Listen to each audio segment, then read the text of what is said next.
start. Sorry I'm late. Let's do this. Widow's up top. I'm on point, dude. Genji, you want Nino? Okay, guys, lock in. It's overtime. Let's stagger, let's stagger. On me. Yeah, I'm dead. Down. My ult's ready. Xander. Dead. Pushing, I'm pushing. No, pull back! Hold card, we're down. That was so bad. Yeah, we suck. Yep. Let's try something new.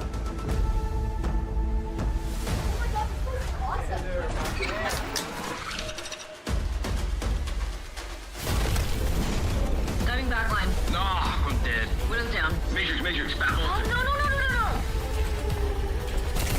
I got pulse bomb. Back's on cart. Come on, back's on cart. Oh, going in. Stop the cart. Stop the cart. Oh my god! Ah! Go to Mortals! Do you see that? Ah! Making their OWCS World Finals debut, please welcome to the stage, Team Phoenix! Are you ready? Yeah. I'm ready.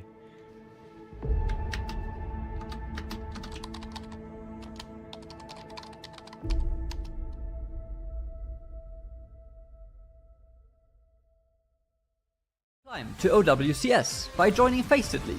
Gain competitive experience in weekly Faceit League matches. Rise to the top in divisions balanced for your skill level. Learn more at fce.gg/Faceit League.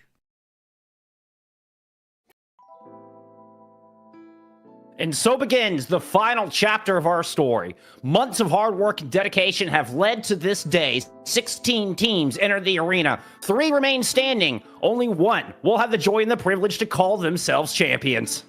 Welcome to Day 3 of your Faceit League Season 5 Master Division playoffs. My name's Jeff, here alongside Kenobi, returning for another championship as we get ready for a day of incredible action. We've got 6 teams left here in Faceit League. We're going to crown 2 champions, sending 4 to OWCS promotion relegation matches. We've got a lot of action there ready for you. We do, and I mean, it feels like it was just yesterday. Time flies so fast that me and you were back here doing the last season of these Master Championships and crowning our victor, and a lot to play for today between those 6 teams, like you mentioned. But so excited to be here with you, Bullskunk. Could not ask for a more exciting day of Overwatch to come. Oh, and let's take a look at what we have in store. We have, like I said, 6 teams remain, 3 in each region. That means we got your lower bracket finals and your grand finals coming up for each, both EMEA and NA throughout today. Of course, those grand finals will be a first to 4. Anomaly currently sitting in EMEA awaiting the victor of this Team Vision Dreamlight match. Oh, I feel like each one of these maps, each pick, everything has so much gravity behind it here in this final culmination of an entire seasons of hard work. Yeah, and I mean, the bands, the maps like you mentioned, I mean, we saw even yesterday with some of those matches that were on broadcast how important map pick and hero ban end up being in a lot of these matchups. And I think it's going to, offer a little bit of an extension of the series, I think, between some of these teams. Like you mentioned, we have the 3 in EMEA that we're starting off with Team Vision versus Dreamlight. Team Vision, Bullskunk. Now you are, Faceit League Gandalf, as I'm going to start calling you now. Should not be in this position. They should not be playing first right now, is what I was expecting when you look at that roster and look at how they got into this bracket in the first place. And that is 100% accurate. No one expected to see Team Vision down in the lower bracket at any point. This is a roster that was built from some of the best of the best across the world. Team Vision came in here with a goal of making it to OWCS, and, well, Anomaly threw a giant wrench in their plans yesterday, currently awaiting them in the grand final. So Vision have one more extra step they have to take today against a homegrown kind of grassroots Dreamlight squad. And that's the thing I love about kind of the format that we're in and the ability to kind of create teams as you will. I feel like the 3 teams that we have between Anomaly, between Team Vision, and between Dreamlight, they're all built very differently, but it all has succeeded. I mean, getting top 3 in this tournament is nothing to slouch at, but like you mentioned, Anomaly, kind of this compromised coalescence of tier 2 all-star talent from NA, from EMEA. Then you have Team Vision with the big guns. You have Choice A1, you have Violet, one of the greatest players of all time in Overwatch League and in Overwatch's history. And then you have Dreamlight, who is this team that kind of is a little bit more unknown, has been grinding tier 2 for a very long time, but now it feels like they've finally gotten to that point point where the team coordination is just so good that it really supersedes a lot of the other teams. I mean, they beat Eris twice. Eris was what, 2nd seed, Bull Skunk? Like, they have been on an absolute tear. Ilios only dropped 1 series throughout the entirety of the regular season. And that Dreamlight squad was able to take him down not once, but twice. And I think that intro video we saw, you could have just put Dreamlight's name on those jerseys. That feels like exactly what that squad has done. But let's talk about their opponents right now. We do have, I mean, you want to talk about All-Star. This is a team where they really did look worldwide to try to get the best players they could. And as amazing as Violet and Choi Se-won here are, and they are top tier, Violet will often have top damage in this lobby. Don't forget about Tama. Don't forget about Slowdive on this team. Tama, I think, is one of the hottest tanks coming out of EMEA, and that says a lot. They are just breeding spectacular tanks in this region right now, and I think Tama's at the forefront of these next ups. Yeah, I think a lot of the things that you have to kind of look about with this roster is that their star power can just, you know, a lot of the time we're seeing Violet here with these Captive Sons just winning team fights, and this is something that they can do, is that they can just kind of out-hand stiff you in a lot of these team fights, right? When you have such mechanically skilled players, like pretty much everyone on Team Vision is.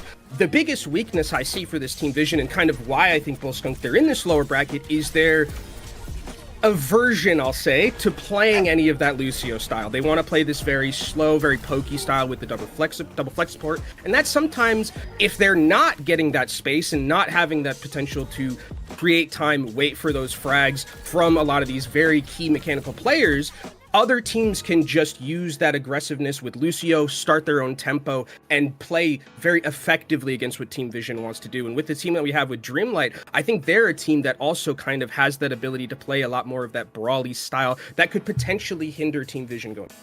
Well, and we saw Anomaly kind of give Dreamlight the blueprint on how to handle this Team Vision squad. Team Vision came in undefeated through regular season. Obviously, had not dropped a series until yesterday in that upper bracket finals. So that was the first time we really got to look on how to beat this team. And we'll see if Dreamlight can execute that same thing. A lot of it was just focusing down Violet, was kind of punishing their main support allergy, if you would, and really focusing down Violet, who tend to kind of go off on their own a lot, who plays those off angles where you might often see your hit scan playing on a wide flank and trying to take off angles. Violet often does that. Anomaly were able to recognize this and really kind of harp on it and really expose that weakness. And I'm curious to see if Dreamlight can do the same thing. We just kind of saw the Dreamlight roster come up here. I don't want to neglect talking about this squad, because this homegrown squad is a lot of fun to watch. I think a lot of people are rooting for this kind of a grassroots team.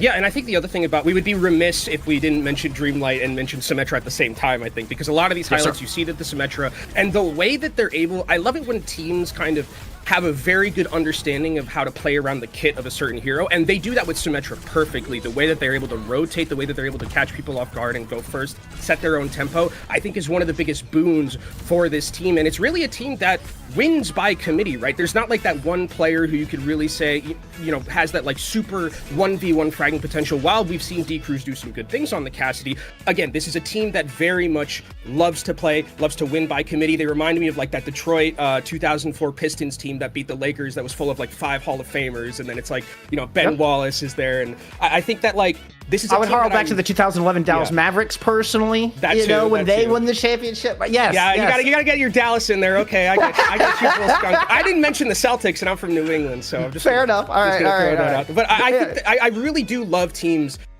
when they do play kind of in that, just like as a 5-man squad, and are able to use their teamwork as a way to supersede any type of like mechanical gap or anything like that. And I think that with these, I mean, this is the perfect matchup for something like that, where you have Team Vision, who is full of just absolute all-stars on their team, and then you have Dreamlight, who is a team that is very much more of playing towards that team macro style. So we'll see kind of a very good start to this EMEA day, where we have these clashes of styles with team building and also with how they play.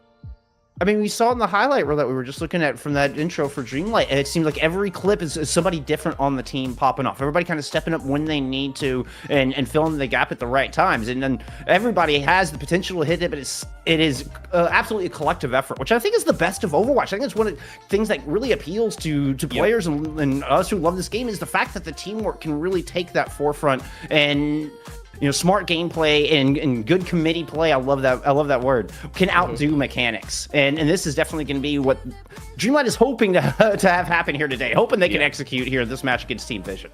Yeah, and I think, again, with kind of the Symmetra is kind of like the perfect thing to be able to view in like a lens where it's like you're winning by like kind of how you're rotating at the start with like team fights and things like that, how you're able to reposition. And Bullskunk, I think also something that's interesting that we have to talk about is that there's a way that people can just watch all these players, these fantastic players that we have, watch their own POV and maybe learn something. We do. Faceit Watch has been introduced here for Faceit League. We had it through OWCS in Stage 2. We've now got it here for your Faceit League Master Division playoffs. You want to see if Violet is going to hit that captive sun or if they're going to clip the corner of the roof again? You can go check it out at Faceit Watch. We've got you covered. When you genuinely want to watch one of the best players in the history of the game, still 12k damage time and time again on this Yari. Go study Violet. We've got plenty of other great players as well. It's not just Violet here. It just happens to be a standout, but you could go watch the that's the Cassie from Vision, but you can watch Slow Dive's point of view. You can also go watch Backline from Dreamlight, see how they're setting up and establishing this wonderful team play that we were talking about. This is just a really cool thing where you get more control as the viewer, and if you're a support player, man, I want to go learn more support positioning. How do the pros do it? This is the perfect way to learn. Yeah, very good way to learn. If you want to learn how to Ajax like one of the greatest players of all time, I think something OC mentioned yesterday when she was on broadcast. Yeah, you could definitely. I mean, I think this is great. Overwatch League had something very similar with like the All Access Pass now bringing in here. Also, you have, if you want to hear me and Bullskunk's voices and our awful dad jokes, you can. If you don't want to, you can also just turn us off. That's fine. We won't take it personally. But you do have that option. You do have that option, and that's what's great about Faceit Watch. So if there is, if you're a player who I think that watching the best of the best play is definitely a great way to learn if you're trying to climb up those ranks or join in Faceit League yourself, feeling like you're watching these tournaments and you want to be part of the action. That's definitely what Faceit League is for. So it's a great initiative. Really cool resource. You get so much. You can learn so much from watching the pros. From just saying, hey, what do I do in this situation? Oh, wait, what is Violet doing in this situation? It's such a tool for improvement. Not to mention just your enjoyment. Sometimes I'm a tank player myself. Sometimes I just want to zoom in and see what the tanks are doing. I know, we often, don't always get that opportunity there, for main broadcast. And I just want to hone in on how Tama is performing. One of our best tanks in the region. There's your spot. That's my go-to. I love watching the tanks. Yeah, I mean, I think tank play is so interesting, especially because it's Orisa and it's like, hey, we're throwing javelins, we're just shooting kind of. But also, I think that's like kind of one of the things that it'll dispel, where it's like, hey, that's kind of all Orisa does. But if you're really watching like some of those micro plays, it is a little bit different. I kind of joke that it's hard to pop off on Orisa too much, but there are definitely ways to do it, especially with that javelin perk that we saw. I mean, the fly through was probably one of the best ways of just getting someone off the map immediately with one of those javelins. Hey, javelin perk. No shield mafia here. All javelin perk here in this stream. All right. I'm not getting into that war. I'm not getting into that. I'm totally on javelin's side. I'm totally on javelin's side. I'm Switzerland on this one. I'm neutral. I'm not doing anything there. That's probably wisdom, my friend. That's probably wisdom. Oh, hey, it looks like we do have some picks in band starting to come through. We're starting off on Ilios, which I always find to be such a strange pick. It feels like Oasis is kind of our default control map now, and I've even talking to some coaches and stuff, feel like Oasis has a lot of the fundamentals of Overwatch there. Kind of like the way we think of King's Row kind of in the past, where Ilios is that wild card control pick. Yeah, I think Ilios is interesting because it's a little bit like the maps sometimes are a lot different in terms of like what you want to play. Like there's the, Lighthouse is a very much a Winston favored map. Then you have like these like Ruins, which is very long favored. So long range favored rather. So I think that for these two teams in particular, where if we've been seeing Vision run a lot of this double flex support, specifically with the Iliari, that's definitely something, if we do end up going to Ruins, could be something that brings to the table. But we do have to go through bans to start things off here, and this will be kind of a good litmus test of where they're thinking with the ban phase, because of the fact that, Iliari is taken off. So this is the good decision, right? Dreamlight watched yesterday. They're like, hey, they're playing a lot of Iliari. Let's just take it off immediately. Let's try and get some momentum at the start, see if we can beat them and get them uncomfortable, because it doesn't...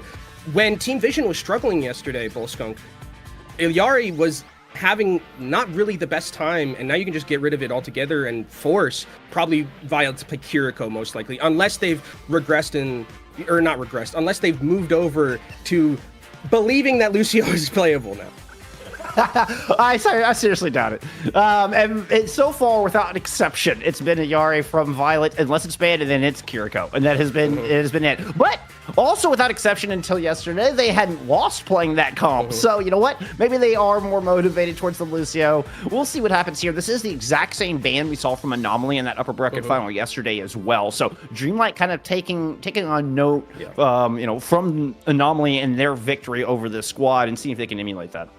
Yeah, I do also like the Cassidy ban because I think it was one of the things also that Team Vision struggled against, where there was a lot of focus down onto that double flex support line, and you weren't able to really play as slowly as they would have wanted to, right? Because you have a lot of just that consistent damage from the cast from long range. So I think that this is a good ban from both these teams. Going on to Ilios again, it's a map where you can see a lot of varying different things depending on where you go. Well is something where we do see some.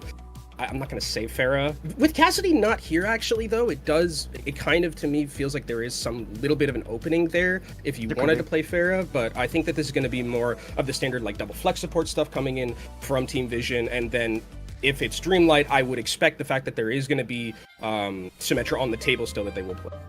The one complication that you'd have to worry about if you want to bring out the Pharah, say, on the well, would be the Freya. The Freya is just... the verticality in Freya is so good on Ilios, and that 2-tap is just so nasty. It can make it very difficult to play with Pharah.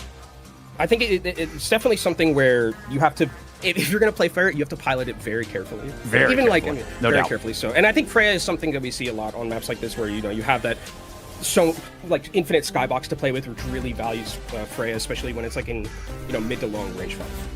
Okay, so we got a little caveat we got to talk about here, I'm afraid, Kenobi. Up in the top left corner, you'll notice we're not seeing any Central Opon in the lobby here today. Unfortunately, apparently they were not able to make it in.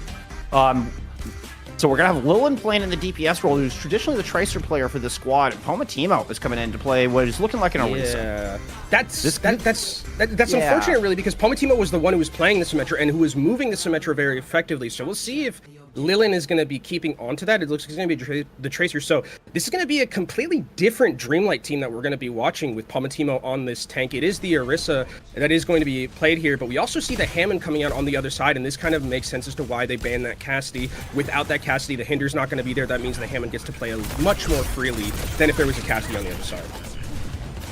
We do get Choice A1 accompanying this Wrecking Ball alongside of Pharah. So, we do end up with the Pharah here, and we'll have to be careful of D-Cruz's Freya for sure. D-Cruz can be nasty with it. There's the direct. Right on cue, D-Cruz. There you go. Pharah goes down with minimal value early in this fight, and will be first blood going over to Dreamlight, despite playing with one of their flex DPS in the tank wall. Now trying to pursue on to slow dive, and still nobody's gotten cap yet here, Kenobi. Yeah, it's very scrappy. I mean, Pomatimo wasn't in this team fight because the Orisa died very early, and that means that there was really no way for Dreamlight to really hold that positioning. Pomatimo's actually going to go over to the D.Va just to try and give a little bit more of that peel potential. Also can chase down Hammond and chase down Pharah a little bit easier than if you were on something like the Orisa. But again, this just feels like it's unfortunate that we're seeing Dreamlight in this scenario where they don't have that player, because Pomatimo was really that Symmetra player. Now moving on to the tank role, a little bit less comfortable, I would say, on something like that. An aggression from Tama takes an enormous amount of damage there, just trying to push in, looked very disjointed. You saw no other Team Vision players really try to move in on that, and the nade from one has to be used just to keep Tama alive. So one of your biggest engagement tools is gone. This is an opportunity for Dreamlight to move in. We'll see if they can find an opening to try to get first blood here. D-Cruz, you see a lot of shots being poured down towards this cage side, where all these squishies are backing up. Pomatimo looking to pursue into cage, but a good disengage. One finds the kill on Atomics as they're backing away. An ideal play there from Vision. End up picking up 2 early picks, and they're going to maintain control here. Pomatimo's able to trade out one and a Choice A1. So I think it's something there in pocket of Dreamlight. But Slow Dive is able to take down Lilin, and this is one of the things that I talked about with this Team Vision team. If they're given space and given time, it's just so hard to deal with them, because you can have frags from pretty much anywhere on this team, and Dreamlight haven't been able to get any spacing and take it away from this Team Vision side, who are winning these fights without having to use any ultimates. So now, Bullskunk 5 in the bank for them, and what is last fight, and Dreamlight have to probably use everything here just to try and get a chance to reverse sweep on this percentage. I mean, you gotta find some sort of control here. I was thinking going towards cage too. You see the nade lane on the rod after the continuing rush from Tomix has been invested over the point. This has got Lilin into the back. Pulses in, but doesn't quite land. One dancing around. Oh, thought hit the sleep. Tomix is actually get the kill. A big trade out happens, but with Choice A1 and Tama still alive and kicking on this point, it goes down to a 2v1 with the barrage to demech Pomatimo for the second time in as many seconds. This is gonna be a 100-0 here to start things off for Team Vision. Yeah, very good from Team Vision there. Just the way that they were playing effectively around their spacing, not letting Dreamlight get into the teeth of them. As Sunbury's going to come through, only hits onto 2. And Bullskunk, I think it's just a matter of time unless some miracle happens to let Dreamlight back into this one. Yeah, Dreamlight don't have really any ultimates to try to, get a quick pick to swing it. Nano Boost is in play onto Tom as well, just making life any more difficult for Dreamlight for this broken retake. And there's the overtime bar going down. Yellow ring of victory, 1-0 to Team Vision here on Ilios. And this Cassidy ban, I mean, is just so fantastic with what they want to play, right? They're playing the Hammond, they're playing the Pharah, two things that are, Cassidy would do very good against. So this is really, I think, Team Vision understanding that ban phase effectively. And it also takes it away from D-Cruz, and D-Cruz was very, very good at Cassidy. So I think this is going to be a little bit of a tricky situation for Dreamlight if they lose this, because the Iliari ban's already out. So that's something that's going to be available to Team Vision for the rest of the time that they're there, and it's going to be a little bit tricky to play behind the 8-ball like. That is, I don't know. It's kind of the double-edged sword of pulling out that big ban early. Is now, well, it might have been one of your best cards, and kind of forces Dreamlight that really gonna need to win this map. As far as it's gonna get only more difficult from here, it feels like, Kenobi. And we're not seeing any changes here from Team Vision, understandable, because if it ain't broke, don't fix it. Tama has been really fantastic at getting into the backline and taking that space away from D-Cruz, who is really the one who's going to have to deal with Choice A1 in the air. But if there's always a Hammond just directly onto you, it's so hard for you to have that sightline to put pressure down on the Choice A1, who is someone who needs to be put pressured on, especially on a Pharah. Yeah, look, you see how D-Cruz was able to get into enemy territory. Has been a little bit of a swap of the map. Good eat of the sleep, and Pomatimo was able to chase down 1. Moves up to 5. Choice A1. Great start here from Pomatimo, showing us some diva chops. Oh, the swift step Susie's a touch late to protect the D-Mech, though, and Violet wins out over Tomex with about 1 health remaining. Rod's able to get a boop on it. Tama catches them without a grapple. And, I mean, Dreamlight are still scrapping this one out, but Pomatimo is eventually down. Dreamlight does grab first cap. And they've got a couple players left here. I'm not sure they can hold on to it, though. Yeah, the health bars are going to start regenerating right now for Team Vision, so they will be able to get back on. But now for Dreamlight, I think it's just about trying to get back in and take as much percentage as you can, because you are at a little bit of a deficit right now as another dive comes in. Lillian getting taken down very low. Tama, another one-shot. This is 2 fights in a row where Tama has opened with very good picks onto one of those key backline members here. Yeah, but slow dive landed some incredibly accurate shots. The aerial tracking on Atomics is nasty. They just have to swift step out of there and land right in the pocket of slow dive. Another one just planted between the eyes of Atomics. Slow dive is just unbeatable on this top side. Yeah, this is playing where on top of that lighthouse is nasty. I mean, this is going to become really difficult for Dreamlight to enter here, because you're walking into so much spam. You're walking into the Hammond being able to bowl you over, and you don't really have a way in unless you're going to be having to force out some of those very key ultimates. So this is all, again, time that Team Vision is going to have to be able to let their mechanics.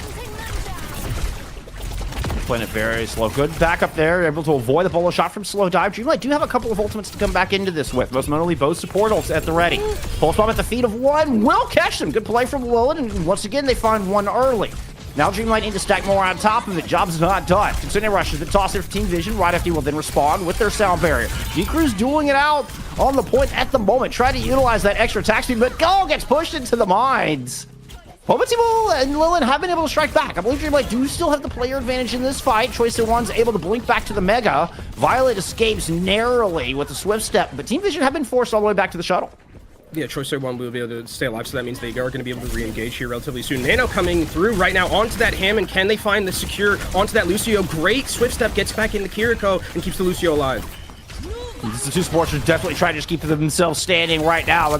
While they're doing that, D-Cruz and Lillian deliver on the other side. So the front line not necessarily missing the 2 supports, and they're able to all win their 3-2 engagements. Well played by Dreamlight. Yeah, I think Rod FT needs to buy Tomex a steak after this, after that peel. Really well played from that Kiriko. I wish I had supports who did that for me when I'm getting dove on by a nanoed Hammond, and the engage doesn't end up working out for Team Vision. Violet able to take down Lillian, though, and that's just what Violet does sometimes. You can't account for something like that, and the Lucio's going to go down too, maybe relatively soon. Actually, it's going to be both the supports down, Bullskunk, and this is all time that's going to be taken away, but a great heads-up play from Choice A1 to flip back that point. I mean, this backline from Dreamlight, though, I mean, it's just a spectacular play over this last 30 seconds or so. And Tomex is going to add another one, take slow dive out of the fight, who's been a true menace for Dreamlight so far in this sub-map. Now Dreamlight able to hold on to this. Oh, but Violence is going to find the Kira on the other side. Choice one trying to check out the Lucio. Rod FD dancing around behind the cover of D Cruz. Looks like they can build it towards the sound barrier. Team Vision does have a player on point and are looking to flip this objective. And Pomatimo has been driven out. 62% of the board in Vision and counting. Yeah, also, I mean, look at the economy right now for Dreamlight. So much more far ahead, especially with those support ultimates coming on here. In this next fight, it's really going to have to be Choice A1 potentially with a Miracle Pulse Bomb to find one of those key members. But here comes the Kitsune Rush. I don't see where it's at, maybe just to get to the point. Look like a boom from Rod FD. Absolutely sent one into the drink. Another chase down from Pomatimo. Once again, Dreamlight's plan clear to just attack the backline, cut the knees out from underneath. Meanwhile, D-Cruz winning their duel, and we get a flip from Dreamlight. We're destined to head to Ruins here if they can hold on for another few seconds. I think there is going to be potential for a touch here from Tama on that Hammond, and Choice A1's going to be able to get in. So they do have, I mean, still some key ultimates to work with. Suzu forced out very early. That means Pulse Bomb from Choice A1 could get value. Or the mines coming in from Tama as we speak. There's going to be Container Rush tossed in from Violet moving on the point. Slowdive's already got wide. We're just looking at the objective, and there's nobody from Dreamlight even here trying to hold high ground, but Tama just assassinates Rod FD there. There's no safe place for Dreamlight to hide in this fight. Do they have time for another contest? They might be able to do so. I mean, they don't have, unfortunately, the support ultimates to deal with. It's just going to be the Bola and the Pulse Bomb right now. Now the duel between Lilin and Choice A1. Pulse Bomb misses from Choice A1. And Lilin's able to duck through, but doesn't make it back to the point in time. Tried to go through Hot Tub and couldn't quite make it. Dreamlight put up a heck of a fight, especially with not having their full 5 starters. But alas, Team Vision will take map 1. Yeah, Team Vision able to win there. And I mean, it was so close at the end there for Dreamlight. I think if I'm like really being super nitpicky, the fact that they used both the Sound Barrier and the Kitsune Rush at the same time and layered those in that like second to last fight was really, really detrimental. I think if you were like playing it perfectly, you might not have even needed the Sound Barrier to deal with that fight. So having it in the last fight that they would have been able to deal with a lot of those key offensive ultimates that we saw from Team Vision. But for Dreamlight, I mean, it's unfortunate because of the fact, again, that they're playing with, you know, their Symmetra players playing the tank right now. And to be fair, like 99 to 99 against Team Vision on a composition and on a roster that's not really what brought you here to the table to get into the top 3 is not bad. I am a little bit worried about the fact that they don't have the Ari band for the rest of the time that they're going to be playing, and that was one where, you know, the weakness we saw from Team Vision yesterday was when it was like the Kiriko and the Ana and this double flex support lineup, but now they get to go over Liari, and they're also going to have a lot of map picks in their favor because they won this first map, so they're going to be able to at least at one point take us to Circuit Royale, which is a map that I think they're going to thrive on.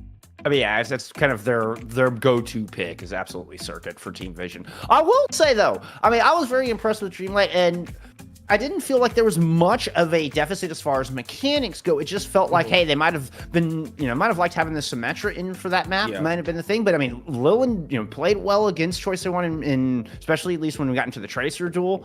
And I mean, we saw Pomatimo do some wonderful, wonderful things on the D.Va, was able to assassinate that backline. And Dreamlight definitely taking a page from the Anomaly playbook in that regard and just trying to hunt down the 2 supports. And we saw them find a lot of success, Pomatimo in particular there, once we got into the second round.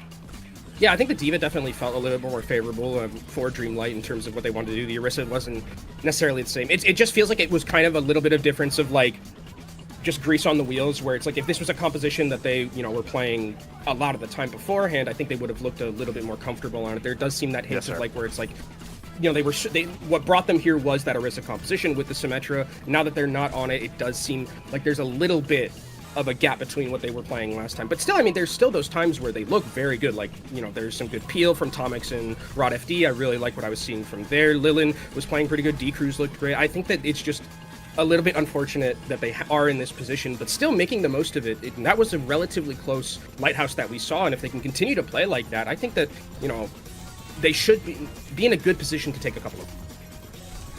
Yeah, it does make a lot of sense. So maybe Pomatimo's more comfortable in the D.Va, but like you say, Dreamlight just isn't as practiced on this composition. Hey, you know what? To shine a little bit of light, throw a little bit of copium in here, we will get D. Cruz able to play that Cassidy going forward. Yes. So if Tama, wants to stick in a Wrecking Ball or even a Hazard or something like that, I think that Cass will be a lot better. Cass also tends to fare pretty well against a Freya, which we do sometimes see Slowdive pull out. Yeah, I think that's going to be interesting as well, kind of watching the Cassidy, because again, it was something that was, Zoro, I think yesterday looked phenomenal on it in that winter final against, I'm looking at Slowdive. Slowdive is also very adept at hit And so the fact that there's going to be that Cassidy battle coming up is going to be something I'm going to be very interested in as we can look at the stats here from the last match. And I think, again, it's just for this next couple of maps, I'm really going to be interested to see what we're going to be looking out for from the support line of Team Vision, because again, now that the Yari is back on the table, that's something that I would assume Violet is going to play, unless it's really a map that doesn't really enable Violet so much on that Ilios. So I think that that's something that we have to keep an eye on throughout the... I mean, you can just see how in the elims, just how aggressive Violet is playing. I mean, leading and still on the carry. I mean, leading in elims as far as all the supports by a pretty good margin. We are going to watch point Gibraltar pick. Okay, I like this change-up, although this might enable that double flex backlight a little more than Dreamlight might like, but it does favor the diva play that we saw in map 1. Yeah, I think that's the perfect way of putting it, where it's like, this is very much the diva works really well here, and it feels like the diva was the closest we got to beating Team Vision. I mean, 99 to 100, it was pretty close there. So I think that they're bringing that diva back in. Now that they have the Cassidy, I think they probably aren't as afraid of something like that Hammond being a complete nuisance, because you have a way to counter it.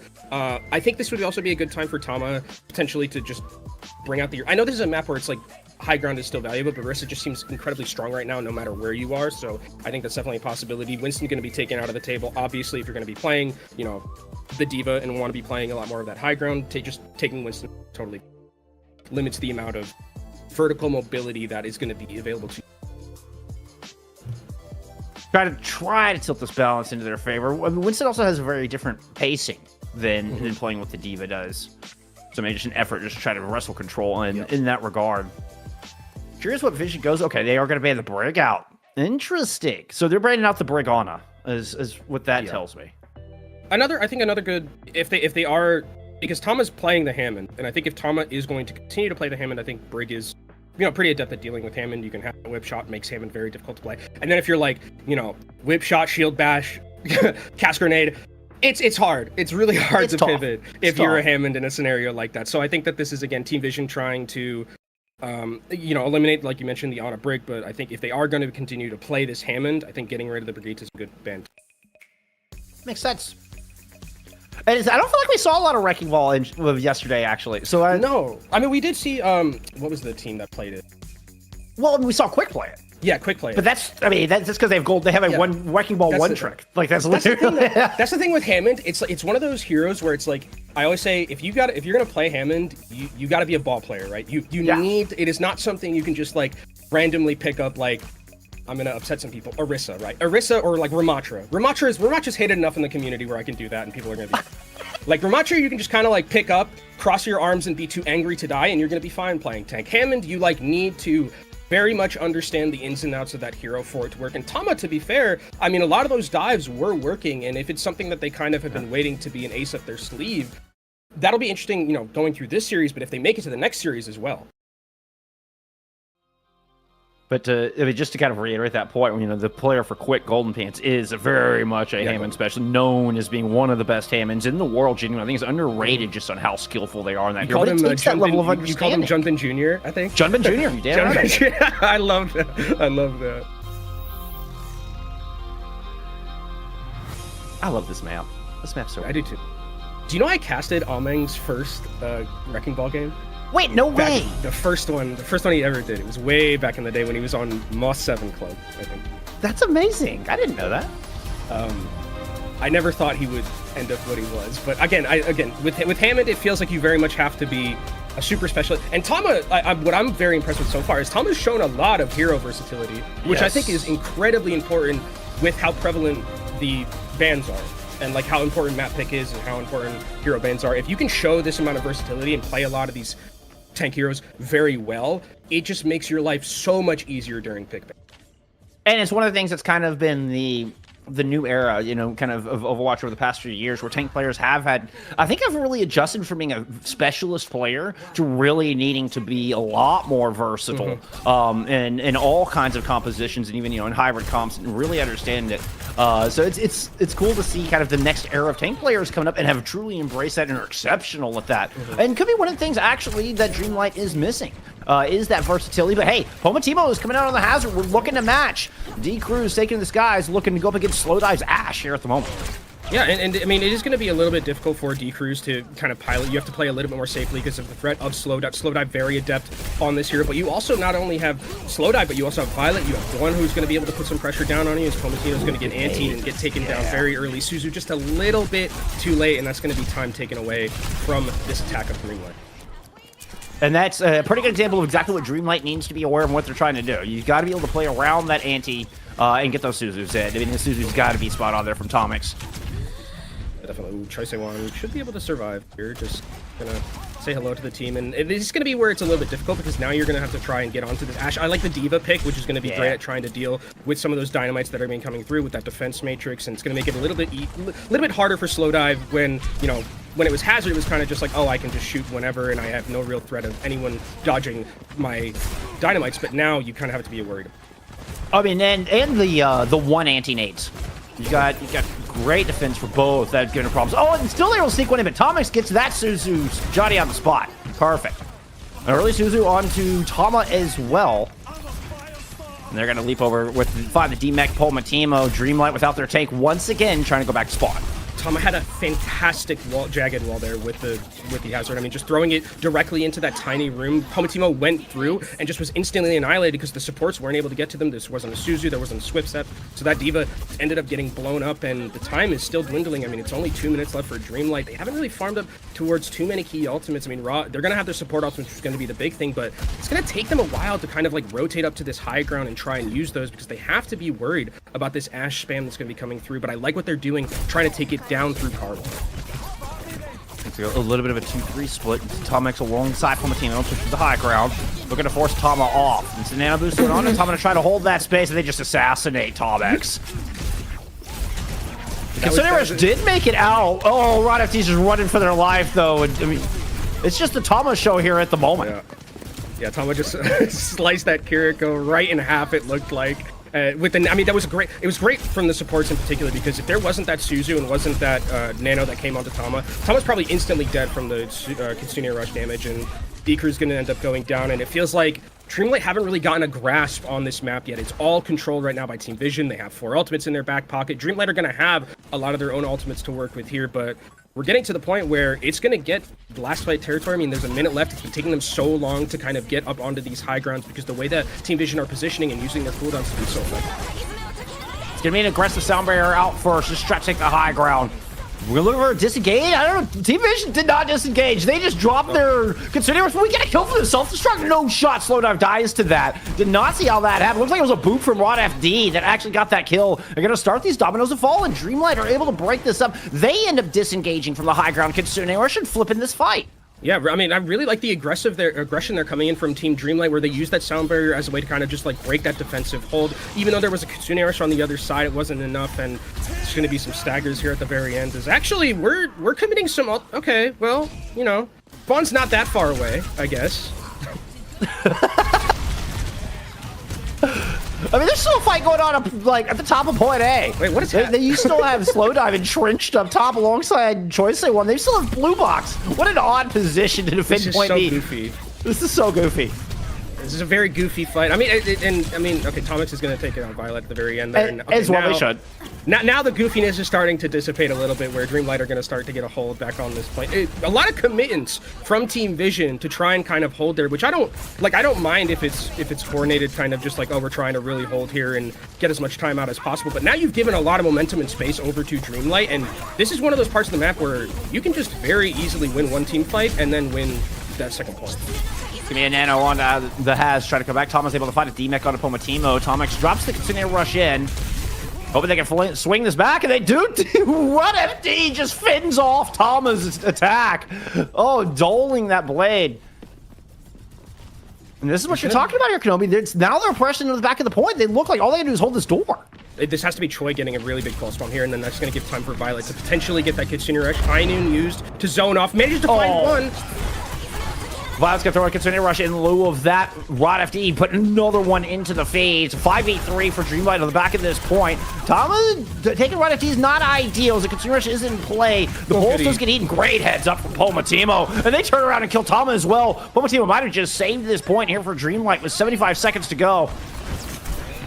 Yeah, I mean, they're going to try and contest here. Can we just talk about how well Palmatino's playing on D.Va, by the way? Seriously. Like, this is someone who yesterday was, like, pretty much only exclusively playing, you know, Symmetra, but the D.Va looks like pretty... I mean, getting that eat is pretty phenomenal against someone as good as Choice A1 is, and Palmatino's moving and grooving right now on this D.Va, and if this continues like this for Team Vision, it might be worth, like, just taking that off the table to really force some uncomfortability out of Dreamlight if they are going to be ending up going to the next map 1-1, but there's still a lot of time to play, but got the Pulse Bomb here available for Lilin, potentially looking for one of those backline members. Also, gonna right after you the sound barrier as well for another aggressive push. Honestly, if I'm Palmatino, me eating a Choice A1 Pulse Bomb is my Twitter header from here. Like, that's my banner. Slowdive is under a bit of pressure there from the Palmatino D.Va as the downpour just whiffs everybody. Nice roll from D Cruz, but they had to roll the opposite direction from the team and end up a little bit isolated. So now the important damage from that Cassidy no longer available in Dreamlight are going to disengage. I think there's potential that they might re-engage here if they go a little bit too aggressively on Team Vision, because you do have that Kitsune Rush that can kind of catch them off guard. It would have been really nice to have kept that downpour just to be able to kind of stop the engage coming through because of that fact that Kitsune Rush is going to be on the table. But you do have both support ultimates relatively here soon for Team Vision. You have Slowdive with the High Noon that can be used with zone, so it's not looking like a terrible fight in terms of the macro, but a lot of particle effects are going to be coming in. This is going to be a pretty fight. It's going to be Climax with that Kitsune Rush and Nano Boost. Actually, throw out a Soda. We get a little bit of an electric cowboy here, and that will get the recall out. Lilin doesn't want to mess with that too much, but Climax doesn't mind dealing with that smoke. Gives the 5v4, and now Slowdive just completely cornered, bullied, back up against the wall, shoved into a locker. Dreamlight now up to a +2. They've round the final corner. Oh, does the self-destruct get them back in Meg? This is a point reback for Palmatino. The Kitsune Rush. Oh, what? No shot. That's a second self-destruct. Can we get in these map? What year am I looking at here? We're going to re-engage from Team Vision, but Tom is already down. The Deadeye gets nothing. What a push here from Dreamlight. Very good. I mean, Palmatino and Lilin kind of just kind of gave a Slowdive a swirly. that was one of the most bullying things I've ever seen, where it's just like, you know, you're getting nano. Good idea, I mean, to peel. Like, they were trying really hard to do so, but they just weren't able to, you know, keep the Cassidy even through nano. Like, but really good aggressive dive coming in from Dreamlight, and understanding that, like, I have self-destruct if I'm D.Va. Even if I end up going down here, I'm probably going to be able to remech. Really good understanding from this Dreamlight team, who were looking at, like, very shaky. Like, those first 3 minutes, they weren't moving. They hadn't even loaded into the lobby pretty much, but then they get the momentum going. And that's one of the things that I talked about, where it's like that one fight where Team Vision got super aggressive and kind of made it like very goofy and sacked their ultimate economy a little bit. It came back to bite them because it was basically a singular fight win on second that they won, and then they just used that momentum to win the rest of the map. So it went from basically what could have been a full hold to capping Gibraltar with 40 seconds in your time banks. And like you said, Dreamlight felt like they entered the lobby with 2 minutes. Like, that's, yeah. Like they walked out of spawn with 2 minutes. It's kind of how that point A felt. They went to get Capri Suns, and they're like, "Oh, guys, the whistle's back. We got to get out. We got our orange slices. Let's lock in."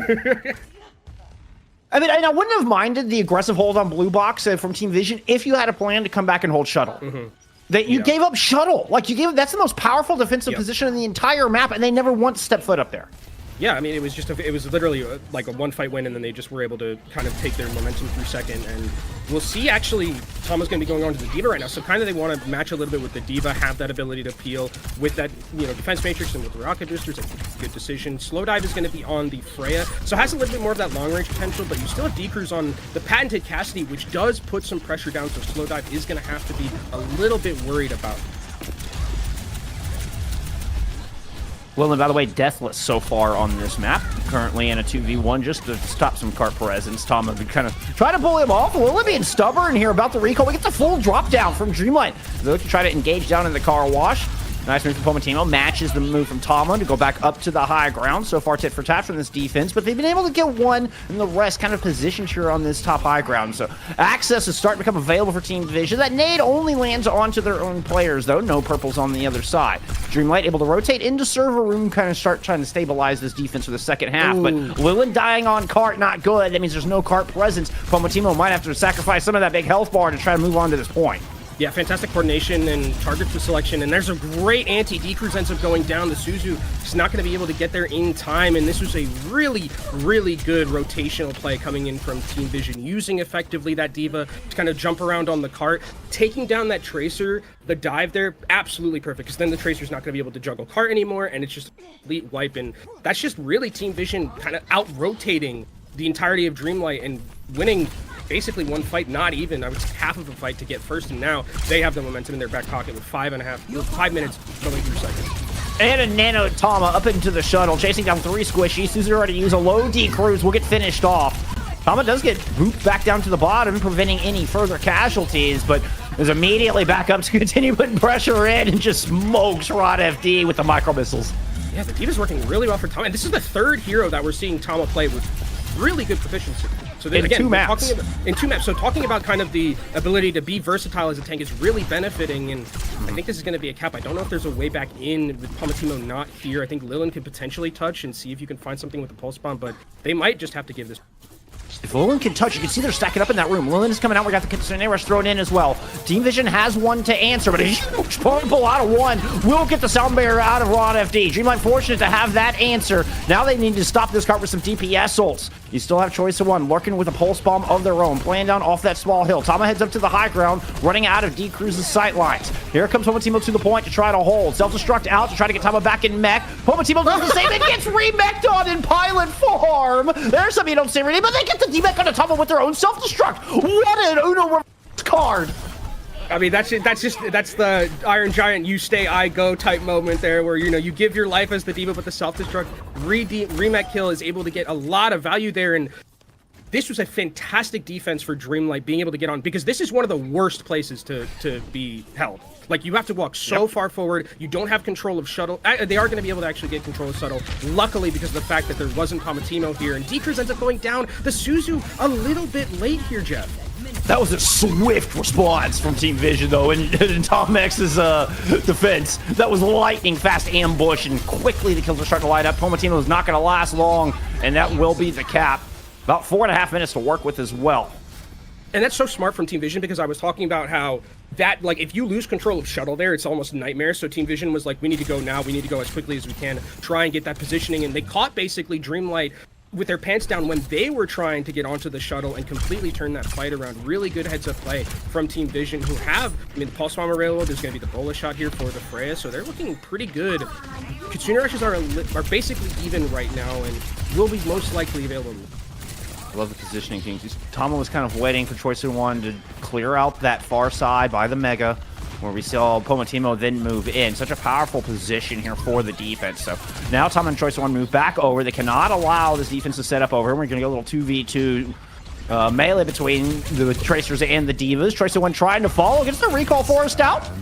Back up to the high ground, where D-Cruz is going to throw in a Deadeye. Looking up top, see if they can perhaps catch Choice One. They're hiding behind sufficiently.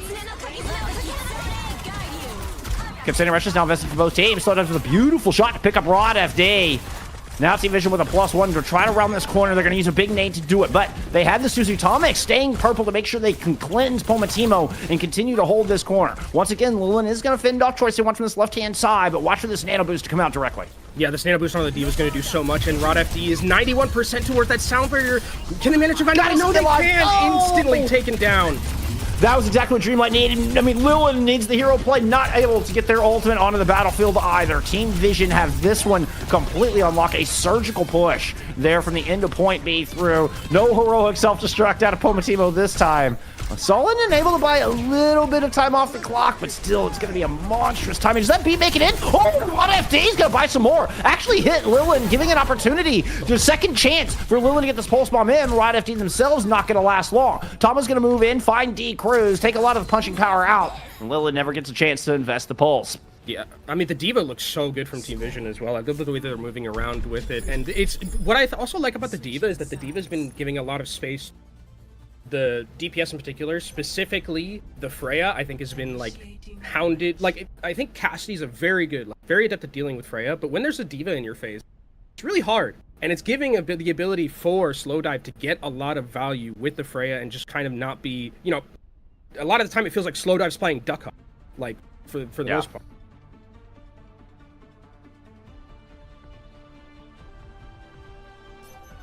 And you can see, I mean, D Cruz is leading Dreamlight in damage and just what kind of output they can have, but also leading the server in deaths. So very indicative of the amount of pressure they are under there from Tama, who is currently sitting at 29 and 5, most elims in the lobby. Yeah, we might see like a 40 or 50 bomb from Tama at this point, like with how well Tama has been playing. And I mean, again, I love the aggression coming out from Team Vision. It seems like they're tracking ultimates very well as well, because at the end there, it was like, we need to get this Lucio. We need to get the Lucio. Like, no matter what, we take the Lucio down. They use the nano very aggressively, and they just say, hey, we take down the Lucio. We pretty much win this fight because there's going to be no sound barrier. And it was what, I think Rod FD was like 5%. If that nano comes in like a few seconds later, that fight could have looked completely different because Lucio would have had time to get that. So I like this decision-making from Dreamlight. Are they going to do the little cheeky... I would have loved to have seen them do like the cheeky teleport where you just bring the Rhine out and just go into that room and just say like, hey... surprise, what are you gonna do? I have a giant hammer. I'm swinging through you, but they're gonna go back to the DV. Remember, thought about it, but didn't like what they saw. I mean, I will say Team Vision not holding the top walkway like a lot of teams, choose to do. So maybe Dreamlight was looking for that positioning. But that does mean Pomatimo recognizing that's going to move up and take this powerful position for themselves. See if they can move in, take this high ground. They're able to gobble up the nade from one. At least force them off, but Violet finding Tomex, though, is just going to put a stop to all this. You've got to reset. You only got 20 seconds. Yeah, I mean, they're going to try and get, I think, as much as the card as they can right here. A nice nade onto Pomatimo is going to probably make sure that that D.Va is going to go down. This D.Va is going to get staggered as well, and this is... I mean, Volscar, it's the end of it. I think. Yeah, that's just going to be the end of the push. Dreamlight going to hope that they can get the fuller hold here. Otherwise, we're looking at a Team Vision going up to match point. This is tough one for, I mean, Dreamlight. The offense was playing so well, and I mean, granted it was against, the Hazard, which is a little bit different than the D.Va. Doesn't offer you that, Peel Potential doesn't offer that on-demand vertical mobility that you have with something like the D.Va. And how well Tama's playing it. I mean, I can't stress enough that we've seen Tama play Hazard, D.Va, and Hammond, and it's all of it's looked good. All of it's on every single map that we've seen. 3 very technical tanks as well. 3 mechanically demanding tanks. I don't want to piss Hazard people off, but I don't. You don't think Hazard's that mechanical? I think I think to get the quick combos. I mean, you need to like know how to play it, but like I'm like a purist for like D.Va. Fair enough. I respect it. I respect it. I think there is definitely some like ins and outs and like ability. You have to know how to Hazard. I think kind of like a Winston. Yeah. Well, I think with what I'm liking from Team Vision as well is these nades have been fantastic. One, I think again, when I look at Team Vision and all of their strengths have always been if you give them time, they will eventually find picks. Like we've seen Violet get a couple of picks, seen Choi and Slowdive get picks or team fights. It's hard on a map like this to really get an aggressive push if you don't have something like an instant on-demand like dive in. You have so much range here. It feels like it's very good. Plays well to what team. Okay, we are schmoving and grooving on the defensive end. Yeah, we're pulling out some like we're pulling out the stops. This is like something my rank teammates would be like, guys, we need to hold for 3 minutes. Bring out the that nade was disgusting. Bring out the basket. and we're out. Yeah, the problem is Reinhardt is about as susceptible to an anti-nade as any hero in the game. I mean, if they're just going to hold here, like, under car wash, it's going to be hard for a D.Va to get in here, and they can just kind of juggle this cart as much as they want, unless there's going to be a pick that comes through. But I like the decision-making of going over to the Pharah. Just continue to spam in here with that Mercy. This is going to be so much spam potential damage. This is like 2019 strats, where you'd see the Mei here and just ice wall up, keep test from behind the ice wall. That shield looking very low. It's one of those important resources for this bunker. Once that breaks, there's just going to be nothing to keep this team alive. And you see Team Vision slowly starting to close the vice. Oh my god! And that nade is gargantuan. Oh my goodness. The humanity. Oh, the humanity. Team Vision are going to move to match point. Yeah, that was a disgusting purple at the very end there. I mean, I think one was probably like, as soon as that shield goes down, I'm about to hit a clip. And that's exactly what happened. Really, really good patient play coming in from Team Vision. Love the decision making of bringing the Pharah with the Mercy there, just being like, hey, if you're going to sit in this one corner, I'm just going to bring all this flash damage I can. They take down the Rhine shield, and it's a good idea from Dreamlight, right? But that has to, like, you really have to have everything go your way, and unfortunately it didn't end up going, and they're going to be down. No, that is the Overwatch equivalent of a Hail Mary. 100%. Yeah. It's like a 1% chance it's going to work. Yeah. But you got to try. If it works, it's awesome. If not, then you know you get naded. You get a 5-man nade on the other side. Yeah, then you just end up posterized by one. that's where we sit. We're looking at a 2-0 scoreline. I mean, the homegrown squad of Dreamlight struggling here. I mean, an unfortunate situation. I mean, they're fighting hard, and I love what we see from Pomatimo on that diva. They're keeping it interesting. They're able to get the cap. I mean, you kind of mentioned it. It looked like they were just going to get full hold and get absolutely nothing. They're on Gibraltar. They're able to get the full cap. They keep it interesting. They keep it competitive. I mean, I got to tip my hat to them for it. Yeah, I mean, again, the situation that they're in is just an unfortunate one, right? Where they're just Pomatimo's on the diva, playing probably as well as I could expect someone who's just moving over at this current moment to like just try and like fit into a role and play tank on such a short notice. Like it's looked good in some aspects. It's just like it feels like Team Vision again. There are those moments where they have the just mechanical advantage over this team, and if Dreamlight isn't playing that composition where they're they like the Symmetra and the Orisa that they were playing, where they can't just kind of like out team maneuver you and win by committee, it does feel like there is a little bit of a gap. But like they're trying their best, like you mentioned. For what the situation is, it was a boot back. You were right. It was a boot back. Nicely done. Yeah, I mean, if you're going to take down your 2-time Overwatch League champion, arguably one of the best players to ever grace the game, you kind of need to be at full strength, unfortunately. Yeah, this was fantastic. But this kind of like one spot that we saw under Car Wash, this shows me that like Team Vision is very like they seem to be at the current moment very like moving like a very well-oiled machine. I love the way that they're playing kind of diva. Again, the fact that Tom has been able to bring out a lot of different hero picks and tanks, even that this team, if we do end up going into the grand finals with them in that spot, which it looks like we will based on what so far, maybe they're not as susceptible to the ban system as I previously. And I mean, I love that you're highlighting Tama there, because I think that is certainly a cornerstone of this team, and it really does a lot of their success falls on Tama's back. Oh, almost got that 40. Almost got that 40. But I mean, look at Tama's doing like most damage in the lobby right now, and was on the hazard as well. I think when we look at this team, it's very easy to kind of get blinded by the star power, because I mean, obviously it's like Violet, who is. You can make an argument Violet is the greatest Overwatch player, or Overwatch player in general.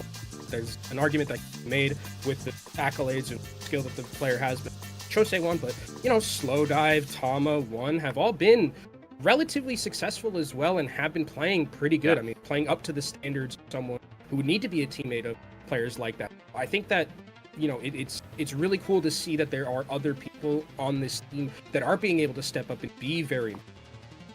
I think it's an important note. Don't overlook Tama. Don't overlook Slow Dive. Don't overlook one World Cup champion, by the way. And so, I mean, it's a lot of power here. I know. I intended as a dig. That was intended to bolster one, not as a dig on Team China. I'm sorry, man. I'm sorry. It's okay. But we do go into. I think you're right. Like again, it's nice that we're seeing a lot of these other players kind of grow as well with these like veteran players that we have in Choice A1. But going over the ban system, Baptiste is going to be taken away. Very understandable. This is one of the things that Team Vision loves to play in that double flex support lineup. Taking that away makes sense. I think this would probably mean that Iliari is definitely on the table, which we haven't seen so far in this series because it was banned in the first map. Didn't really want to play it on Watch Gibraltar. See what Team Vision. Which is, I think, one of the first times we haven't seen. I think maybe the first time personally that I haven't seen Violet on Yari when it was available to play. Vision banning out the Symmetra. Very smart. Very smart. It kind of, I mean, that feels like it could be just the Achilles heel right there. Yeah, that feels like it's a very much we want to go 3-0. We want to go to grand finals like right now. Because I mean, on New Junk City, Symmetra would be fantastic. I mean, the way that you can kind of maneuver around, it is something Dreamlight's very good at. We haven't seen them play it obviously because of the change in the roster, but I think just making sure that you can't play it at all is a good decision from Team Vision, who have been, I think the ban phase from Team Vision has been phenomenal so far. Like, these last 3 matches, fantastic. Ban, very much a good understanding of what they want to do with those bans and how they're affecting.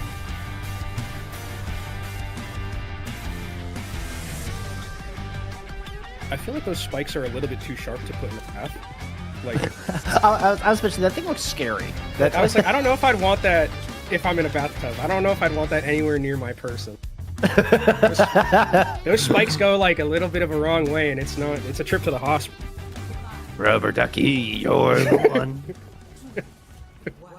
You put me in the hospital, not so. All right, sorry. So we're gonna end up in a Orisa here, Lucio carrying Violet on a Lucio. Oh my god, it's happening. We've done it's it. happening. It's happening, Kenobi. We've remembered to play Lucio. We've done it. It's finally happening. Oh my god. A little bit of a warm-up maybe before grand finals, but this is something that, I mean, we talked about it where it's like Team Vision has such a aversion to playing this hero. Now Violet's back on it. I mean, he's a very good Lucio player who was in Overwatch League as well. Now, and we'll see if it continues, but Lilin already taken down by Slow Dive. Violet's going to be able to take down Atomics. It's just, it feels like this is Team Vision's letter to Dreamlight that we're going to be sending you home. Yeah, well, so, sorry you're not at full strength, but we're not pulling punches. And it is. We have to remember that this is the winner of this does end up going to promotion relegation tournament. So exactly, looks like Team Vision is in a great position right now in that driver's seat. They have all of the positioning to work with right now. The spam potential. I love that there's going to be also this. I love this Sojourn pick as well going into this one because the amount of spam potential you can get, and it's very easy to farm the rails. Palmatino is going to end up going down. Oh, okay. D-Cruz trades back. D-Cruz has got some chops. Yeah, at least able to get a pick here. Something in, a little feather in the cap of Dreamlight. This is also what? This is Thomas' fourth hero, no? Like, this is the... I think this is the Orisa. Yeah, so Thomas playing on the Orisa. Wrecking Ball, Hazard, Diva, Orisa. Yeah, and it looks like, I mean, it's just unfortunate that Palmatino doesn't look as, like, comfortable on something like the Orisa, but it's something you pretty much need to play. Like, Diva here would be, it's, like, unplayable, so... You wouldn't be able to control any space. You wouldn't be able to get in at all. That choke would just be impossible. And there's not enough room to try to rotate and set up to open up sight lines. Yeah, that'd be really tough. It's just going to try to brute force it. I think it's the best option for Dreamlight. They're going to throw in the Kitsune rush, go toe-to-toe, try to make it as messy as possible, but Violet's able to beat Rod FD to the sound barrier. Rod FD does get theirs in and down, but not before Lilin falls.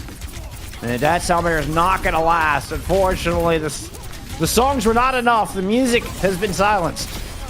Unfortunately not. I mean, Violet's going to end up going down here, but it's not going to matter too much. It was a flip. But, I mean, the counter dive was fantastic, though, from Team... Oh, that... Wow. Whoa. Okay. Well, what? Oh, who are you? There it is. There it is. Who are you? Yep. Yeah. I was waiting for that as the response. I think that's the classic Violet default response to any flame. That was his response to King yesterday. Yeah.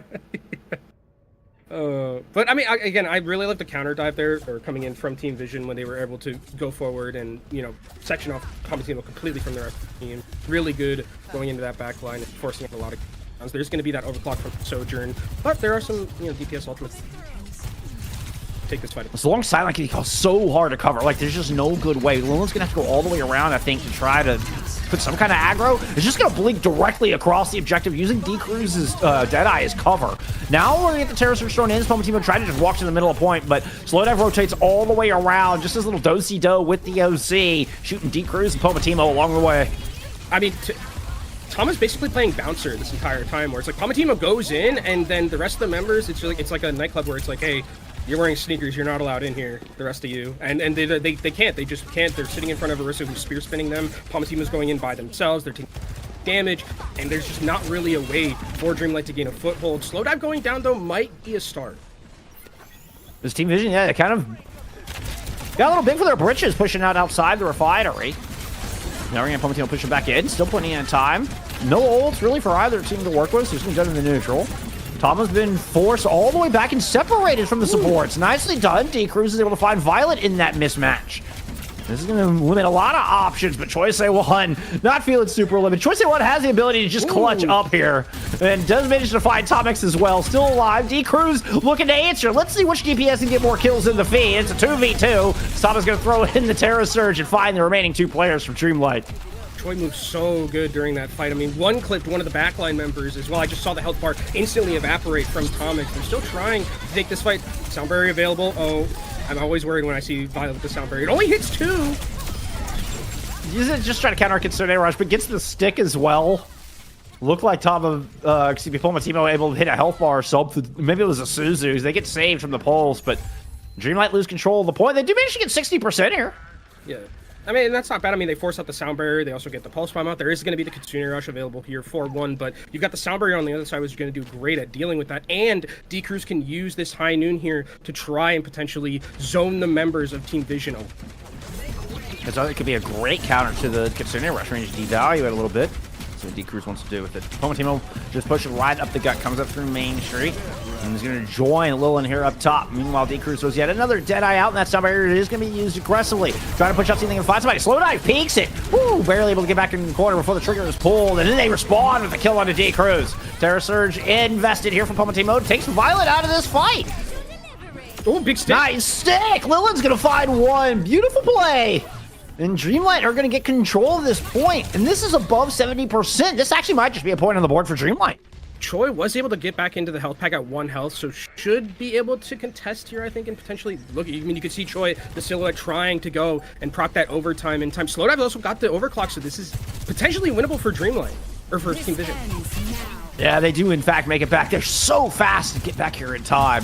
D-Cruz fighting 1 is a good start, but this OC is in play right on top of the objective. Swinging around, good shot on the Rod FD. Once again, D-Cruz answers. D-Cruz is determined to give a fight here to Team Vision and have clawed their way into a flashpoint win on Refinery. The D-Cruz, I think the flame in all chat is strengthening the resolve of Dreamlight right now. They're getting some momentum. D-Cruz is playing so well, and you can actually see Slowdive is just going to try and match mono here, going to a Cassidy themselves, and we'll see. I mean, I think that it's a good decision kind of being able to have that continued damage and not have the one-shot potential really hasn't been there with those rail shots so far, so I think this is a much better way to kind of match what Good spawn for Team Vision, so they're just going to be able to put their backs to this objective, forcing Dreamlight to come steal it away, and they're going to have to do it without Lilin. Climax is holding a Kitsune Rush. Flashpoint unlocks in about 7 seconds, so Climax with a tough decision here. Do you wait for your 5th to come back? Ooh, pulse over Pomatimo. Believe it was Suzied away. They were so low, I don't think Fortify would have been enough to save them there. And Dreamlight do intend to just back away, it seems. I mean, Team Vision, they'll have control, and now they're going to start taking up that percentage, and it's going to be difficult walking into this sound barrier and walking into this Terra Surge. Slowdive getting taken down so low, the sound barrier didn't hit him! Oh, what a huge play, and Lilin's able to capitalize perfectly, and then the follow-up, once the beat fades, the green health is gone, and, well, so is Team Vision off this point. Dreamlight come in and win themselves yet another fight to flip this one. Dreamlight showing some signs of life here in map 3. Dreamlight fighting back in match chat and in the server right now. I love the way that, I mean, I don't know what happened exactly, but Slowdive wasn't hit by that sound barrier, which is something that could have completely changed the fight if that was able to hit, and now it's Dreamlight who have all the potential top. Violet! Okay, that's just, that's not good. That's just Violet's 1. You know, sometimes that just happens. Yep. I mean, good play. I gotta give Tomex some credit on that one. Good read, good shot. Yeah, I don't know why Violet was like in front of the rest of the team there. I was like, Violet should not be here. That's all I'm sorry. Yeah. D-Cruz taking him slowly. Man, look at this. Dreamlight just plugging this choke so effectively. Team Vision are going to try to invest ults just to get through the choke point. This leaves room for Dreamlight to disengage. Oh, but D-Cruz is like, I'm not going anywhere. I don't have an S key on this keyboard. We're holding strong in this choke. It does cost them their tank, but Dreamlight still have the player advantage. I wonder if there's a way to get back onto this one. Lilin does end up going down. Choice A1 wasn't here, so I don't know if they're going to be able to proc this overtime there. Toma's going to try and get on it just at the end, but taking so much damage. It has to use Fortify as well, but it lands a huge spear, but doesn't have the cooldowns to survive after the Terra Surge. D-Cruz still landing shots on this point. Despite Tama's best efforts, Team Vision are down 1-2 here on New York City. Dreamlight telling me not so fast, my friend. I mean, they are. I thought that based on how that first fight went, it was pretty much Team Vision going to take this 3-0, but Dreamlight is just 1 point away from taking this into a 2-1 and bringing some life back into the series. Incredible. You love to see it. Stick lands on a Pomatimo, though. This choice A1 is... The other side, hey, wait a minute. We're not losing here just yet. Let's keep this one interesting. Once again, we'll have first fight going over to Team Vision. They'll grab this cap as we move over to Bomb Plats. So I was looking to go back over to the... That was aggressive. It's very well played, but... I gotta say, even if they're like doing this in matchup, they're at least backing it up. That's one of the... I think there's some pride in that. They're at least playing very well. I mean, it's the second time Tomix has opened up a fight with a kill on the Violet. Now Kitsune Rush easily disengaged from, but the timing on it might grant first cap. Team Vision And see if they can move back on. No, they will not deny the cap as Lilin is able to take down Choice One off screen and prevent that contest. Dreamlight has high ground control, pours some shots up towards Tama. Tama trying to wide peek that, see if they can find anybody with a spear, but D-Cruz is just hitting shot after shot down the sound barrier, and Dreamlight are going to get aggressive. They're going to ambush, sending 2 here on this flank. Sound barrier in response. Violet now slingshotting Team Vision back on this objective. I think they might have Dreamlight isolated into this hallway they tried to flank from. Things are getting a little bit messy as we get a bit of a circle dance here, but it's a Dreamlight 2. Oh, answered twofold. 3-3 in the kill feed. It is a Tama and Choice One versus Lilin and Tomix right now. Yeah, I mean, Kiriko's still out, and Kiriko and Tracer can do a lot of damage here. Tomix is able to take Tomix does it! One. Ooh, the recall, is the recall going to be there from Lilin? Lilin taking down Solo, taken down eventually by Tama, and I mean, yeah, that fight was ridiculous and kind of all over the place, but it benefits, I think, Dreamlight because they've been ticking up this percentage the entire time. They're going to eventually lose it because they can't fight without their main tank, but at 89% is literally last fight territory for them, and then they could take this. It does kind of feel like they went from let's focus on the backline to let's just make this as chaotic as possible. Maybe throw Vision out of their rhythm. It seems to be working. Tama making a very aggressive push on the back of this Kitsune rush from one. Pulse did land on Pomatimo, and right after he gets caught. Tama taking a lot of poke damage, though. He's chunked down, has to back away, await some healing. Here comes the pursuit. D-Cruz looking to take this high ground where it can pop a very juicy Deadeye. Tama's going to back up to the point. Pomatimo popping the Fortify and giving pursuit. D-Cruz and Tomix tried to follow, but they run into a hail of hurt as they try to move on to this point. It was a very chaotic fight, and I think that it was off the back of some really good positioning and some peel coming in from Tama with those javelins, making that aggressive play from Dreamlight very hard to kind of stick together because you're talking about how chaotic it is, and it feels like Team Vision aren't that comfortable, but the way Tama played that fight made it really good for them. And look at Dreamlight, though, with this next fight, so much an advantage when it comes to that macro in terms of... They're just going to do a quick amp speed right onto the objective. They're not looking to match the high ground. Just going to hold here, throw Kitsune Rush, dare Vision to come play at it.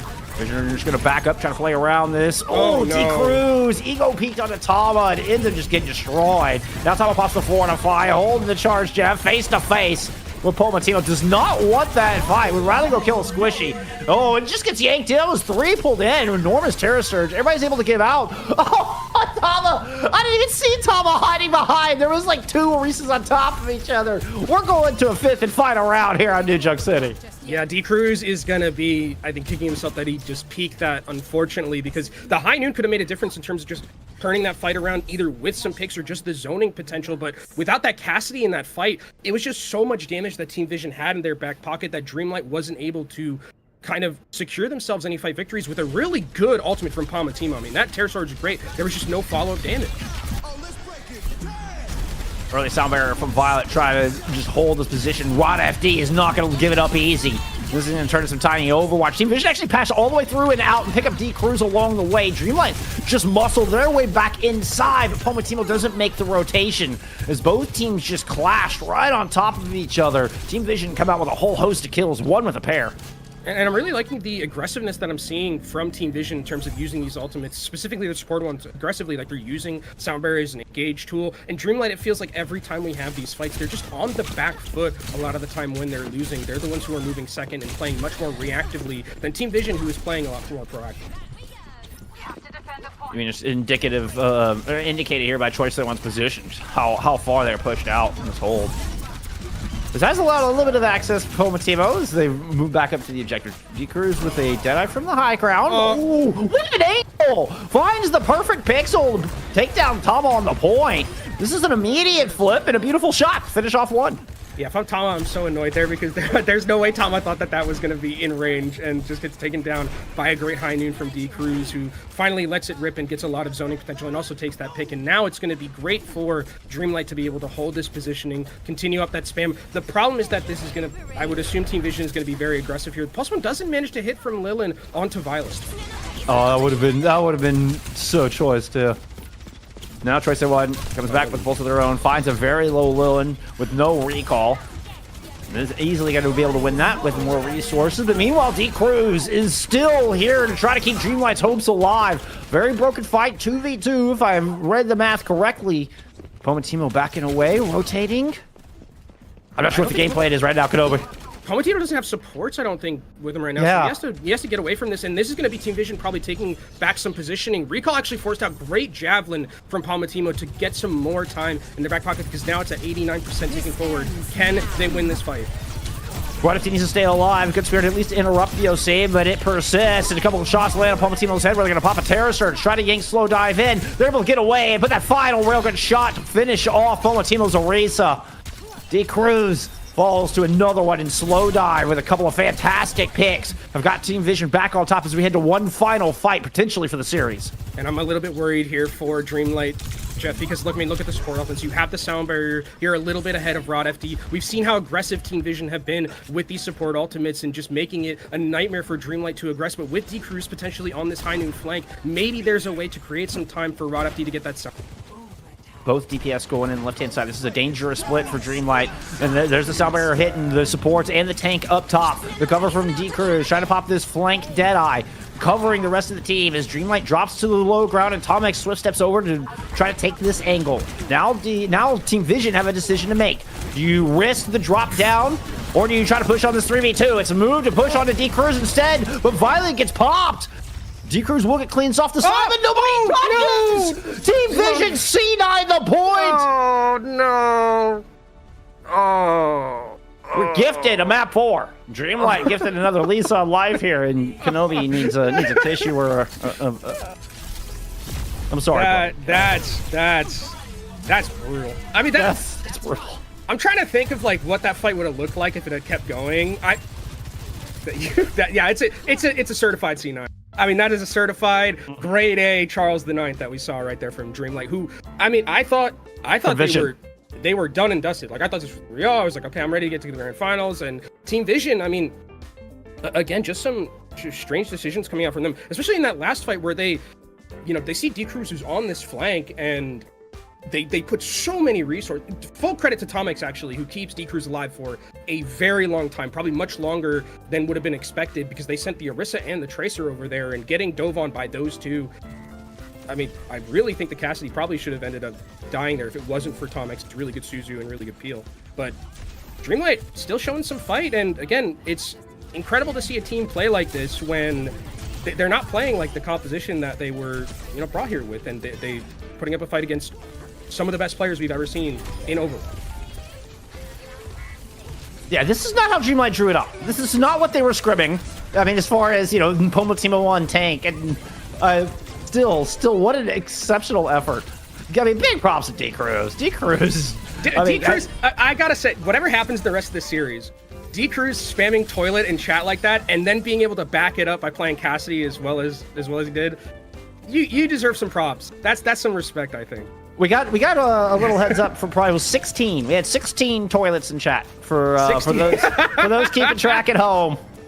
There's probably a lot more. Also, just at the very end there, that's probably where a lot of it came from, because you saw immediately as soon as that C9 happened, it was just all in the chat. Well, we're going to map 4. Can D Cruz do it again? We'll have to see. They're gonna have to do it on a Team Vision map pick next time. We're gonna take a quick break. When we come back, we'll see what they choose. Y'all don't go anywhere.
Well, we saw Team Vision pull off the Lucio for the first time this season, actually playing a main support. Didn't quite work out for him, Kenobi. Dreamlight are able to claw their way back in at a 5-point New Junk City off of a wild finish of a Charlie Niner. And here we are, heading to a map 4 very unexpectedly, I'd say. Very unexpected. I mean, especially again, given what we've seen from Dreamlight and like the unfortunate scenario where they don't have their regular main tank playing right now. Taking a map off of Team Vision is huge for them, because I was ready to be like, okay, it's going to be 3-0. We're going to be going to the grand finals here relatively soon, but Dreamlight is putting up a fight. The mental warfare that is happening in chat might actually be working. There might be something to that, and I would expect it to continue going into our 4th map. I mean, I would have said Dreamlight taking a map off of this team while they're at full strength would have been a huge feather in their cap. I mean, again, you're talking about your 7th seed taking on what was through the regular season your undefeated Team Vision. Doing it without their tank player? I mean, absolutely insane. Absolutely insane. But we got a lot of cool pavs here for your Master Division playoffs this weekend. Be sure to go check it out over at Faceit Watch. You can go see exactly how that Charlie Niner happened from the first-person perspective. We got you covered. It's all there. You got the options. We got Pomatimo and D-Cruz, your tank and DPS player there for Dreamlight. You've also got Violet and Choice A1's POVs available from Team Vision. And of course, you can keep us if you want to get the awesome insight from Kenobi or my bad jokes. You know, those are all available here for you. You got options, my friends. You got options.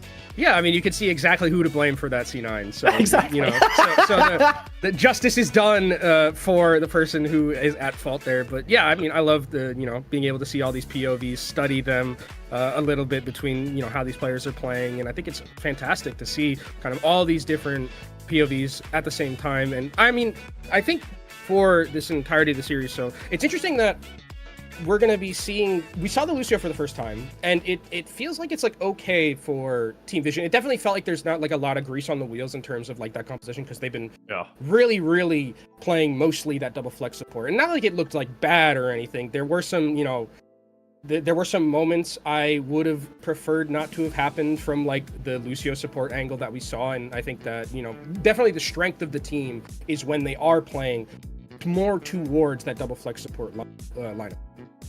Yeah, the back-to-back early deaths from Violet come to mind. Yeah. We saw Tomx able to get, just back-to-back headshots, or, that first kill in back-to-back team fights, rather. Yeah, that was definitely not ideal. And the mental warfare, Team Vision have self-banned the Lucio. The Lucio allergy is back.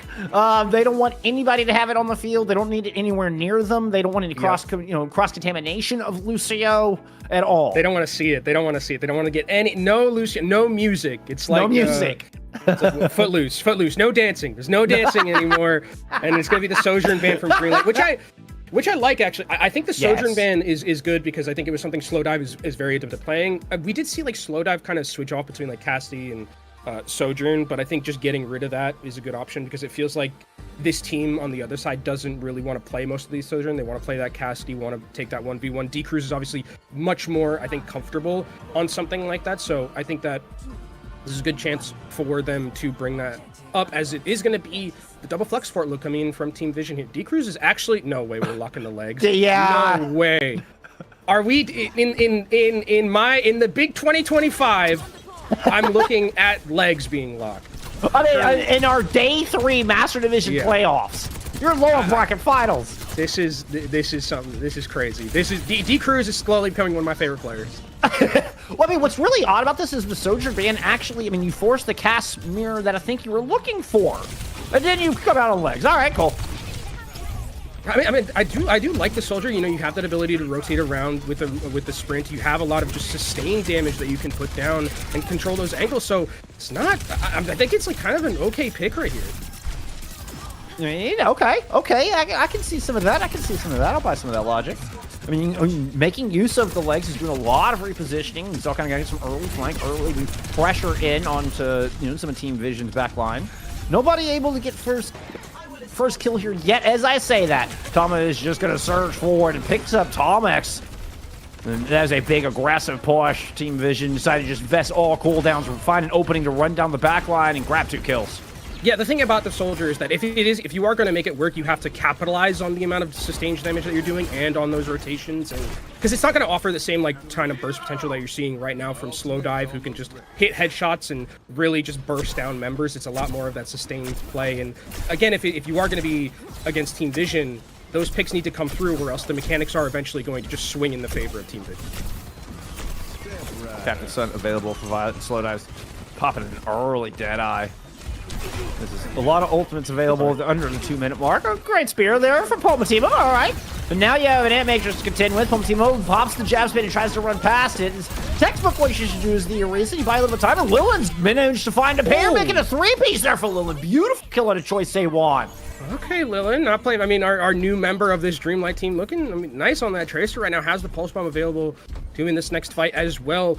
I mean, there's the strategic, the support ultimate that you have right now coming in from Violet is going to be more of an offensive one. So you don't really have any defensive support ultimates here coming in from Team Vision. And when you look at the other side for Dreamlight, you've got Orbital Ray and you have the Kitsune Rush. 2 most powerful ultimates in the game, period. Well, you're not going to get a chance to use that rush as Tomex gets melted once again. Tama finding that kill for the 2nd time in a row.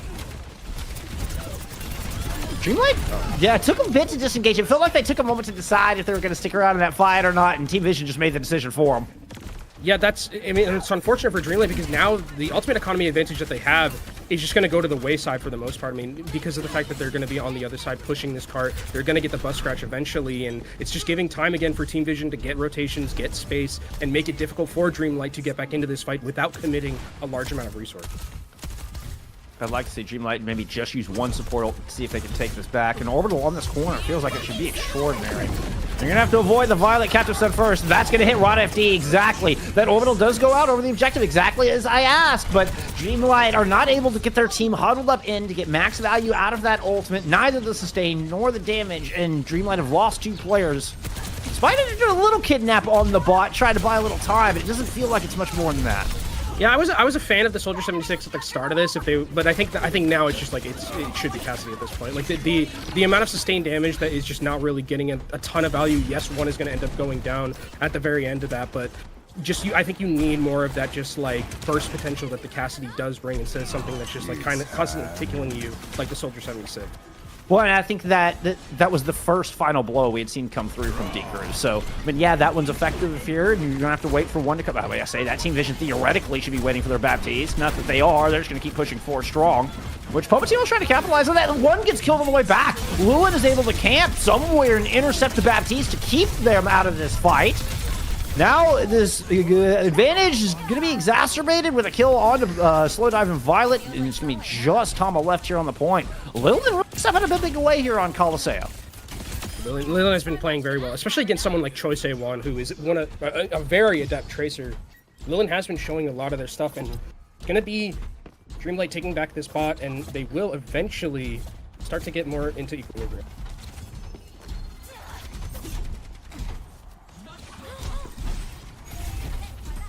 Kitsune Rush available for Dreamlight.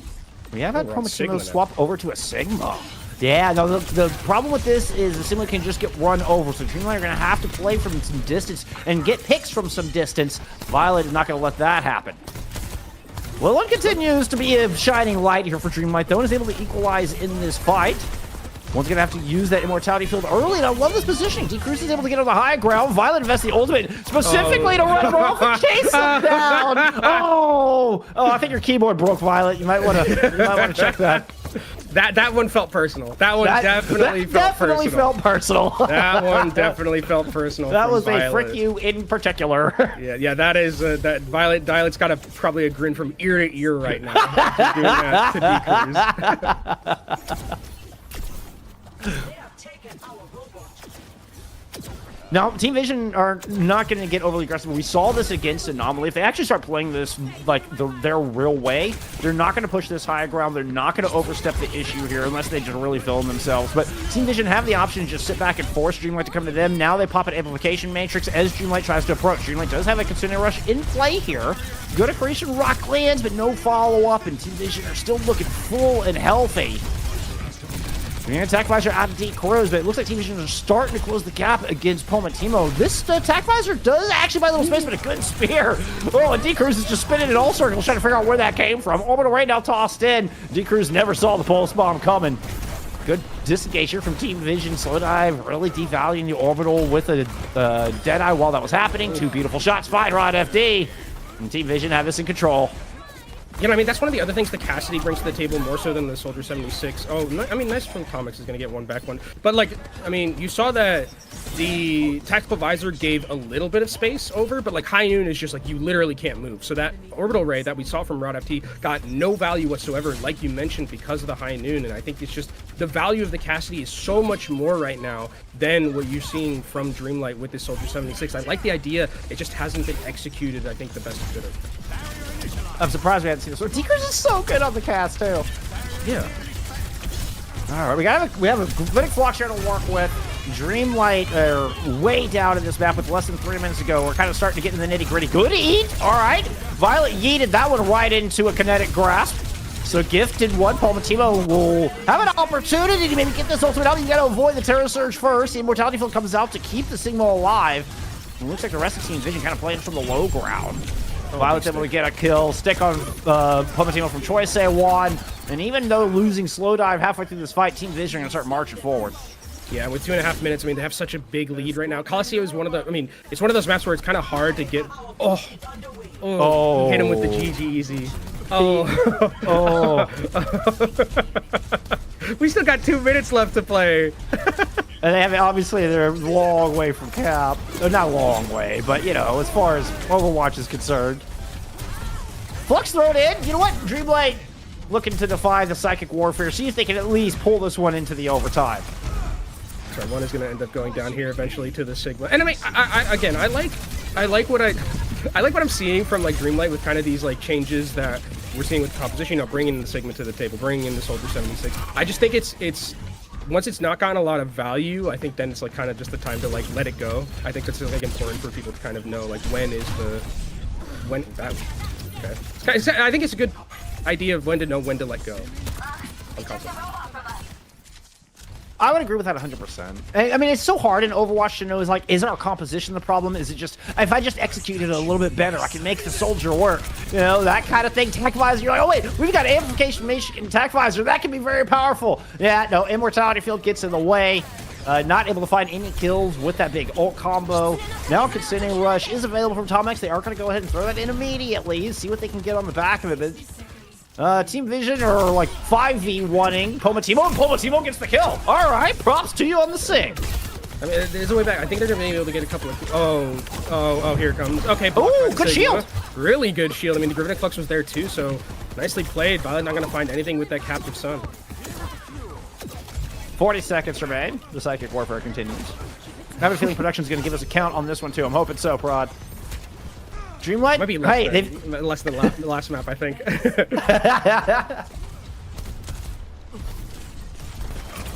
Dreamlight have control of the bot. There is an opportunity here. But it doesn't feel like they have much tools to work with. Falling early in the fight to an outburst. Was that an environmental? Was it? Oh, I don't know. I don't know. Could have very potentially been. I didn't see the park for Violet. Hey, it looked like a stick, though. You know, finds a little revenge. And gets some consolidation from their fallen comrade. Remember what I was looking for. Slow dive pops Attack Visor. That does it. There you go. Jeez. Oh, my goodness. Then so concludes your lower bracket finals here, friends. Team Vision will take the 3-1. They're moving on to the grand finals, and let's not forget here in all the hubbub, they do get a shot at the OWCS promotion relegation here with this spectacular Overwatch series we just saw. Yeah, well, I think we're gonna get all of the GG Easy pre-made things right there. But yeah, congratulations again to Team Vision, who are going to be going to that promotion relegation. Very, very well played from them. A little bit goofy at the end with like the Soldier 76 and stuff like that and stuff in match chat. But I mean, this is a very, very good team. They were 15-0 going into the bracket stage. Only had that one loss to Anomaly yesterday in a 5-map banger. Hopefully our grand finals are going to be similar. And you know, again, I think one of the cool things about this team is that you have these two very bright stars in Choi Se-won and in Violet. But Tama, I mean, played like what? I think 4 heroes today. Yeah, I think it ended up being 4. 4. All very good on except all one. of them too. Yeah. The Hammond being able to be played is actually to me something that's very interesting because that brings another wrinkle. Again, not a lot of Hammond players in kind of Overwatch in general, especially in the competitive scene, right? You've got to be very adept at playing that. But like, even if that gets taken away, Tama seems to be able to play a lot of other things. So definitely in the tank role, they look like they are set to navigate any type of hero ban. Yeah, and that Wrecking Ball is going to be such a powerful back pocket pick, such a powerful X factor.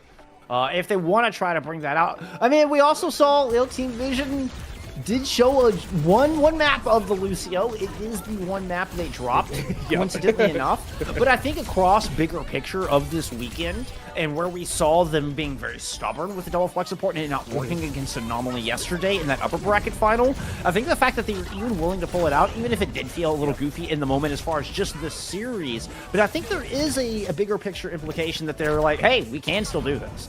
Yeah, I think it would be interesting because it looks like when I watched Anomaly play with specifically the Lucio composition, I don't know if that's something that Team Vision would like opt into mirroring because the Lucio just doesn't look as good as the double flex support looked for the team, right? And it's one of the things that was so good, like the way that they were able to move around with Anomaly and with that Lucio was so good that I think that I would be surprised if we saw like a ton of Lucio from Team Vision going into the grand finals. There are probably maps where it's like you have to play it, but I think that in general, I would expect them more to stay towards this double flex support look because it is what they are clearly the best. Yeah, you know what? That does make a lot of sense. You make a very valid point, my friend, a very valid point. Once again, we're going to see Tama come out with most damage and most elims in the lobby. That versatility, I mean, backed up by exceptional stats all day long. Not only playing all the heroes that they possibly could, but playing them all to a high level. And honestly, it's rare you see Violet not have top damage. Yeah, I think that map was a little was a little goofy just because of the fact that I think there was a lot of just targeting on D-Crews and only that. And but I think you're right. Like Violet is such an interesting player to me in the sense that there are times where like it looks like, you know, we see that, you know, person who 1v2 to Zen Mercy in grand finals on Hollywood, right? We see that in a player, and then there's times where you see the Ajax, see like a lot of deaths and stuff, and like the first. So he is a very anomaly of a player to like kind of like watch and really perceive currently. You know what? We might get an opportunity to learn what it's like to play alongside Violet. We're gonna get an interview here. We've got Slow Dive joining us. It's a DPS player from Team Vision. Hey, thank you so much for taking the time. Congrats on the big dub. Yeah, no worries. So talk me through a little bit. Oh, sorry. No, go please open us up, Kenobi. So talk to me a little bit about kind of like what the hit scan looks like right now in the current meta, because it feels like, you know, you have Cassidy, which is like the big one, but we've also seen like some Ashe and some Sojourn. What kind of for you, I know you paid Soldier 76 at the very end, but I don't know how viable that is. What for you kind of dictates where you want to go with what particular hits? For now, I think mostly Freya. Don't mind Choi is claiming. Anyways, I think Freya is good mostly in different maps. Cass can be good also. I think those two hit scans are the best. When do you tend to pull out the Sojourn? When we see you kind of lean into the Sojourn sometimes, how does the Sojourn fit into that triangle between the Cass, the Freya, and then the Sojourn? Sojourn can be good also on different maps, like on Junk City. Sure. And with the different comps, like Kaz. Okay, so it becomes more map and comp dependent. Yeah, makes sense. So I kind of want to get your thoughts on Tama in particular, because Tama seems to be able to play a lot in the hero pool, and you brought the Hammond, which is not something I think we've seen a ton of. Does it give you like a lot of confidence that Tama is able to play like so many things at like a high level and just kind of don't have to really worry about that in like hero banning stuff? It feels like Tama just able to play pretty much whatever the team needs at any. Yeah, that brings also confidence to the team that Tama can play ball and different hero pool, which also give us different comps to try. and win. How much of that composition is behind? Does Tama make those decisions, or is that something you all decide beforehand, or is it kind of felt out in the moment? We actually, it's in the moment. We didn't practice it, but it came in handy. It did come in handy. You've got Anomaly coming up next here for the grand finals. Obviously, y'all went to 5 and didn't go your way yesterday. What changes are you making going into today to try to take that one away and get the championship? We tried different comps, and hopefully it works today against Anomaly. And we'll try our best. That's what I like to hear. Can we expect to see the double flex support? Is that a... Can I ask that? Are we going back to the Lucio at all? No, it's okay. You don't have to give away strats. I just had to ask. I had to try. Yeah, it's fine. Well, I don't think we have much else for you. We'll let you go and get ready for your grand finals. We don't take up too much of your time. Really appreciate it. Good luck. And if there's floor's yours, if you want to give us a shot or anything before you go, we'll let you do that. Otherwise, good luck in the finals. Thank you, guys. Thank you. Thank you. Oh, always good to talk to the players, Kenobi. Oh, slow down the man. Very quick and to the point. Very quick and to the point. I like yes. it. Very, very efficient answer. I like it. It is interesting to see kind of like the difference of like, Freya and Cassidy and Soldier. Yes. Going into the next series as well, because I think that they, Zoro was someone who, when we were watching yesterday, was very important. And I think Hitscan is going to be important in that grand. Yeah, I mean, Slowdive versus Zoro, I mean, that's going to be a wonderful matchup. I think, Zoro is one of the absolute best hit scans in this region, in this tournament for sure, and was a big component for that Anomaly victory yesterday. Of course, it took them all 5 maps to do it. We'll see if they can repeat that performance. We're going to have your grand finals here for your Season 5 Master Division playoffs coming up here in just a little bit. And, of course, that's not the end. There's still a lot of action even after that, Kenobi.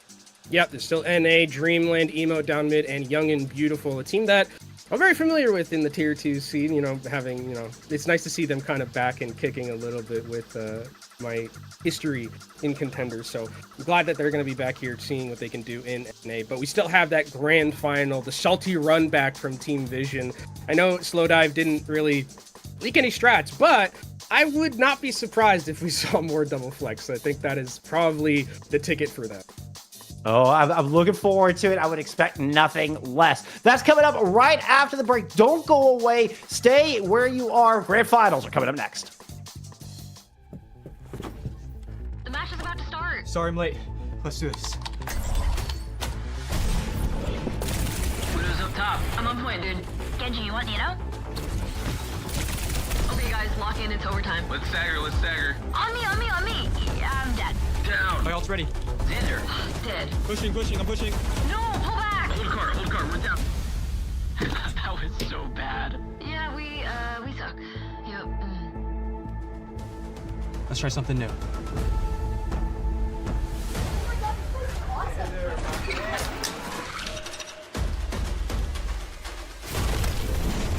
Diving backline. No, I'm dead. Widow's down. Matrix, battle. Oh, no. I got pulse bomb. Back on cart. Come on, back on cart. Oh, going in. Stop the cart. Oh my god! Ah! Go to Morals! Do you see that? Ah! Making their OWCS World Finals debut, please welcome to the stage, Team Phoenix! Are you ready? Yeah. I'm ready.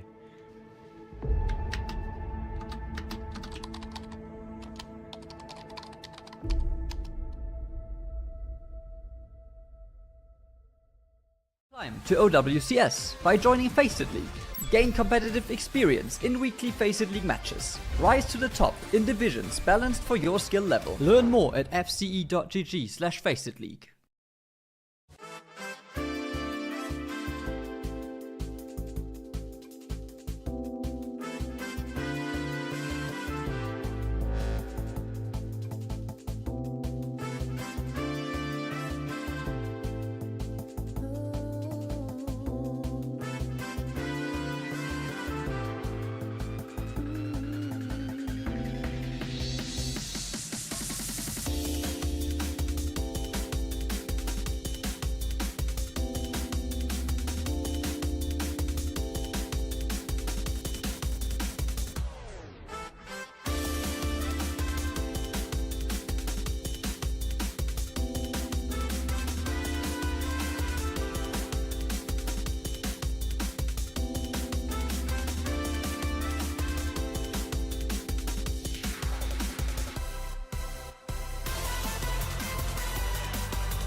Only 2 teams remain, 1 match to go.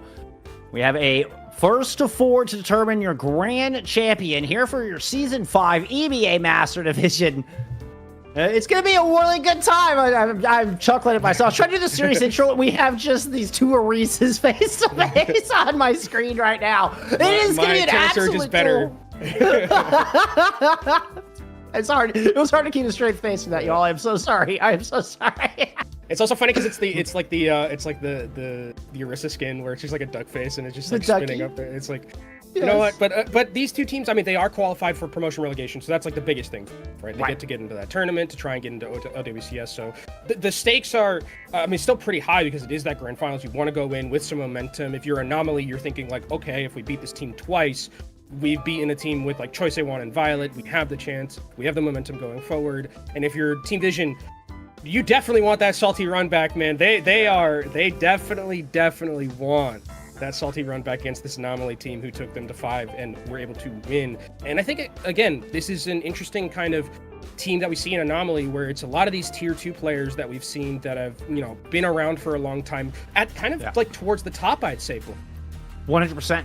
100%. Both of these teams were absolutely built from the ground up to make it into OWCS, to win this division. Both of these teams were built to take first place, were built to just not leave any room for anybody else to come even close. And during the regular season, they absolutely were able to do that. And it was Vision who were a little bit more perfect in regular season. They also took that 3-0 over Anomaly during that time. But of course, we did get the run back from Anomaly yesterday, kind of even in the odds. So we're actually kind of at 1 game apiece going to these 2 teams heading into this grand finals. And I don't even know which way I would predict this one. This one feels so even as of right now. Yeah, I think it's interesting that we saw before this Team Vision play, because we saw them play like the Lucio they brought out. Tama brought out a lot of different things in terms of composition, where like yesterday it was a lot of just like the Orisa, mostly that we saw. There wasn't too much change in terms of that tank pool. So that like the Hammond is something, for instance, that like I'm very interested to see what it's going to look like going forward. And for Anomaly, I think that, again, when I look at this team and what they're the best at, their ability to kind of like make decisions and be, you know, with their momentum and kind of the tempo that they play with, I really like it, especially when they bring the Lucio to the table or something like, you know, they have the Juno, which isn't like the same because Juno has speed ring, but it's not like that it's not like that Lucio kind of ability to make those rotations. So I think Lucio is very important in this series, specifically from Anomaly, because it looks like when they're at their best, they're playing that Lucio Kiri backline, they're the ones who set the tempo and make room for Zoro, who you told me is one of the best hit scans that we have, and 100%. Looked like it yesterday. I mean, looked like it. Fantastic. Oh, I would absolutely stake the house on that. I will stand behind that statement of Zoro being one of the absolute, if not the best upcoming hit scan in this region. And we saw that on display, and I expect to see a lot more of it here as we head into this grand finals. But let's talk about this Team Vision squad. Of course, you do have the star power of Violet and Choice A1. Korean imports are playing with this team. And again, this team, I mean, built to make it into OWCS. Yep. But of course, as always, we don't want to neglect the other players in this squad. Tama has been such an all-star. And I mean, I could see actually Tama kind of being the MVP of this tournament if Team Vision were able to take it away. I think that's how good they have looked. Yeah, I think this team is definitely, you know, Violet's going to do the Violet things sometimes. We didn't see like too much of like the Violet really pop off moments in the previous series. We saw some, you know, bad moments, but there are times where, again, this team likes to play a little bit more slowly. They like to kind of hold their ground, bunker up a little bit, and there are at points where they will just hands it, like I said in the previous. And that's something that we saw them do yesterday on maps like Circuit Royale, where if you give this team time, you give Choi time, you give Slow Dive time, you give Violet time, they will eventually make something happen out of whole cloth. So I think that there is that potential for Team Vision when the Lucio is not in play to be that, you know, because I don't think while Anomaly is like, you know, pretty okay in terms of their ability to frag on specifically the DPS from like King and Zoro, it's not the same as Team Vision is so adept at like those kind of mid-fight picks that come. And their rotations are so good. That clawback we saw on Colosseo was, I mean, almost exclusively on the back of wonderful positioning, good rotations, and just such excellent recognition. I think we're in for a very fast-paced series. I think one of the things the experience of all the 10 players in this lobby brings is that very quick recognition. You're talking about, Anomaly able to kind of act swiftly, and they play very fast. They also make those decisions very swiftly. They can adjust in a heartbeat to change and alter what they're doing based on, maybe some unusual positioning where Violet will play hard angles, will take wide swings, which is very unusual to play against. You don't see very many teams do that. Anomaly able to adapt very well on the fly, and I mean, one of their huge strengths coming into this, they were able to punish Violet's aggression a lot more than any other team yesterday. I think it was a real key to their success. I look to see more of that kind of quick decision making, that quick adjustments here from Anomaly today. Yeah, and I think you're completely right about the fact that, like, if Violet is going to make those aggressive plays and play off sides a little bit, if you have like someone like Zoro or King, they were super good yesterday at just making sure that Iliari is on the flank. Okay, the Iliari is going to get taken down. They focused down Violet super aggressively, and it was one of the key parts of why they were able to win that series yesterday in that 5-map set. But we're going into the ban phase right now. Baptiste taken off the board, something that, again, if we're going to be seeing a lot of this double flex support run, Baptiste getting out of there is something that it's been played a lot by Team Vision, and we'll see what Team Vision is going to take off the table on the other side. I would expect them probably to pinch a lot of the hit scan pool, especially because Zoro is on the other side, and Zoro is really good at Cassidy. Cassidy's taken off the table. I think that's a good decision. This also opens up Bullskunk Hammond. We saw in the previous series, Hammond was picked here by Team Vision, who did ban the Cassidy. And I mean, we're going into Oasis for this first map. Spoiler alert, but that's a really good, strong positioning for Hammond. Like, you can at least City Center for sure is very good for Hammond. Gardens is decent. Yeah, I think Gardens is still. I think if you lottery University, you're just like sad. But like you're sad. You're sad. Yeah. I think it's still, if Tama is as good as playing it as I've seen, I think it's still playable. It's definitely like so much harder. You just don't have the amount of room to play with, right? But I think without the Cassidy, that specifically makes it, to me, you can probably play it on all 3 maps and be like okay with it. Definitely on City Center and Gardens. We also, we may have even seen Team Vision hide a little bit of strats in our previous match as well. So where they're like, we're not preparing the ball so much as we just don't want to play what we really want to play. Because we also saw like pick Colosseo, where we fully expected him to pick Circuit in that last series. I think we kind of saw Team Vision hiding some stuff, and now we might see their full form as we are going to get the Tama Diva versus the Crocs Hazard here to start. Oh, Crocs' Hazard, so nasty, one of the best. The mental warfare begins immediately as doors open. And so one of the interesting things about this composition is that there's the double flex support look is going to be here for Team Vision, so a lot of poking potential. Going to be looking out for those antis, looking out for the picks from Violet. But if you are going to be Anomaly, you have the potential to just use the Lucio and use the Hazard to get instantly onto that backline. The supports have to play very, very carefully, and Tama's going to have a lot of pressure to keep those supports alive. Peel. Keep an eye on one. That is Tama's primary target of protection. Is currently just focused on making sure Zoro doesn't have just clean shots as free as they want. Turns their attention onto Crocs, where a big Biodate lands from one. Crocs is able to back up around the center pillar, kind of rotate. But Team Vision is taking up spots on the stairs, so they're able to force Crocs all the way back towards the spot. And Anomaly haven't managed to pick up an early first cap here. A little bit of a mistake from Vision, as Anomaly are going to be building percentage all through this first fight. You can see Crocs is just able to live for so long. As soon as they're able to jump back, still get out, and still Tama is in pursuit. They will eventually take them down. Yeah, that's unfortunately for Crocs. Crocs is on a hero that's like really hard to pilot in a scenario like this because of the fact that Tama's going to end up going down. I think that was in traffic. But again, one of the things is like they're very lucky they were able to cap actually because of the fact that they got at least 30% in their back pocket. But again, if you give Team Vision time like they did, Crocs really wasn't able to find any angles. There was really good positioning from Team Vision to make it so that Crocs had to go very far if you were ever going to take any space away. And Tama was really a bastion, just holding that angle and making sure Crocs wasn't able to get aggressive onto that back. So now Crocs tries to push in through coast side and see if that'll give them some access. So far, the Frenchman's been staunted, and the nano boost on Tom is going to make it even more difficult for Anomaly to try to fight their way out of this hallway. They haven't managed to make their way back towards the spawn side. Oh, that was a nasty backhand clip on a Janowicz, and that ultimate could have been the difference maker here. Tom was able to, Crocs is able to trade one, and King did land a pulse, but at the end, Team Vision are able to take the map, and we're going to get another reset out of top.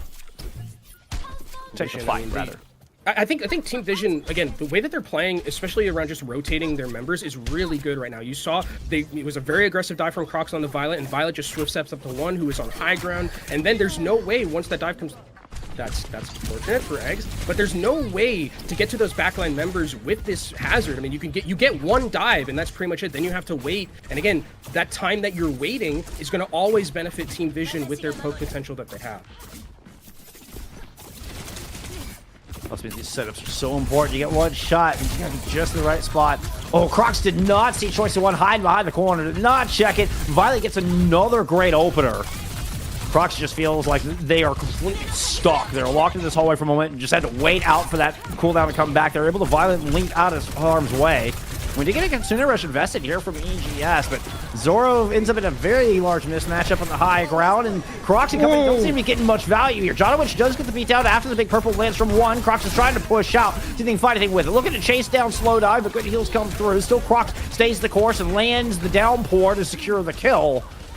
Normally losing EGS, not ideal. The yellow overtime is already going. King no longer able to stabilize on this point. Crocs has to just hurl themselves onto the objective, and they just eat all kinds of damage from all kinds of directions.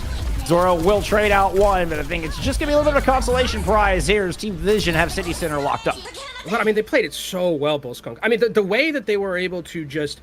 Like, the positioning was immaculate. Like, they see that there's a hazard, and hazard, you get that one violent leap, and it's like, that's it. So we're going to position ourselves on high ground. We're going to move around with the Diva anywhere. And it felt like, basically, they were just dragging Anomaly along the entire time, and, like, with the carrot on a stick, and Anomaly could never find any foothold whatsoever. They played positioning fantastically. It's going to be a little bit harder on a map like this where it's a little bit more lower to the ground and there aren't those high grounds to play around with, but the way that Team Vision are schmoving and grooving right now is very good. Zoro, the only one from Anomaly that was able to get over 2k damage, including Crocs on the hazard, which is an incredible... I mean, that is just a testament to the positioning and what you're talking about, just how stalwart and fundamentally sound Team Vision was on that... I'd say defense of City Center, but just being able to hold that point. We do get an early high ground push here from Anomaly, trying to get Zoro set up. Moving over to a Sojourn here as we go into Gardens. Staying low. That's it. Suzu already out, so again, the spam that Team Vision is bringing to the table really paying dividends with how much value they're able to get with these cooldowns that are being forced out super early, and now the dive can come through because they know that there isn't that Suzu on the other side. Another huge purples. One's going to fight Zoro and John, which with that gets a Suzu out for the EGS. And Croc somehow ends up out in the open and gets picked while all this is happening. The backline was just kind of forced and stabilized for a second, and Croc's trying to push out while that was going on during that moment of stabilization, and it's just a bit of a disconnect here from Anomaly. Now just trying to back out one pace. Vision are playing so well around Kitsune, or around the timing for Suzu as well. You can see Tama and Choice A1 are diving when they know that Suzu isn't available, so they can get a lot of value onto that backline or onto just those members that are sectioned off from the rest of the team. Super lows or an early eat the purple. Anomaly jumping or fighting to get out of this hallway. There's just no room to work. Team Vision just kind of corral them into that side spot and right into the kill box. Yeah, and it's interesting because this feels like a completely completely different Team Vision team than we saw yesterday against a composition like this. Like, it was always Anomaly who were setting the tempo, and Tama's giving it back now on the other side. Okay. I like that we're giving it back a little. You know, they've been on the receiving end of some BM. It's time for them to bring some. Bullet shot's gonna get invested in from Slow Dive on the back of another great nade. Nano boost as well. And Team Vision just coalesce all of that power into a 2-for-1 trade. Yeah, you sacrifice your Tracer in the process, but very coordinated assault from Team Vision to get this past the 2/3 mark. Now the Lucio's gone completely right now. They're putting Janowicz onto this Brigitte instead, just to offer a little bit more of that, brawl potential with that whip shot. Make sure that the Diva can't just dive into the backline with the Tracer. But you have the Pulse Bomb available. You have Kitsune Rush. It's going to be very hard for Team Vision, or for Anomaly to walk in. Kitsune rushes in. John Owich got hit by a nade. Absolutely run over. The Brig not enough to fend it off. Once again, we get a 2 for 1. A desperate center for Anomaly. Only 3 players strong. I think Kitsune Rush maybe even gotten lost at that. I did not even see it. EGS's Kunisune hit the battlefield. Unclear on where it went, but Anomaly just desperate now to try to make a move onto this point. Sleep, follow up onto King, denies the touch. And that's going to be the yellow bar going away. It's a clean Oasis for Team Vision. Crispy as you like. That was a fresh bag of Totitos, Crispy. I mean, that was it looks like a completely different team. Genuinely, I like the way that they positioned was immaculate throughout the entirety of that. Crocs didn't load into the server pretty much because was being checked every single time. There was that one time that we're on Crocs' POV on Orisa, and it's just the health bar is going down, all the way down, all the way down. Just like they're doing everything to try to keep Crocs alive, and it's just the focus fire is so good. We don't even have a lot of replays because it was just that quick and clean from Team Vision. Yeah, I'm sure the stats aren't even that high, right? It's not like, it's not a 15k damage map. I mean, your stats are going to be low because the team fights were so fast. I mean, that was like 2-minute city center. I guess gardens. It was a 2-minute gardens.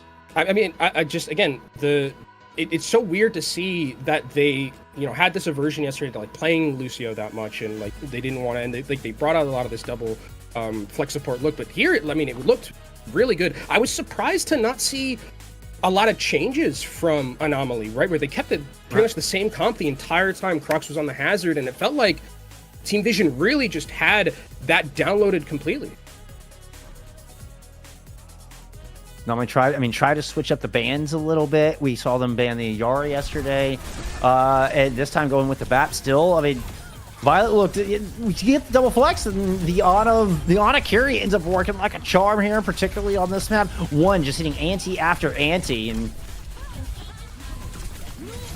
that seemed like the big crux point for me, because I feel like the Ana should be so vulnerable, right? Can we think the Ana doesn't have a whole lot of maneuverability? Anomaly is so aggressive, at least in the way their composition's built, but they never found access into that backline. Yeah, the thing is like, I love the thing is that is interesting about like the Ana is like, okay, so the Ana like is very vulnerable. You have like some peel for yourself with like sleep or something like that, but I think the Diva is really the thing that's making the difference, because if Hazard goes and dives onto the Ana, well, okay, Tama just walks over there with boosters, boops you away, and you also have defense matrix, so Ana's not taking any damage, and then you have to be worried about a nade just hitting you, and then you just instantly die. Like, again, I think that I was really surprised to not see a lot of swaps from this Anomaly side. Violet not dying is also pretty interesting. There's someone who could just die 15 times in a map, or just die none, and still get a lot of value done, which we saw. I mean, there were a couple of times where got a couple of headshots, managed to take fights out before they even started. But yeah, I mean, this was I can't say enough about how good a performance this was from the entirety of Vision. 7 deaths across 2 maps. Zoro had that same amount just in their own right. EGS having 0 kills also stand out to me. The other one I want to highlight for y'all is the number of assists from 1. Look at the 20 assists that's all nades. I feel like that's all bio nades. Yeah. And the way that they were playing around the nade was good too, because like you would see one hit a nade, then you have to use Suzu, obviously. But then as soon as Suzu's out, the rest of the team would, Choi would go in, Tomo would go in with the Diva, and they would push their advantage when they had, they knew that the Suzu wasn't there. So that's really good understanding again of like when your breakpoints are with a composition like this, because every time we saw the dives come through, the Suzu wasn't there in time because of just the amount of pressure that was. And we've seen this. I mean, the Korean teams really excel at this. And I was talking to a coach, to Coach Cass, about this very thing. He's trying to explain Korean core to me and how much they play around this one individual cooldown, and is that nade. And of course, with Anamo coaching this team alongside with Violet and Choi Se-won here, I mean, they're gonna have that understanding, and you can see it. I mean, it's exactly what you're talking about. The whole team revolves around that nade. That nade is the most important cooldown, the most important thing in that composition for Team Vision, and that understanding is so. I mean, they had it full comprehension. I mean, they could be professors, teach a course on how to play around that on a nade. That'd be a good one to watch for Faceit. Just look at some POVs there. That would be good. But we do have our next map. It is New Junk City. This is obvious. This is like the most obvious map, I think, going into the next one, because the fact that like if you're gonna play double flex here, you are in a lot of trouble, because it's a lot more of an enclosed. are not going to be able to escape very much. Even if there is going to be a diva that will offer you peel, it's still going to be very hard to pilot. So I think this is a great pick for Anomaly, good understanding of where their strengths are, and this should be good for them to try and bring it back. Yeah, smart play. A smart play. And even if, you know, when you get that close quarters, you're talking about, you know, the diva being able to peel, it still costs resources. I mean, you're trying to play up close and personal. Eventually, you're just going to whittle through the defense matrix. You're going to whittle through all of the boosters and and even the health being a resource for that diva, and then just you mow over the back line at that point. Autoband coming through big from Anomaly. respect, man. Big respect. Yep. This is I wasn't actually I don't think yesterday, I don't even think it was in the bans at all. It wasn't. No, they didn't ban Ana at all yesterday. So this is a very big respect ban onto 1 already. Ooh, okay. Not This did get banned yesterday. Yeah, this was banned in the 3rd map.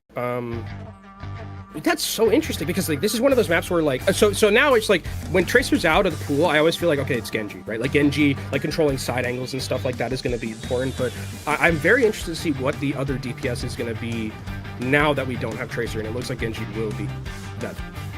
Yeah, we are being shown Genji from both sides. Tracer's so good at pulling out resources. Yeah. So good at pulling out resources. I wonder if they're like I wonder if like they made him angry and now Violet's just like, I'm done playing with you guys. Crux is still on the Hazard here, not going over to the Orisa, which is very, because it feels like yesterday when the strengths for Anomaly were when they were playing that Orisa composition. We're also getting Violet on the Lucio. We get the Lucio Curie out from Team Vision as well. So Vision have they kind of feel like they anticipated this Hazard is what I feel like with that choice. They know they need that speed. They know they're not going to be able to just sit and poke with the double flex. So Violet, in fact, going to that main support for, well, again, second time today, but until today, it did not happen all season. Big rotation coming through from Anomaly as they're trying to take advantage of their quick-moving comp. Yeah, you're going to be seeing here the Genjis on the side angle. We have a great matchup here between Choi Se-ron and between King on their Genjis, two signature heroes for both of them. Oh, it is an exciting matchup. One able to find each. Yes, they're on the Kiriko here now, and Choi Se-ron ends up winning that duel between the Genjis. And it's just gonna be Team Vision a little bit of cleanup before they grab first control here to start things off on New Junk City.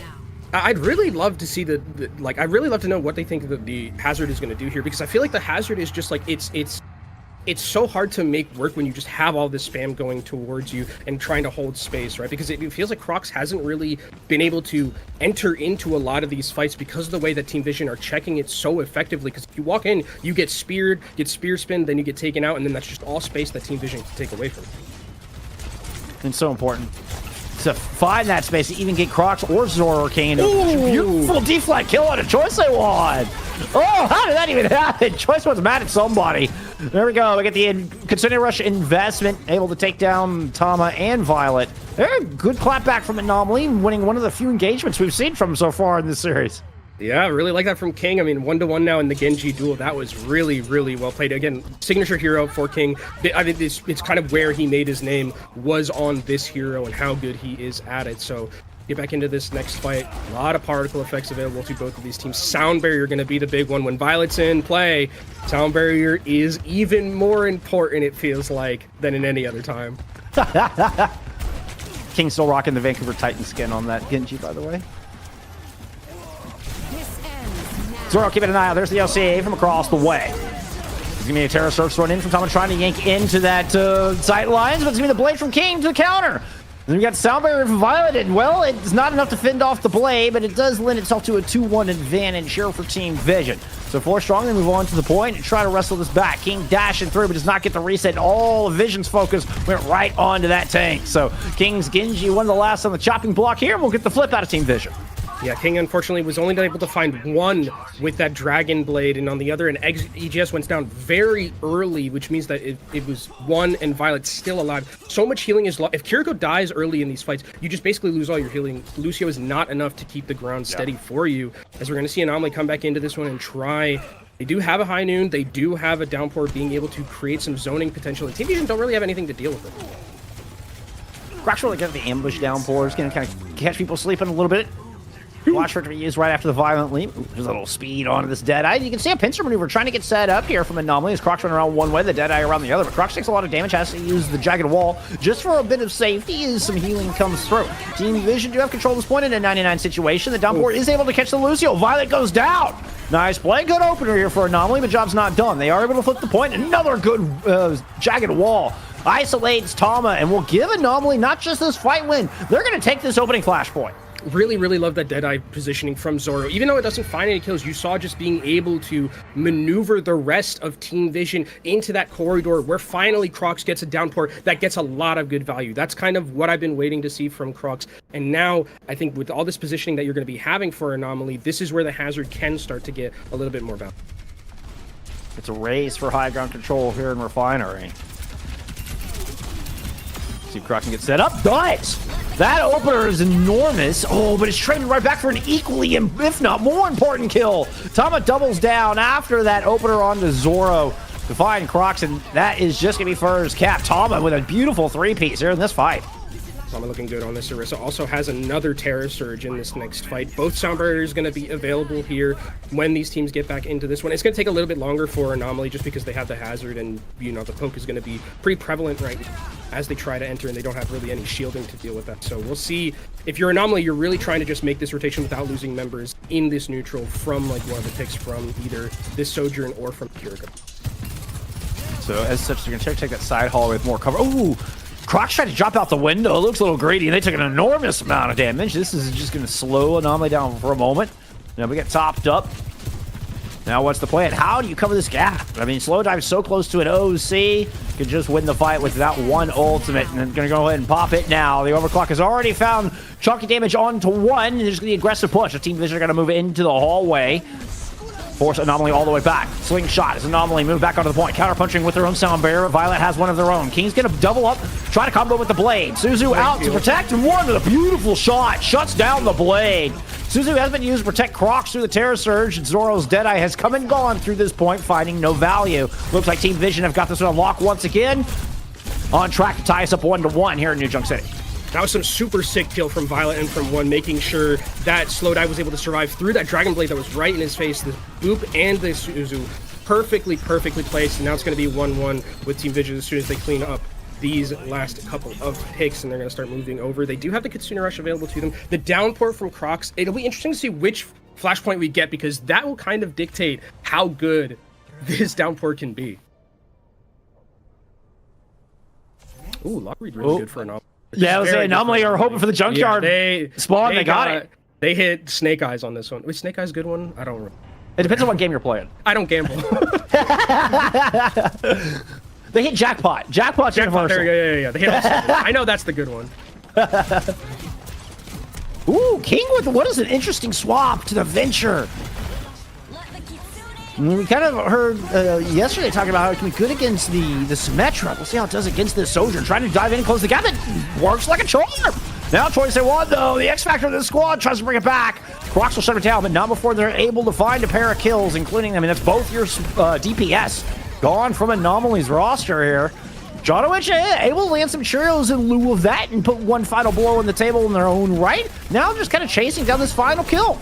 Yeah, they're going to stagger this too, so that means it's going to be more time and more percentage taken for Anomaly right here, as they're going to start setting up. Good deflect there from Choice A1, going to be able to stay alive, and I think if you're Anomaly, you don't want to go too far over aggressive, since you do have to worry about Slow Dive there, being able to take one of those one-shots. But I do like the, bring in the Venture. I think that having this pick is going to be great to get into that backline, really make it difficult for Team Vision to maneuver these fights, because you have to always be worried about that. An insane burst damage as well. Really combo well with Zoro. Ooh, let's get something thrown in for both of our squads as things got a little bit messy in that hallway. Zoro finds themselves with one in their sight lines, but Tama's able to pick up two. It's an enormous Terror Surge. Choice with the dash through to finish off Zoro. And it looks like Crocs isn't faring much better in their duel against Tama here. Choi is on one right now. Choi is, it feels like almost single-handedly bring back these fights that look like they're completely lost, and then Choi will find a couple of picks and be able to bring that one back, as no C9s here this time. It's going to be Anomaly getting back just in time as that 99%, but that has to be perfect from here on out. They do have an overclock to work with, which is going to be great for them to just create that space and create some time, potentially find some picks keep accruing that. So really want to position Slowdive on this point. You have a couple high grounds to choose from. We may have Slowdive on top of your screen at the moment. Not only working clockwise to the point, but Crocs goes the other direction and ends up taking the full business end of that OC. Oh, as does Zoro. But even look mid-dive, didn't have enough health to survive that. One OC, one fight win here for Team Vision, just like the Druid. They're going to push aggressively here, and I think they want to try and find some picks at the back end of this. They won't be able to do so. If they could have gotten like maybe 1 or 2, that would have made it the next fight, the last fight completely. They need to be careful that they don't go too over-aggressive as a Jagged Wall almost gets Choi down. Suzu just in time. Oh, King doesn't make it back into the ground before the Slowdive real shot lands, and there's a Kitsune rush in play from Team Vision as well. EGS did try to respond, but was trying to go second on that one. Team Vision got aggressive here, and they're going to take the second or third flashpoint because of it. Yeah, Anomaly also used both of their very key ultimates. Use the Kitsune Rush, and they also use the Dumper. Get absolutely no value from either of those, and they lose the point on top of that. So now Team Vision is 1 flashpoint away from going up 2-0. They have a sound barrier advantage. They also have Terra Surge. It's going to have to be Anomaly coming out clutch with some potential key picks from their DPS ultimate. And where Anomaly got the jackpot spawn on Junkyard, they're not able to win that. Now Team Vision have their backs to the objective with this bomb flat spawn. They're able to just move up instead of a huge defender's advantage. Oh, God. Oh, they're going to get aggressive with it, though. Never mind the defender's advantage. They're going to turn it around, find Zoro, and take them out of Deadeye. It's a huge pick. The cast, I mean, such a core part of this Anomaly squad. You just have venture damage to try to really work with here. Oh, so difficult to try to swing this. Such a just a massive uphill battle. Yeah, I mean, that was really, really good positioning from Tama, being able to flank around and just knowing that Anomaly had taken that rotation. Basically gets a 5-man Terra Surge pretty much. Only managed to find 1, but it was a very key person in that Cassidy. And again, Team Vision just feeling very good right now with their positioning. They still have a sound barrier to work with. Luckily, Jonowitch has managed to get back up to one of their own. And even if Terra Surge doesn't kill 5, everybody has to spin their cooldowns to escape the damage. They're just so vulnerable, so easy to run them down.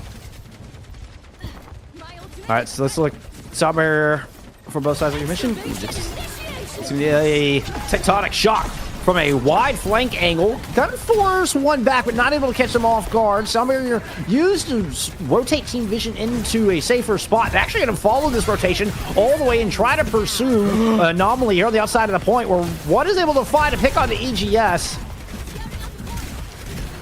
I think that's one going to be all. Kitsune It's the Jack beginning of the EGS. end. Oh, is that what happened? Yeah, I'm 99% sure, because I heard EGS's cooldown, and then there was the headshot from 1. I don't know if I've ever seen a Kitsune Jax, by the way. That is insane. 1 literally won that fight, no pun intended with the dad jokes, but that is that fight win. If they win this map, it's all 1. Like, that was insane. I mean, it's such a it's a momentary frame of casting. It'll be 1 or 2 frames on a Kitsune Rush where you can intercept it or interrupt it.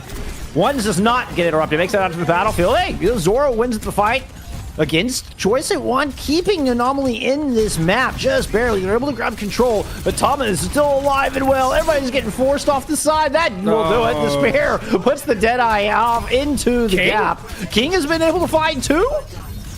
Still hope. I mean, Crocs is still rolling around here. King eventually finished off by Tama. It's just supports and a wrecking ball to try to take down Anomaly, try to take down Team Vision on this point. Choi is eventually back, though, so that is going to be a lot of damage, but it is only just Violet right now with the heals. Eventually, one is going to be able to swift step back into this. It's a race to get reinforcements back onto this point. You can see a lot of red outlines showing back up, but their tank is now missing with Crocs gone. Sound barrier thrown in. Blade out here from Choice of 1 to close out. Map through. Map. That's the kill of the King, and that's just going to do it. New Junk City going the way of Team Vision as they take the 2-0 lead here in your grand finals. And now I'm a bit worried about this Anomaly team, because this is 2 maps where you basically like kind of had your own moment to like play whatever composition you wanted. You lost to Lucio Violet, which is bad, because yesterday a lot of their wins came when it was like Lucio when it was Violet on that and the double flex. But now it looks like Team Vision are like they don't really care at this. They don't care about any tempo. They're the ones who are setting it mostly. Like Anomaly just looked completely like a different team than what we saw in the winners finals yesterday. Yeah, I mean, and Team Vision as well. I mean, what an adaptation. We were talking about their aversion, to main support. I didn't expect it. I completely expected Team Vision to come in here and kind of stay stubborn with it, and I mean, we were just going to get kind of more of the same we had seen all season long. I mean, that was the trend, that was the pattern we were given. We had no reason to expect anything else. We had been just a Yari all day, every day, doesn't really matter. I mean, then coming in and was like, no, we can still play the main support. We can still do these Lucio Curie compositions. Don't think that we haven't been practicing this or that we suddenly don't know how to play these comps. Team Vision have certainly proven, anybody who thought that has definitely been proven wrong here so far in these opening 2 maps. Yeah, and I mean, I think I like kind of like the idea of the hazard and like how it was operating a little bit, but again, it's so weird because the strengths that we saw from Anomaly yesterday was like the Orisa comp. The Orisa composition was so good, the way they were able to push the pace and really set their own tempo, but it feels like now they're always on the back foot, and you know, we meme a lot about Violet being the one to kind of throw away these ults, Ajax. Anomaly has had a lot of really just disastrous ultimates, not by their own right, because if it's someone like fragging you on the other side, it's whatever, but their ultimate usage has not been as crisp and clean as it was yesterday. It seems like Team Vision have a little bit of it, like aren't messing up as much. Like I don't think I've seen really a terrible ult, at least on this map in particular. Violet's all of the sound barriers. I think I have to agree. I think every ult got value from Team Vision. And I mean, we see, you know, poor Zoro couldn't get a Deadeye off to save their lives, courtesy of Tama. Absolutely, and again, when we talk about like it's very easy in a team when you have Choice A1 and Violet, it's very easy to talk about them and be like the shining stars and stuff like that. But Tama's been playing phenomenal. I think you're right. Like if I'm gonna look at Team Vision here and they're on their way to 4-0ing this series, but if they win this series regardless, I think that definitely you are onto something by putting a 40 bomb from Tama, only 3 deaths. Like you're onto something with this MVP of the tournament. And significantly more damage than anybody else in the lobby, including their own DPS. Slowdive, the only one even close at 11.5. Yeah, Tama is a monster. Tama might just be stealing the show from your 2-time Overwatch League champ. I'm just saying. Although Violet 31-3 in the support role. I mean, the 3 is the biggest thing. The 3, because I think the last map that we saw Violet play Lucio was like 14, 15 deaths or something like that. So definitely, I mean, obviously the team is a lot better when Violet is kind of like on his game and not, you know, throwing some ult you've known Violet to do in the past. But I mean, I think if you're Anomaly here, you're scratching your head a little bit about like what to do, because like, okay, if we want to start like playing something else, they haven't brought out the Liari comp, which is the other thing. It's been the Kiriko, we haven't even seen it yet. Yeah, it's been the Kiriko Ana, and then it was the Lucio Kiriko. Those both worked. You both won on those, and even if like we get Anomaly winning the next map, you have to play on circuit probably at some point. Yep. Guaranteed, which is like pretty almost it feels like a guaranteed win for Vision at that point, and then it's like 3-1, and then you're like, ooh, it's a little bit of a scary situation. Anomaly have a pretty big mountain to climb for the rest. I mean, it's from what at least we know from what samples we've had, which is not a tiny sample size. We do have at least a decent amount of footage on these teams, but Colosseo and Circuit are pretty much guaranteed in the future for Anomaly if they're able to win 2 maps. And both of those maps, you know, are not only exceptional for what Vision wants to do, but they won both of those maps yesterday. Those were the 2 maps that they were able to take against Anomaly yesterday. Yeah, and now it's you know, we've seen the Tracer ban come through. I think we might need to start banning out. Well, we can't ban out Choi because Tracer's still there. Genji, I don't think is going to get played. That was kind of a thing where it was like, okay, we don't have Tracer. This is the next best thing in that scenario. But I think that we might need to start banning out Tama in like the tank pool, because I don't know. If you're not going to play Orisa, I would just start banning it. Like I think Tama is somewhat. And then again, that comes down to the thing where it's like, okay, if we want to start banning out Tama played 4 different heroes in the previous series and was good at all of them. So like, it'd be a risk probably to ban out. It would absolutely be a risk. And it's not going to give you a massive advantage as far as you're not going to force Tama into a hero they're uncomfortable with, or even the compositions as far as a squad, you know, Team Vision are uncomfortable with. You're just hoping that maybe you can perhaps sculpt it just a little bit more into the matchup that you're looking for, but Tama's going to be excellent at whatever hero you force him on, 100%. Yeah, and I think that as we go into Ben, it's going to be interesting to see what but I'm very shocked with how strange it is that Anomaly is playing like not as like high tempo. Like when they were doing so successful yesterday, is like they were just like Violet didn't load into the server. There was a lot of focus down onto Violet, but if Violet's only dying 3 times, that means that there's a lot of Violet on the field. And you know, we can joke about Violet all we want, but he is one of the best players to ever play, right? And if he's locked in, it's scary. He also had more elims than both of his DPS on a Lucio in that map. With 31 assists. I mean, he's good. It's just sometimes, you hear the call of the void, and then it's and then that's just how it goes. I mean, would you have it any other way, my friend? Would you have it any other way? No, that's the Violet we know and love. That's the Violet we know and love. You are absolutely right. You damn right. All right, we do get okay. Even though we haven't seen the Yari yet today, we're gonna get banned down here from Anomaly now. It is Runasapi, depending on the match which choice. It is Runasapi, so I think that I mean, this makes sense that they're getting rid of it just because, like, at some I would rather do it now probably than just like, okay, it's map 3, it's map 4, and we lose this one, and then we have to just basically play behind the 8 ball and try to reverse, and then we don't get Ilios. Like, this feels like very much a stop the bleeding type ban, where they just don't want to play against it. Because if you lose. If you lose now in the Ilios ban, I think it's just like it's going to be very difficult for Anomaly. But I think this is a good way to stop the bleeding a little bit, because I think you can still play on Runasapi this Ilios. Okay. I don't know. We've It's a definitely Croc seen special, isn't it? I was gonna say we've definitely seen a lot. Croc's JQ. It's exactly what I was just thinking. I mean, it is Runasapi, which is a very good Junker. I know Junker Queen's like not the most favored tank right now, but if there was probably a map, I think one where you could see it come out. This tells me though that, like, if I'm Anomaly, I'm just like, okay, well, or if I'm Team Vision, I'm like, okay, we ban out Junker Queen, because if you were going to play Orisa, Junker Queen kind of just runs over Orisa and like runs past more so than anything else. So I think that this is a good ban. It's also a Crocs ban, and Crocs has been the target of like a lot of the positioning, or a lot of like the team, where it's like Crocs has been a pretty big focal point on where Team Vision wants to put a lot of their damage. and honestly, if I'm looking at this, if I'm Team Vision, let's say you prepped 7 bans for this series, and you're like, okay, if we go 7 maps, here's our 7 bans, here's the priority of these bans.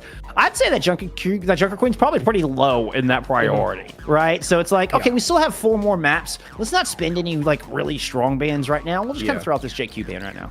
Yeah, I think getting rid of this is good. I think Symmetra will probably come at some point later in the series if we do continue to go. But I think that we will see, as Runasapi is our next, it'll be interesting to me to see what we're going to be looking at when it comes to those DPS. I would assume it's just going to be like the Tracer, the Tracer and then just the hit scan, whether it's going to be the Sojourn or the Cassidy. Yeah, I think can be played on a map like this, but I would expect Cassidy. Looks like we're gonna get 1 from each. Yeah, the Tracer is just a must. You have to be able to control the angles on this map. Otherwise, you just put yourself at a massive cooldown deficit. Because if you don't have a Tracer, the other team will pick a Tracer and just harass your backline, and your support's gonna be spending all their cooldowns just trying to stay alive. So the Tracer is an absolute must pick here. We do actually end up slow dive swaps off of the initial thinking of the Freya, goes over to that Sojourn, which we just heard them talking about here right before we came into this match. Yeah, and I think the difference between like the Cassidy is the Cassidy, you have that, little bit more sustained damage where it's like you're relying really on slow dive to find some poke and then get that rail shot. You do have a pretty big one-shot potential, and against something like an Orisa, you do get this rail shot relatively quickly, and you can already see slow dive is at 30%, so the damage is being done by the Sojourn already. And look at the pressure that's just being put down. Anomaly's health bars are so low. Violet takes down King, and it's a slaughter right now. Anomaly didn't even get into the sunshine. They didn't even make it out of the store, right? They got so held so far back. Like, they're in the cafe. They're in here with me. We're all just hanging out in the cafe right now. Yeah, and it's so strange because we've been seeing, like, we saw Zoro yesterday was taking over games on this hit scan roll, and now like there's just no way for Zoro to be able to take that space and hold that space, which is something they were so good at yesterday, because Crocs is getting focused down so much, eating like every single rail. The health bars are always so incredibly low for Anomaly, where they aren't able to just hold their ground and get Zoro into those positions where they can get value off of this Cassidy. Zoro trying to find a shot here, couldn't quite line it up, just narrowly missing those shots onto one. Here comes slow dive, uses the slide to leap into an aggressive position, a high risk move that Zoro's going to capitalize on. Beautiful shooting. And this is giving Anomaly a chance in this fight, but Tama is answering right back. A good terror surge in close quarters, always nasty business. And Zoro now running for their lives in a 2v1. Ends up getting felled by the shots from Tama, and what started off looking so good here for Anomaly falls apart in the late fight. Yeah, I mean, it was because, I mean, it was a good idea to, I think, flank with Zoro and Jonowich there, but really heads up play from Tama to go back in, use that Terror Surge effectively, knowing that you can basically win a 1v2 against a Lucio and a Cassidy if you have that Terror Surge. They do that, and the fight completely falls apart. And again, in these chaotic fights, it's not really the success of Anomaly. Anomaly likes to just have a little bit of time to work with. They like to set the tempo. They don't like to have it be super chaotic. Well, what an aggressive Deadeye from Zoro, just like left right in the face of Tama. Ends up getting a trade onto your hit scan DPS. We're going to get two Russians now invested for both sides, and Crocs is going to throw in a Terror Surge. He's able to find a little bit of damage, and he at least force out the Sound Barrier, which Jonowich gets to throw in the second beat. Typically the more advantageous one, and Crocs is able to leverage that extra healing into a tank kill. Nice spear, isolated one before they were able to use their Swift Step to get out, and Anomaly win themselves a much-needed fight win. Yeah, really good job from Crocs there with that Terror Surge, because Slow Dive got taken out of that fight very early, and you can see was so close towards having that Overclock. If Overclock was in that fight, it would have been able to strip a lot of the Sound Barrier damage, and that fight could have looked completely different. So well played to Crocs, who has had a couple of tough times on the Hazard, but now back on the Orisa. This is what I like to see from Anomaly. This is what got them to that Grand Finals from the winner's side. Does seem like they're settling in a little bit. Crocs is a really awkward spot. Yeah, it's trying to jab spin to get back into safety. Just takes way too much damage. Beautiful OC out of Slow Dive. Knew Crocs was out of position and just poured all the damage necessary and win the fight just with that. And it's just a good read because they're like, okay, well, the Lucio and the Cassidy aren't here. This means that Crocs is basically vulnerable. We can rush him down, and now they're caught a little bit with their pants down as Anomaly is going to have to back up. This should basically be a butt scratch because there's no way Crocs is going to be able to get back here in time. Yep, that's the checkpoint. So close spawn, and obviously that important wait. It's just that 10-second wait more than anything to get behind you. It's like an extra team fight when Slow Dive with another opener. We were talking about Zoro taking over the map yesterday. Slow Dive is really making a case for that MVP here. Woo! It's incredible that this is the same team that lost to this, that lost that 5-map series, because they look unreal. Slow Dive's looking really good on the Sojourn. One is getting picks onto King. Like this team, his team vision is like, when we talked about how like the star power is really what brings them to the table, they're really like on firing on all cylinders so far this series. Choi one-clipped EGS throughout all that, and you're just falling apart completely if you're Anomaly right now. Coming apart at the seams, 100%. Crocs is just an unthreaded sweater, you know, just a pile of string. Yeah. Anomaly do have, I mean, they're coming up with this concerning rush. Okay. Oh, there you go. There you go, EGS. That's what you needed. You had to stay alive. You need to stay alive in this duel with one. Hey, you force out the Self-Suzu and the Swift Step. Good move. EGS just putting Anomaly a little bit back in the driver's seat here. Just a little bit. And while it doesn't look a little bit dire for Anomaly, this is one of those maps, Bull Skunk, where it's like, if you need to finish it to have a full guaranteed chances. Actually, we're gonna see Shield. It's Shield Mafia. Someone's not happy. EGS with a concerning rush. A very low Tama will not get that Terra Surge down. I think that was a high risk. That's a pretty ambitious attempt to even hit Q on that one. And this is looking like back-to-back fight wins. Job's not done for Anomaly. They still have, most importantly, Slow Dive at the top of this hill, throwing shots down on Zoro, who has swapped over to a Sojourn of their own, by the way. Choice of one moving in and try to help and win that 2v1. Zoro with a very wide swing, and it's actually EGS who comes up with a very important pick. This is going to enable Anomaly to push up a difficult hill and try to grab some space here in the mid-map. Yeah, EGS waking up a little bit right now on this Kiriko, getting two very key picks. Is Sound Barrier is available for both of these sides here. There is going to be, though, that Terror Surge from Crocs, which is going to be a lot of damage and a lot of space-taking potential. Let's see how Crocs is going to lay this one down. A Terror Surge combined with just a Sojourn in general can be nasty. Yeah, you see the Suzu has to be used from that to protect against any rail shots. Zoro now has the OC ready to go, but Slow Dive is first to get theirs into the battle. Disengaged from everybody but Tama. Tama ends up kind of stuck. I see an assist from Jonowich in the feed. I'm anticipating a good boot, put them in a bad spot. Now Crocs is trying to pursue this, and that comebackableness is looking more and more apparent here on Runasapi as Anomaly are going to get the butt stretch, and EGS kills one for the third time in a row, I believe. Yeah, Anomaly are kind of taking back in this fight. They're knitting themselves back together. That sweater that you were talking about a little bit earlier. Team Vision don't have anything to work with right now in this fight either. So this Kitsune Rush and this Pulse Bomb are going to get an insane amount of value here as we go into this next fight, and the momentum is going to be fully on the side of Anomaly. Rushes were used simultaneously, by the way, just so much value EGS has gotten in the last two team fights, so they're going to have this early advantage, and they're going to use it. You damn right. Crocs is going to run down Tama. Ambushed. Run over, and Anomaly have found their sixth gear. They have been stuck in second all day long. Finally, they've got some rhythm. They still have a ways to go, though. Choice A1 on the flank, trying to see if he can put some pressure down onto Zoro. You have to get this up. And I mean, they're winning these fights Anomaly, but they still have, 30 meters to go. It's still not one. They have a lot to do. And there's one coming back in with the Kitsune Rush of their own. King is trying to fit enough Choice A1, be oh so dangerous here, coming into the back of Crocs. Crocs dancing around the shield and the side. He's able to hold up close and personal, but is waiting for someone to need somebody to get a pick. It's going to be actually a disengage. I did not see what prompted that, but Anomaly did not like something that hit the battlefield, and they're just going to back up to the corner and try to see if they can regroup their cooldowns. There is a bit of a 2v2 going on inside the house. Choice A1 lands a mean volley of shots on the King. Oh! What a beautiful 180 stick. That was gorgeous. Choice A1, man, you're just a joy to watch.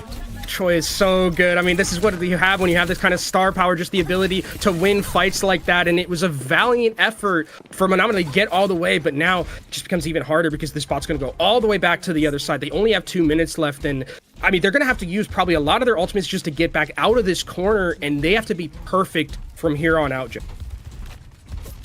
One's been able to kind of hold on to this Kitsune Rush. They have that big advantage, which is going to be so difficult to jump down into, and Anomaly have to full commit to drop down off that high ground. You see Crocs didn't even try to set up in that window. So kind of approaches from down low and strategically has been able to at least keep vision. Here comes a huge move. That's a push from the inside with the Terror Surge. That's going to get the sound barrier out. Now slow dive with the OC and an overclock to bolster it. Anomaly trying to duck it around the corner, but John Rich just cannot get away. Crocs looks like they're in a really nasty spot too, and they have no supports left to help them. And it's going to be even more time taken off the clock here as the spot's going to start pushing again for Team Vision. They had to commit a lot of ultimates to that one, Jeff, but it is going to basically guarantee them that there's going to be one last fight for them to try on Anomaly's side to get through the entirety of the Runesapi map, which is a tall task to ask for anyone. And all with only 60 seconds to do it in. Kitsune Rush here from EGS to see if they can start that. And you're going to need every ult needs to be perfect. And Zoro's OC so far not finding a whole lot. It was a good boop from Violet. Really devalued the rest of that. And Janowicz is going to get smashed by a Terror Surge. The Kitsune Rush from EGS not finding anything. I said Anomaly's ults needing to find high value. They get absolutely nothing with any of them.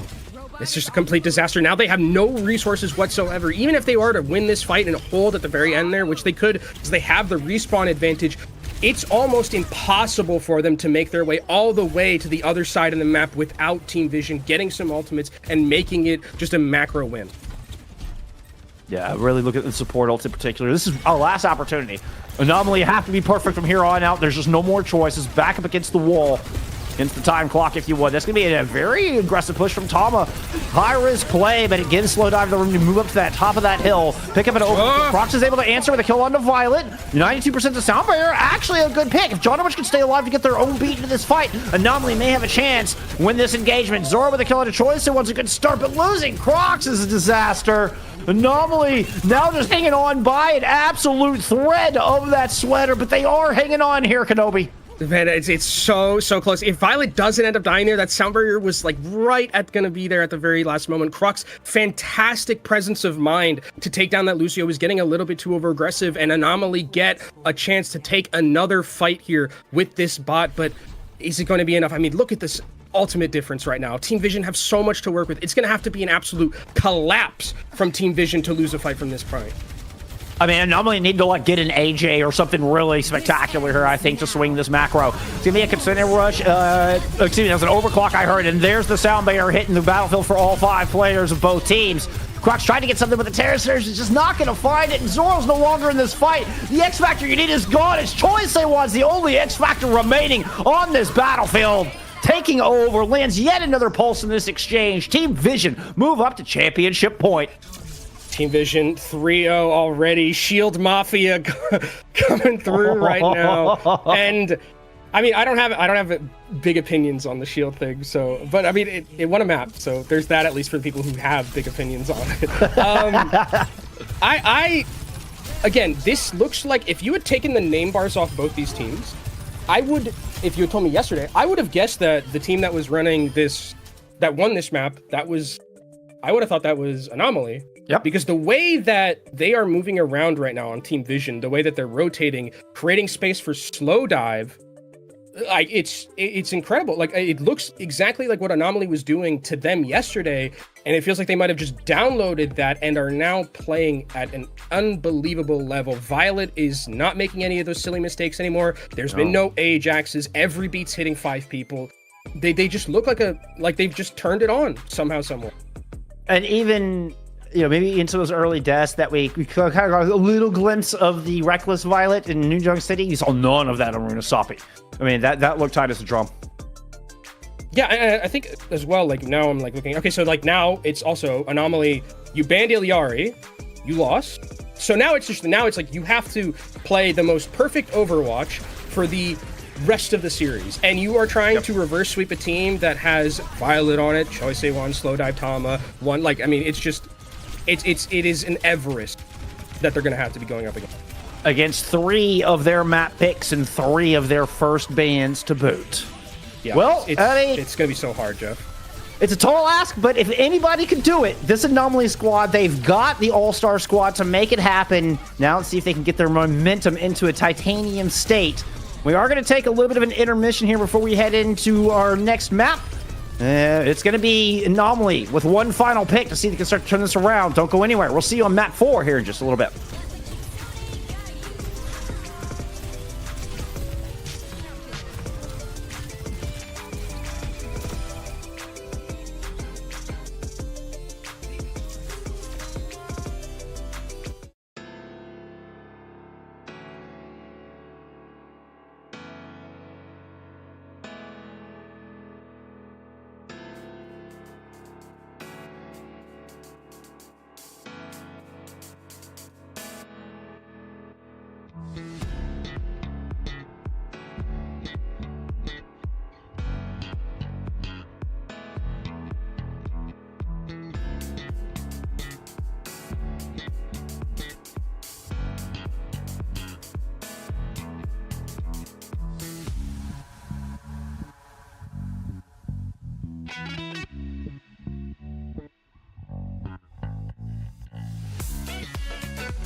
After dropping the upper bracket finals yesterday in a 2-3 fashion, Vision have returned with a vengeance here in your grand finals for your MEA Master Division Faceit League Season 5. 3-0 lead, now sit on championship point. Team Vision are one map away from finally claiming this championship. What can Anomaly do? They're going to have one last map pick, one last chance to try to turn this around. Welcome back here. As Jeff and Kenobi return it as we get into the back half of your EMEA Grand Finals. So far, this has been quite the one-sided affair. Very one-sided and shockingly one-sided, especially given, I mean, I guess it follows the rules of Overwatch where the winners finals and lower finals are always going to be the more close ones, and then in grand finals it's just 4-0. It's just a formality at that point with Overwatch rules. It's in the script. We can't control it. You can't, and I'm just so surprised, really, because like I'm looking at my notes about like the stuff I saw yesterday from these, and I'm just throwing them out the window because they don't mean anything, right? The team Vision I'm watching now and the Team Anomaly I'm watching now are not the same teams that I saw yesterday. Like, there's something that has like been completely different. Really, I mean, we have to give huge credit to Team Vision for like either like just locking in or adapting really well, because it did not look this clean yesterday, not whatsoever in that loss, and now it just looks like they are a well-oiled machine and look like a team that came into this bracket, Jeff, 15-0. Yeah, this looks like the team we saw all season. And I mean, there have been adjustments. I mean, we saw the Lucio. It's kind of the most notable one, as we actually saw a main support played here from Vision, but more so than that, it really does feel it's more tempo based. I think that is the pacing of this, where Anomaly were so quick and we're keeping up. I anticipated both teams to be playing at a very high pace here today. Anomaly have felt one step behind, 100%. We saw them find a little bit of that gear early on in Runa Sapi. And, you know, there was like flashes of it when I thought, oh man, Anomaly are finally kind of starting to wake up and find their groove a little bit. But very quickly, Vision just took them right back out of it. Yep. And the thing is like there are players yesterday who were like really doing well. Like King was doing good. Zoro is someone who I'm shocked at like how much of a straitjacket it feels like Zoro is in, because the focus fire has been fantastic. Just even like, you know, taking Crocs out of the equation, not giving that space. Like when we saw Zoro's POV a lot of the time in that last Runa Sapi, Zoro's just cowering in a cupboard, like in a corner, just being like, please stop bullying me. I don't want to be bullied. No swirlies. And it's just, I think that this is great adaptation from Team Vision. There's like this focus that was like on Violet specifically isn't working anymore. The mental warfare has it's gone all the way in a circle to where it's actually fueling Violet right now, which is what it might feel like. So it's just the Team Vision are completely overwhelming right now against. And well, I mean, to further enhance their likelihood of winning this, not only do Anomaly have to win 4 maps in a row, but they're going to go into Team Vision map picks through that. And it's just going to be, this is an insurmountable task. Wait, this is Anomaly's map pick, right? That's what we were told. Check the script. Yeah, this was, I mentioned this before earlier, y'all. I was like, you're going to have to play Circuit. You're going to have to play Colosseo. These are 2 of Vision's favorite maps. What am I looking at here, Kenobi? Is this just, I mean, like this is like one of those maps where I'm just like, okay, well, this is really good for Team Vision. Like maybe what I'm maybe expecting is that Anomaly is just like, okay, we have something like, we're cooking. We have something that like we've never played before. It's the ace of our sleeve. We have to start a reverse sweep here more so than anything else. And maybe we're just catching them so off guard that they're surprised that we're playing Circuit Royale in any regard. I'm very shocked by this map pick though, because this is something it feels like what Team Vision would be.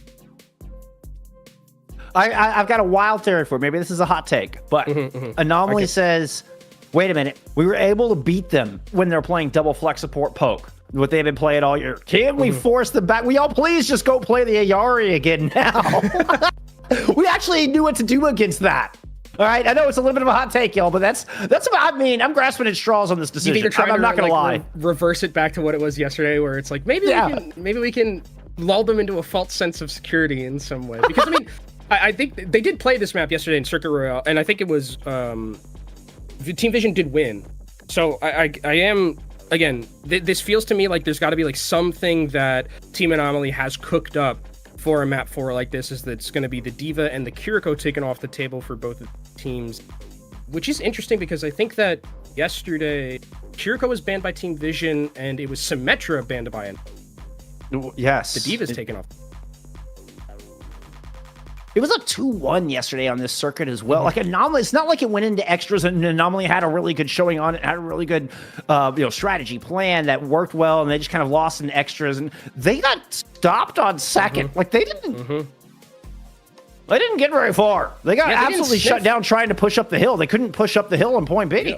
They didn't sniff the end of the map, and again, this is why I'm thinking like there's got to be something that you have planned for this. I like the ban on the D.Va because I think that Tama has been phenomenal on it. I think it's nice that we're finally seeing Tama be banned out. But again, one of the things that Tama is so good at is playing a lot of different things, and so I'm interested to see what they're going to be bringing to the table. If they're just going to kind of handshake Orisa at this point, Iliari back on the table, long range hit scans on the table. Like I think this is going to be a map that I'm very worried about for Anomaly, just by the fact that I think this is such a good map, Team Vision. I may have Anomaly just run out of picks. I don't know. I'm not going to try to guess on it anymore. We are getting the BAP Lifeweaver, which has seen a lot of strength, particularly in Korea. The Lifeweaver is just so good at kind of taking away the value. You invest a lot of cooldowns ahead of target, and you just pull that target right back out. Say your tank doesn't have to spend their cooldowns, or you can kind of cycle that nicely with it. So we've seen this composition have some effectiveness. It's a difficult comp to play, though. Yeah, and the thing that it doesn't offer you, like something like Orisa, is kind of that ability to hold space, at least with the hazard. I do like the Lifeweaver, like you mentioned, being able to pull back out the hazard so you can kind of reset effectively. Sombra, interestingly enough, for King, this is a hero that he's good at as a caster curse, but unfortunately going to end up going down there. So that's a lot of DPS that's lost right now for Anomaly.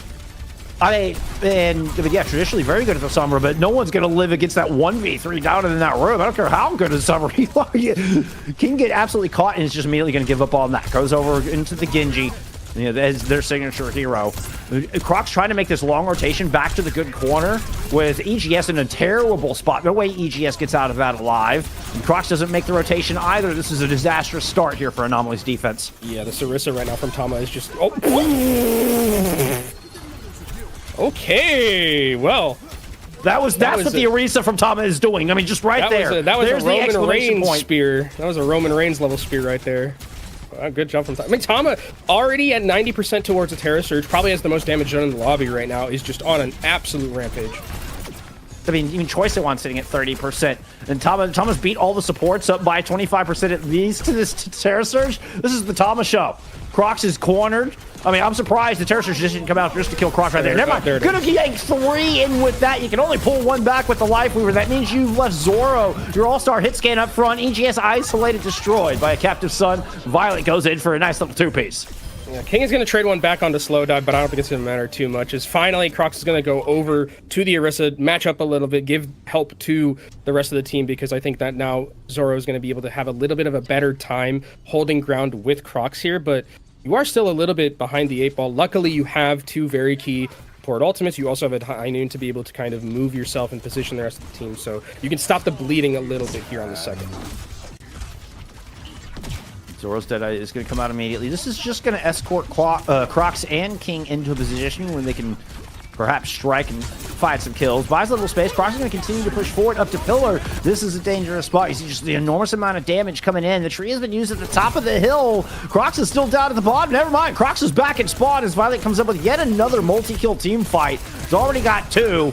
He's looking for another. Once again, we will get a trade. This one coming from Jonowich's Lifeweaver of all players, but once again, it's not going to be much difference in the end. One of the things I'm really liking about what Tama has been doing is the usage of the spear spin, being able to just kidnap members and make it so that never can really Anomaly hold their ground or hold their footing anywhere on the map, and that just lets Choice A1 get into the back line, put some pressure down on Zoro, who is now going over to the Freya themselves. We're running into an Matrix. Oh, Choice One just goes back behind it with the blade. King gets the deflect and actually wins out the Battle of the Samurai. Tama's Terra Search is enormous, though. Oh, my. Even if you got Choice One out of the fight, you think, we got a good lead here. No, you still haven't dealt with Tama. This is an absolute slaughter, Bullskunk. Like, it is an absolute slaughter right now, the way that Team Vision are running over this map currently. Anomaly have nothing to talk about in terms of their ultimates right now. No resources. Crocs is getting close towards this Terra Surge, which is going to be the only thing that they're going to have, but you have a Captive Sun, you have the bullet shot again from Slow Dive, and now with the momentum that they have, I mean, they could just win 1 fight here and potentially just take the map. Terra Surge, you gotta put yourself in a vulnerable spot. You need follow-up to really make it work. Croc's trying to rotate to high ground. You can see just how aggressive Tama is. What a speeder! I can't believe that EGS is able to stay alive through that. Oh my god, Tama, stop. They just got sent into space! Oh my goodness! EGS, you know we'll what? see you Shield over the Mafia next can't do season, that. buddy. Shield Mafia can't do that. They got hit into a different game completely. They got hit back to Overwatch 1. That was that was crazy. Tama is playing fantastic right now. No, but I am just grinning ear to ear after that. What a joy to watch. I know Anomaly fans are not smiling right now. But man, Tama fans are feasting at the moment. King's in a bit of trouble. Deflect already used, and double team will take them down. Captive Sun from Violet. Looked like it did hit one up top. Zora may have been already dead before the Captive Sun even landed. And the slaughter just continues. A flawless run through Circuit Royale. Not a single time... Not a single fight dropped there from Team Vision. Okay. It's hard to like, you know, it's hard to kind of like talk about this seriously in any aspect, because like this is just it's like a slaughter. These are the hardest games to like talk about because there's just no footing. Like, Anomaly has no footing whatsoever. This is just Team Vision completely running around the map. There's Anomaly's trying to do some like cute little things by bringing out the Sombra and stuff, but they're dying very early and things like these. This is where I think you can just look at the stats and Tama and Violet haven't died. Tama is, for me, just securing finals or like the tournament MVP right now. This is, I mean, has just been absolutely fantastic. I mean, we could just boil this down, I think, into three beautiful little words. Tama is him. Yep. Himmy Neutron.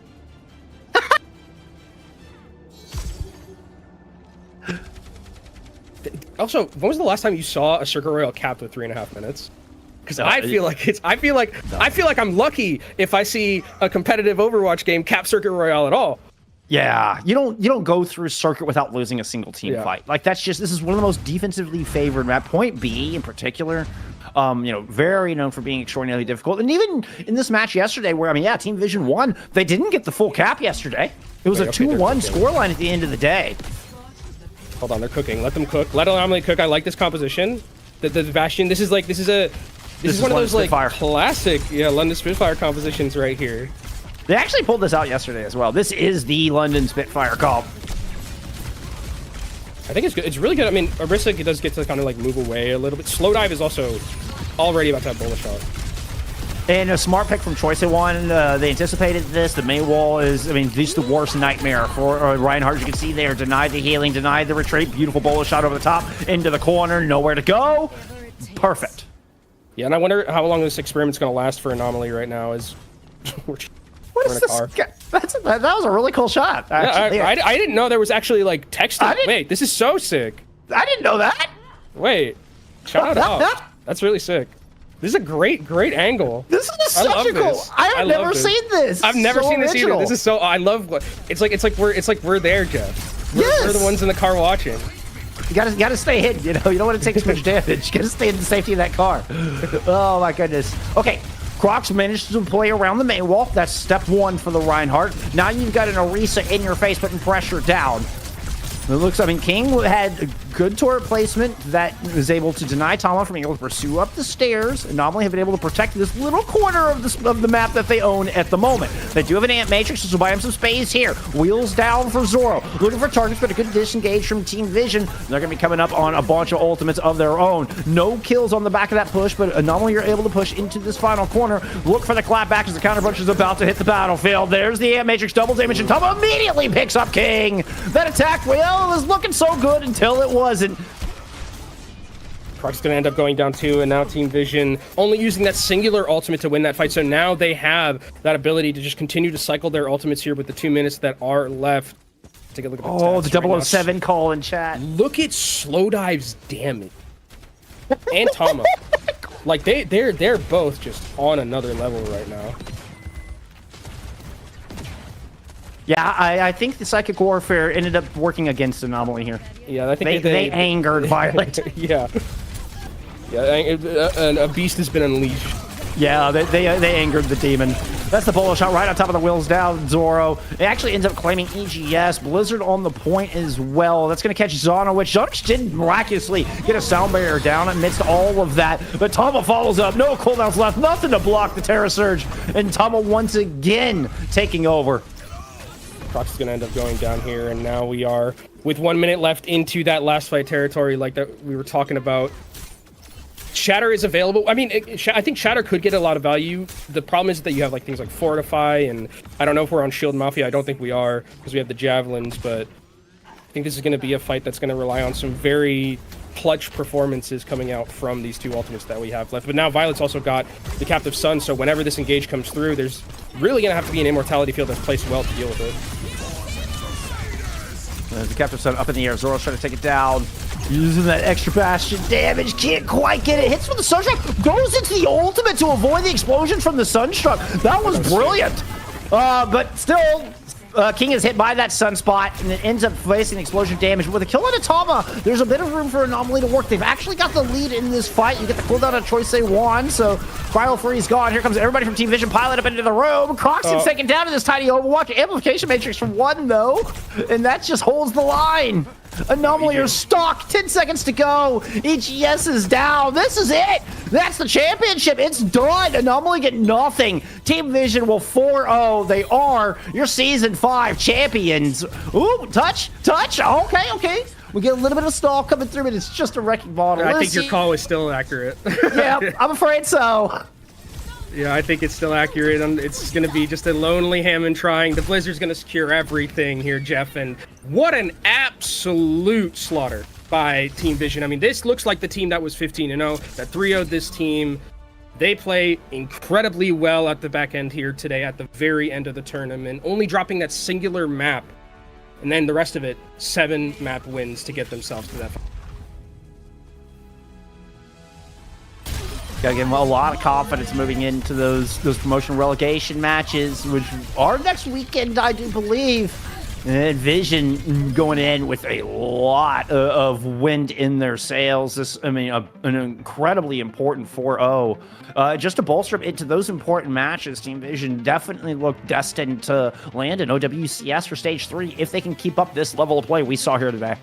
And the other thing about it is, like, you look at the names again. We talked about this at the start of the broadcast, and we're going to end.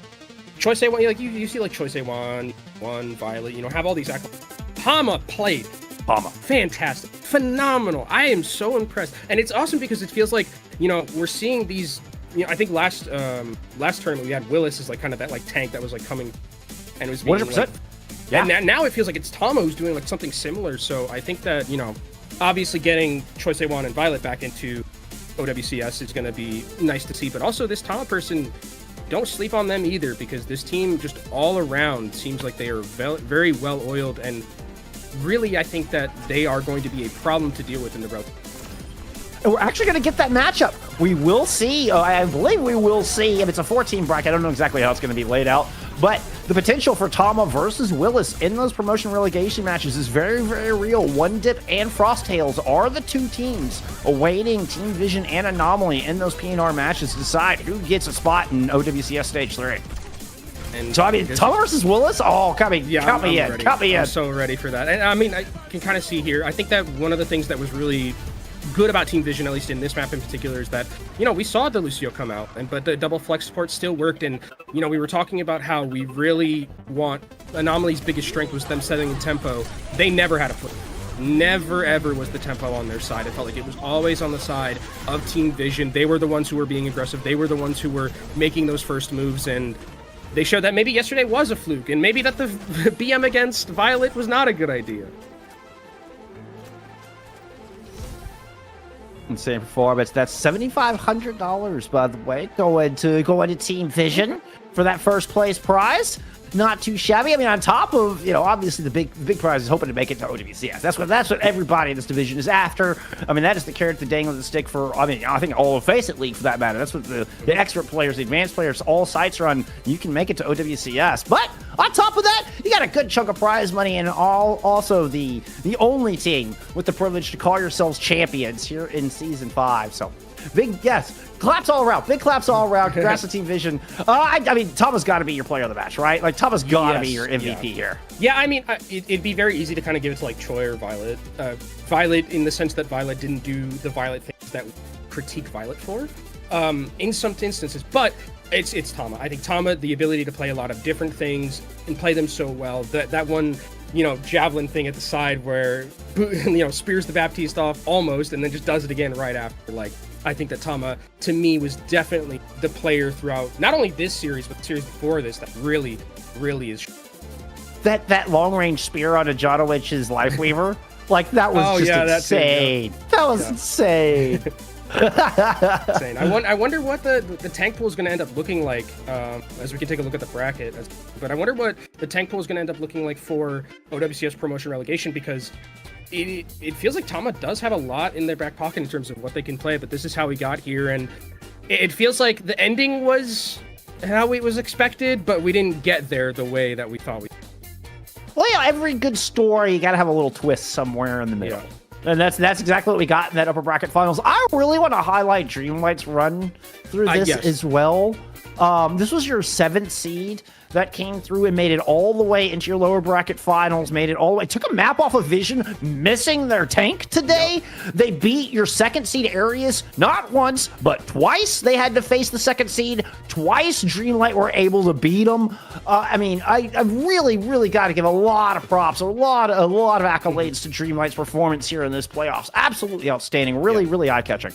I mean, they took a map and Anomaly couldn't. So, like, I mean, Dreamlight played really well. I mean, beating the 2nd seed, like you mentioned, in twice during a bracket is pretty incredible. And, who knows what would have happened if they would have had. It's a shame, unfortunately, that they didn't have their main tank. But if they could have their main tank, there was a chance that symmetric comp was going to end up working. So it's, I think, very much hats off to Dreamlight for a team that was the 7th seed with a 9-6 record. I think that the rest, like the top 4, was like, I think Arius was like 14-1. Yep, Arius is 14-1. 30. Like, yep. It's a really, really fantastic thing that Dreamlight was able to make the Cinderella one. And while they weren't able to get to the final goal of getting to promotion relegation, they definitely have a lot to. I can't wait to see them back in Season 6. And they're going to be dangerous. Immediately, Dreamlight is going to be one of the teams at the top of my list going into Season 6 as absolute favorites. I mean, we'll see what happens coming up, that's just around the corner. Hey, signups are open right now. Yeah. You too can come compete in Faceit League. I'm talking to you. Go sign up for Season 6. It's a lot of fun. Organized competition. It's the way Overwatch is meant to be played. But I digress. I expect to see Dreamlight, right back here when we get into the playoffs this time for that season. And, maybe that's their time to push into those P&R matches, because Dreamlight, what a glow up they had here just in this playoffs, just over these past 3 days. Dreamlight really, really grew into, a team to be feared, I think. A lot of great teams here. It's been an amazing bracket.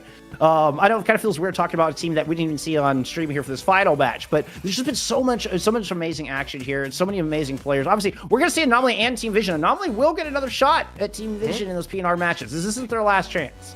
Yeah, and I think Anomaly, like, this is probably one that you just kind of throw out and you're like, okay, like we got 4-0 slaughtered. Not too much you can probably gain from this in terms of viewing, but I think the team still has a lot of really good pieces on it, even though today they didn't perform their best. Kind of one of those any given Sunday things.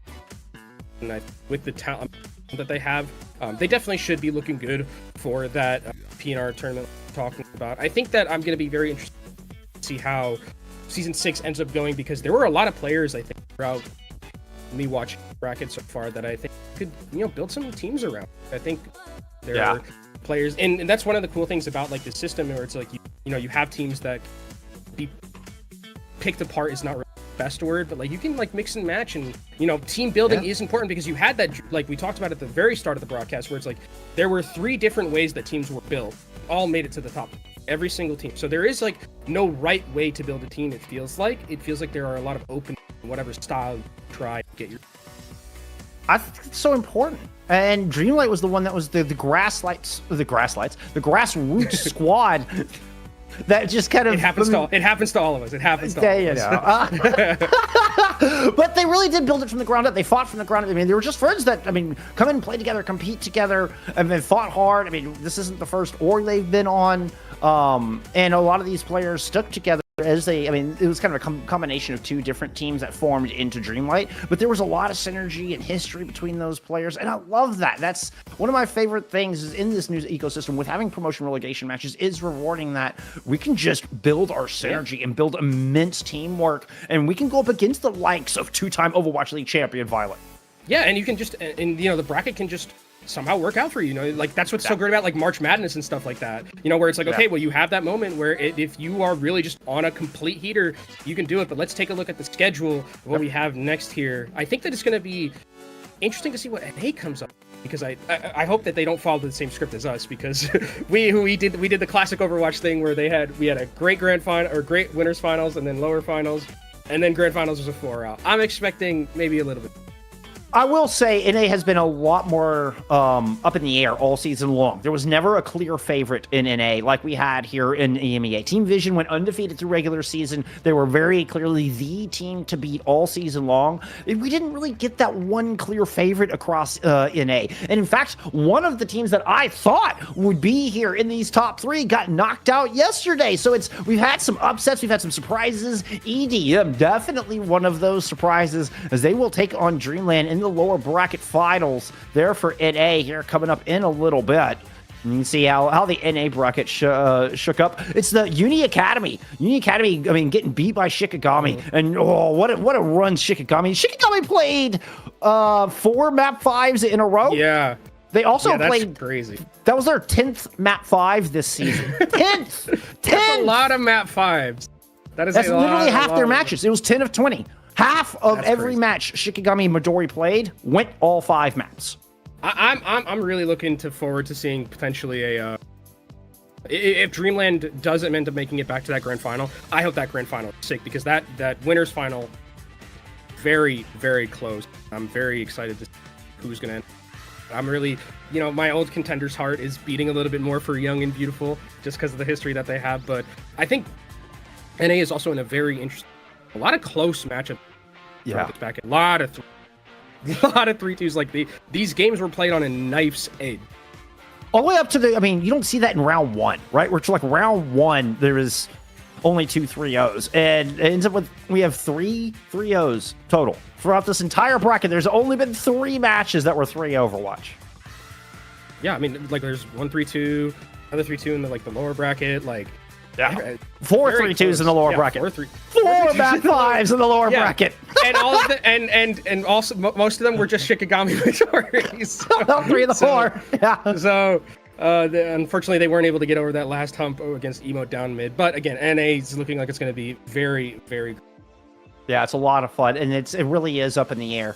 And with that big OWCS prize, the opportunity to be on the main stage, everybody is hungry. EDM is hungry. They're gonna be your underdogs down there in that bracket as they take on Dreamland. So if you love rooting for the underdog, root for Derpy and that EDM squad. They're a lot of fun to watch. But I think we were talking. Okay, I think we're about done here. Yeah. We were trying to. I think we were just trying to get an interview, but it didn't. Yeah, we were trying. I'm sorry, friends. It didn't look like that worked out, but. Hey, congrats to Team Vision. There was a lot of match chat that I think we'll have to tide the chat over for how those players felt about the end of that game. Fair enough. Fair enough. But hey, so that wraps up what we got for you here, friends, at least for EMEA. That's going to be all for me and Kenobi. It's been an absolute pleasure. Thank y'all for hanging out with us. But we're going to pass the baton. We got the wonderful, I was going to call them the Tiny Salty. I don't like that name at all. I do know. Twin Shiny. We have the Twin Shiny duo coming up here afterwards. They're amazing. Stick around. Show them some love. Show them support. We got awesome games. NA right around the corner. Don't go anywhere. Faceit League Season 5 Grand Finals Day. We'll continue here in just a few minutes. Bye, friends. The match is about to start. Sorry I'm late. Let's do this. Widow's up top. I'm on point, dude. Genji, you want Nino? Okay, guys, lock in. It's overtime. Let's stagger. On me. Yeah, I'm dead. Down. My ult's ready. Xander. Dead. Pushing, I'm pushing. No, pull back. Hold card. We're down. That was so bad. Yeah, we suck. Yep. Let's try something new.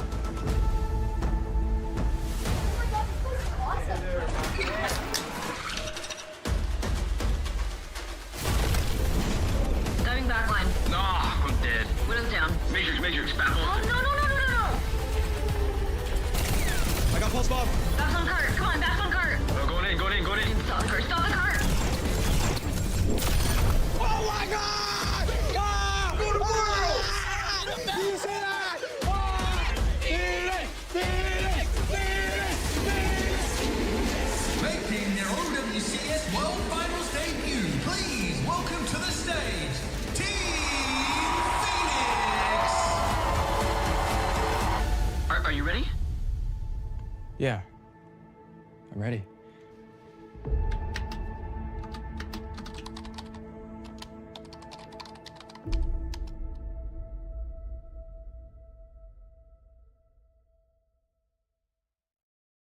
Climb to OWCS by joining Faceit League. Gain competitive experience in weekly Faceit League matches. Rise to the top in divisions balanced for your skill level. Learn more at fce.gg/Faceit League.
3, 2, 1.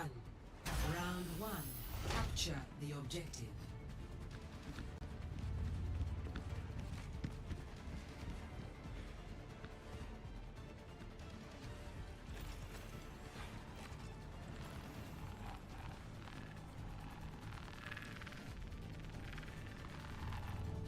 Barrier initialized.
Moving into position on the objective.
Now do you understand?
3, 2, 1. Round 1. Capture the objective.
vengeance!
Let's get to work.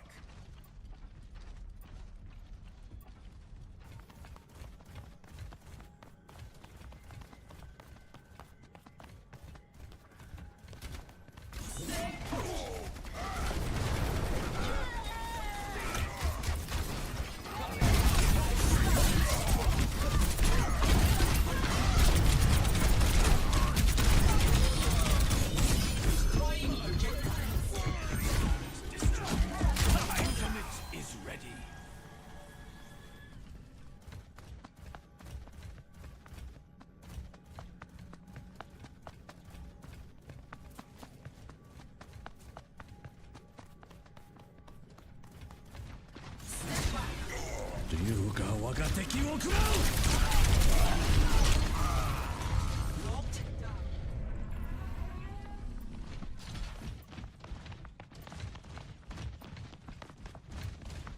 Turning up the heat.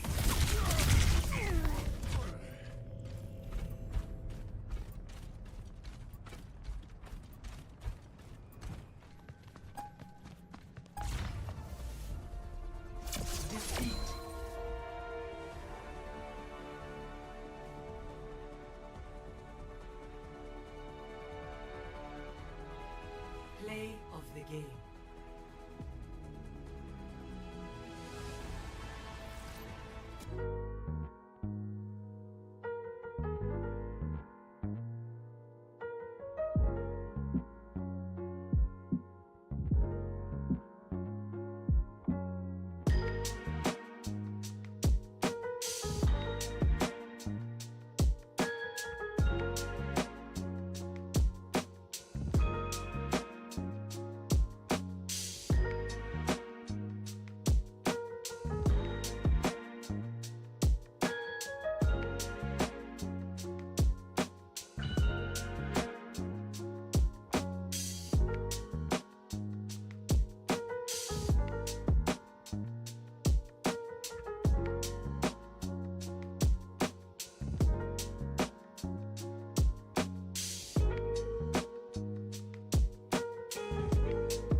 Ready for battle.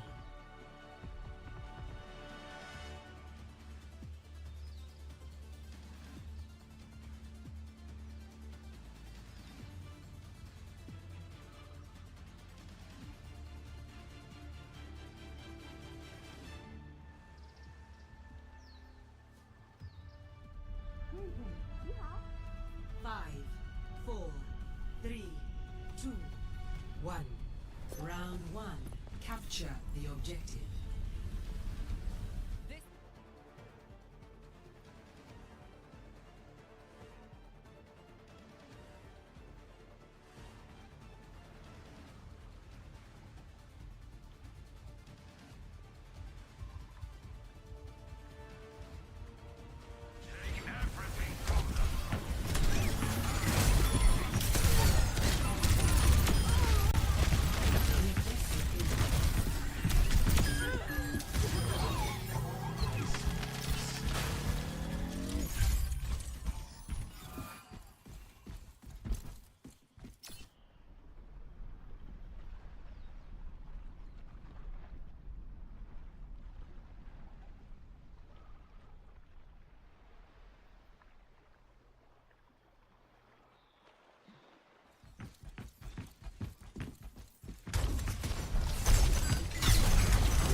Let them up. Meteor strike.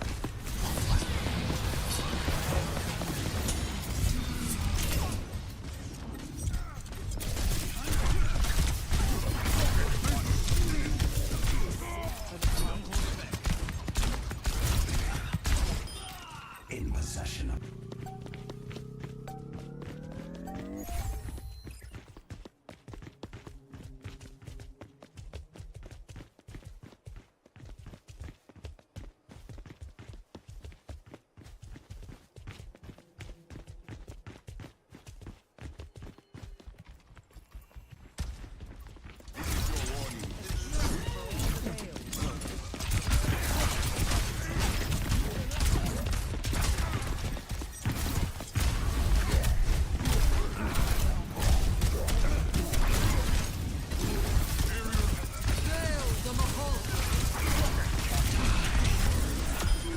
The specimen has been disposed of.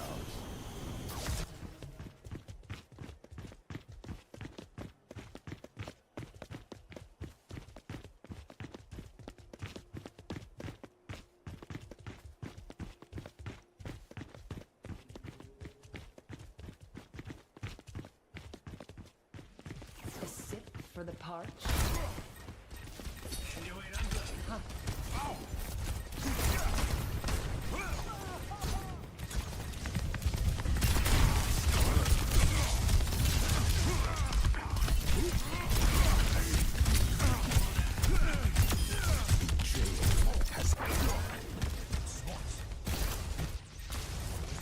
Meteor strike.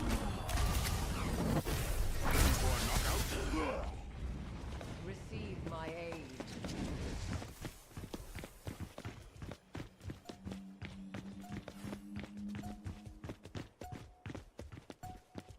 Misery may manifest.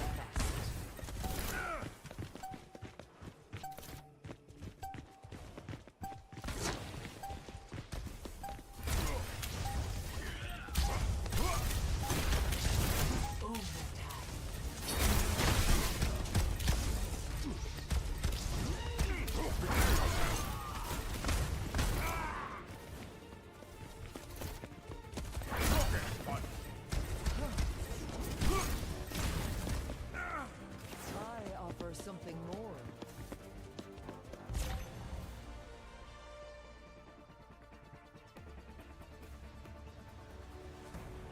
Score 0-1.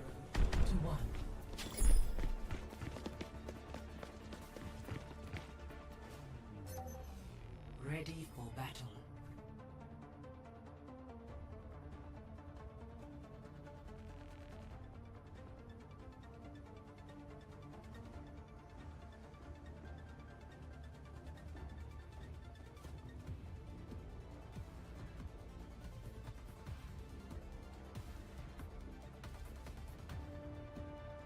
Five, 4, 3, 2, 1.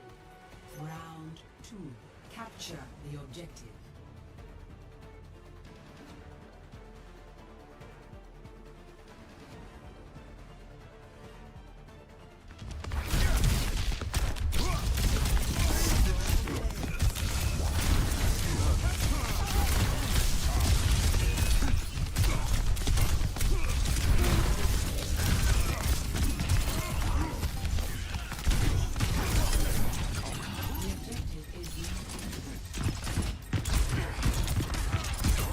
The objective is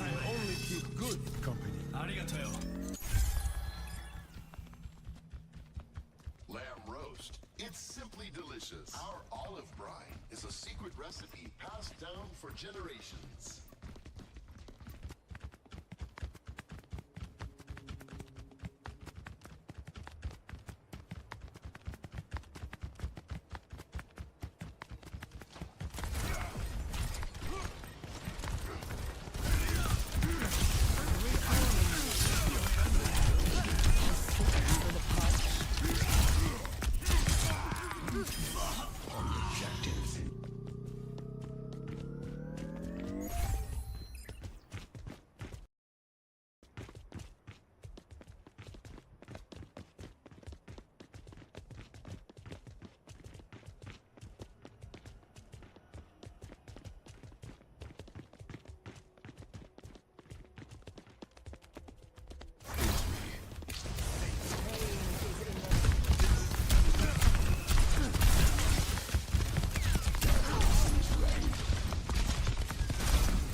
Score 0-1.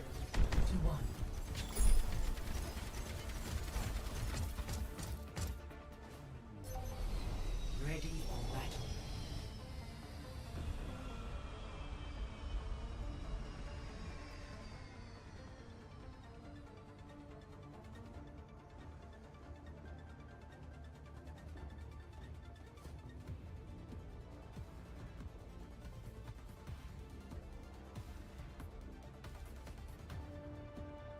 Five, four, three, two, one.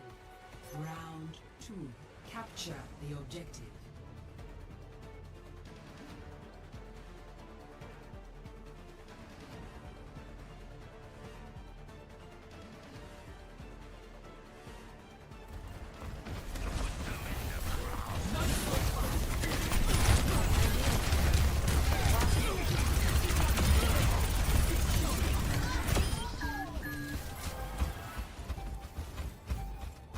The objective is now active.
5, 4, 3, 2, 1. Initial flashpoint. Station.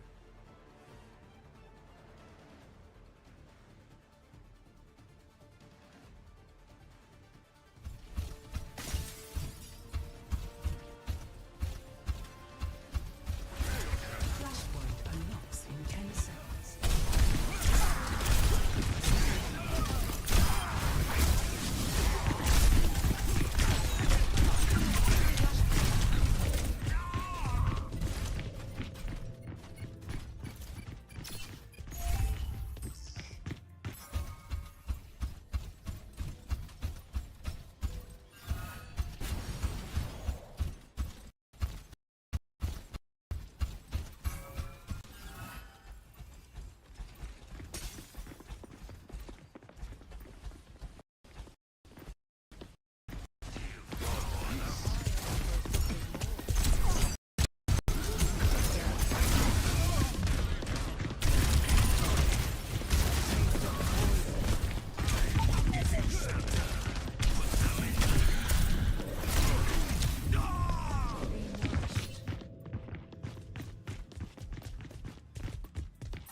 Flashpoint, town center.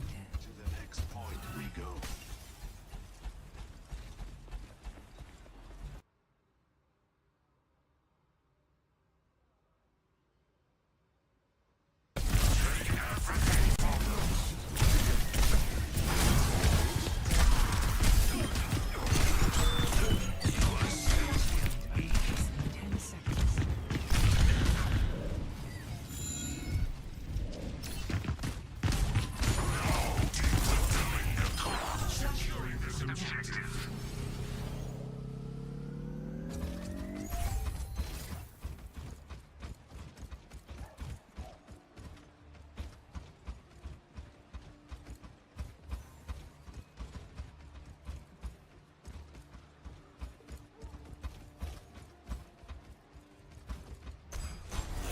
Meteor strike!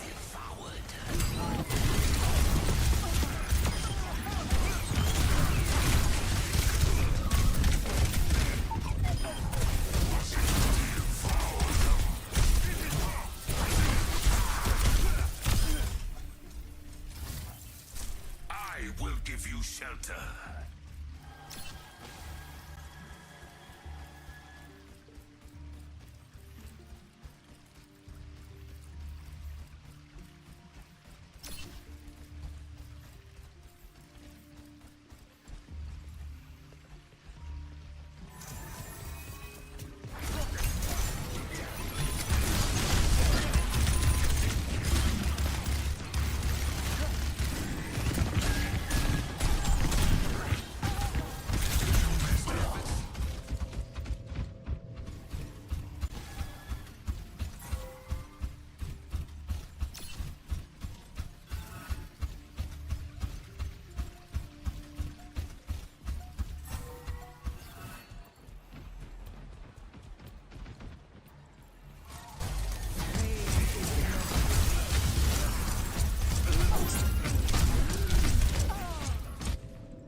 Town center.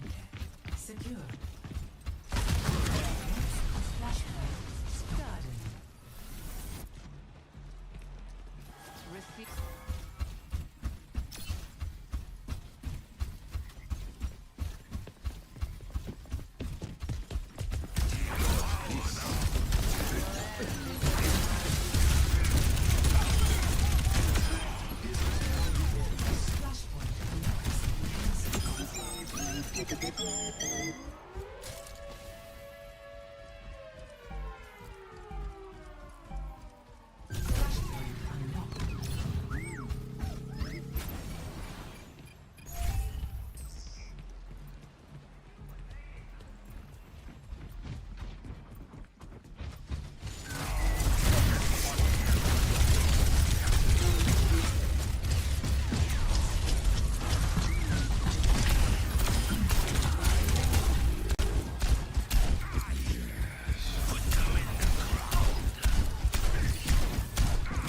Taking hold of the objective.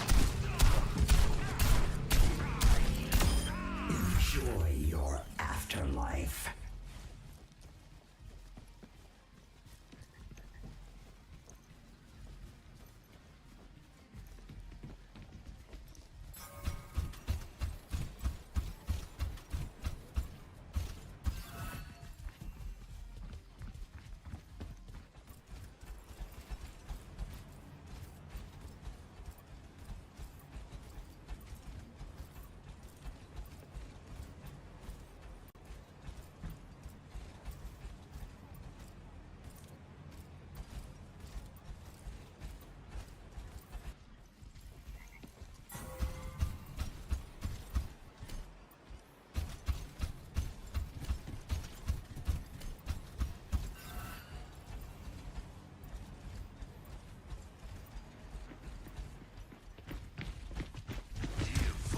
Meteor strike!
possession of the objective.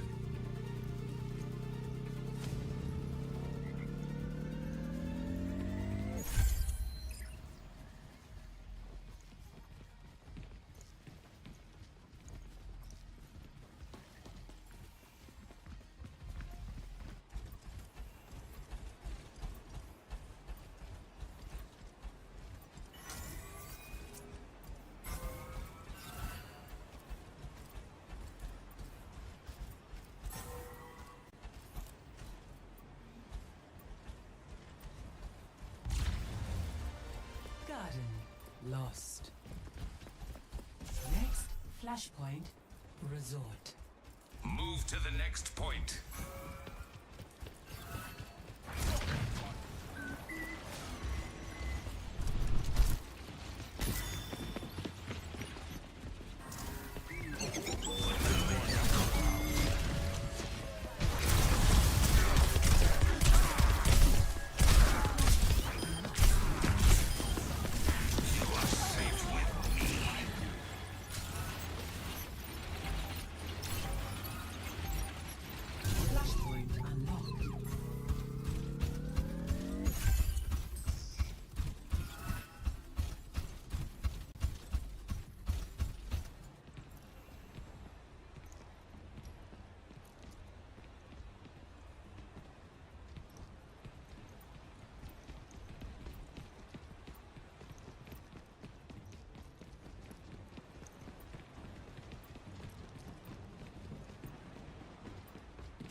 match is about to start. Sorry I'm late. Let's do this. Widow's up top. I'm on point, dude. Genji, you want Nino? Okay, guys, lock in. It's overtime. Let's stagger, let's stagger. On me, on me, on me. Yeah, I'm dead. Down. My ult's ready. Xander. Dead. Pushing, I'm pushing. No, pull back. Hold card, we're down. That was so bad. Yeah, we suck. Yep. Let's try something new.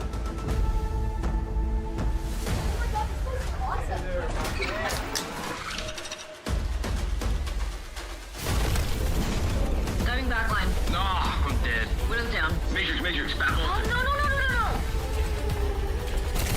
I got pulse bomb. Back on cart. Come on, back on cart. Going in. Stop the cart. Stop the cart. Oh my god! Ah! Go to world! Do you see that?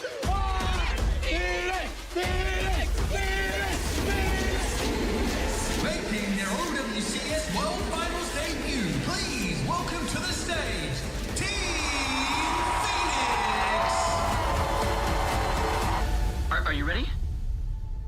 Yeah, I'm ready.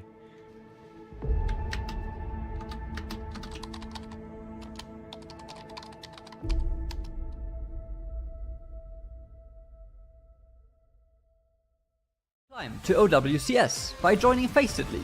Gain competitive experience in weekly Faceit League matches. Rise to the top in divisions balanced for your skill level. Learn more at fce.gg/Faceit League. We've had 8 whole weeks of our Faceit Masters competition, and it all leads down to a final 3. Everyone looking for a shot, making it towards that OWCS promotion relegation tournament, but only some can find that victory today. And we already crowned our champions for the European division, and it is time to take a trip across the sea to North America. Super excited to get in towards our finals for our Faceit Masters playoffs. I'm Tiny Shiny, joined by Twin Salty.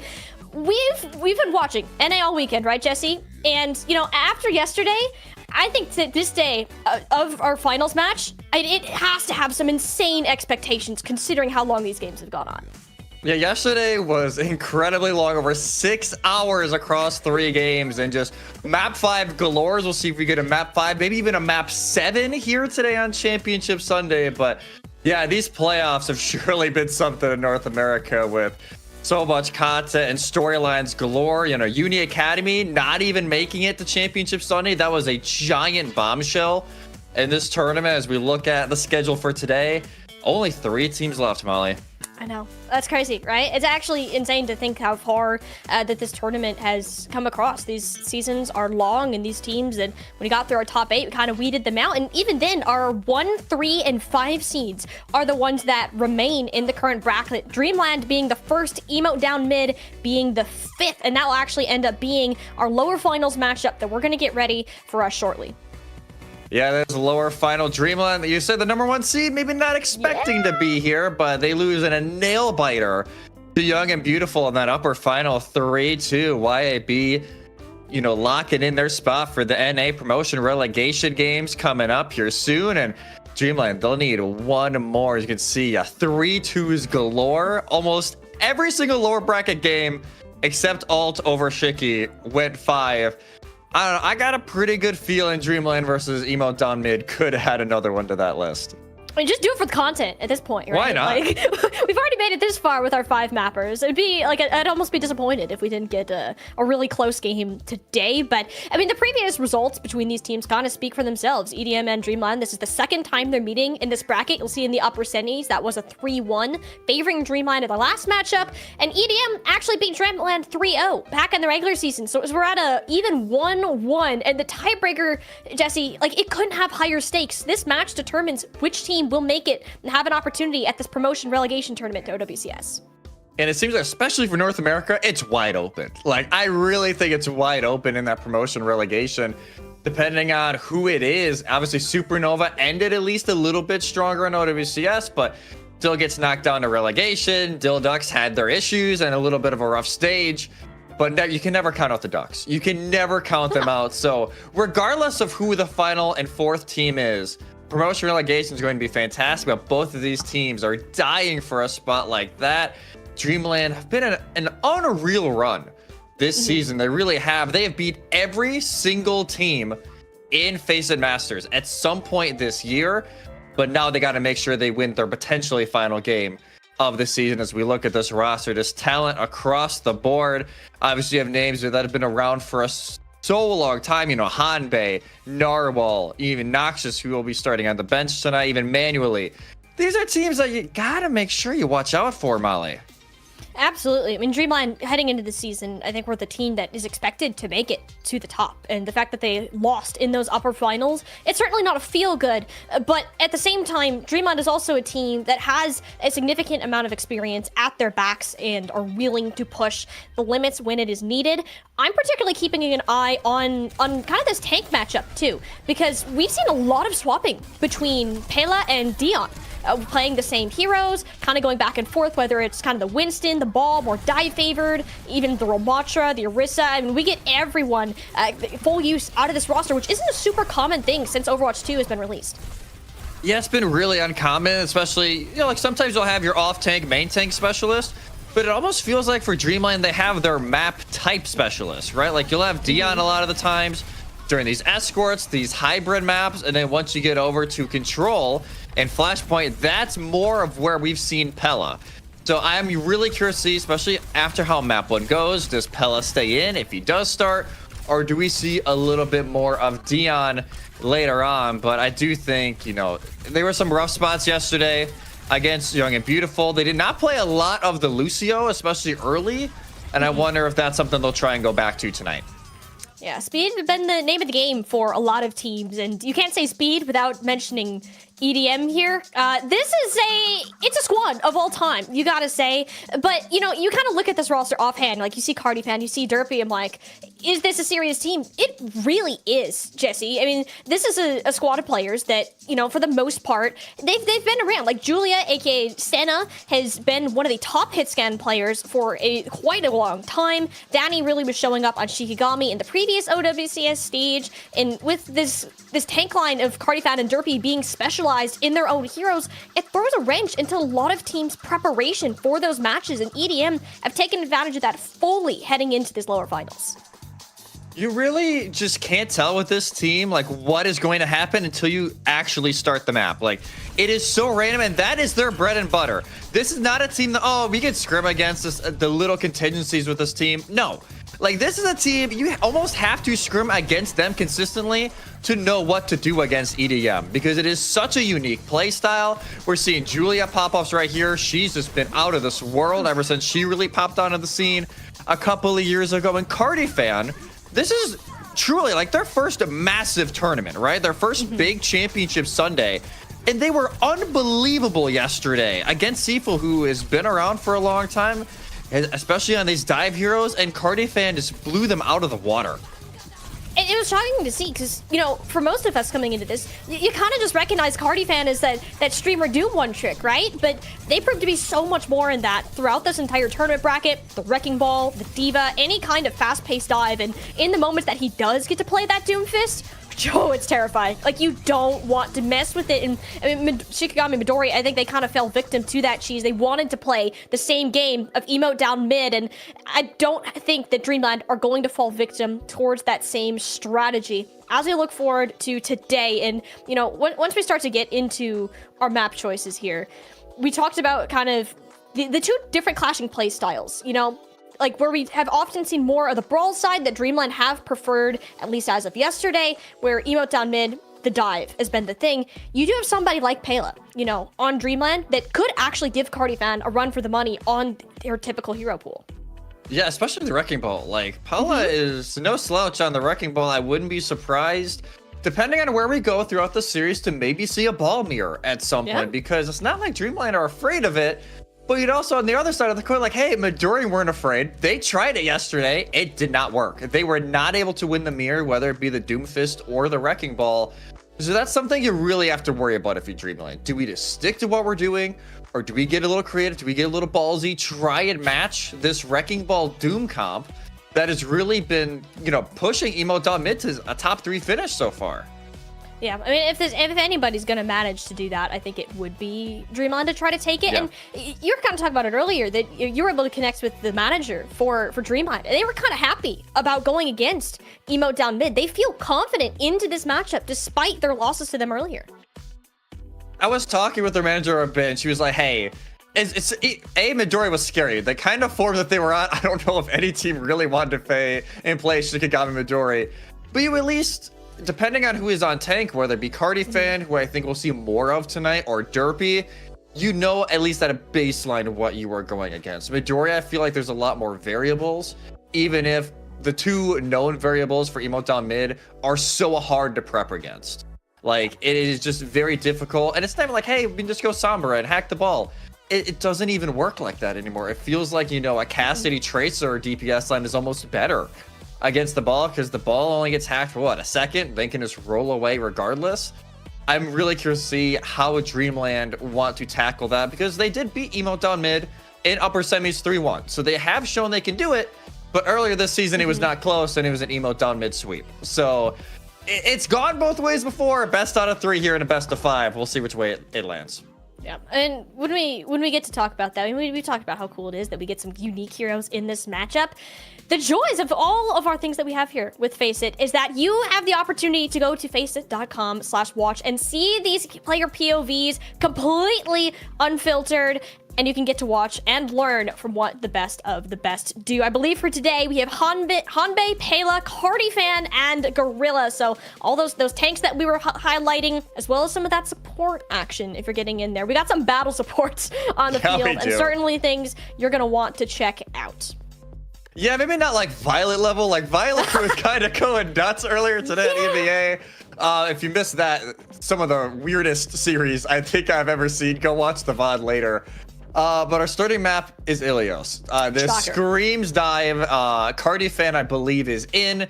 And that's not a shock by any stretch of the imagination, considering what the map is. Now it's the bans, you know, that was kind of thing like, hey, where are we going to be leading to here? Will we see a Doom or a Wrecking Ball ban come in from Dreamland early?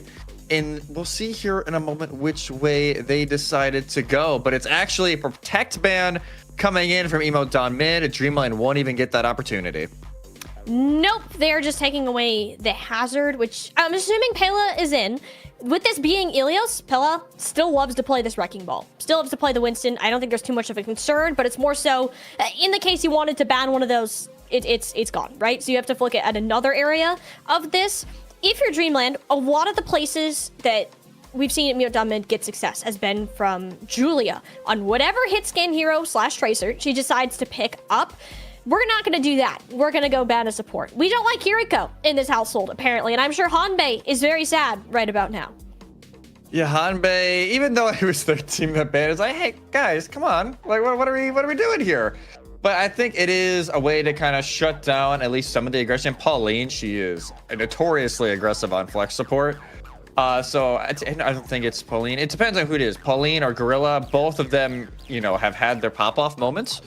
So I wouldn't be shocked either way to see, you know, whichever way that lands. But it seems like we are about ready to get going here in a moment. But any predictions here, Molly? You know what? On the co-stream yesterday, we were not so hot on the predictions. We were pretty close on the map scores, but not the end results. I'm a little fearful to ask. But I was gonna say, do we want to do this? Do we want to risk the jinx and then it will just come back to bite us later? Is that really how we want to start this stream, Jesse? Is that where we want to go? You know what? I think at this point, might as well. I'm going to say 3-1 Dreamland. I'll say 3-1 Dreamland. You're not taking the 5 mapper? I'm a little afraid of maybe late on. I think Dreamland will get EDM figured out. But knowing my luck, we'll go 5. I think we're going 5. And for that sake, it's Emote down mid in 5. I'm calling it. Okay. I'm very excited to see where this team can go. They have a unique hero pool. You can't practice against it. And, you know, it's 50-50. With Dreamland having the recency bias on that, EDM have had the longer time to grow and adjust to that. But we'll have to see how that plays out once we walk out. There's Ruins to kick us off on Ilios, Wrecking Ball for Cardi Fan, and Arissa for Pela. So even we talked about, hey, Pela's not totally against matching the Wrecking Ball. They will decline for now. Obviously, I think eyes on Gorilla. If they can land some of these bio nades for, you know, Julia, Danny, and Cardi-Fan to finish up on, I don't know if any of the squishies for Dreamland will have much of a chance. Nope, not really. It's about Dreamland. They have to stay close to Hanbei. Hanbei is kind of the savior. If Hanbei's dead, the whole team's just dead. It's just kind of how it goes. Manually did an excellent job previously, kind of holding hands with the Baptiste and keeping them both alive. This time, though, it is Danny. Can't quite burrow into the ground fast enough. Talisman will track them down. Has been stellar on that Tracer so far, and it's a lot of pressure on Julia to more so match where that has been going. Manually helping the rest of the team walk up after Dreamland. They're just going to grab the first cap after the one-hit pick. Yeah, I think especially with this comp for Emo down mid, you have to play off first picks. If it goes the other way, it can be a real struggle, especially if you land on somebody as important as Danny. It get a little rough. And all of a sudden, yeah, already going off the Venture, Danny will take over the Tracer duties from Julia as she will go on the Venture to match some of this long-range pressure that Manually and Hanbei have been able to put so far. And look, already Cardi-Fan having to run for the health pack and only half health. Yeah, Cardi-Fan engaged pretty quick there. Didn't draw out a ton of resources. Just ended up taking the poke. The Wrecking Ball has to be healthy enough to perform these dives. And with the adaptive shield already burned, the pile drive was successful, at least burning through the immortality field, the cooldown game. At least one that Emo down mid are comfortable with, but that's a nice stick from Talisman. Catches Cardi-Fan on the drive-by and sends him reeling back to the spawn room. Dreamland very good about getting his first picks, and every time it's been Talisman. Talisman, the Team Puerto Rico member from 2023, lighting up the kill feed right now. And Dreamland, a very good start so far. Cardi-Fan just 2/3 of the way to their ult. They have not been able to bust through the front line here of Dreamland. And even when they have, they get punished so early. They're not able to create those opportunities for Danny and Julia to jump off of. Still 0 ultimates for EDM as we approach potential final fight. And Terra Surge already used. Yeah, oh, Jacob narrowly able to escape using those pillars, launch himself off the wall. But it's not looking good. Dreamland, they're very solidly in control of these points. Ultimate's just now coming online for EDM. Except Hanbei, who's in a bit of trouble, ends up using Amplification Matrix, just more of a, hey, get out of here, leave me alone, leave me alone. And you know what? It ended up working out. EDM pulled back the trigger a little bit, but we don't have much choice on waiting with how close this point is coming to be an end. Minefield and Nano onto Cardi-Fan here. All the eggs in one basket, and he'll come up with the prize for it. Hanbei hits the deck before Lawwhirl pulls that sound barrier more so to match that of Jacobs. Being down the main support, either you gotta win this quickly and hold on to the ults, which seems like to be the case. EDM won't let this be a sweep. No, if I agree with the beat from Narwhal, but I can understand it in the moments. I think at that point, you already lose Hanbei. It's like, hey, we need to win this fight quick beat, like you said, to match Jacobs as well.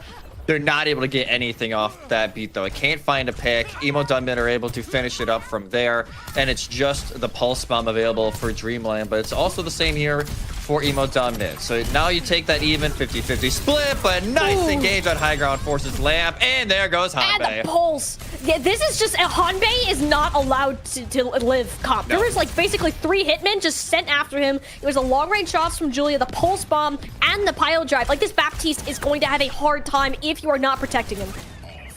Yeah, you have to protect the president on Hanbei. Literally. And it's even when you're trying to, it's so difficult, especially when Cardi-Fan, they can have so many angles here with the grapple. Look on high ground, they can see exactly where he is and send the ping out for Danny and Julia to get some early poke.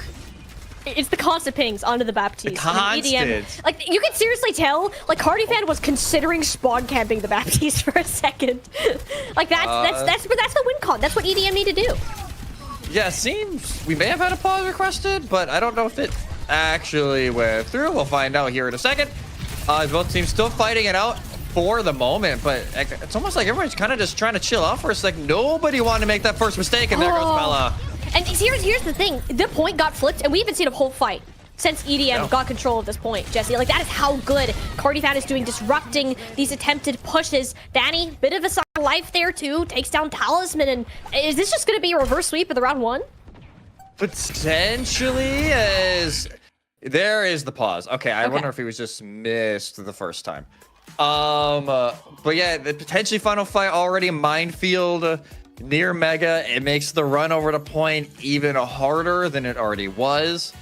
And it would have to be Talisman that gets the touch. So we'll see if Talisman can actually get the touch, maybe get the Pulse Bomb off. as well. But so far, like early on, it was all Dreamland, and then as soon as EDM were able to win that fight, it seems like they've just had complete control. Like there's been no way for Dreamland to actually create any space to give even Pella or Hanbei any room to do anything with, and it's been EDM's playground from there. The dives have all been on the rotations, right? We haven't seen a full regroup because Hanbei is not playing Overwatch. Hanbei is playing a horror game. And everybody is kind of just circling him like vultures. And he can't move. The rest of the team is trying to huddle around him, keep him safe in a big group hug. But that's not enough with the pile drive and everything else that has been kind of going on. And at some point, it's the chaos, right? That's what Emo down mid have been doing to win. They confuse the other teams. They don't let them play in that organized style that they want to. And for Dreamlight being that team who's been relying very heavily on the synergy of these pushes and dives, you can start to see the reason behind the success Emo down mid has had against this team in the past. Yeah, and especially like when you look, like the first time they played this year, it was a full sweep. Like it was not close. Like Emo down mid just ran away with it.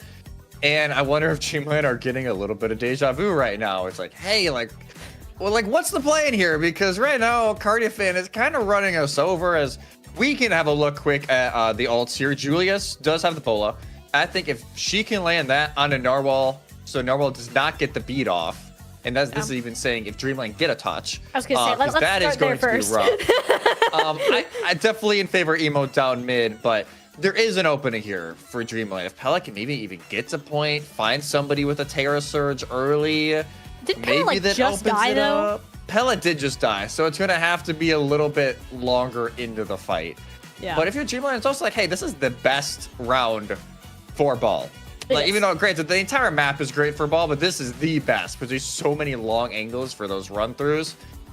So even if you lose this one, it's not like the biggest deal, at least for me. Yeah, I mean, yeah, I can guess so. Wrecking Ball's not nearly as strong on the other 2 points, so you're kind of happy though if you're Emo down mid here. You won the control map RNG and maybe just win the round right offwards. Manly's just instantly dead as we come back. Signs of a touch here. They will happen, but being a 3v5 situation. Granted, all 3 players with ultimates on Dreamland are alive. Leaves it for a chance. Never mind, Talisman just exploded, and EDM are looking clean to get this out. They can go ahead and scoop their way away from Pela, who pulled them all into a nice group hug, and Pulse Bomb will go ahead and seal the deal onto Narwhal. This is an EDM map. It's a ball map. What did you expect to happen? Yeah, poor Narwhal just got back just to have a Pulse Bomb thrown in their face as soon as they get to play. But yeah, 100 to 99, mini reverse sweep for Emo down mid over on Ruins. And now you wait to see, is it Lighthouse or is it Well? And it's Lighthouse. Okay, this is the best, I think, for Dreamland, but they're actually leaning towards matching the Wrecking Ball themselves. Why not?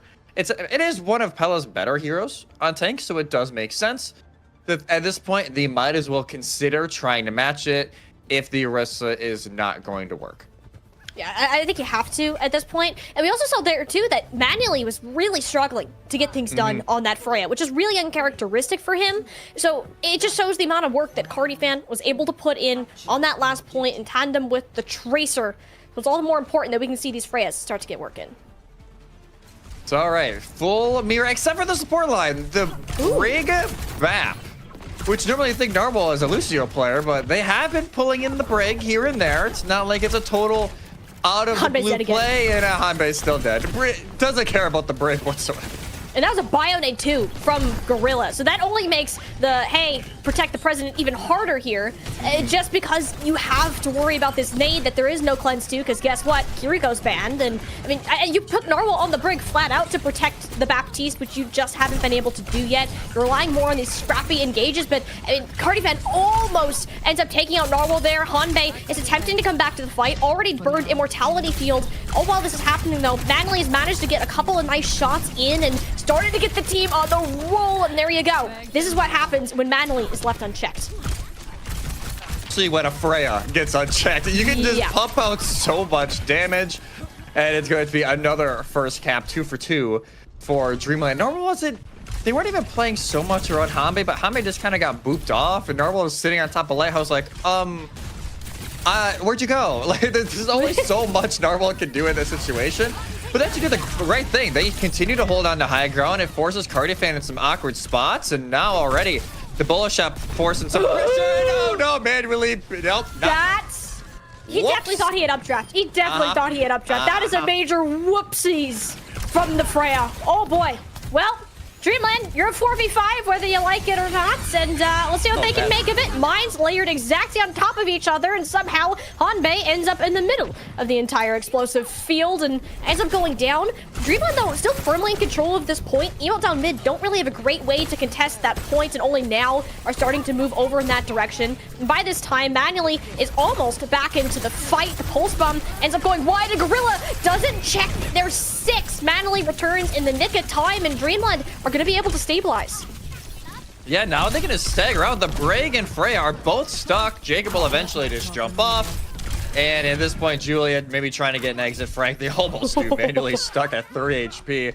But manually reminded us all that these Masters players, they have their mistakes too. It's not just in your ranked games. The whoopsies do happen. Window available for Hanbei here. On the back high ground, it's going to be the Nano from Gorilla, assumingly on the Cardi fan. They gotta make sure they actually follow up here. So many members of Dreamlight getting low, but the finishes are just not there this round. And Gorilla's under a ton of pressure. Oh, no, Nano. The treatment that Hanbei's been getting all game. We just saw Pela and manually return the favor bullet shot onto Cardi fan, attempting to burst him down, but he's a hamster, and hamsters don't die that easily. 99% and clicking down slowly. EDM keeping the point contested. Only a nano boost from Gorilla, who has been sent back to the spawn long ago. It's looking rather tough here as Dreamland, they found their footing. They wanted to match the shenanigans and match it, or rather surpass it. Might be the better term for this round. Danny, nano boost thrown onto the Tracer, just an attempt to get something done, but he has no friends left to help him out with this point. It's a lonely battle for a Tracer, and we're going to finish this one off and well. 100-0 after last time around, Dreamland just weren't able to get the gas back on, and you know, we were worried, like, hey, if they're gonna match this ball, it did not work well for Midori yesterday, matching the Doom, how is it going to work this time? So far, so good for Dreamland. Looked way better, even though if Normal is having a little bit of a rough round to start off here for Dreamland.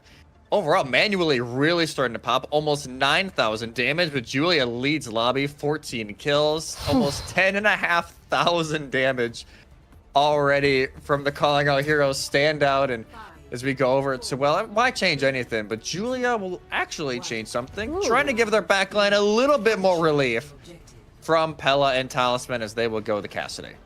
Yeah, and Jacob will stick on this Brig too, as opposed to the Lucio. So, is this, again, who dies first, Hanbei or Gorilla? That's how these fights are basically determined, since they are that sort of linchpin of each team, where they can all succeed. Cardi fan not sticking around Manly's POV for a little bit too long there, and eventually, I mean, he'll be fine. He's, again, a wrecking ball, but we got to see how careful these players are about taking these spam damage prior to fight setups.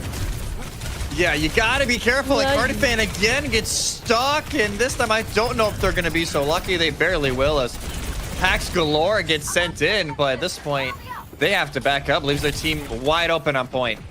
And there was even a Bionate too onto Manually, but there was no follow-up.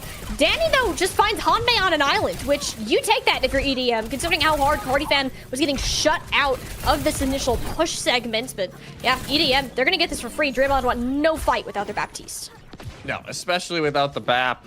You can't really push in at all, because Narble is more there as like a presence more than it is outright healing output, as Post is having a little bit, just having a little date on the top of the building there. But now the issue here for Dreamland will be, where can you actually find this opening with so much CC? Oh, tragedy. I mean, that would have been a really bad pile drive, but it caught on the lip of the pillar there. It wouldn't quite land, but Danny having one heck of a time bullying these supports. Narwhal's down, completely separated from Hanbei, who falls shortly after. And EDM, this is just flashback to the first round. They're dividing and conquering very well. Yes, they're taking so much space, and it's been hard. Dreamlight are trying to take just corners of the field bit by bit, but it seems like whenever they do, EDM are just rotating around and controlling almost everything going on. Dreamlight are not able to create that space, and both of these teams are ones that they love. Once they cap the point, they love just holding on to it. Both of them not as great as sometimes taking over that space, and that's why that first cap from EDM is so important so far. Yeah, it's so hard to flip these points and how much stall potential there is too. And Pela Sees a juicy pile drive there in a corner, but and they're just going to rotate into the small room, not concerned in the slightest for the Wrecking Ball on the outside. It's the last place that Pilla would want to be. So it'll be a minefield. Onto the objective and hoping to get a flip here. But Dreamland still have some contention, and Julia looking to deter anyone from touching Narwhal. No, scoots out of the room at just the wrong time. Nanabu's now on to Julia, knowing how much that she can cook when she's powered up. Gonna finish off the rest of the board. And then we're down to final fight, Jesse. Final fight, swaps galore as ults were used left, right, and center from Dreamland. They have nothing going into this. And they'll have to go against another pulse bomb from Danny, who's been looking at Narwhal the whole time. I don't even know if they have a touch. Yeah, the Tracer was going to be the touch, and Pela fly through the sky as he might, just short of making it towards the well. Emo down mid will win map number 1. And you gotta say, best map pick for this team in the entire pool. Oh yeah, it's probably the best map for them, and it seemed to be each round that they won, especially. As much as we talk about the tanks, he was one of the DPS popping off. Julia was unreal here on Ruins, and then Danny really picked it up on round 3. So far, so good for the number 5 seed here. Looking to pull one more upset and clinch their spot in the promotion relegation, but still 2 more maps to go regardless. And now the pressure is on Dreamland. Where do you go from here? Because that was not the start you were looking for whatsoever. So we'll have to wait and see here what the plan is. I'm looking at their ban history here, Molly, because I see a little bit of history between them. And actually, it's maybe not the worst thing for Dreamland. They lost control both times before. In the 0-3 loss and the 3-1 win. They just have not been good on control. So maybe that's something if we look out to for a potential map 5. Control may not be the call for Dreamland. In the past, they've either picked Dorado or Midtown. I have a feeling, considering the chat that was going on, the question immediately from EDM, it'll be Midtown, but we'll wait and see. Yeah, they think it's gonna be Midtown. They did their research. They know what they're heading into. You know, you got to be prepared. And you know, Emo done mid, I think looked really good in that map. But considering, you know, round 1 pretty close. They kind of got just slaughtered. Came back 99 to 100. It was great. Got pounded again in the following rounds, and then just flipped the script completely on its head. And those are those smaller adjustments that we're seeing with playstyles, right? It's denying that space for players like Manly and Talisman to get set up. When Dreamland were doing good, it's because Manly and Talisman had so much space that Pela was able to make because Hanbei was alive. They could just beat up Gorilla. Everything looked great for Dreamland. It was wonderful. Until Emote down mid said, yeah, no thank you. Danny had a wonderful couple of plays on the Tracer, just harassing the support line constantly. And from there wasn't much that Dreamland showed signs of life at all on that round. Yeah, no, they really struggled. It feels like Dreamland. Yes, they had this one, you know, the little bit of a whoops, just barely couldn't make it to the ledge, did manually. But there was no pop-offs after that second round. It felt like it was Danny's show on this final round, and Cardiffan was a big part of it too. A lot of the setups, early damage onto Hanbei, so the finish could be there.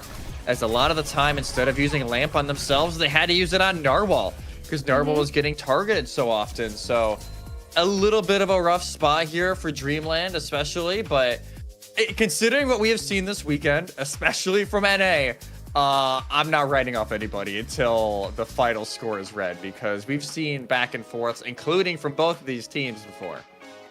We like our long series in NA. What can we say, right? I mean, you got to follow the trend. That's just kind of how it goes. We'll take a look at these stats though too.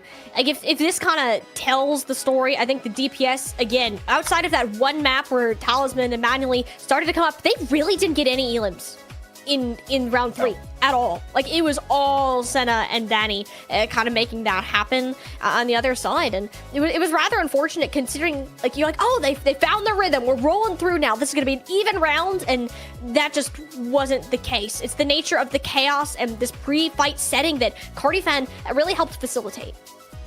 Yeah, Cardiffan, for this being their first Championship Sunday of like this caliber, like this is a tier 2. You could almost argue tier 1.5 at this point, considering what is at stake in this series. An unreal performance from Cardiffan. And the question will obviously be now, it'll depend on the map. If Cardiffan stays in, if Derpy comes in, if it's more of a rush map. But I think if you're EDM, you're saying, hey, we are completely okay to keep Cardi Fan in. Yep. As long as we physically can, we will just keep running the ball. We'll keep running the Doomfist. And you can only ban one. So whichever one isn't banned, Cardi Fan's going to run if they're in the lineup. Yeah, and that's kind of the question, though, too, is Dreamland, they're a team that's comfortable with playing ball. I want to throw that out there. It just didn't seem like that they were on that same level of practice against somebody that's like EDM. So they want to change the pace entirely and instead go to that midtown that Julia was kind of hinting to. So EDM, we're prepared for this swap. The question is, do they keep Cardi Fan in, or do they consider bringing Derpy in to attempt to play the Reinhardt? That's the question. We'll see with the bans. The bans may kind of tell us right away who is in. If we see like a Doom or a Ball ban, then that screams to me that it's Cardi Fan. If we see something else here, oh well, that says who it is. that hi Derpy, how's it going, buddy? Yeah, Derpy, welcome to the series, bud. Rides banned. Yeah, no, he can't play his signature, which is rather unfortunate, you know. But he can figure something else out. We can get some Orisa going, even if it's not the thing. Which I'm assuming that's what's going to happen. My only question is, do Dreamland swap their tanks as well? Because last time we saw Midtown, this was a Dion map. We're getting some news in. Dion is in, Pella's out, and that we kind of saw coming. Cardi's staying in. Cardi is in. Cardi is staying in, at least as of now. Granted, we could, of course, have a last second swap. Does Cardi Fan play Reinhardt now? Did Derpy trade him? Weaver is the other pick, which granted, Dreamlight did play some Life Weaver yesterday against Serena Beautiful. It didn't look bad.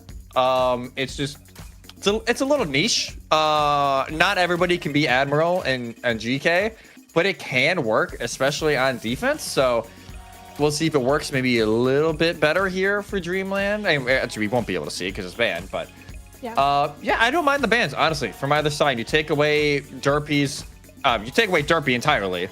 You force Cardi Fan to stay in, and then if you're emote down mid, you know, take away the Life Weaver. It's been a great asset, especially against a dive comp like this. Having that pull is so good.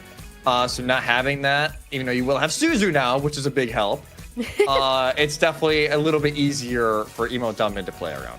Well, if we are playing the Orisa, I have a feeling Hanbei is still going to be in back jail. So yeah, that might be a little tough. Unless we're doing more of a hazard angle, which is kind of up for consideration. I think the reason the hazard worked so well was because you're able to stick Narwhal on the Life Weaver and kind of be that last second bailout option as it was needed for Dion, who had the map of his life whenever he's been pulled out on Midtown. So I'm very excited to see kind of that change in pace for this game, because that's kind of what Dreamlight struggled with, is they would get big bursts of momentum, but as soon as they lost it, it was just gone.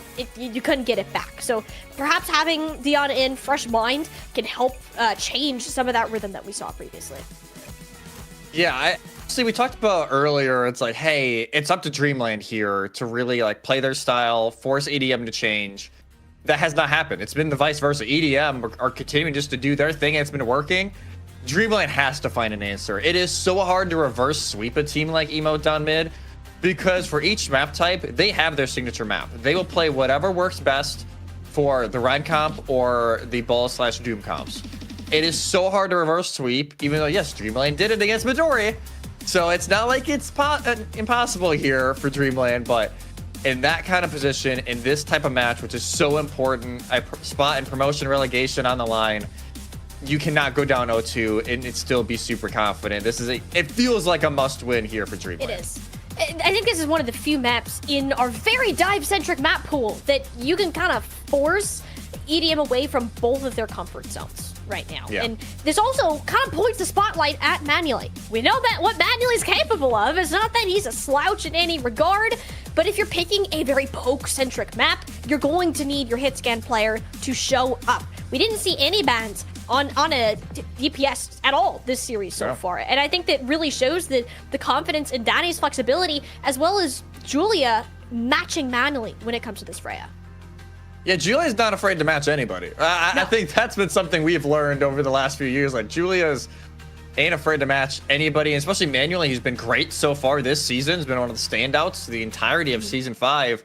And Julia shut him down pretty good on rounds 1 and 3. Obviously had their moments in round 2, but I think you gotta have manually kind of wake up and just put Narwhal on Lucio. Please put Narwhal on Lucio. I feel awful. It's just because it's their best hero by far. And I could understand, like, hey, we almost have to play Brig to try and help the backline a little bit. You want to use the bash and the flail and the armor packs. But when is the decision made? Like, do we just put him on his best hero and maybe try and play around the speed and in time to the backline instead of having to play a little bit more like that counter aggression style? I mean, Narwhal is a, you know, you think of, whenever you think of a top tier Lucio player, it's that guy. In both the best ways and also some questionable ones. He tends to get in there. He'll get aggressive, and he will. If you say, "Hey, that Freya needs to die," Narwhal is there. Like you believe in him to jump on where it is needed. Sometimes to his own demise, but it works out most of the time. And also the speed factor is going to be a big thing. Moving through tight chokes where you're vulnerable to a ton of high grounds and narrow like poking angles. I think having a Lucio here will be a lot more beneficial.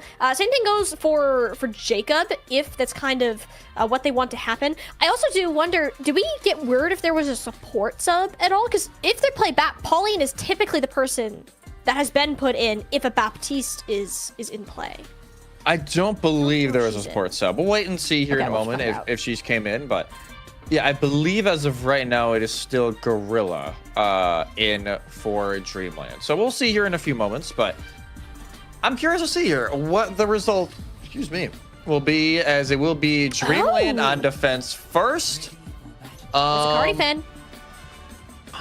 Well, they're on attack, so I'm not even gonna talk about that yet. I'm not even. That's good choice. With this team especially. I'm not taking the bait.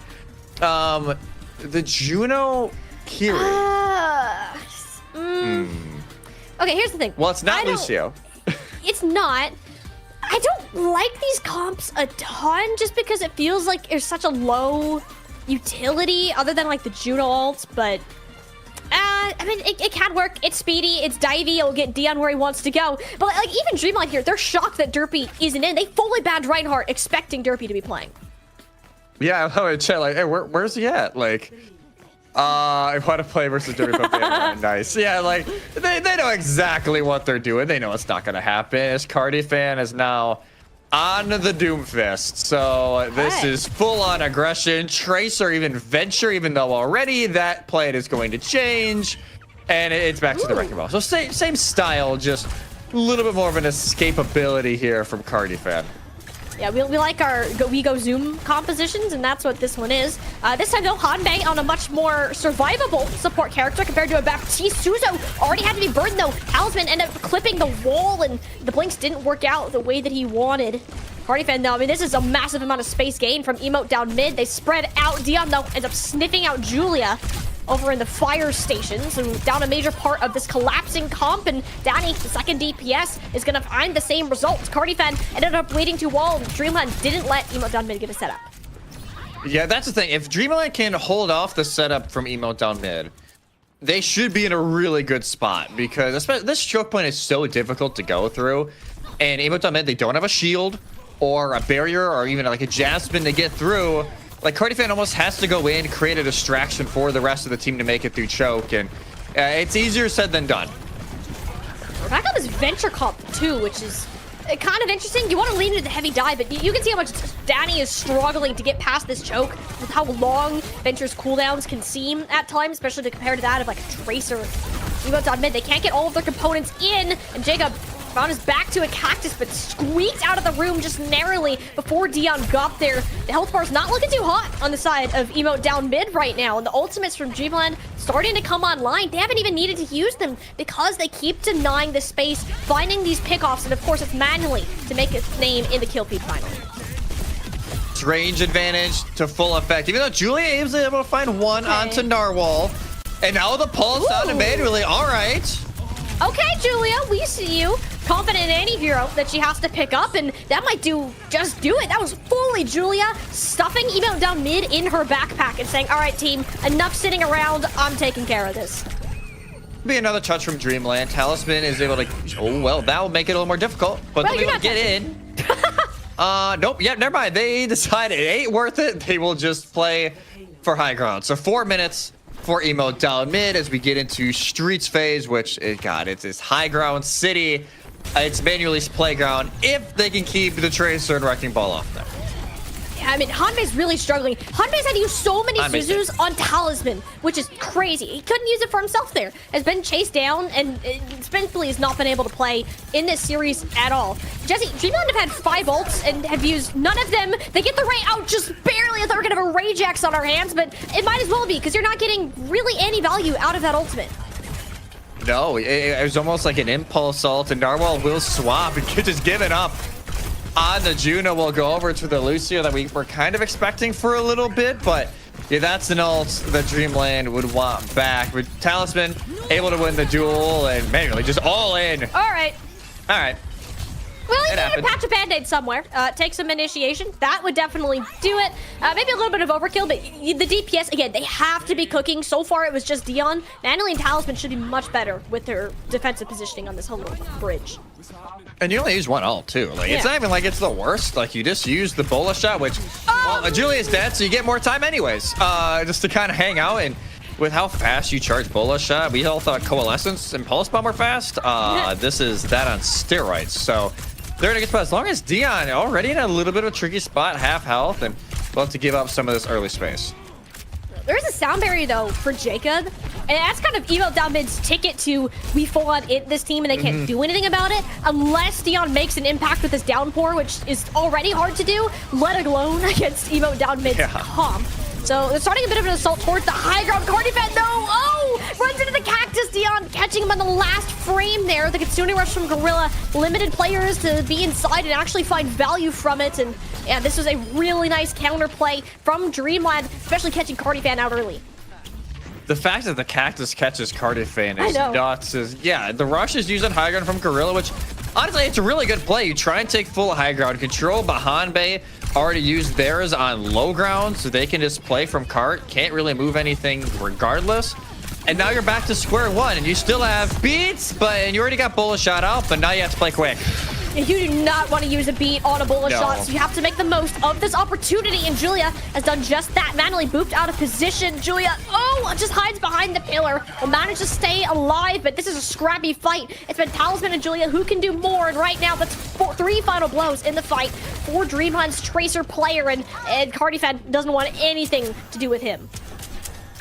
Wants nothing to do with it. We'll just back up, but then just go right back to point to create some more pressure back over there. It's not like, they have a ton of health they can play with, and they have the minefields is set on point. Danny now onto the Genji. Julio on the Tracer, but they have no ultimates other than this minefield. They have to build up something quick, probably the rush to build everything else up, but big advantage in Dreamland's favor with this sound barrier online. If Narwhal lived, no, they chat. No. Why, Narwhal? No, you can't be doing that. Danny's Genji, he will totally hunt you down if that happens. Tragedy strikes. The one big advantage Dreamland had, it's gone, and with Hanbei dead too. I mean, Evo down mid, they're gonna get some serious build progress off of that.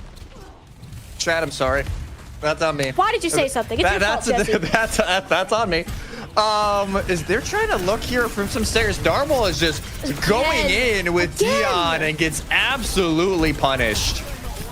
The one thing that's nice for Dreamland is Evo down mid were not prioritizing the payload during this time. So you have another chance at a fight. Granted, not a great one. Bola shot connects with Jacob though, so you're even 4v4. And with Talisman coming back to this fight, Pulse Bomb in hand, they'll have to make a play. Cardifan presumably going in for the last second touch, which happens. Stick is good, and Gorilla, no cooldowns to get out of it. Talisman hunting for the second, and Danny in the backline. His signature Genji steals the health back, and they'll take care of business on the underground. Now coming back up to assist the rest of the team. Best time for your DPS players to come alive are in these high pressure moments. Dreamland will hold on just shy of second point.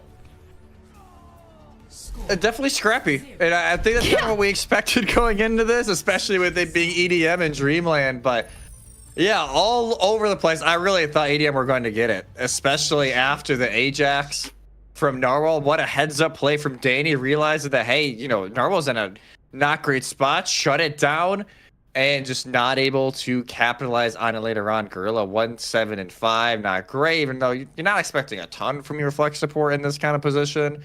But even Danny 4-7, Julia 6-6, Dion. And we said earlier, whenever Dion's in, they play fantastic. Talisman 13-0, by the way. Well, that's not fair.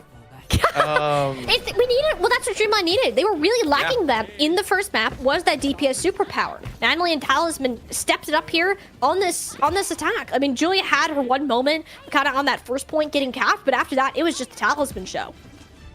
Yeah, it was just the Talisman show from that point on, and at this point now for Dreamlight, you just have to hold on to the momentum, right? Like, you cannot let EDM get on their kind of run, because once they're on a run, Midori found it out last night, there's no stopping the train. The train is full go, no stops, doesn't care if you're a little bit late to the train or not. 1 second is too late, they will already be gone. I will say this Wrecking Ball defense setup, I'm really curious how they play it, because it can work. We've seen teams make it work, but it can be so hard, especially if you don't get a pick off this initial choke. You need to find a way to continuously try and isolate Hanbei or Narwhal, considering there is no Brig to flail them away. That or the disruption. Like, I'm kind of thinking back to Ilios, where they denied all of these forward pushes just because they set up the pile drives early. Although Jacob is not allowed to wall ride as Lucio. So Evo down mid losing a key part of their mobility in the first part of this attack here. So it's kind of just stalling time, managing that kind of cooldown. But I mean, Hanbei's had enough with these dives, just harassing him, takes out Danny, and suddenly Evo down mid. This is just not a stable defensive comp to work with. They let Dreamlight get too far in. They will have maybe another fight, but Gorilla's in such an awkward spot. Talisman's there to finish, and that's point A. 5.5 minutes for Dreamland to practically get through second phase. This is more than a molehill. This is a mountain, Mount Everest. Good God. Yeah, all right, Julia just got sliced in half by Dion there. I mean, they're going to keep staggering. Jacob's going to die, surely, with that how low of HP. Yeah. Talisman actually ends up going down. Danny kind of saving the Lucio there, but even then, Dreamland have this high ground, Jesse. Kind of. Yeah, they have total high ground control. Can just relax. You can see Manuel's playing this nice little corner well, so it's not even like Julia has many sight lines on them. He can just kind of play his own, even though already still getting some few ult shots their way. This is going to be the hardest point, though. Like, getting it through under the bridge, and Julia's already found one. And Manuel with how low health, but they are there. There we go. Julia back over on the Freya, and she's cooking. I mean, it's never Julia gets one kill. It's Julia kills the whole team. That's just kind of how it works. Yeah, Julia just presses a button, kills 3. It's like, all right, team, I got it. You know, like, that was one of the big things, like, especially during her runs and calling out here. It's like, oh, this is what, okay, this is happening just because Julia decides. But all right, you know, we're just gonna do it now. Whether it be Timeless Ethereal, you know, Rad, whatever, she just turns it on, and oh, Dion just gotta live, and they find Jacob. Where is Jacob going? First of all, Jacob was 1v1ing Dion up on the scaffolding, then proceeds to go deeper into Dreamland's backline, and then eventually dies for it. Okay, that's true. They could have, they were on an adventure, but I mean, even then, like, can EDM manage to compensate for this? We still have the Lucio, but I see 3 big ults for Dreamland right now. Yeah, it's not even like the minefield matter, because Cart's already through. Narwhal does get traded out. It forces the rush from Hanbei early, but you still have Pulse here, and yeah, now no supports for EDM. No, but I mean, Hanbei's down too. There's no supports for Dreamland. After Narwhal went down, Hanbei felt pressured to use the Kitsune Rush, but at such low HP, the sustain was never actually present within the fight, and that's all EDM do, is sustain. Yeah, they can just kind of chill out here, even though Dreamland, they have 3.5 minutes, right? Like, they don't need to win this right now. Talisman will try and get out, but they will not. Wow, they actually will live. Caught me impressed. I was very much thinking they were going to die. 3 minutes now for EDM to hold tight. They have to keep high ground control, but already Dreamland posturing for it. Almost everybody there. There's an orbital on point. Yeah, orbital on Reg, not worried about that, but Julia shut down mid-bullet shot. Wonderful shot out of Manually to keep this going. This overhealth, though, from Jacob was enough to make sure that the trade is present. Very few tools left in Dreamland's pocket to work with, and with Jacob going down again, emote down mid, they're left reeling. This payload is going to walk on forwards, and we have ourselves a tied game. Cell series here, Molly. Dreamland on their map pick look exquisite and win it in a pretty, I would say, pretty dominant fashion. Julia gets to play the game, because why not? You know, she is one of the best in the game right now. It does make sense. Look at that. What in the hell? Only Julia can pull this off. Like, oh, ew. Oh, gross. This is great. This is great. I mean, all things considered there, much better look from Dreamland, but Emo down mid certainly didn't make it easy for them at particular points in that game. Julia, a big reason for that. Yeah, Julia, massive reason. Now the map advantage goes in favor now of EDM. Where are they going to send us next? And it's probably push or flashpoint, right? Like, unless they want to send us to an escort, if they have something cooking, they could actually go to circuit. Rhine Band is already gone. So Wait a minute. Derpy could just pull out the Rhine on Circuit Royale. I wouldn't be totally shocked. I think it's probably where I'm leaning at this point, because it's not like you don't even have to worry about it. Like, the ban is non-existent, and you can just ban out Orisa. So they can't even go Orisa to bully the Rhine. So we'll see here. I'm actually very curious here on EDM. It'll either be Derpy full send on circuit, or we'll go like Saravasa or like Caliseo to continue with this Ball Doom comp. Yeah. I mean, they have options. I think there's more options for Emote down mid than Dreamland, like by a long shot here, which is good. I think Emote down mid, they can use their wacky hero pools to their advantage. But I mean, honestly, if you are Emote down mid, I think you're okay with losing that last map. They knew that it was going to be a Dreamland pick, but also the one map that all of your heroes feel pretty uncomfortable at points, and we really got to see that manually could not be contested much until Julia ended up swapping over to the Freya very briefly. Talisman kind of came back into the light there, and I mean, you just didn't have a front line with Cardifan to begin with. You couldn't find a way to actually make these pile drives, these dives happen, which is hard. That's just how Midtown works. Emo down mid, I think you're okay with that. You can pick whatever you need to do for the next point, and since they won map 1, you're at a significant advantage going ahead. Yeah, especially with how we've seen a lot of these series go in NA. Like, it's been one team wins map 1, the other one maps 2, and you go back and forth, and you do have that final map pick advantage, and they could very easily be like, hey, we just want to go to Busan. Which, yeah, the ball comps are going to be unreal on that map if somehow, some way the ball ban is gone at that point. As we look at overall here, it's like, yeah, as much as, you know, Julia did great, you know, 13, Cardifan had 17. It's not like Cardifan wasn't doing much, but you look at the rest of this. Talisman 20-2, manually 18-6. Dion was 24-3. It's just unreal, but I got a little tease of what map we're going to, and I was wrong on both counts here, Molly. They're throwing a little bit of a curveball at us, which I think will also be a massive curveball for Dreamland, which I think obviously is the point. Like, throw a curveball at Dreamland. Watch point is where we're going. So no circuit. Okay. I mean, would you really consider this that much of a curveball? Because I think this works great, though, for EDM. You know Dreamland is more comfortable playing against, like, a Reinhardt as opposed to the Wrecking Ball, which you already beat them on.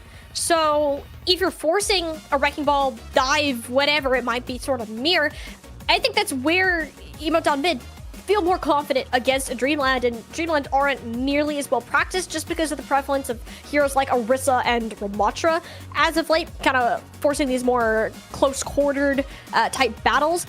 I think some sort of hit scan needs to be banned. If you're going to play this kind of ball dive, I think you want that Tracer, you want that Genji, maybe the Venture back in. But yeah, Freya is gone. They're sick of manually having that full control, and are going to force either a Cass or some other type of range character if Dreamland want to stick to that. I think especially with how manually played last map, I don't blame them at all. Like, get rid of the Freya, and it's the Ana from Dreamland. Ooh. It's a very good ban. That's a very good... But it's not like Dreamland play a lot of Ana. They don't. They really don't. And this is a map where Anas can just run it.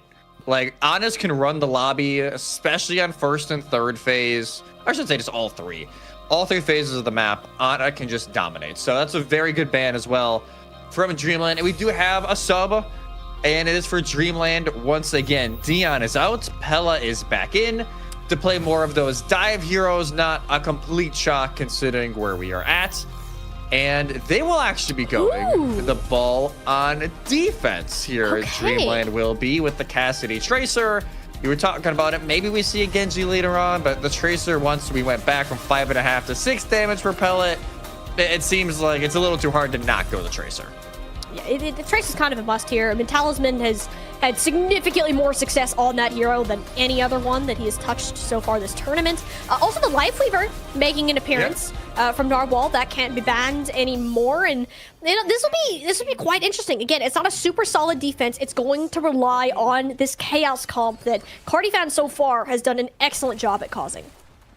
Yeah, Cardifan, there's a reason why they're one of the best ball players in the world, right? Like, they truly are one of the best, and they're going to try and take full advantage of these Chaos comps. Danny already on high ground, pushes Hanbei off and forces Lamp. That is, you know, everything you'd possibly want from an engage. And here's the big difference between these comps, is Dreamlight have a lot of sitting ducks on their team, both their supports and manually on the cast here, whereas Emo down mid, everybody has some sort of survivability or extra movement, although those fan the hammers are not to be messed with. Cardifan found that out the hard way. Granted, Emo down mid, taking Narwhal out here, a much more valuable pick, especially considering the payload has already moved its way under the bridge. You're willing to wait a little bit more time to get your tank back into this fight. You get the car already through Archway, and now you can really just try and play posturing for high ground, but you have to wait a little bit longer. With no Jacob, you gotta wait at least a little bit longer. The Venture pick, we've seen a little bit more of Venture over these last few weeks. And the Rock Launcher, they definitely have a spot in this meta. Like, it can definitely work, but I don't know, this... Danny? Again? Why are people just going off the map? Please tell me that was like... I don't think that was a payload boot. Please tell me payload was on the other side of the map, so... Well, that's okay. I don't know.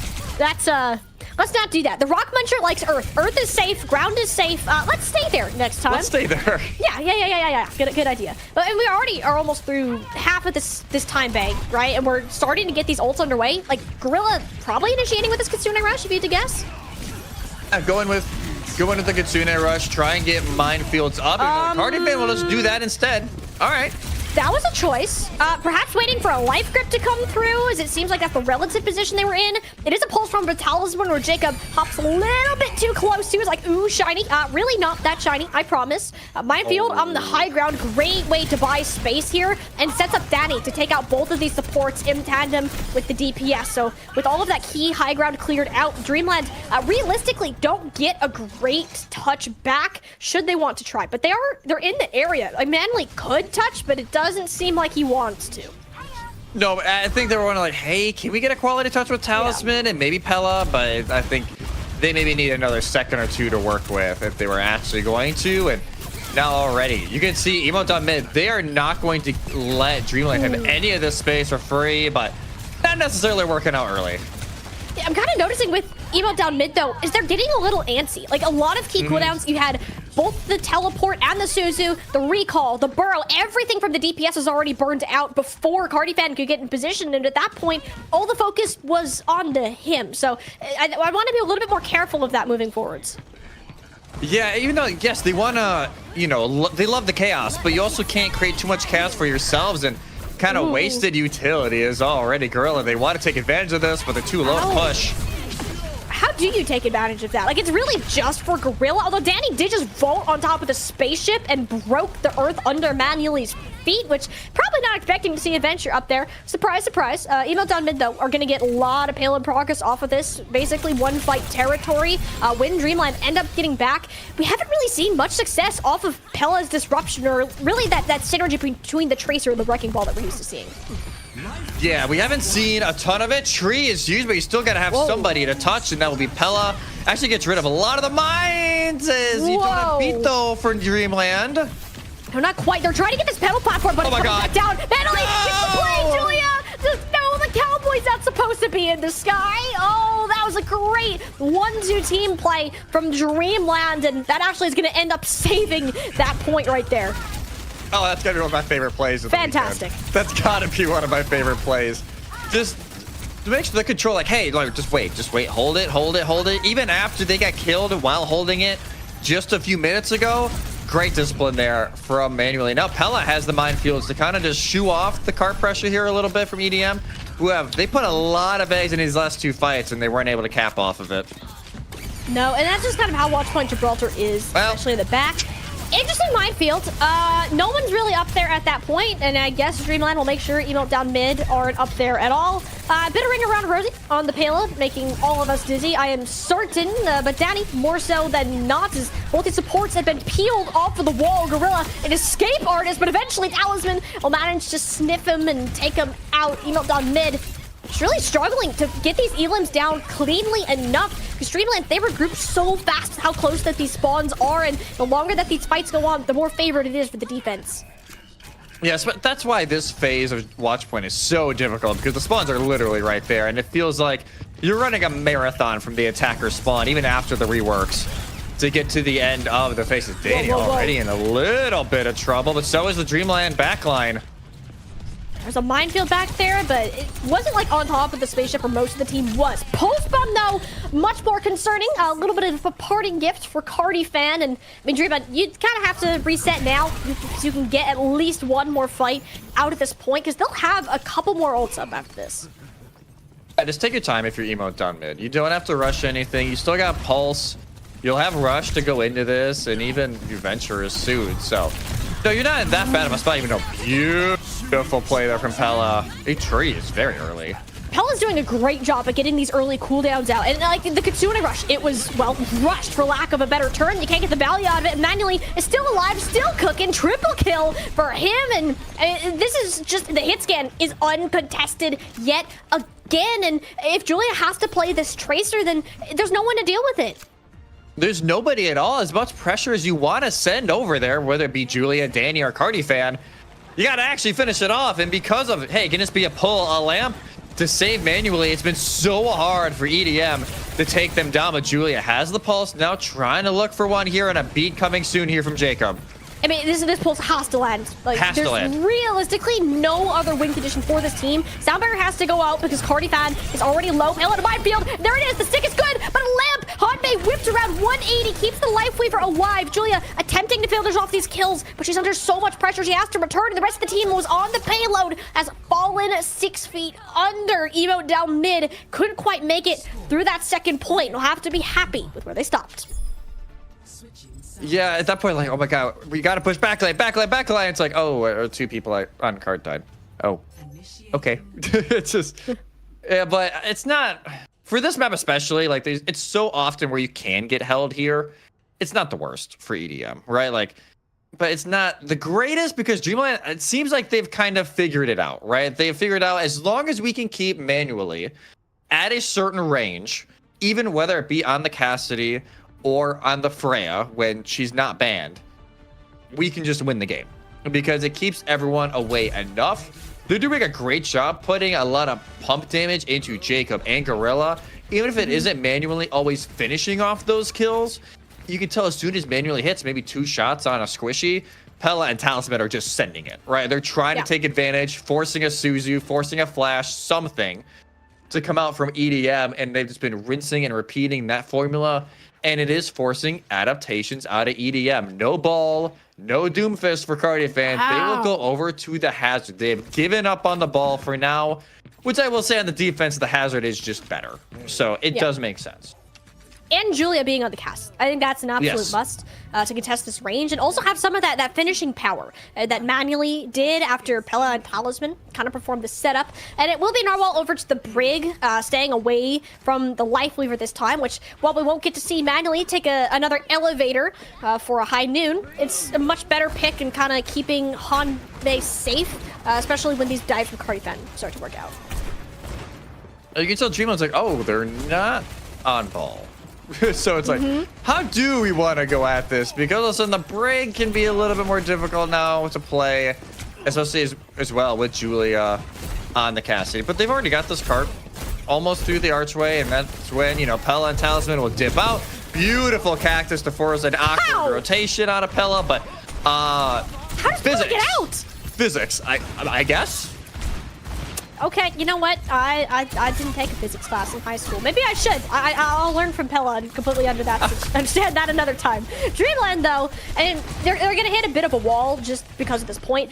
Emo down mid, this is where they wanted the payload to stand, because you can have Julia where she wants to be, and kind of just keep jumping up and down with this hazard, similar to how you would play the Winston. And manually, I mean, just whips around, head taps Daddy, and goes right back to just chunking down Cardi fan. I mean, this guy is just on one today. Jacob kind of testing that aim too. These players, they're getting aggressive and perhaps a little bit too much. Cardi fan hanging on for dear life. Suzu out from Gorilla. The Cactus throws off Manly's aim just enough, but it won't matter. Dreamland making pretty quick work at this first point.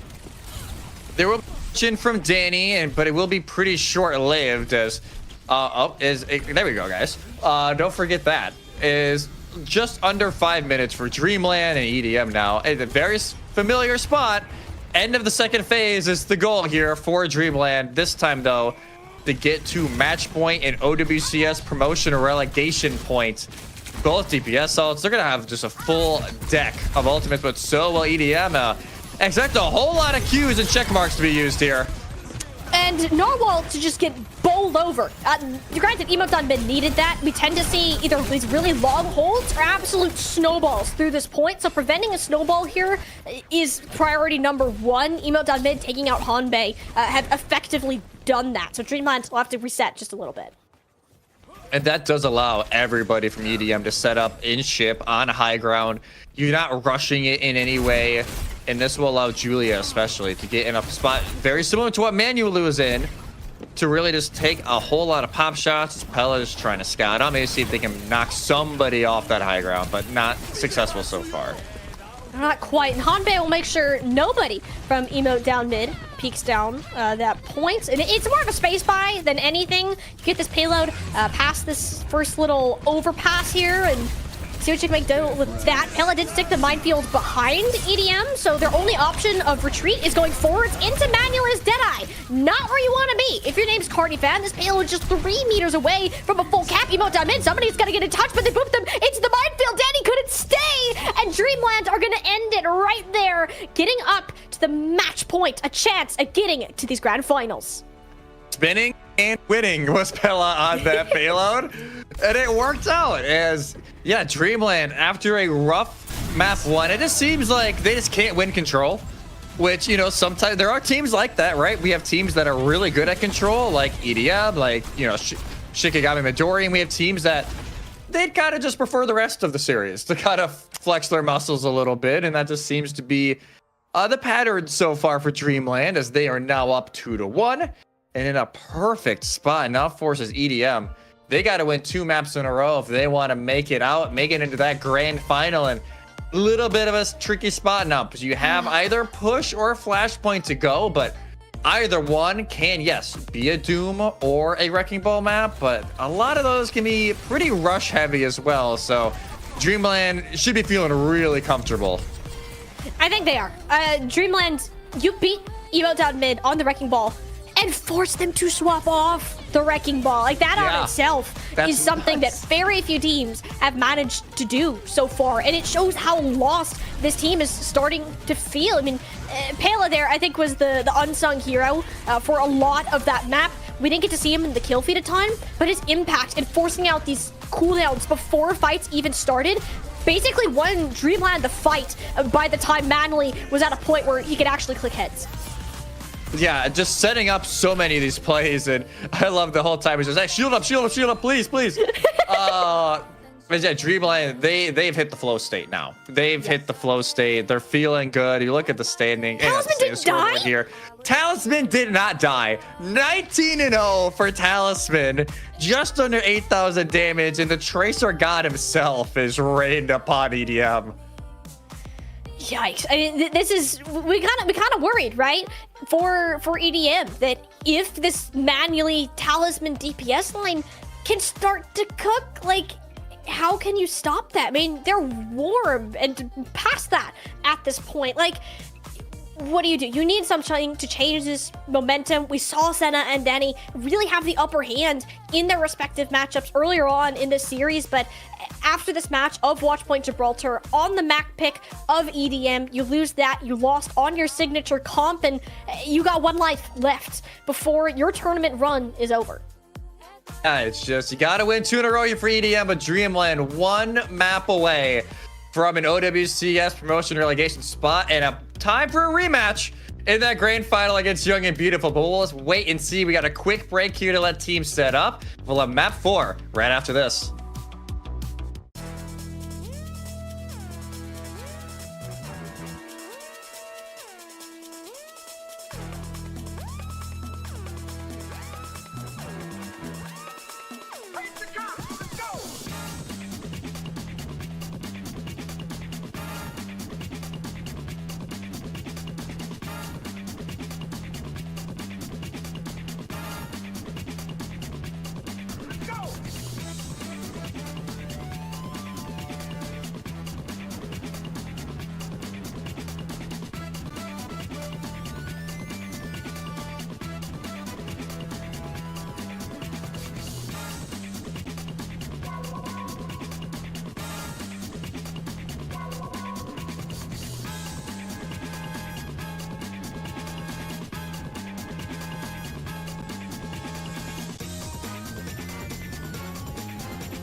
one team gets a chance at our promotion relegation tournament right after this next map that we have going on. It's been a pretty chill day, you know, so far in NA. I mean, it's not been chill. I'm lying. Why would I even lie? It's been exciting. It's been a relatively decent nail biter, and I'm down for that. We have our emote down mid team who likes their fun kind of wrecking ball comps, and for the first time, we're forced to swap out of it, and now our face against a Dreamlight who's on match point, Jesse. Yeah, Dreamlight one map away from that rematch against Young and Beautiful, but Emo down mid, they're not a team to go down very easily, and we know they're going to have something to throw at us, but you know, something you can throw your name into is the next season of Faceit League. Season 6 signups are now online. Signups close July 30th, so make sure whether it be open, advanced, expert. Obviously, you can't play in Masters because you got to qualify for that, but sign up, get your friends together, sign up for the next season. That'll be starting up in August. So should be a fantastic time. It's always a great time in Faceit League. So make sure you get signed up and get into it, because maybe you get to be in this kind of a spot in a season or two where you're playing for an OWCS spot. I was just saying, like, this is the path to pro. If you want a shot to be one of the best, you want your name to be out there, this is the spot to do it. So go ahead and make sure you can sign up. I know that we considered making a caster team at times, but it'd be like a bunch of plat and diamond players. So that'd be kind of fun. I would do it though. Like, that just sounds like an absolute blast. Instead of casters to masters, it's casters to Faceit Masters. But we would never. Wait a minute. We would never make it. We would never make it.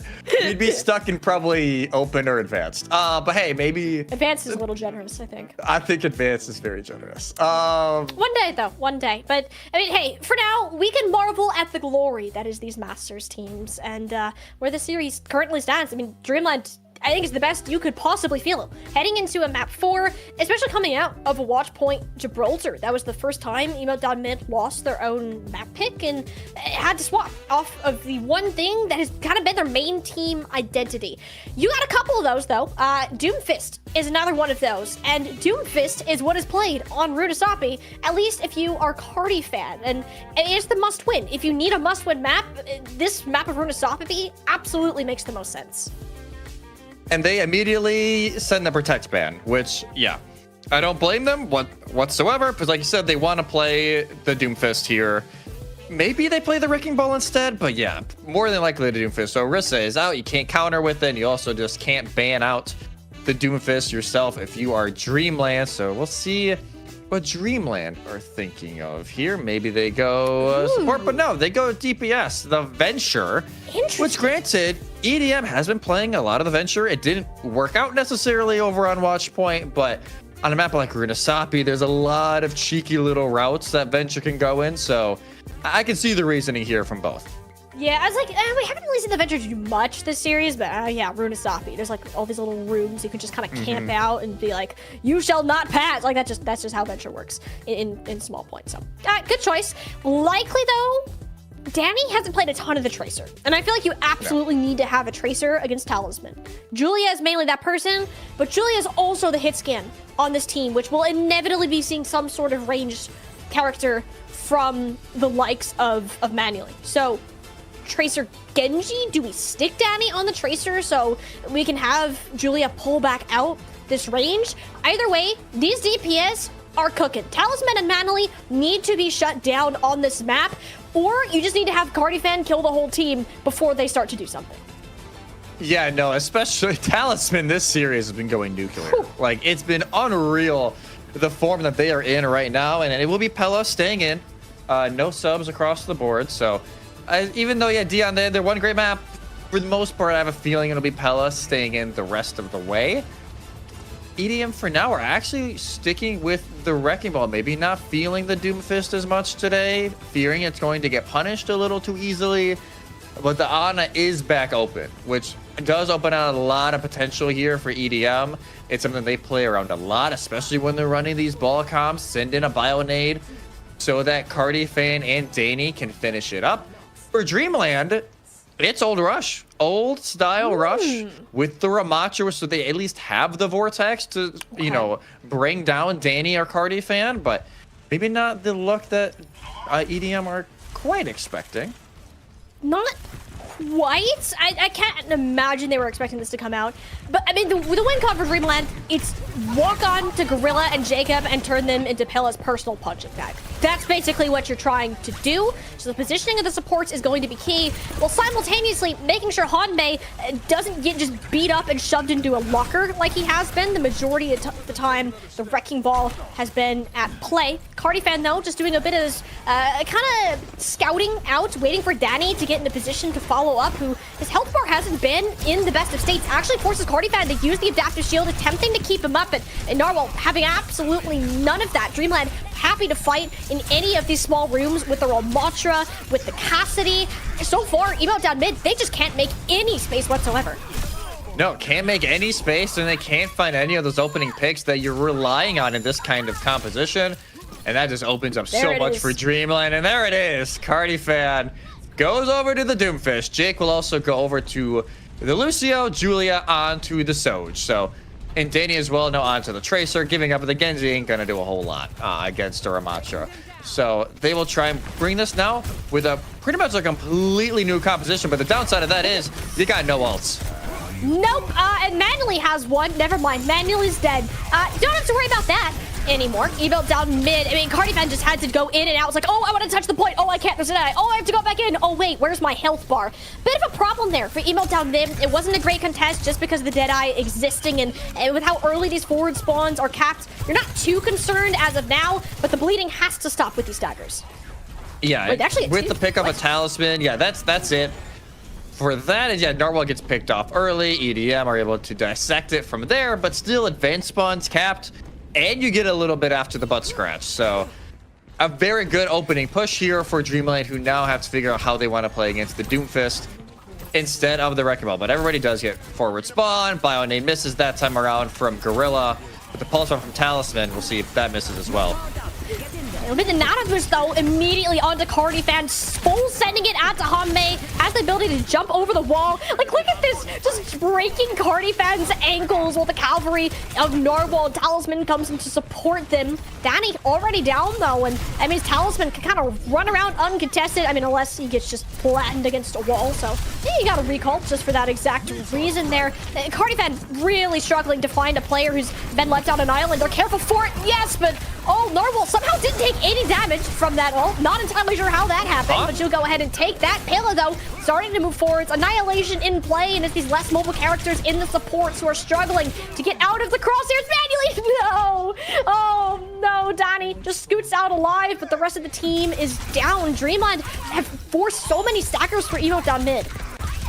Yeah, the staggers are real, but finally for EDM, you have some more ults to play off of. You have the sound barrier if you want to play aggressive with it, but the overclock comes out first, trying to find something, and Dreamline, get the heck out of Dodge. Yeah, no, you're not messing around with Julia and an overclock. Full respect given to her. If you did it any other way, I would have promptly scolded you. See, and then there you go. I mean, Hanmei literally just got a shot on the fade out there. Two-man Bionade, not exactly any follow-up. I mean, the timings of when Emo down mid are actually going in seem a little bit off because of how proactive Dreamland are attempting to be. We trade of tracers and sound barriers. For the time being, they're going to try to walk down Cardifan of all players. Not exactly the best target, but if you can manage to burn him down, that would be a massive way to get around this first quarter and not have to fight in this literal uphill battle that is the second section of objective. I mean, manually here, just kind of cautiously peeking back and down. EDM consistently keeping like this active fighting going because they know they're going to get reinforcements back sooner and eventually hoping it pays off, but unfortunately it hasn't. Talisman is still in the backline. A second nano boost on the Cardifan, who's already sub 100 HP, but he'll manage to get the kill onto Hanmei. Resets with the Meteor Strike, leaving Manually in a heap of trouble. Naded up, comes to the rescue, but even then, this robot is not in a great spot. In fact, it is still moving for Dreamland, and Cardifan is in La La Land. To go to the complete opposite side of the map. Cardifan just doesn't get the punch off in time. And now EDM, you said like, hey, they're trying to just wait this out. They know the reinforcements are coming, but they just keep coming and coming and coming, and it still doesn't matter. It's still Dreamland is holding the line. And Dreamland, no, they don't need to get this all the way, right? No. They don't need to push it to 130, 140 meters. And they keep this by here. EDM can't do anything anyway, and they get the map win. No, Emo down mid, they're all over the place. They're trying to cause this chaos and pull Dreamland in like 5 different directions, and they're keeping their heads forwards. They know, Dreamland know exactly what they want. They know what their win conditions are and aren't letting themselves fall victim to kind of all of these mosquitoes buzzing around their head. Locking down targets is great, although that one was left a little bit. Narwhal's head is now rolling across the streets of Runasapi with the support down here. And Dreamland, again, it's just burning time. You have such a significant lead here. Making these resources happen and getting whatever else you can out of the team is great. I mean, they even pushed the robot a couple meters while all of this was happening. Man, how much Talisman is pissing EDM off. As they're still going to try and win this, Molly. Cardi fan is down after the window. Pella's able to get one with the Annihilation. Dreamlight are not giving up on this fight at all. It has to be Julia backing up. Gorilla will get hunted down by a bot. And just when you think Dreamlight have lost a fight, they win another. Okay, that was a huge risk, but an even bigger reward off of that. I was like, Dreamlight, are we sure about this? But, you know, they're sure. They saw things that we did it. I mean, Jesse, this is just a chaos map. It almost feels like we're looking at Team Deathmatch from Emo mid side, and Dreamlight are just sticking together and trying to survive as long as they can. There'll be a Deadeye from Manually, who is both the damage reduction and the sound barrier to live through the Pulse Bomb. And this time it's Emo mid that want to make an impact, and eliminations finally pour in for the red team. Jacob and Julia working hand in hand. Over 100-meter deficit for this team to roll back. Only 3 minutes to do it. This is going to be rough. It was what, 3-4 minutes of just the cart just staying in this side of the map. And it wasn't even like it was moving a ton. It was just back and forth in this midsection. EDM not able to break through whatsoever. Cardi fan does almost have the Meteor Strike. Can open something up, but it's Julia. You got to think this overclock has to get something as forward spawns. Will finally, not yet actually. Pella gets the last second touch to deny. Aquaman, the Meteor Strikes in a room. Hanbei is down. So the main support here from Dreamland recently swapped and recently deceased. Even down mid though, I mean, their health bars, they're just suffering. The supports from Dreamland, they're trying to be the bait while the rest of the team pushes up. But this time, Cardi fan managed to clean up before the trades are too detrimental to the team. They'll cancel out the forward spawns, and we're one step of the way up the mountain.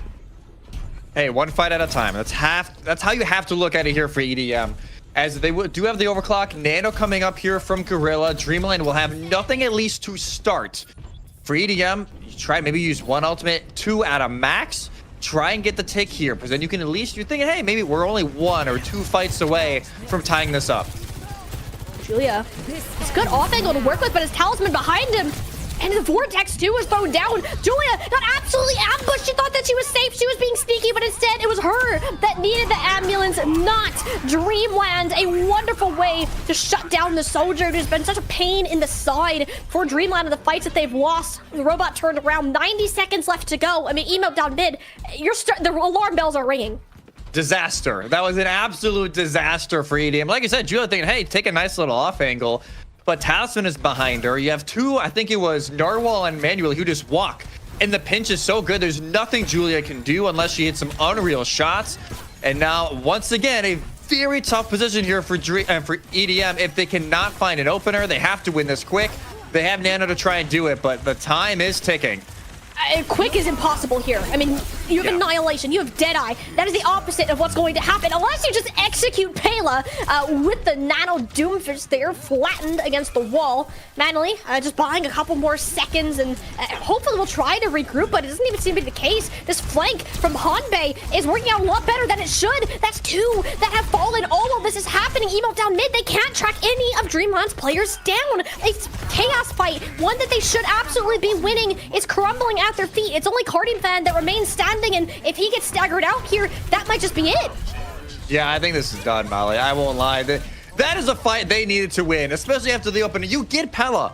You get one of the most important players on Dreamland, and you still lose the fight. It's just so rough, as you can see just everybody for EDM trying to figure out, hey, what are we going to do? Because now they need to win this fight. They need to win a fight probably near where the red barricade is now.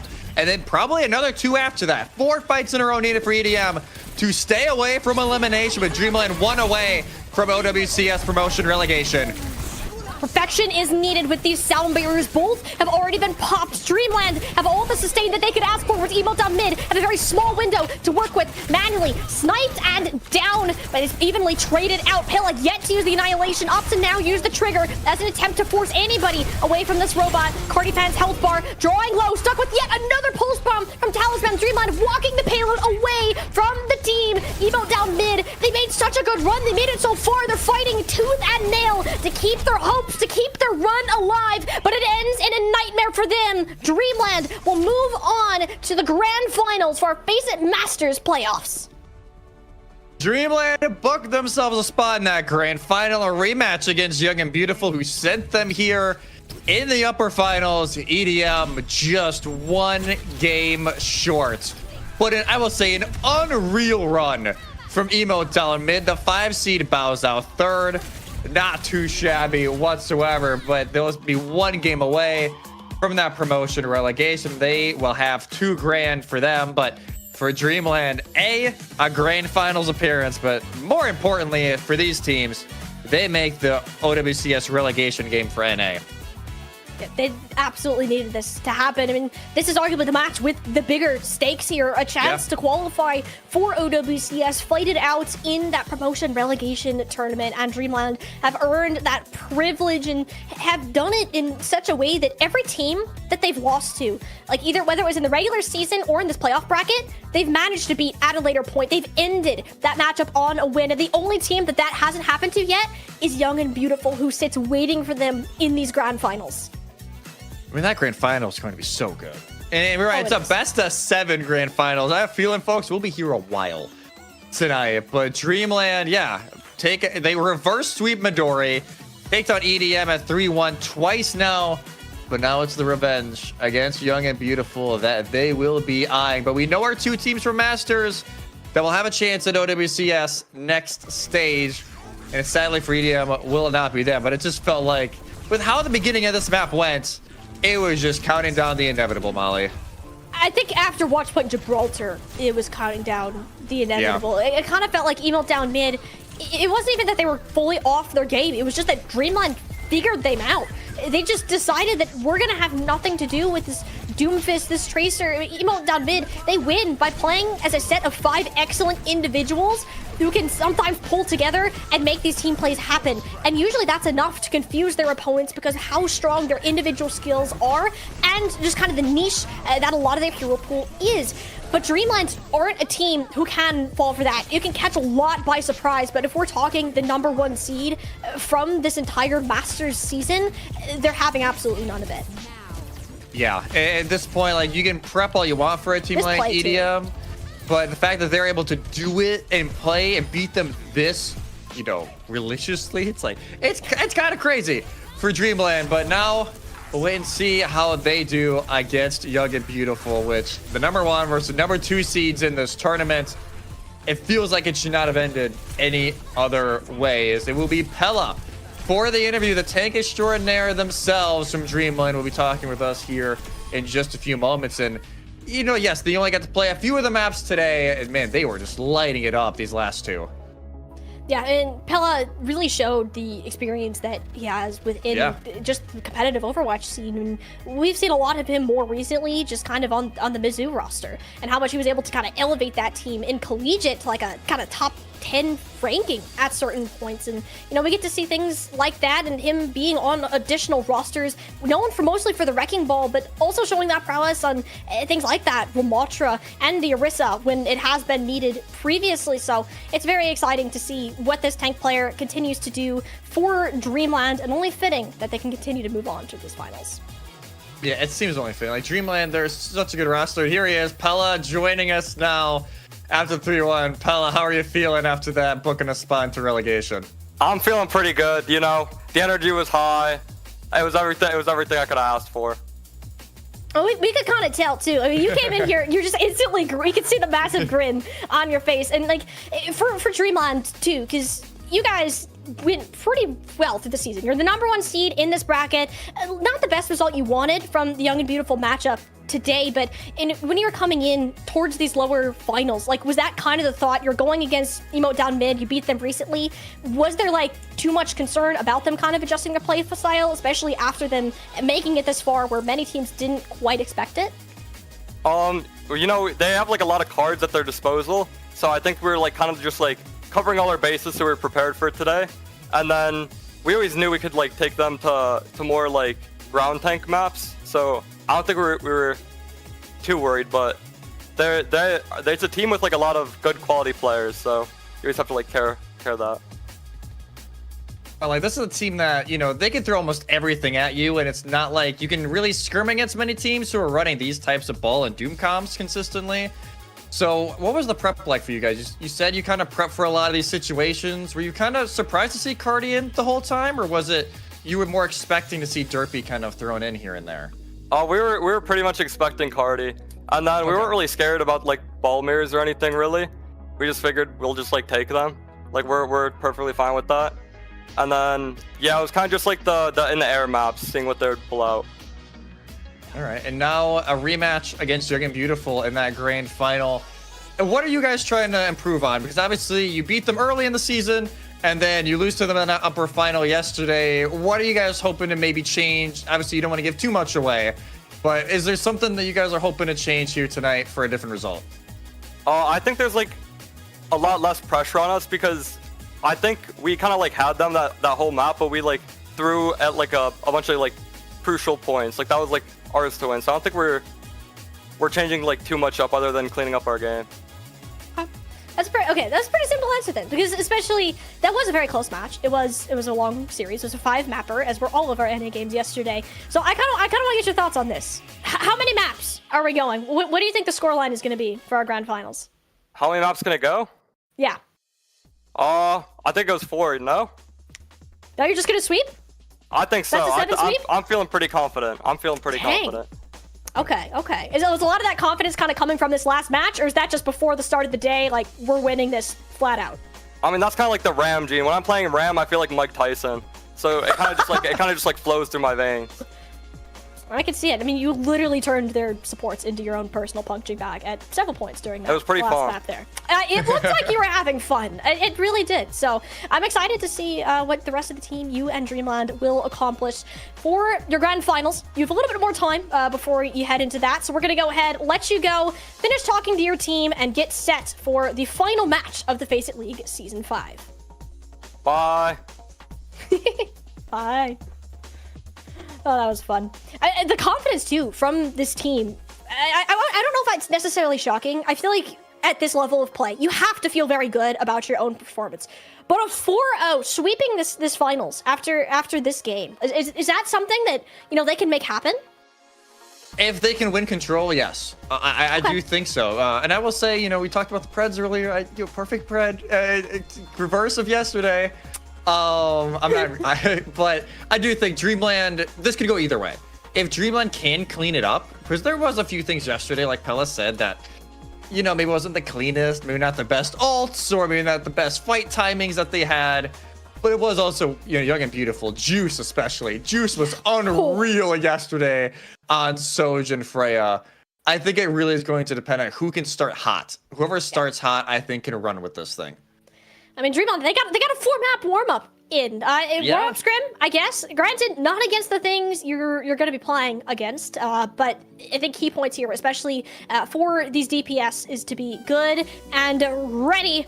So we got our second matchup coming this way. And it'll be a best of 7 this time, Jesse. A nice, good, long series for this team. As you saw, it was a 4-0 sweep for our EMEA finals. Surely, NA can give us a little bit more than that, unless Dreamland are just going to fully ride this wave of momentum.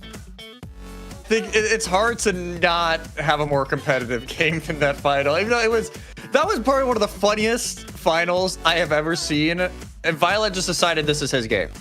Right? Like, it was unreal, that final, and Team Vision, rightfully so, won that great final against Anomaly. But no, I think especially it was 3-2 just yesterday between these two teams. I would be shocked if this was just like an absolute beatdown for either side or the other. It could be a 4-0, but it's going to be a close 4-0 if it is. And that's what we like to hear. We don't want to sweep, especially because our number 1 and 2 seeds have been some of the few teams to push each other to those limits consistently in the past, which kind of makes the thought of this matchup coming up all the more exciting. So not only that, they're going to be fighting for that seeding spot in our promotion and relegation tournament for OWCS, which makes it all the more important. But before we get there, we're going to go ahead, send it to a quick break, get hyped up for our grand finals, and we'll see you back here on the other side.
Sorry I'm late.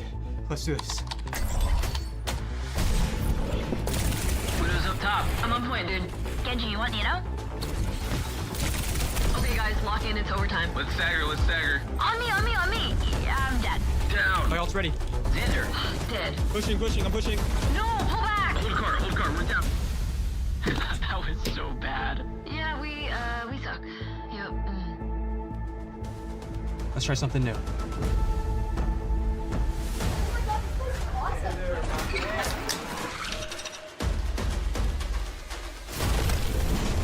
Diving back line. No, I'm dead. Widow's down. Matrix, baffle. Oh, no.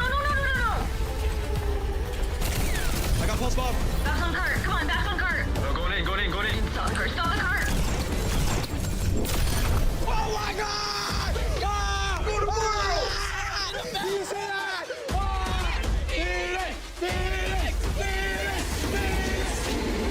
Making their OWCS World Finals debut, please welcome to the stage, Team Phoenix! Are you ready? Yeah. I'm ready.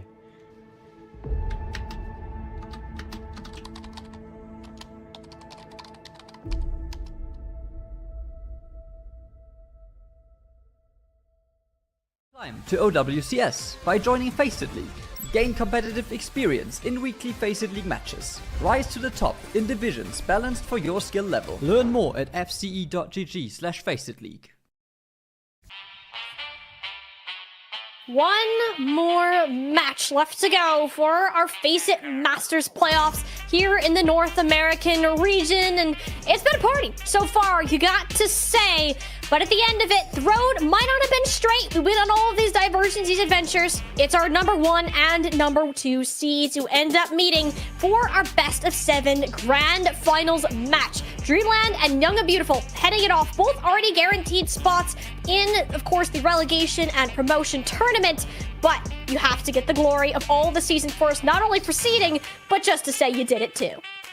Hey, it's the extra little cash going into it. It's good seeding for promotion relegation. And of course, they've played this entire season, the playoffs this weekend. They want to win it, right? Like they really want to win it. So we'll see here. That'll be Young and Beautiful or Dreamland. They're 1-1 on the season as a whole against each other. Dreamland winning the regular season matchup, but Young and Beautiful winning it at 3-2 just yesterday on stream to book their ticket into this grand final, forcing Dreamland a little bit of a side detour in the match that we just saw. But it really has felt like these two have been the two best teams this year. You could argue Uni Acad were in that conversation until their early exit, I should say, here in this final. But yeah, it feels like this was destined to be this. Yeah, absolutely. Again, the path to get here was far from a straight line. I mean, we had our 8th seed finish top 4. We had our 5th seed finish top 3. Like, we were all over the place when it kind of came to this map. Heck, our number 2 seed ended up in the grand finals first through the uppers. So we already got to see what these teams can do when they face each other in the past. And because of that, it kind of makes looking at this roster, you know, like, first of all, 1, it's massive. But number 2, holy juice. Like, this is the pop-off person for Young and Beautiful. If he plays anything like he did in the previous meeting of these two teams, I mean, Young and Beautiful have a very strong potential to keep this just as close as the last match. If Young and Beautiful are going to win this series and take it all, it's a lot of pressure on AST Design and a lot on Juice, because I feel like when these two are playing at 100%, they can just run the lobby, right? Like, it can be unreal what they can do. And just some highlights from yesterday is even Alex, yes, they had their great moments as well, but especially later on in the series, Juice just took over. But especially with how Dreamland, like you said, before you went to break, they have this warm-up, right? They have the pseudo warm-up scrim against DDM, and we can, assume Young and Beautiful were scrimming or something to that degree and getting some reps in before this game, but it's not the same as getting actual games in. So the question will be, how warm is Young and Beautiful? Can they pick up this first map? Because if it does end up going back and forth like it did yesterday, winning that first map could mean a whole lot once we get to map 7.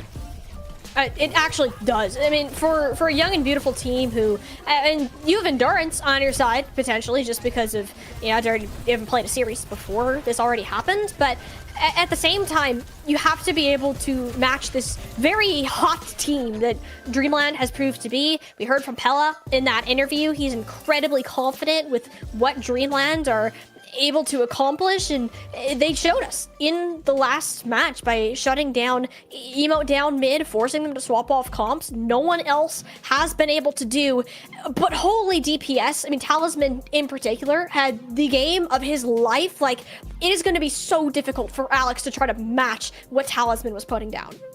The best game I've seen Talisman play to date. Like, it was an unreal performance from Talisman. The question is, can you keep it up? Obviously, they've had, what 10, 15 minutes here in between the last series and now, but if they can keep it up, man, it's going to be a mountain to climb. If you are young and beautiful, to try and take down a team that's already having so much momentum on their side, and they have that flexibility, right, of going into Pella or Dion, especially Dion on these escorts and hybrids. They've been playing really well.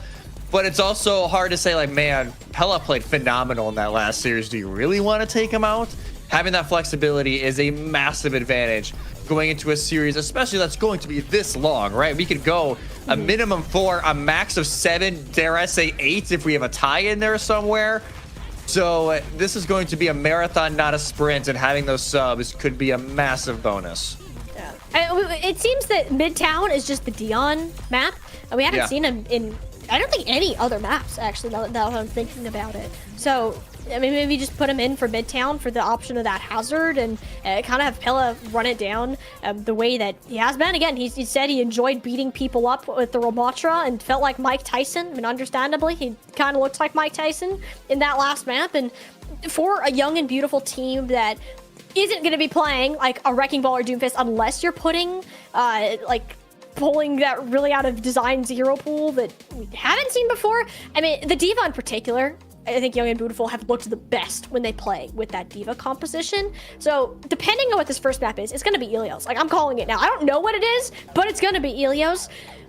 Like, you got to be able to lean into this Diva and make this work to help your DPS, facilitate whatever the heck the DPS are doing, because that is the make or break point for this match.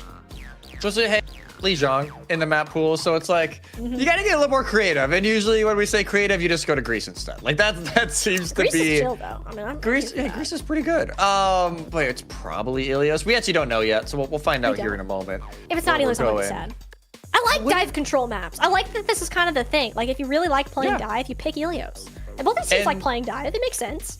Yeah, like the last 2 times they played, when they played yesterday, it was Ilios. When they played the first time back in mid-June, it was Oasis. So we'll see which way, we're going. Here is actually a little bit of a split, but, we get to see your favorite players. Go to faceit.com/watch. We'll get to see, a few different POVs. You get to see up to 4 at once. I will say it's a very unique viewing experience. And, like, this is what it looked like earlier today. It's awesome. It's awesome.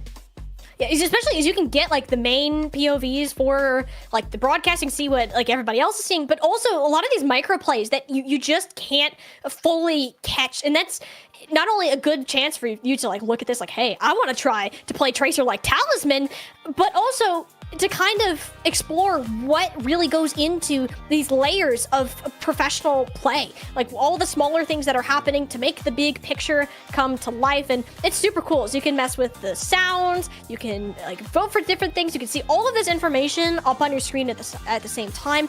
Not to mention how highly customizable it is. And that part on itself is really nice. Like, if you really want to look at a Kiriko or support gameplay, you're a support main, then this is just what you want to pull up to be able to look at. I mean, I really like that Faceit Watch has been integrated to any of these tournaments.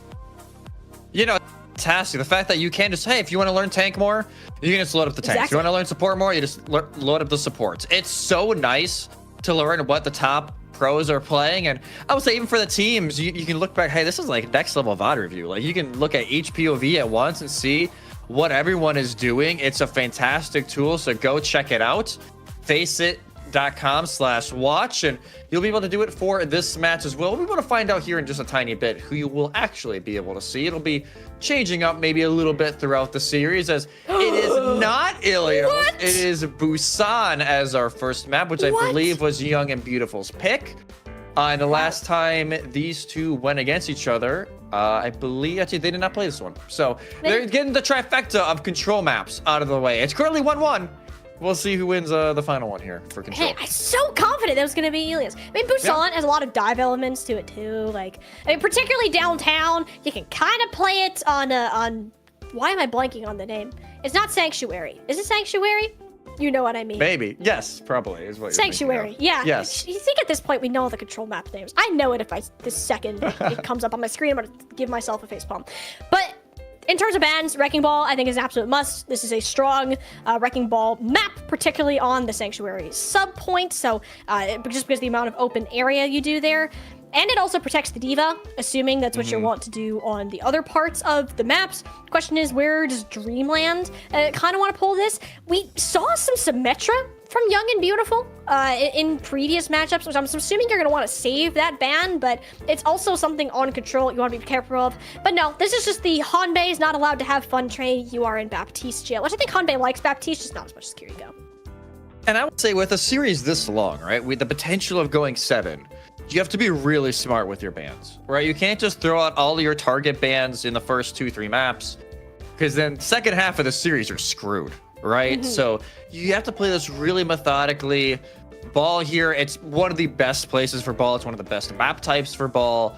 So I can understand Young and Beautiful. Just get rid of it early. Do not let Pella start off on this, considering how well he played in the last series in that role against a player like Cardi, who is unbelievable on ball. They were able to match it. So get that ban out of the way, even though, yes, Hanbei by their own team doesn't get to play the Kiriko for now. But as we load in, let's see what these teams are running, and it will be downtown for the first one. Are you okay over there? I'm sorry. I was laughing at you. I was laughing at the dancing cow. That was great.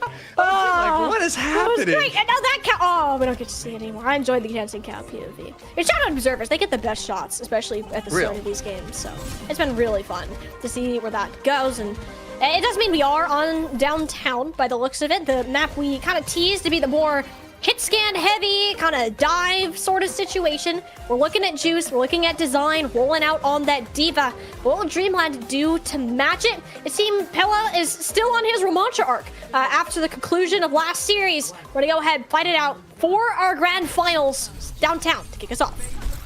Here we go, and they just full rush, but manually trying to keep that range. They may have a fun time with that, though. Alex is sticking the sim. This is not just an out-of-spawn move. Okay. This is for full map rotations, and if you're manually, you gotta be fearing for your life right now. This is an interesting one to have sim for, just because your composition's relatively mobile, to be honest. But Young and Beautiful have taken away from a lot of the EMEA teams that we've seen lean more heavily onto the Symmetra. I mean, even this, it completely catches normal. Buy supplies, got hit with a secondary fire. Although Alex, I mean, eventually ends up dying for it. Priority number 1 is to just eliminate the Symmetra. The longer she's alive, the worse it is for your team. And we're starting to see manually not having too much contention on a lot of these kind of angles. Young and Beautiful seem to go a little bit too quick before the tank could keep up. Yeah. Sorry, it's like, all right, we maybe don't need the sim against this. We'll go back over to the Tracer, try and keep Talisman in check, and now it is basically the full mirror, just with a little bit of a different play style change here, right? Because Pella's always going to play by themselves. They're going to try and catch maybe one of these squishies with the Vortex, try and lock them down. ASC is going to do the same thing, just a little bit quicker of a run through. His manually almost catches Juice. That is the advantage of the Freya. That one tap potential is just unreal. I mean, Juice is playing the Sojourn because Pella's on the Romantra. And Juice is just not going to have a good time fighting against the Freya unless you can kind of just pepper down Pella at the same time. The Mortality Field is out here, but manually has taken to assault the back line. Eventually, though, will be cut down by Design going in and actually snagging 2 before those rocket boosters end up expiring. Amplification Matrix on the high. Design done so much in this fight, forcing key cooldowns. 8, the Pulse Bomb got 2 Elims on the side of it. All that's missing now is to take the point. And fortunately, despite how much the Diva was able to accomplish, Jesse, they're not going to get the flip. Dreamland should be able to stabilize at least somewhat before the team regroups. They're getting so much extra percentage off of this. Yeah, the regroups are coming in. It's just the tanks that are not here any longer. Hanbei pops the window to fend everybody off. And Talisman will find the finish on Neptune. And Icy Sniper is kind of just stuck in a no man's land. And like you said, there's so much that AST does, but they're not able to find anything off of it. It still does Dreamlight pushing them away. They're never able to flip. And now 15% to go. Dreamlight in a great spot, and they still have that sound barrier in their back pocket for when a lot of these ults are running to get popped, but instead they just go aggro. You have to. Just deny the touch altogether. Force Young and Beautiful to use their resources in the spawn. So even if you lose this fight, you'll be clean to take another one. Juice makes it an even 1v1 without Icy Sniper. The sustain minimal for Young and Beautiful. A flip is guaranteed, but nothing is certain for the result. It's remaining scrappy. Finishing blow onto Hanbei will just be enough to make sure Young and Beautiful won't get swept. Yeah, Dreamlight try and play for the picks on the outside of the point, knowing they don't need to necessarily contest the point, but the peel is there for Young and Beautiful. They're able to lock down Hanbei and Narwhal pretty quickly, and Young and Beautiful, like you said, don't get completely snubbed at least a quarter of the way through. And they do keep Pulse Bomb, which is a massive thing here for this next fight if you can force slamp early from Hanbei. Yeah, it's all it's really going to take. That's what Bullet Shot does too. Immortality Field has been out for both teams at this point. Self-destruct design, using it to get back in mech, but actually grabs Hanbei off the back of that. It's just a scrappy one though. It's a 3v3, but with only Lucios for healing, it's not going to be that way for much longer. Pela still has this Nemesis for him to go ahead, force design to back off and go in for a recontest after Dreamlight get an OT flip. Yeah, AST has to back up. Will go in for another touch. They don't have the self-destruct anymore to work with. Icy Sniper will trap up window, and they barely get a touch. A little mini heart attack there with the point, but eventually it will come through. Juice swapping over to the Sombra, hoping to get another Elim. Instead, though, Young and Beautiful will get the cap on the point. Dreamlight prioritizing winning the fight instead, and that makes total sense. If Alex wasn't running amok in the backline, that's 2 down to the Tracer, including a 1 clip, but Talisman, Narwhal quick to answer back with some of their own. Pela holding on to this Annihilation. Should it be winnable? But he doesn't seem like it's the best option at the time being. Still gonna opt to go for it. Talisman, the reinforcements are coming in hot. Narwhal has been running around with the Tracer all this time just to come in and assist the tank when it matters the most. Young and Beautiful have another thanks to Alex and Design actually right around the corner, but a touch, no! This time, it's not going to happen. A small bit of miscommunication plus a boop from Narwhal will make sure this round ends in Dreamlight's favor. Just can't find that final touch. A little bit of a body block going on from Pela as well, just trying to deny any sort of movement from AST to get over to the point, but it's a Dreamland first point here in Busan. Talisman once again did not die. It is unreal form from Talisman right now. 10-0, Pela 12-1 as well in the front line. And it's not even like Young and Beautiful did a great job there, like trying to back up. They do get a full-on fight, which in that kind of situation, it's not always a guarantee when you're trying to do a soft reset into an OT. But just not able to get enough later on. They're going to stick with the Diva. Alex stays on the Tracer as still will be going on to the Soj, trying to grind down Pela's health a little bit more. But maybe with the Orisa, you maybe consider the Freya a little bit more now. But for now, they'll stay Soj. She was just pretty quiet in that game. Yeah. Not many opportunities to charge up the railgun shots, and not many sight lines to work with how far forward and proactive Dreamland opted to play. The Orisa will act like a bit more of a battery, I guess you could say, but I mean, Juice just looking for some sort of angle. We'll chunk down Narwhal, but not staying in that spot for too much longer as Narwhal returns with a friend to go ahead and say, shoot, Juice, this is not your territory. Immortality Field, though, out from Hanbei. That's usually a good indicator of the tempo. Design could kind of just get aggressive here, knowing there's not major defensive cooldowns to be able to work with. That's exactly what they're going to end up going for.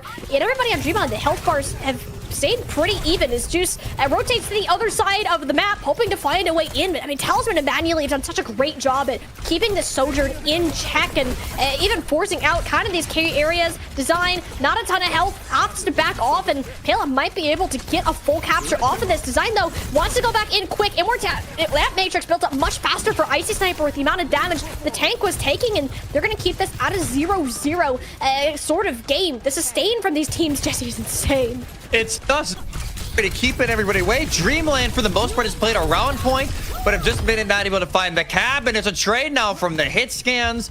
The ult lands from manually 4v4 on point. Pulse goes out, not able to find anything. That one doesn't either, but AST is out of mech, and I think eventually, Molly, Dreamland is able to cap one of the longest starts of a Busan Sanctuary we've seen in a long time, because Dreamland just stayed put, right? They play around point. They play around left side like, hey, we're just going to stay put. We're going to try and fend off the pressure on point, but they're not able to completely flip it. While Young and Beautiful, they keep trying to go on these off angles. They keep going on these rotations, while Talisman is really able to say, hey, back off, just for a second. And it's just enough time for Dreamland to reset every single time. And now, beats online for both sides, Terra Surge for Pella, Self-Destruct, and the Overclock soon here for YAB. But Young and Beautiful, though, they gotta find a way to make these off angles work. Dreamland were one step ahead of them for most of that time. It's just gonna take a big ult commitment to kind of make this happen, which you might need to Soundberry sooner rather than later, especially if Pella is in play instead of Neptune. Wants to go for it at the same time as Narwhal. No one to go down yet, but Juice under pressure. Neptune considered kind of full sending it, but no. It's instead the Terror Surge that ended up getting shut down. Of all the ultimates, it's supposed to make your tank here. Pella just gets shredded by the Overclock, and eventually Dreamland have to relinquish the point. Collat there from Juice on a Narwhal and Pella gets the finishing blow on Narwhal. Pella gets finished off a millisecond later, and Young and Beautiful are able to find the flip with pushing out Sound Barrier from Narwhal. So that's a very big ult win if you're a YAB, and you still have the window on your side. A good advantage by 30%. But you gotta watch out. Juice gets jabbed into a wall, and they're forced to take a little bit of a safer angle for now. No, I do want to see what Young and Beautiful are able to do when they have Talisman, hello. The answer is Neptune and Alex just get removed from existence because Talisman decides, you know what, I don't feel like missing a bullet today. And the demeching the Diva on top. I mean, his tracking is insane. This is why you got to go over to the Faceit watch page, because I just want to watch Talisman the whole time. This is unreal. Talisman and just lighting it up, just almost single-handedly finds 2 picks, wins the fight.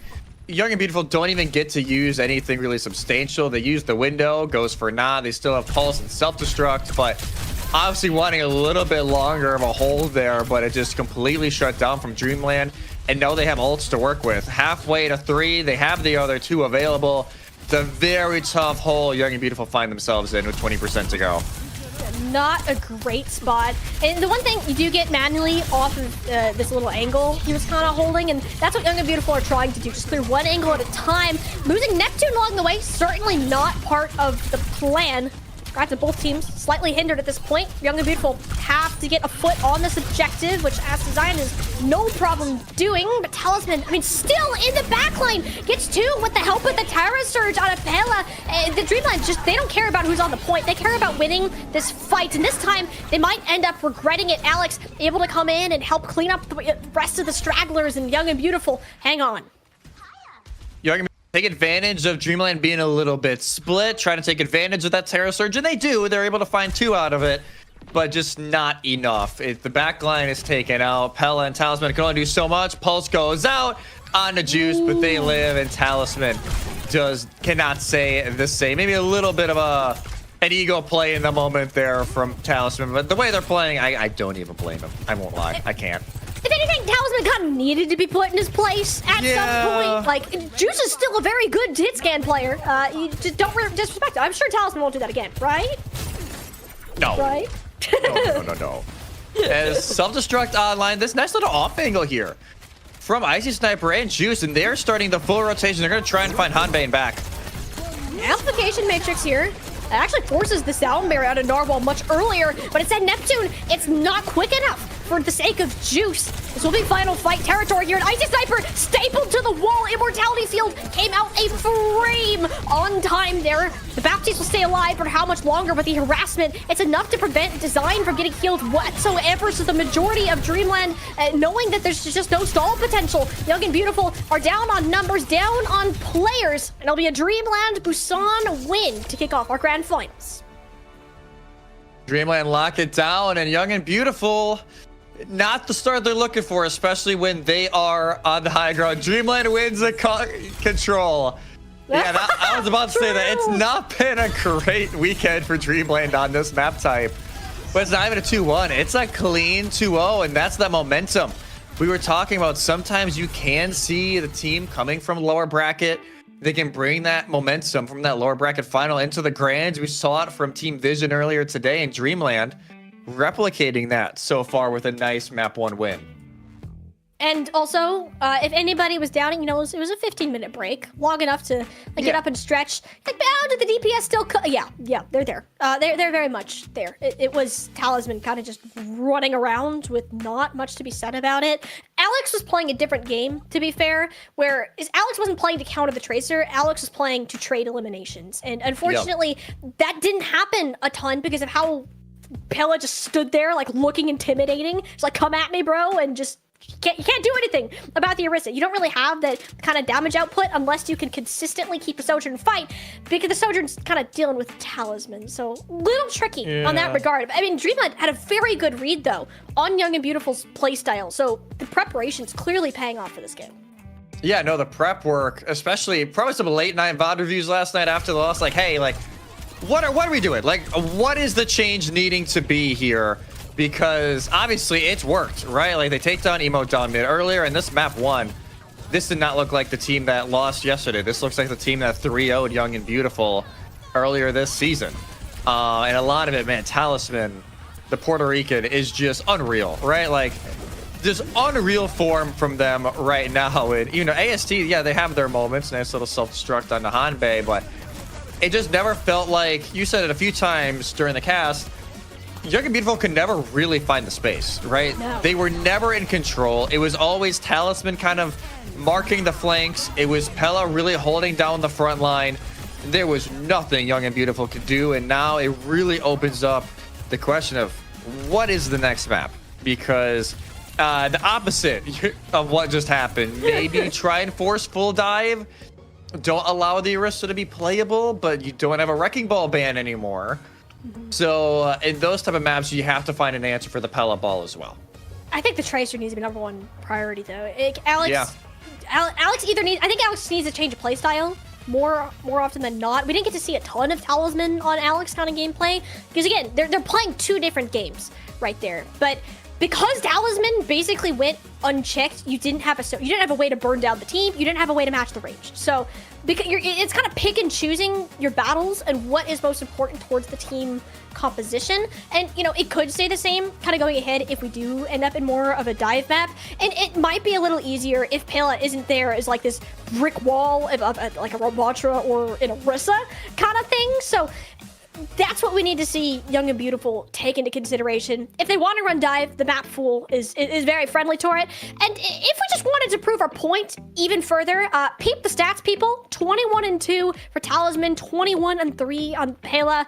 These are the standout players by far from this first map. Yeah, it's just, you look at, 21-2 for Talisman. Yeah. That's just disgusting. It's absolutely gross. And you can look at Pella and AST and be like, oh my god, it's such a difference. But like, you have to understand AST is playing a completely different game, right? Like, Pella is very much like, hey, I'm going to be in your face. I'm just going to make your life a living hell. When AST is playing a lot more counter dive, they're trying to play for Peel, for Icy Sniper, and Neptune.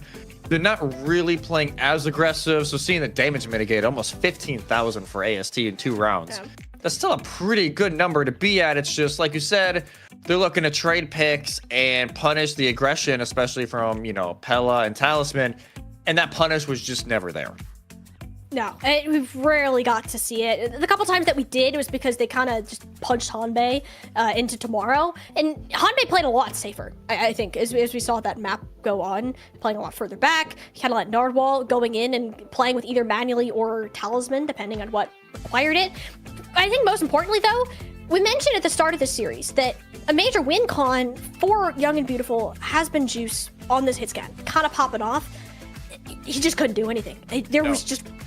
He was swarmed, like, for the vast majority of that map. And that does change, like, if you're going to, like, a hybrid or an escort where you're not, like, bashing heads just because that's just nature of control, right? Things like that, though, you're going to need a hit scan to be stronger. Ignore anything I just said, because we're not going to do any of that. We're going to go to New Junk City and continue to bash our heads into each other, and this means we're likely moving away from the D.Va as well. Yeah, likely going away from the D.Va. Now I'm really curious of the bans. Like, what are the I'm bans so here? interested in this game. Because like, I thought we were going dive. I thought we were going dive centric, considering the Orisa. Okay, the Tracer ban is very warranted. That makes complete sense. They can force more of the Genji that Young and Beautiful, you know, they already tried to do it for a tiny bit over on Busan and then ended up having to switch anyway. So what's the Dreamland ban here? It's not like anything didn't work. I was gonna say you ban the sim, but you can't do that, huh? No, you can't ban the sim, so you want to ban maybe if you want to ban like BAP and go play, just guarantee a Kiri, but you also play really well on the BAP, so I don't know if you really want to ban that this early. Let's see what they're thinking here. That Orisa, they want the Ramatra. They want Ram, yeah. Even though it's not even like the Orisa for Pella was that bad. Orisa was playing. Pella was doing really well in the Orisa, but as he said earlier, I feel like Mike Tyson on Ram. Mike Tyson has returned to the ring. Yeah.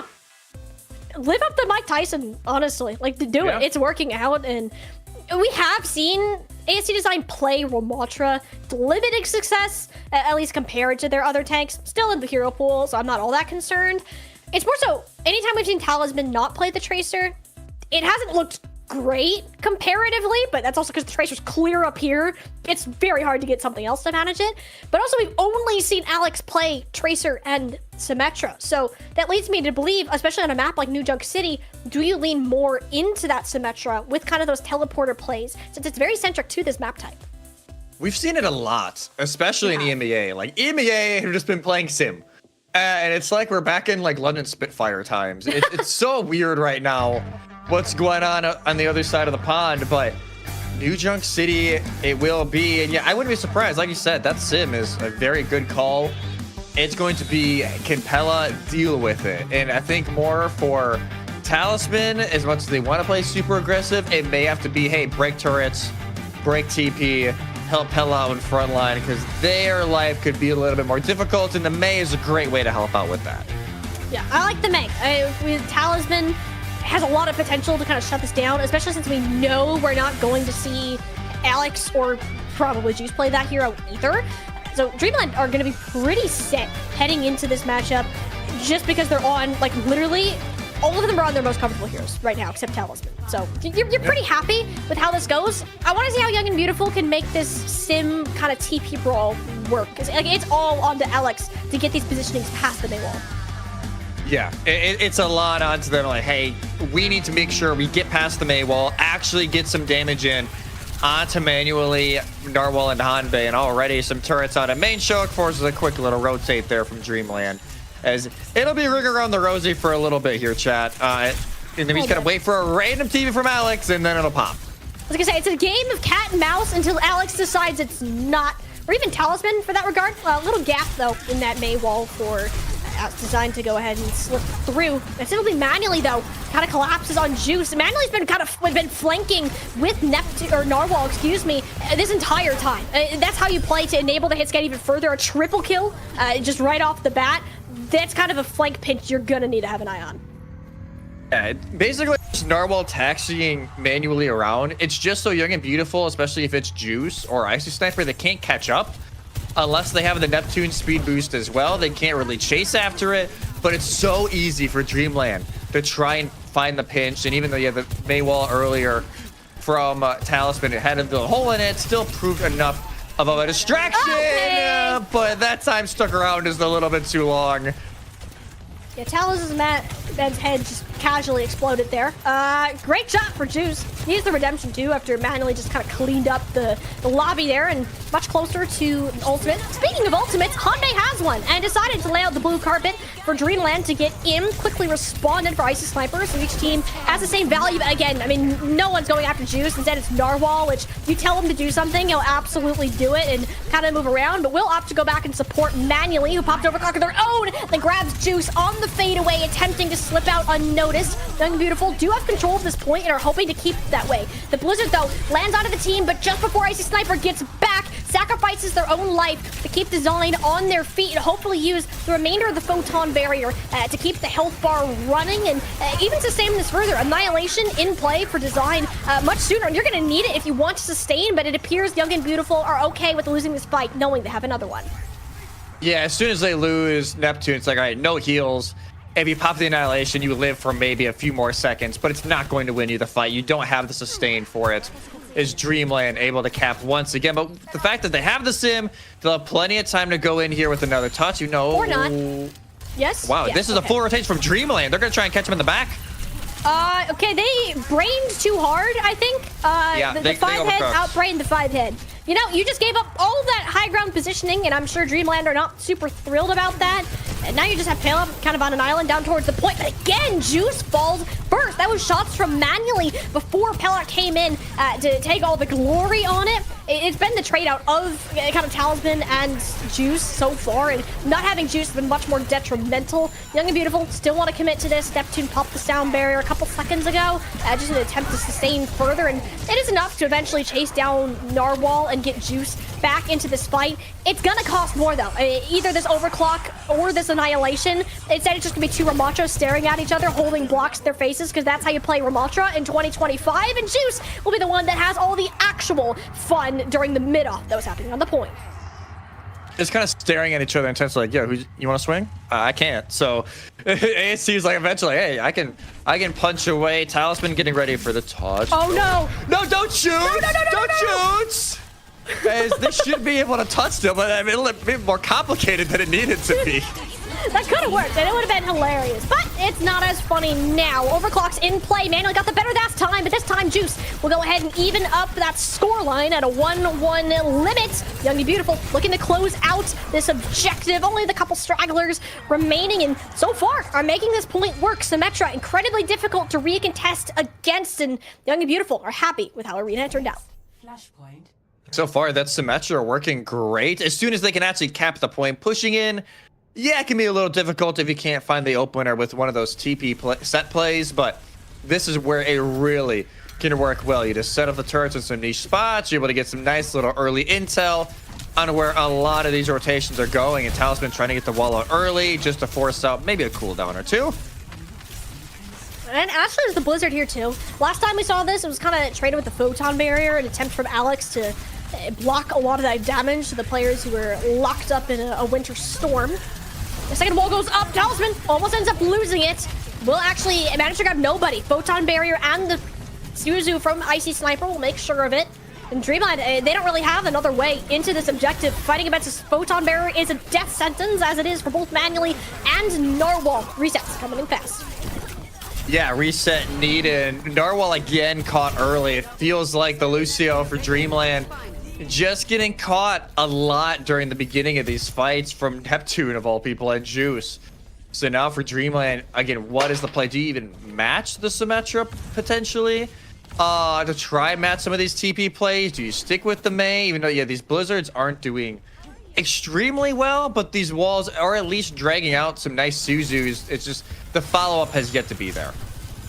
No, not quite. And if anything, Juice has kind of stepped up a little bit more after those first couple of fights. Having the defensive positioning he does, and the opportunity to poke at the players of Dreamland as they come in is great. Even better in a Kitsune rush. In fact, actually gets Hanbei out of that. And that's an instant no fight zone unless you want to commit to Sound Barrier, which I really don't recommend for Dreamland in this scenario unless they have a specific win con. And there it is. All right, we're going to go for it. At least you get the response out of Neptune. It is a final fight, but one that the Ultimate Economy has been completely screwed over out of Dreamland. Young and Beautiful sitting on their riches and a second capped point, one away from sweeping. And pause requested from Young and Beautiful, so hopefully that will come in quick here. But yeah, that win. Young and Beautiful just rocking it here in New Junk City so far. And there's been nothing Dreamland has been able to do. As these TPs, these turrets, they've just been too much of a pain to deal with. And now as these teams rotate over, I guess the pause isn't happening. Some early positioning here from Dreamland with the Annihilation in hand. Unless you get the first capture. I mean, Dreamland just need to get first capture. That's literally all it comes down to.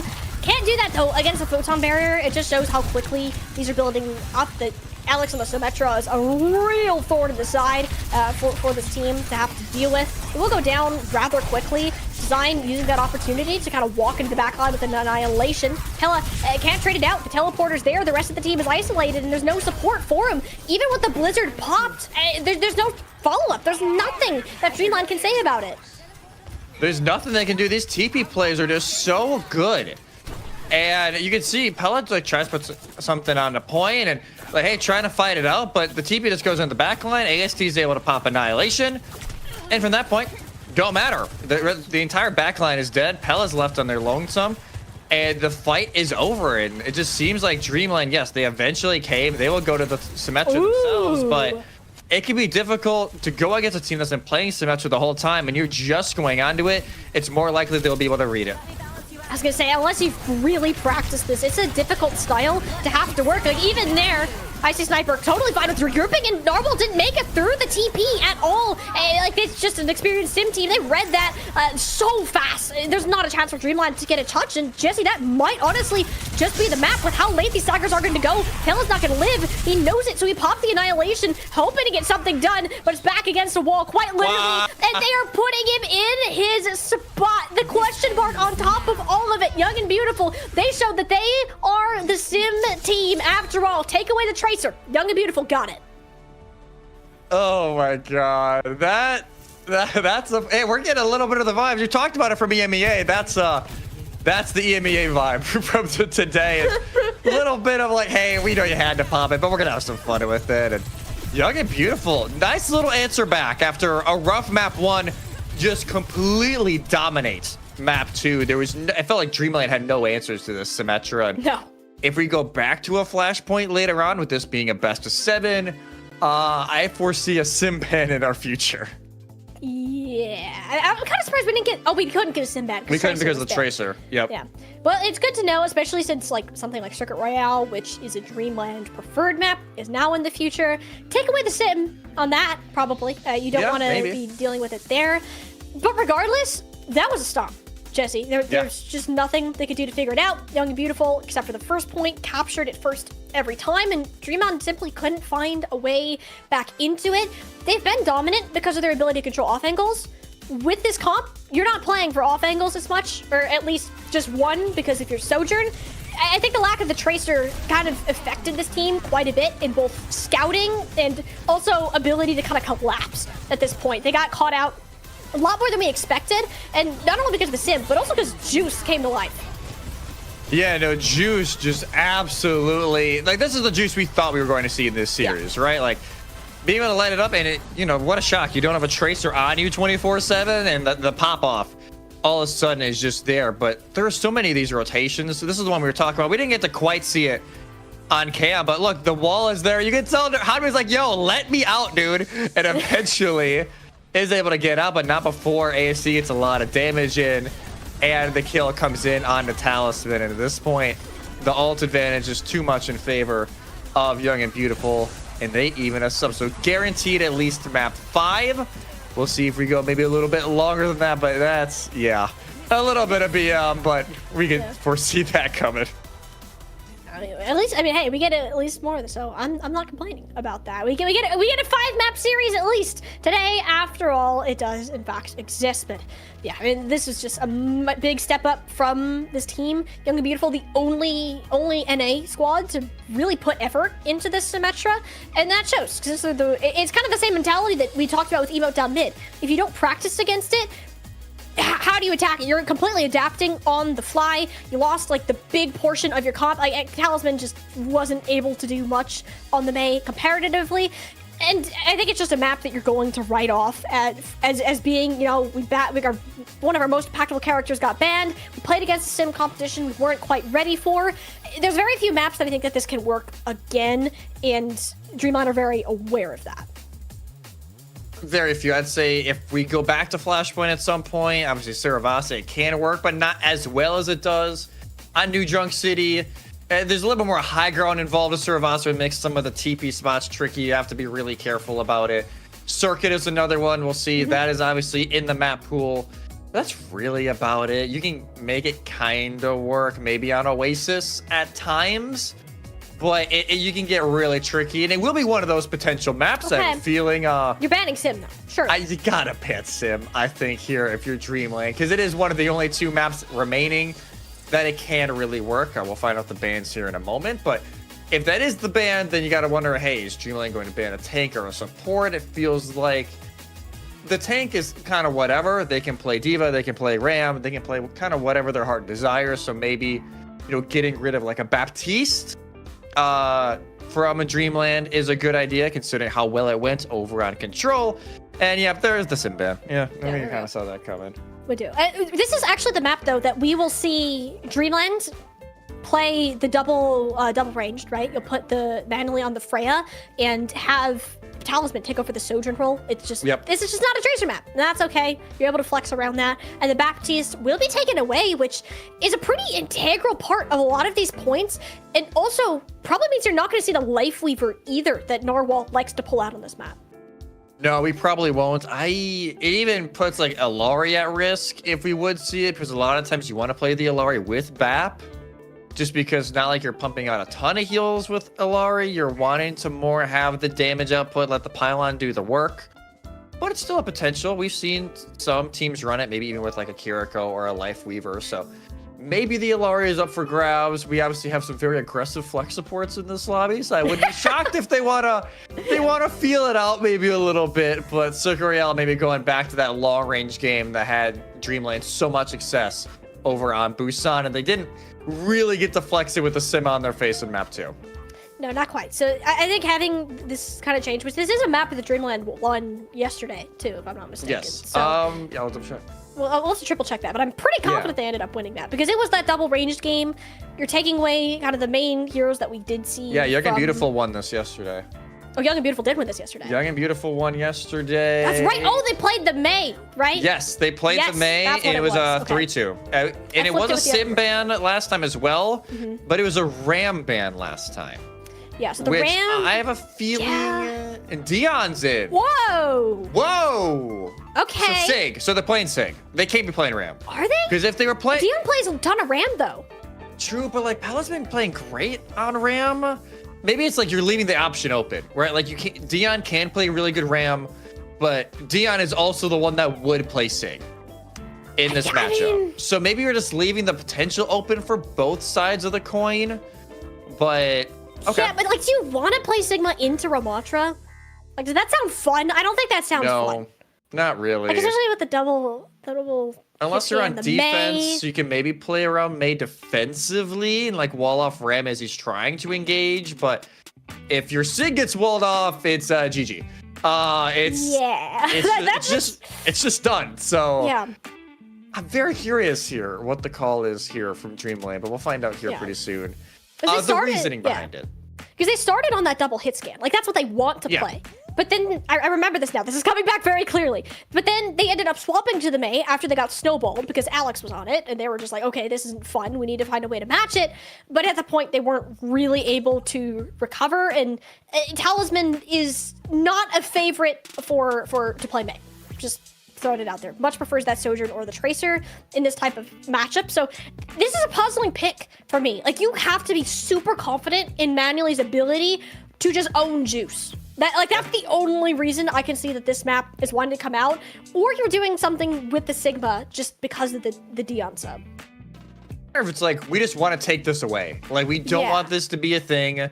We want to take it away. Yes, we're going to use our sim ban for it, but I think you just take away one of the better maps from Young and Beautiful. But again, if we do end up going this back and forth, it's a very big map here for Young and Beautiful. If they can break that trend and then restart it with them at the front, it's a way more pressure onto Dreamland because they will be the team all of a sudden that needs to win that 2 in a row, not Young and Beautiful. So this could be a very pivotal map 3 here if Dreamland is not able to win. If they do, then we're going to continue this back and forth, and maybe at map 5 we'll say it again, and then at map 7, if we get there, we'll say it even more. We're starting the cycle early. It's the early cycle of these best of 7s. You kind of just go back and forth, but we'll be loading in. We're getting ready for Circuit Royale. I'm gonna check who's actually defending, and I'm not gonna wait. We'll find out in like 10 seconds. I can be patient. And also, this music is like keeping me pretty calm. Like, I know this is a grand finals, but I'm trying to like center. I want to focus on every little thing that is happening, and we're not freaking out just yet. But Circuit Royale is, I think, just one of those maps that it's compared to the entire rest of the year. Well, 1, it's not dive, but 2, it's the one thing that you can actually consistently play poke on. which is why I think we see it picked so much, since it's one of the standouts just for how unique that playstyle particularly is. And it will be Dreamland on defense first. The name cards are switched, so I'm assuming let's get switched around in a second. But it is the Ramontra from Dion after all, so no Sigma as we were potentially teasing to. I don't like this sound. What are we doing this to? This makes me uncomfortable. What? Oh, we're stopping? Oh, no, we're not done. Now we're back. Okay. Now we're back. I did not even know it registered. He's not even on the keys. Physics part 2. Physics part 2. Understood. Yeah, yeah, that hurts. That physically hurts. That causes me pain. That is. As a piano player, that causes me pain. Oh boy, but we are I'm not gonna musically talented, so it doesn't hurt me as much. Okay, what are we looking at? We're looking at... Okay, so Talisman will be on the Mei. No Mei for Alex, though. Alex is going to go to the Genji instead. All right, so... Interesting. Yeah, I'm not sure on that. Yeah, we'll see. Young and Beautiful just trying to play the space a little bit. They know they don't really need to fight this until Archway. So they're just going to try and play some opening picks. Even though a nice little dink on the manually will kind of push that back for now. You can kind of take all the space that you want. Ramontra doesn't fight super well into Orisa, like front up, just because you can either get spun, speared, or flat out fortified. You do negative damage to her. So yeah, Design has a lot more control over the tempo that this takes. Baits out the Mei wall really well, I must say. Scoots around the other side, and Talisman finds himself with absolutely no cooldowns to work with. Dreamland, this is the go button. Juice is in a fantastic position, rotating around this back statue. Mei wall has to be used defensively. It's a consistent backpedal for Dreamland this entire first part of the point. Eventually, Dion will push in once all of these cooldowns come up. That's the one thing a Ramontra has, is this ability to gain all of that armor, and it's finally going to end up working out for him.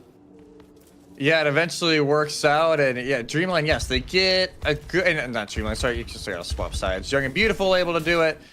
And there is the pause. I believe one of the players was saying there's been some issues with the pauses. I think it's like a voice thing it has to be with this. So that's why we have some kind of delayed pauses here, but that time it does go through, and Young and Beautiful, yeah, a decent start. I think these Mei walls, like you said, getting used very defensively, which is never a great sign. No. If you are Dreamland, because you want to be playing those super aggro, and so far it's been like, oh, we need wall to heal. We need wall to heal. Just relax, relax, relax. And like, it just shows that you're not in control of the pacing, right? Like, it's not a major red flag, especially because Dion was able to play the long game of, oh, this Orisa doesn't have cooldowns anymore. I was able to hold on to Nemesis, so Dion instead is going to channel his inner Mike Tyson and just kind of send it at him. That's how this long game works out. And it's pretty typical for Circuit Royale just to see things drawn out this long because of the way the map works and how much open space there is for this, both retreats, but also the potential of poke damage that we see. Yeah, especially if you're on the defense, like, if we get an early pick, great. If not, we can just back until the end of the first phase. Because then you have so much natural high ground, and it's so hard to push into it if you're the attacking side unless you find an opener. It is an internet issue. We've all been there. We've all been there. Sombra's doing a little bit of a hacking of the network over for, Let her loose in the server room. That wasn't a good idea. Let's not. Yeah, whoops. You mean this wire needed to be plugged in? Oh, might be. Yeah, I don't know. Maybe the cat did it. The cat unplugged it. That's happened quite a bit. Cat. I don't know. But good news is the cat has since been put in the timeout corner, and the internet is plugged back in. So we're gonna head right back into this. About half the time still left to go. And 2 Kitsune rushes here too to kind of make this work. Yeah, especially with the Genji, it's a little awkward at times, but already Dion forced out the rush. Yeah, you want to get these cooldowns back up quickly. Normal, though, sound barrier. Much before Neptune, which, unfortunately for Dreamland, they can't use that to their advantage because that was a fully defensive sound barrier of we need to run away. So Neptune's going to have one here aggressively should he choose to use it. Alex, though, caught up, frozen to a popsicle, and it's a 4v3 favoring Dreamland. The rest of the team not even going to try. Yeah, no, at that point, you just back out if you're Young and Beautiful. You got no DPS, and those are going to be your big win conditions as well, right? Blade, Overclock, both on. You have the beat now. You can use as tempo. You don't have to use it more defensively unless you want to use it for the annihilation. But I think if you're Young and Beautiful, you get it, you just go. Yep, there you go. Yeah, that's huge. Hanbei's already dead, like, as the beat comes out, so this should just be a fight that Young and Beautiful steamroll their way through. And yeah, you'll get about 3-ish minutes on this payload. There's not even time for Dreamlight to get a full contest unless you just throw Narwhal to the wolves. Which, granted, we've seen Narwhal do it before. It He would does it not himself be... just because it's funny. Yeah, he does it for the meme a lot of time, but won't this time. 3.5 minutes for Young and Beautiful as they enter another, again, I wouldn't say the most egregious part of this map, but third phase exists. Yeah. It's a little hard, but Suzu forced early, but the punish just not there on Icy. Icy almost died for that, though. I mean, because Icy Sniper was snow low, you couldn't really come up to help Juice at all, and both the DPS for Young and Beautiful are sent back to the spawns. The one nice thing, though, is they've managed to save a lot of their resources for what is, okay, the second hardest point in the map. Yeah, it just gets progressively harder as you go through Monaco. Like, it is not easy whatsoever, but they saved, like you said, both DPS ultimates from first phase. They've built up now Rush. They're about to have Terra Surge. They have plenty to play off of here, especially because Darnwell's still 40 to the next sound barrier. Yeah, these support ults have been so off-tempo, especially with Hanbei dying early in that previous fight. Icy Sniper gives Juice such an advantage. Dreamland, they just kite it, though. I mean, they weren't really pushed up in a position that it was too concerning, and Narwhal speeding up everybody out of danger. So that's 2 ults that got actually no value. Everything flipped on its head. The bullet shot goes a little wide, not the end of the world. Dreamland, though, can just kind of run this down with Hanbei's own Kitsune Rush, which seems to be the choice. Terra Surge, though, is pulled out. Beautiful 1-2 punch, giving him a group hug for Alex to slice everyone to bits. A 4K for the Genji. What a combo from Young and Beautiful. Chef's kiss. Like, that is exactly how you do Terra Surge Blade to absolute perfection. You get Rush up, but there will be a touch here from Dreamland. They're going to try. No, the Javelin spin is going to keep them away. Oh. But what a play. And now they're going to keep playing it. Why not? Keep fighting it. You have the momentum. Annihilation. I'm not sure about that. Dion was neither low nor had to fight. He's got to be swapping. That's the only logical reason for that point. And the rest of Dreamland, they got to get the heck out of there as soon as possible. Talisman's going to get staggered. But, I mean, Young and Beautiful, they just heard something that was gone completely wrong. 2 ultimates shut down a cliff to just get a 4K casually. Yeah, Dion ain't swapping. So that's I don't know about that. Okay. An ult down the drain, but it just one beautiful play after another. YAB take complete advantage of the misstep from Dreamlight, and now 2.5 minutes down the final stretch. Full high guard control at the moment by Dreamland, and the AST just trying to, you know, peek a little bit, trying to get there. Oh no! And the boom! Oh! Call an ambulance, but not for Dion. That's tragic. Design thought they had the angle, but didn't see Narwhal just floating on the wall. That was fantastic to watch there. It's what we call the get help. You know, you remember the get help? That's exactly what just happened. You mess around and you're flying down, right? Like you try to be on that outside, like, hey, try to get this boop, and you gotta make sure you're in fortify so you don't get booped, AST. And that lets Dreamlight full reset, complete high ground control in the initial room, and already fortify, cleanse, jab spin forced out, and it's just a soft reset from Young and Beautiful because of that. But manually gets picked off early, and that pops the overclock. Yeah, overclock, come out, and goodbye Hanbei and Narwhal and Talisman. All right, I can just list the entirety of Dreamland. If that's what you want to choose, that's fine. Nice comeback for Young and Beautiful. I mean, they're just banking on these heroic plays, and it works. Yeah, you might as well, and you only use, what, 1 ult? You still have 4 ults going into this. Dreamland will have 4 of their own. Sound barriers will get mirrored. It's going to get messy, Molly. Yeah, we got 8 shiny buttons on the screen, and we've already used 4 of them. A little bit of Beat Saber action for Alex, but finds himself just smacking against the overhealth of the enemy sound barrier. Juice, though, this Blizzard is fantastic, but it can't be a C9. Surely somebody can continue to keep the payload contested, but they're all zoned out. Dion will get there just less than a meter before the point is captured. Dreamland so close, yet so far. We know how difficult this hotel is to move through, and they're just not going to be able to do it. The spawns are too close, the high ground too aggressive. Dreamland, they're going to keep this one alive, forcing Young and Beautiful to give it another swing.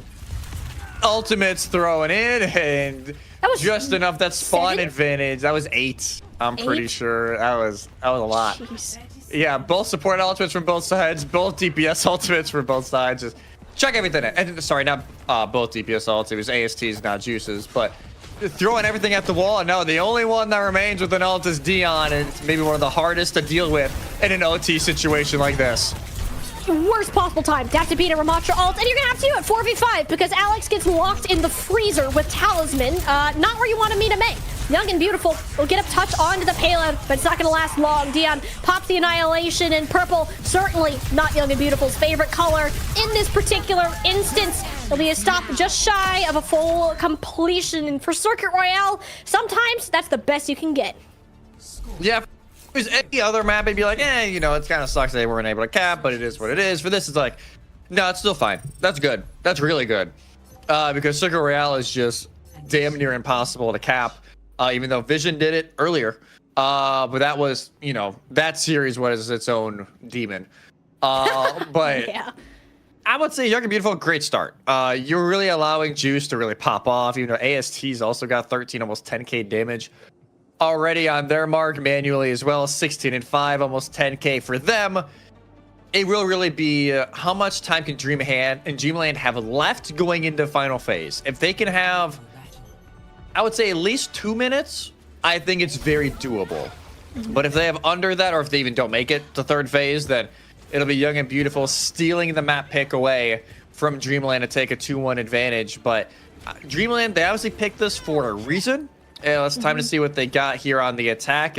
Yeah, if you're Young and Beautiful, might as well. But they will go with the Mei this time. So they'll play, again, more with that. Ice Sniper will stay on the Kiriko. So we'll try and isolate Dion a little bit. And that, Don't fall for it, Jesse. Don't fall for the bait. But I wanna. Don't do it. But I want to. They're going back into spawn. All right, never mind. You fell for see, Yeah, this is why. I did. Look at that. You know what? It's improvement. You didn't fully fall for the bait. Yeah, we'll get the Honda Sonic Arrow out of spawn. Spot that Alex is on this Mei and have manually go back over to the Freya and the Sojourn. So this double poke comp that Dreamland liked to run last time, but this time they're still going to have to approach into the Mei of Alex, which is a major pain point for them. Yeah, and already, oh my god, Dion forced to pop the Nemesis and just guard. Put the block up, because you know if you don't, you're going to die, and the wall just misses, though, from Alex. Well, Alex also has no cooldowns right now. If they wanted to make an aggressive push on the Mei, now would be the time to do so, which Manly almost got those couple of shots, but they didn't land on to the DPS character. Instead, it was designed body blocking for their teammates. Dreamlight, that's a little bit of a tricky way to get through that first corner, but it's not often that we see it kind of holds at that point of the map. This is where it starts to get a little bit more serious, or I guess dangerous if you're Young and Beautiful, caught in the crosshairs of manually just chunking down Juice one at a time. How does Icy Sniper already have a Kitsune Watch? I didn't even look at the ult switch because I'm like, oh, there's no way anybody has it. Icy Sniper just proved that wrong. Both tanks are dead, which definitely favors Dreamland right now. Yeah, they'll just play it slow, wait for Dion to get back, and they can continue pushing this car. Both tanks just rushing in, and Juice hit with the alternate fire, as well as Talisman manually finds a two-piece, and that may honestly be first phase done. And suddenly there's no tank in Manuel's face, and look what he does! Look what happens! Yeah, they're just gonna get the point cap here. No one willing to jump into the pit of snakes there. Dreamland will get a good chunk of the way up to this point. We know how difficult it is through this little hairpin section. Yeah, trying to take as much early advantage as they possibly can. Manually in a nice off angle, but they can't be caught. Yeah, he's dead. He's dead. Yeah, Yep. let's not do that next time. Let's refrain from that. Neptune using the sound barrier there is really tragic though, because it's well before Narwhals. Hanmei has the ultimate, and it does accomplish pretty much nothing other than kind of help keep the team away from the tank. Talisman attempting to keep this one up, had one with the overclock, but Juice slides into the backline, traces out for two of their own. But with no tank for Young and Beautiful, this fight's kind of over. You're just trying to stall time so you can get close to a full fight at this little choke point. 2v2, it is Alex and Neptune, but it's going to be eventually, the tank difference is there. Dion's able to lock it down with Hanmei, but I won't be able to get too much as AST kind of just holds the line like, hey, like, back off. I know it's just me right now, but y'all need to just relax ever so slightly. Annihilation online here for Dion is both DPS ults and the rush for Young and Beautiful. They can play this really fast into a Blizz, but it's Juice first. With the overcharged overclock too, so this one hurts 150% as much. Although Juice, I mean, everyone's just respecting the angle. They can't find him anywhere. The Kitsune Rush was used, but they're down and out using the secret tunnel to escape. Tragedy for Young and Beautiful. That's the second time that has happened, Jesse. Yeah, they just peace out like, hey, might as well. They dragged 2 ultimates out for nothing. And now Dreamlight can move in with ult advantage. And there's a third ult that's down for nothing. Wow. I mean, I guess he gets Suzu out, not because of the blizzard, but it's out, and Dion is like, okay, use all their big shiny buttons. Time to press mine. The rest of the team not faring too well here, trying to kite away from the Ramattra, who's already down. Manly takes out the remainder 3 with a bola shot, and that's just said and done. For the second point, you said how much time? They needed to have a good time bank heading into this. That's exactly what's going to happen. They'll have that and plenty more. Over 4 minutes on the time bank for Dreamland going into the final phase of Circuit Royale. And it won't be even like a close hold initially that Dreamland were able to do on Young and Beautiful. High ground control, fully in favor of Dreamland. Manually just able to pop some shots already halfway to another bola shot. If you're Young and Beautiful, you have the sound barrier, you can play aggressive with it. Hanbei does have this Kitsune Rush, can pop it on high ground and fend off the pressure. I mean, the Maywall's there, designed, fearing for their life, and thankfully Neptune holds the trigger just a little bit longer for the sound barrier, but at the same time, where are you engaging? Who can you engage on? Everybody from Dreamland is already pieced out before you can even consider finding somebody in your crosshairs. Juice on this high ground, so alone between the harassment of Narwhal and Manually from downtown. There's just not a chance for the Sojourn to have any value within this fight. Dion completely separating Design from the rest of the team, exactly where they want the tank to be. This just might be map. Touch here, especially with how close these spawns are, and they will have Rush to use as a way to get over there. Terra Surge as well to fend everybody off, but I'm looking at Narwhal here. If they can get off the sound barrier to at least take away the value from either Surge or Rush, Dreamlight may be able to push us over the line. We'll have to see.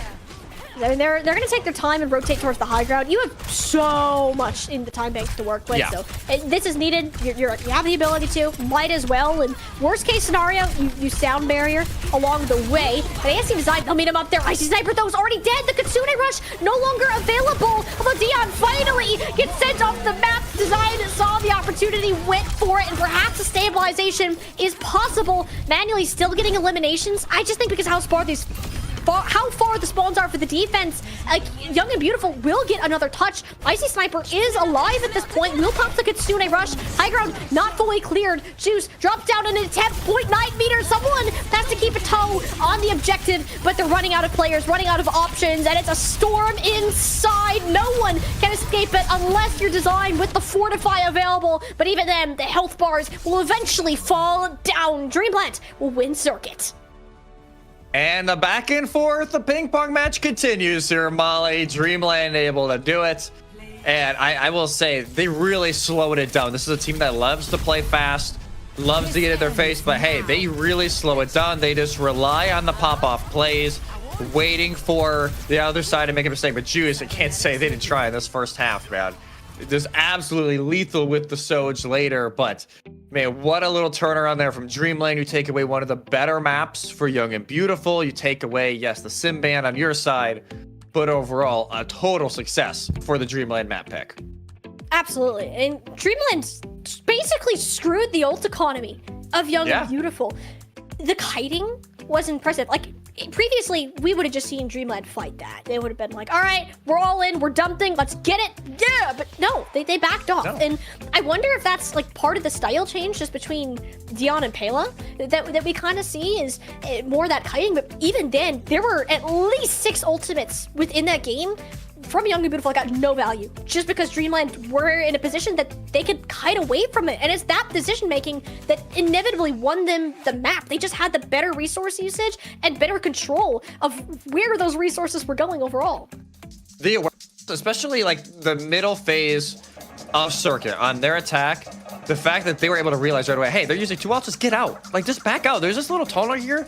Just get out. Just like, you know, the ball should have got off the piano, you know, a little bit ago. But hey, I respect trying to play a little bit of a melody for us before, and it felt like Young and Beautiful. Yes, the beginning of this, they had a great start to this map, but once we swapped sides, it felt like Dreamland they could do no wrong on their attack. There was just no answer from Young and Beautiful, and the Mei just wasn't as good on the defense as they would have hoped.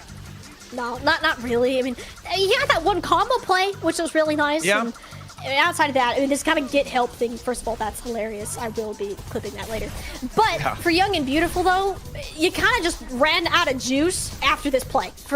I mean that unironically. Like, you just couldn't find a way to stop Dreamlight's momentum because of how screwed you were in terms of ultimates. You just can't recover from that big of a deficit without time. And time wasn't on their side with how fast Dreamlight were wanting to play on the attack. Yeah, it just that was you can tell AC's like finally we lose the fight, but finally able to get Dion off, and now the question goes back to Young and Beautiful. Where do you go now, right? Like it's your map pick. Probably going. I think they have to go to what? Maybe like an push or a flash. No, they went flash points. Maybe a push. Going into the next one here is look at the scoreboard. Like it just okay. loaded on the upper side for Dreamland, and even dude, Juice 21 and 11. That 11 deaths though is the standout. Yeah, that's tough, buddy. It's pretty much all you can say. Tough. Manually also just had the game that he wanted to.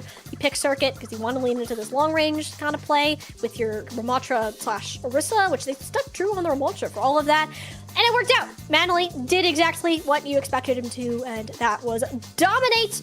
Can they keep it up, though? Dreamlands, we've had this little ping-pong matchup, as you said, Jesse, and while they might be up for now, it is a Young and Beautiful map pick next. So we're going to find out after this quick break. Will we follow this trend of each team winning their own map pick, or are we going to have somebody try something new? Find out right after the short break.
We are just about halfway through our grand finals for our NA Faceit Masters playoffs, and it's a 2-1 win. A bit of back and forth in terms of those maps, but so far, every team has one on the map that they have selected.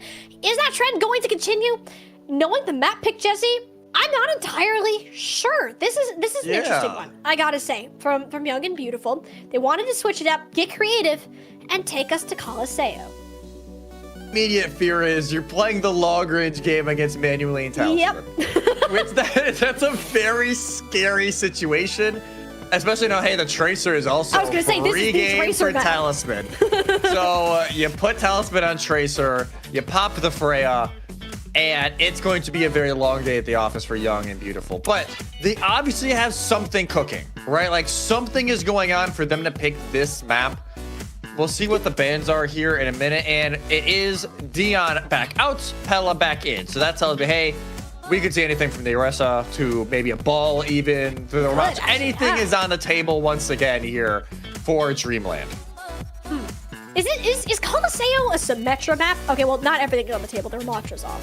So, maybe not the Symmetra then, if you're not playing the Ram? Yeah, well, you could do it maybe with the Orisa. It's just not as easy to play around, but Young and Beautiful just taking that away. That's like, hey, Pella, we know you like to have fun, especially in this map type. The Cassidy is banned for Dreamland. That almost forces the long range, right? That's them taking away it's a lot less checks onto Talisman on the Tracer. It's one less stun that he has to deal with when he's trying to go in, but it almost forces them now to play either the Soj or the Freya on the hit scan. Yeah, the Cass is really impressive because, especially because the dive heroes that you play against. So perhaps that's more the thought, but at the same time, I'm feeling that you were just going to manually play either the Freya or the Sojourn anyways. And just because of how long the range is, and Cass can kind of get hit by some of that damage fall off here more than not. I'll have to see that. Like, there's definitely got to be something cooking. Young and Beautiful, I don't see them picking this map without a specific direction that they're planning on going in. The Symmetra is what Alex is teasing for now.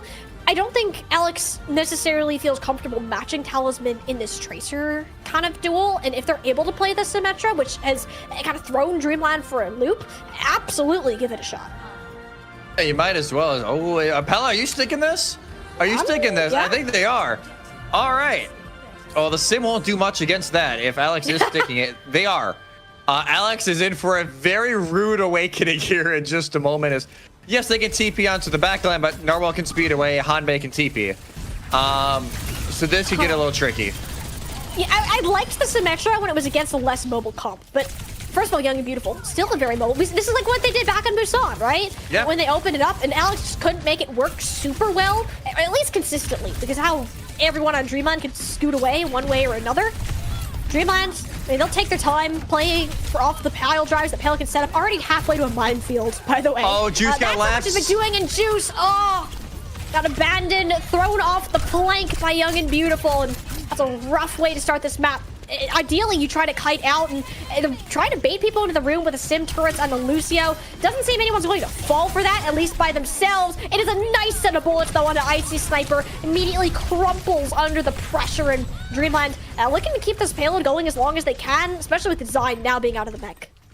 Yeah, Design out of mech. Juice already now goes over to the Freya instead of the Soj, even though it's yet less mobility, but more of that pop potential. But now they are already going back to spawn as Alex will TP out, and I wonder if a swap's coming in, but they're not in spawn quite yet, but already halfway to the tick here for Dreamland, who, we gotta remember, this is how they finished out the series against EDM, right? On push, they were dominant in the first half, and were able to play the control game from there on out, and if Young and Beautiful aren't careful, they'll be in the same spot. They need to be careful now, because there's a minefield laid on the bridge. Suzu is out from Icy Sniper, and not a great civvy link, especially when there's a bullet shot attached to your Lucio player. But thankfully, both of them have since exploded, and Dreamland have to fight this evenly. There's just no angles for Young and Beautiful to engage, like, at all. They can't move anywhere. Pela's already there. Talisman's already there. And then again, who are you engaging on in this composition? You're trying to find Narwhal or Manually, and they were able to find Narwhal last time, but they're not able to capitalize off of it. And now yeah, just everyone melted away in a, blink of an eye. Tick is already accomplished in just under 3 minutes. And Dreamland in a perfect spot. They're sticking this in because they want to play around the photon barrier, but I don't even know if I'd stick it at this point. You're under so much duress. No. You have no answer for Talisman and Pella. You got to find something soon. No, you absolutely do. I mean, Dreamland, they're just everywhere all at once. We talked about how important these off angles are, and Manually eventually will get punished for being a little bit too far from the rest of the team, and that's kind of what we need to see Young and Beautiful do, take one angle at a time, but it's so hard with the amount of disruption that Pela is able to pump out. Photon barrier, sound barrier, all types of barriers are out. It just is an attempt to stand through this drive, and the only thing that's really been utilized is a pulse bomb, Young and Beautiful doing their best to try to stabilize, but like the Pale's still moving. Like it doesn't even count if you're not contesting it, trying to fight for these eliminations. And the players, they're just faster. They'll continue running away from you, and the second you look away, suddenly you're dead. Yeah, it just seems like regardless of where Young and Beautiful focus, there's always more on the other side to try and finish it off. Nice little boop. Helps out with the eliminations onto the back line of Young and Beautiful. And man, 100 meters to go, 100 meters down. More to come here from Dreamland, and it's a very familiar taste of Runasapi that we had just a few hours ago, and now Young and Beautiful juices over to the Sombra, Alex onto the Tracer. You wonder if it's a little bit too late, though, as just 4 minutes gone and already 115 meters. You gotta work with what you got, and the sound barrier will be used for Young and Beautiful to drive on somebody, but who? Where are the players? Not even Juice knows. You saw him flicking around the screen, hoping to spot someone on Dreamland, but they all just skirted out of there. Like, they're not gonna hang around that map, even if they couldn't. Manually won't give them any of the ult charge. What does concern me, Jesse, is this is Colosseo. This is a map you're not gonna come back on at all. This isn't Runasapi. Oh, this is not Runasapi, not even New Queen Street. You can see the occasional comeback. Colosseo is so hard. It can be so hard to come back from, because if you know how to play the right angles and the right positions, you can just hold forever, especially in this middle. We've seen fights go on for, well, maybe not as much now that the glass is removed, but minutes on minutes here in the middle. And Dreamland, they have the rush. They're just going to go right on in. They want to try to go fast. Manually, though, all the cooldowns baited out. And it seems like that this Juice and Alex being able to keep up with the design of this dive, it really helps them move up. Problem is, I don't know if you win this fight entirely, just because of the resources. If you gotta use a pulse bomb, you gotta use a pulse bomb. But the robot wasn't moving in the direction you wanted it to, so you lost a good amount of that meterage along the way. It's just, you only get 7 meters if you're Young and Beautiful. You gotta wonder at some point, okay, like, you gotta put 2 or 3 fights together with clean exits. Yep. That is the thing they're not getting right now. Dreamland are so good about just lingering around, throwing a little bit of a contest here and there, being able to get out, quick re-engages. It is their MO on this map type, and that's what kept EDM from being able to, have any sort of comeback, and it's the same thing going on right now. Yeah, I mean, in Young and Beautiful's defense, you're not going to get clean fights against a Wrecking Ball. Like, that's just not how this works, and being this far behind hurts badly. A Juicy MP, that's your bailout right now. It's literally the only option you have. There's 4 for Dreamland, and you don't really have time to wait for this to come up. At least the minefield, I mean, it doesn't do all that much except for saying, maybe not play in that room and go more towards the open area of the objective. Self-destruct is forced to basically design an old-fashioned EMP bomb on the playing field. It just amounts to nothing. It's cleansed away, and you gotta find something with the rest of the EMP. Eventually, it seems that the kills are coming through, but it's not the fight that you necessarily wanted to take given those circumstances. Dreamlight just opted not to use support ults. They might as well just save it. There is finally some decent cart and bot progression here for Young and Beautiful. They at least will get this thing towards the final stretch of first phase, but now they have to kind of use their beat to almost answer Narwhals unless Manually lands another sick bola shot. Manually has been doing plenty of this, mainly because the Suzu has been forced out of Icy Sniper by Pela and Talisman before anything significant can happen. Just going back to this whole disruption, the rotations kind of thing, and speaking of disruption, Kitsune Rush did absolutely none of that for Young and Beautiful. And in fact, the only thing that actually happens is Design gets knocked out of mech during this, and Forward Spawn's just 2 meters short of the capture. A rough spot to be in. Young and Beautiful, this is their best shot to get that objective cap, but because you don't have a full tank on the field, Talisman is back to play and is shredding Young and Beautiful to pieces. Just piece by piece, tearing them apart. And even though, yes, Narwhal and Pella actually both get caught in the back line here, Alex is able to find 3 hold up. So it will be the bot at least brought back to mid. That'll allow the Dreamland spawns to come back in for another fight for Tick. It does deny the full pushback that Dreamland were wanting to maybe regain those forward spawns. And because of that play, Alex has pulse bomb. They just actually need to be able to get out with their life, and they will. Yeah, can't say the same for Juice, though. The hacked health pack, barely enough, and the Sombra will live, but the hitting the chase will not. It was a good bait and recovery by Design and Neptune. Forward spawns are checked, and it's a much more doable situation, but heavily favoring Dreamland. 2 minutes remaining, down about 50 meters or so. It is doable. EMP needs to be massive. I wonder if they save it here for when mines get used, so just take away the mines and try to have a neutral fight once again. We can't really fight neutrally if only one team has a Kitsune Rush and the other doesn't. Juice, what are you cooking, buddy? It hits too. That's for sure, but it's in a Kitsune Rush. It negates the minefield a little bit, and you don't have a tank. You don't have anything to work with. That is not the value you wanted from an EMP. Young and Beautiful, that was an absolute must-win fight. Must-win fight for Young and Beautiful, and especially because you use EMP. I can understand, like, hey, we want to pop EMP first, but you pop it in the face of a Soj in Kitsune Rush. 99 out of 100 times, that does not go well for the Sombra in that situation. Forward spawns are reset. Young and Beautiful, though, can play this out in mid. If they can at least drag out 1 or 2 ults, so they use Rush early. Here we go. This actually just forces Dreamline back. It prevents a fight in the Coliseum altogether. It's not the end of the world, although this positioning, it's not great. This high ground spot is terrible to play against. Alex just found that out the hard way. Dreamland eliminated every single ultimate before it could actually make an appearance. No sound barrier, no self-destruct. Young and Beautiful are banking on one fight. Yeah, they need to win this next fight. Juice will go back over to the Soj. And now they will have the sound barrier to play tempo with or to answer Narwhals, self-destruct more, just to keep AST in the fight. It's really down to Alex. Can they force out maybe an early Suzu from Hanbei?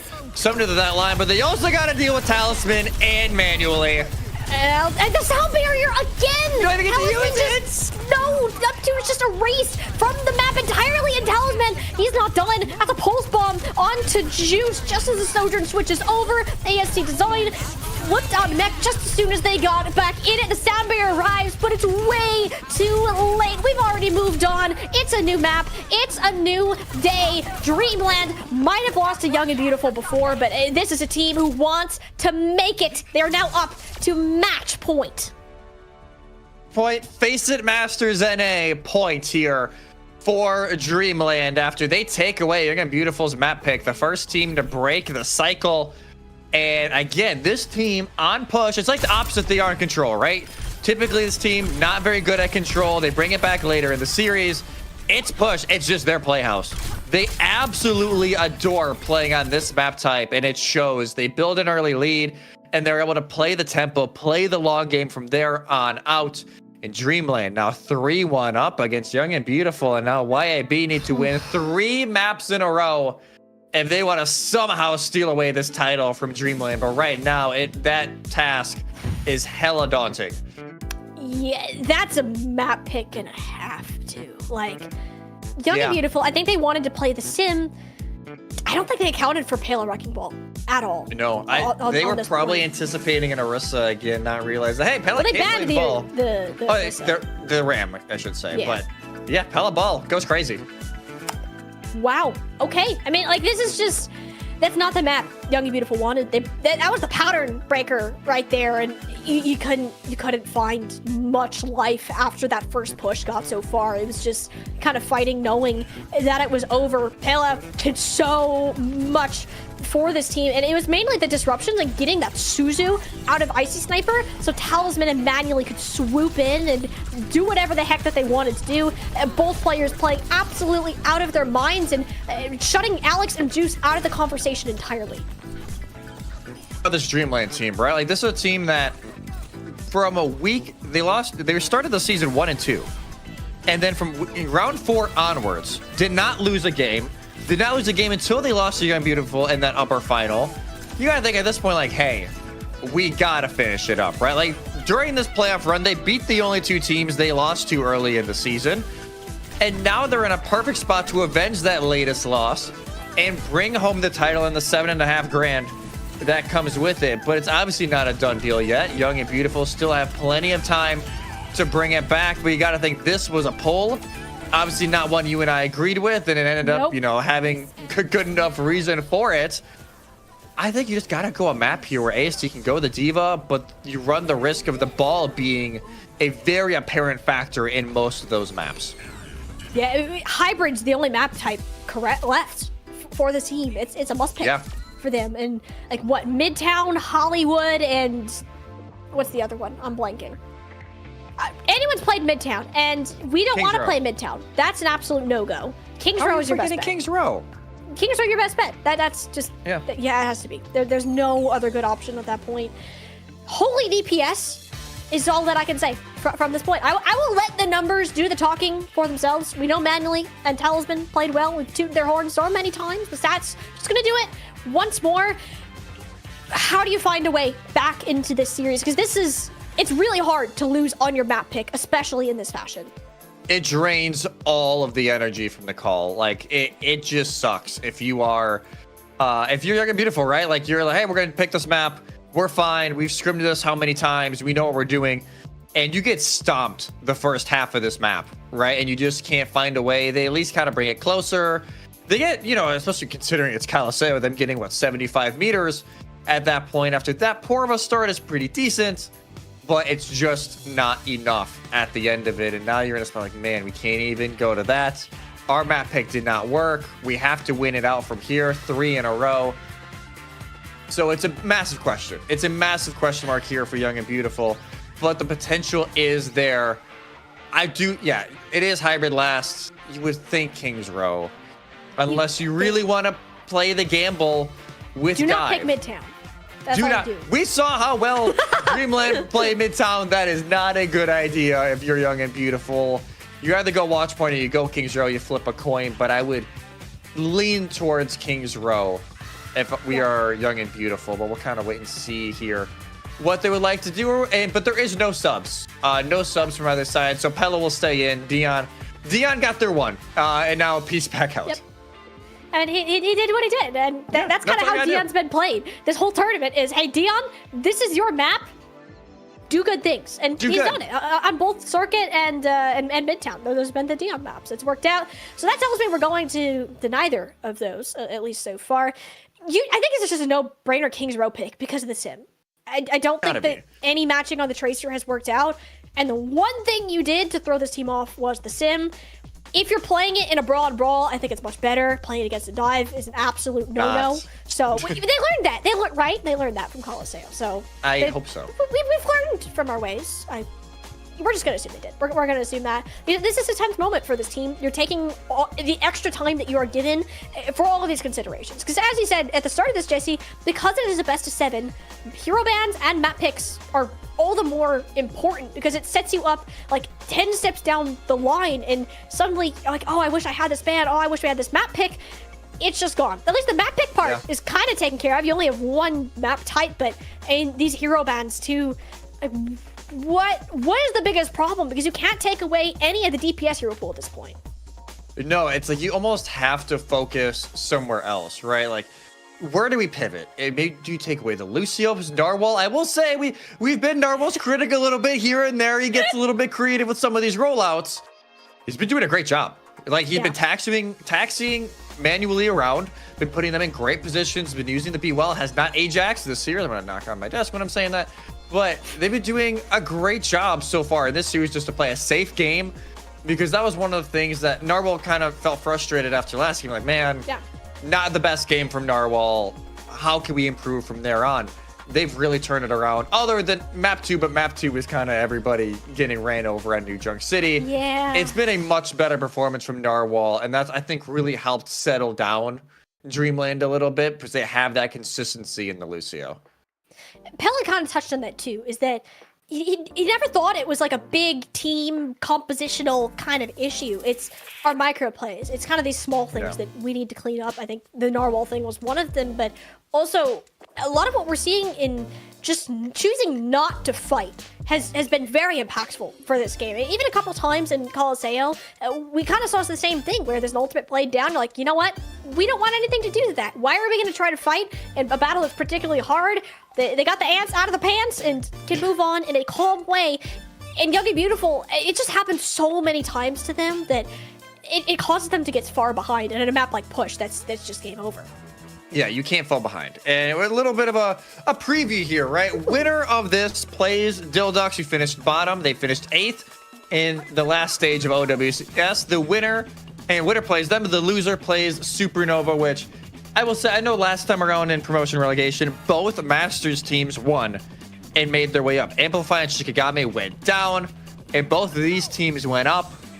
I have a feeling that's maybe not the case this time. Supernova do still look really good. I think it's going to be Supernova +1. So even being able to maybe play them at upper finals instead of, you know, in that first round, maybe puts you in a better spot if you're Young and Beautiful or Dreamlight. But that is what is at stake for the upcoming promotion and relegation bracket to see who makes it into stage 3 of NA OWCS.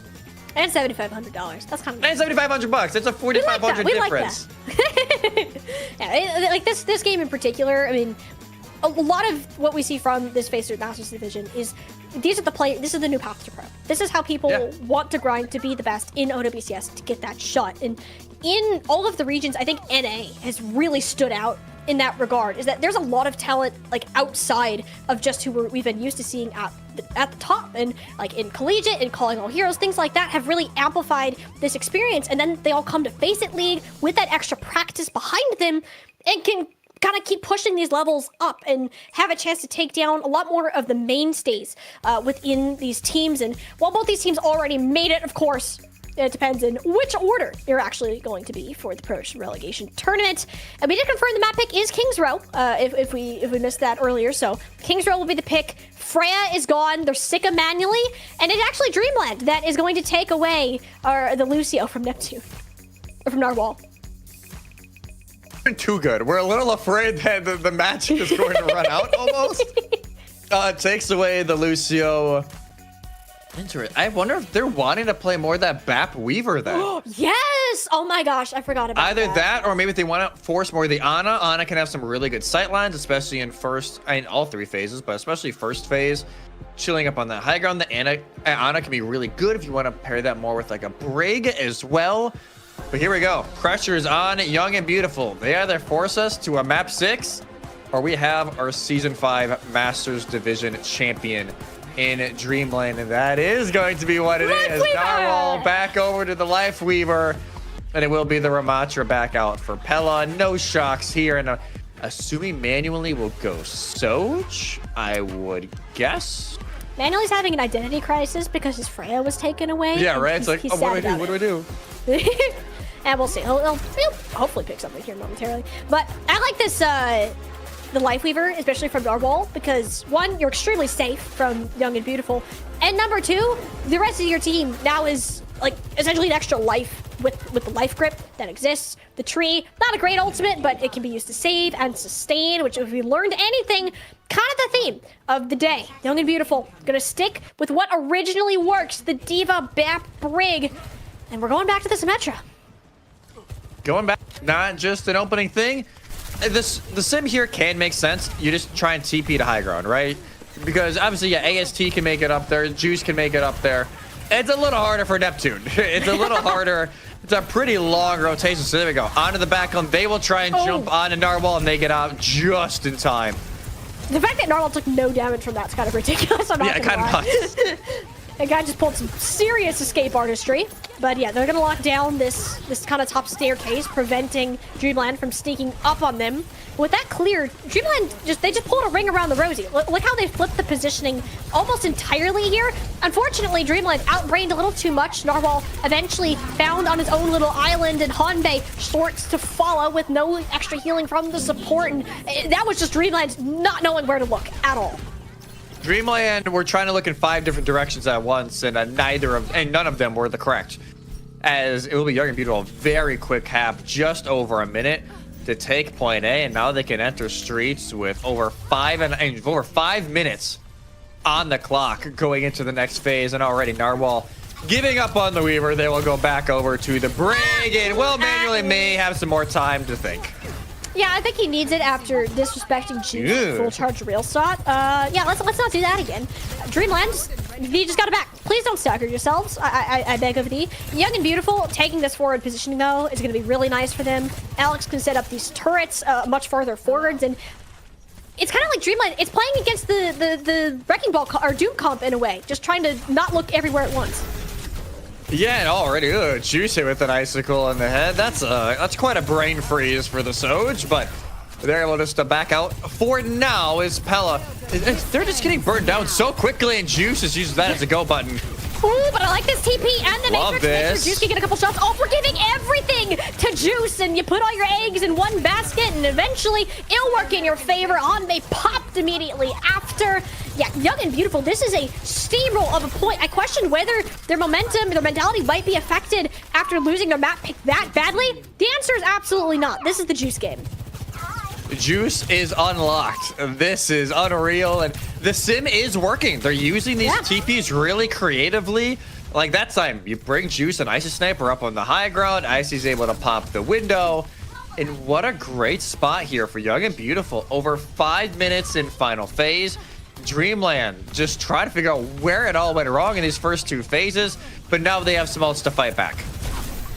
They do, but can they actually manage to use them? I mean, they've had these ults for a minute, but because of how quickly Young and Beautiful engaged, there wasn't like an actual good spot for them to comfortably use the ultimates, or at least in a way that it had some effectiveness. There'll be a responding photon barrier here and potentially a TP should Alex need to abandon ship, and even that, it's enough to just deter manually from using the overclock forward at whatsoever. Self-destruct just for a bit of a remake. Young and Beautiful, that is guaranteed, but it said the Blizzard, oh, that's so good to catch Neptune. Not a great place for the Brig to be, and eventually it seems that Dreamland found some sort of stabilization, which, you know, sometimes you just gotta chop off a limb and move on with the day.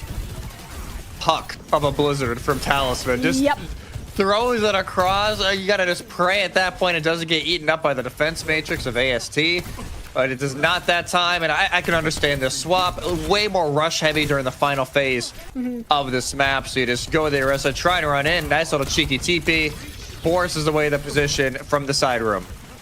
Yeah, and most of the team made it there. It just seems like it's the supports that aren't. I mean, designs in like decent LOS of the back. Unless your back just gets run down by Pela. Narwhal, not feeling too great with all the sim turrets in close quarters, but eventually Pela just gets what he came for, and it's running down these supports and disregarding designs in existence entirely.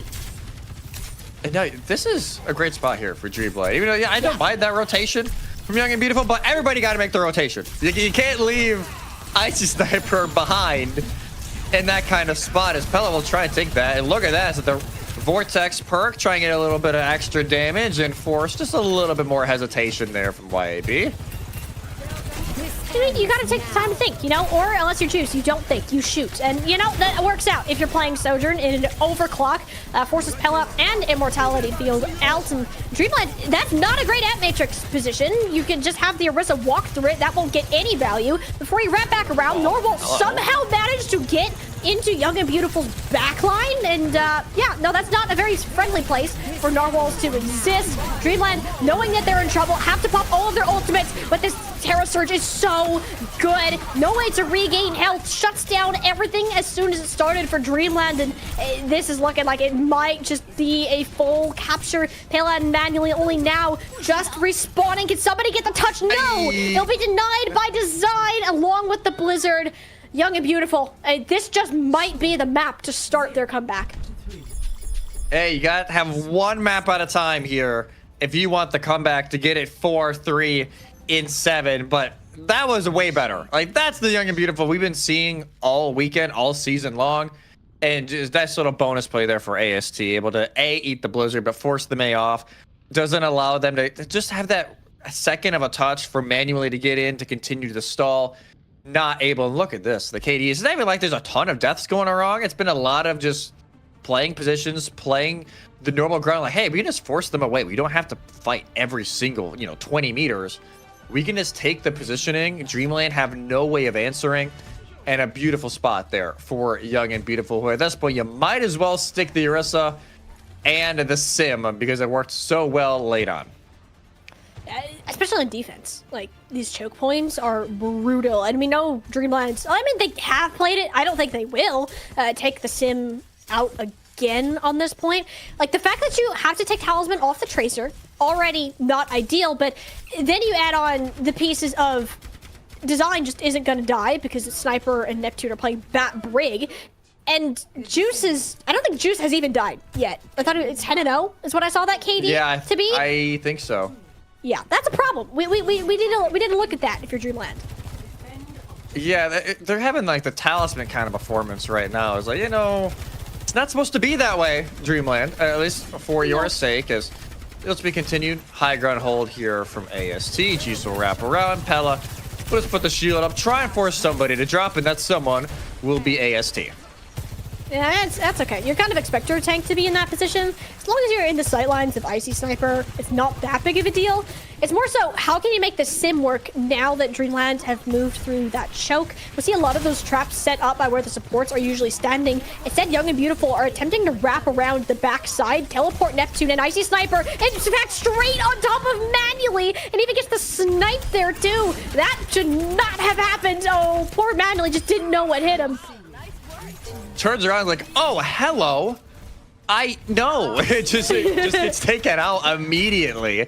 Dreamland have no answers. Young and Beautiful, clean fight, minute off the clock, and now they can reset now. Back onto the high ground, and pushing when you are going against a Sim, especially on a phase of the map like this where it's so enclosed. They can just put up the turrets on Hotel so they know exactly when Talisman is trying to flank. It's so hard to challenge this high ground positioning when A, you have the TP to mess with, but also the jab and jab spin. It is just nearly impossible, and already the recall is forcing Talisman as Juice almost lands the ult shot.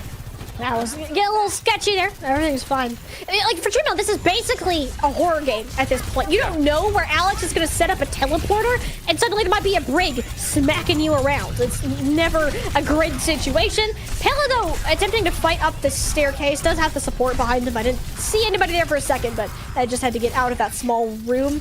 Young and Beautiful just have so many ways to hold down this high ground, Photon Barrier being one of them. Dreamland, though, doing what we've seen them do a lot more often is kite back.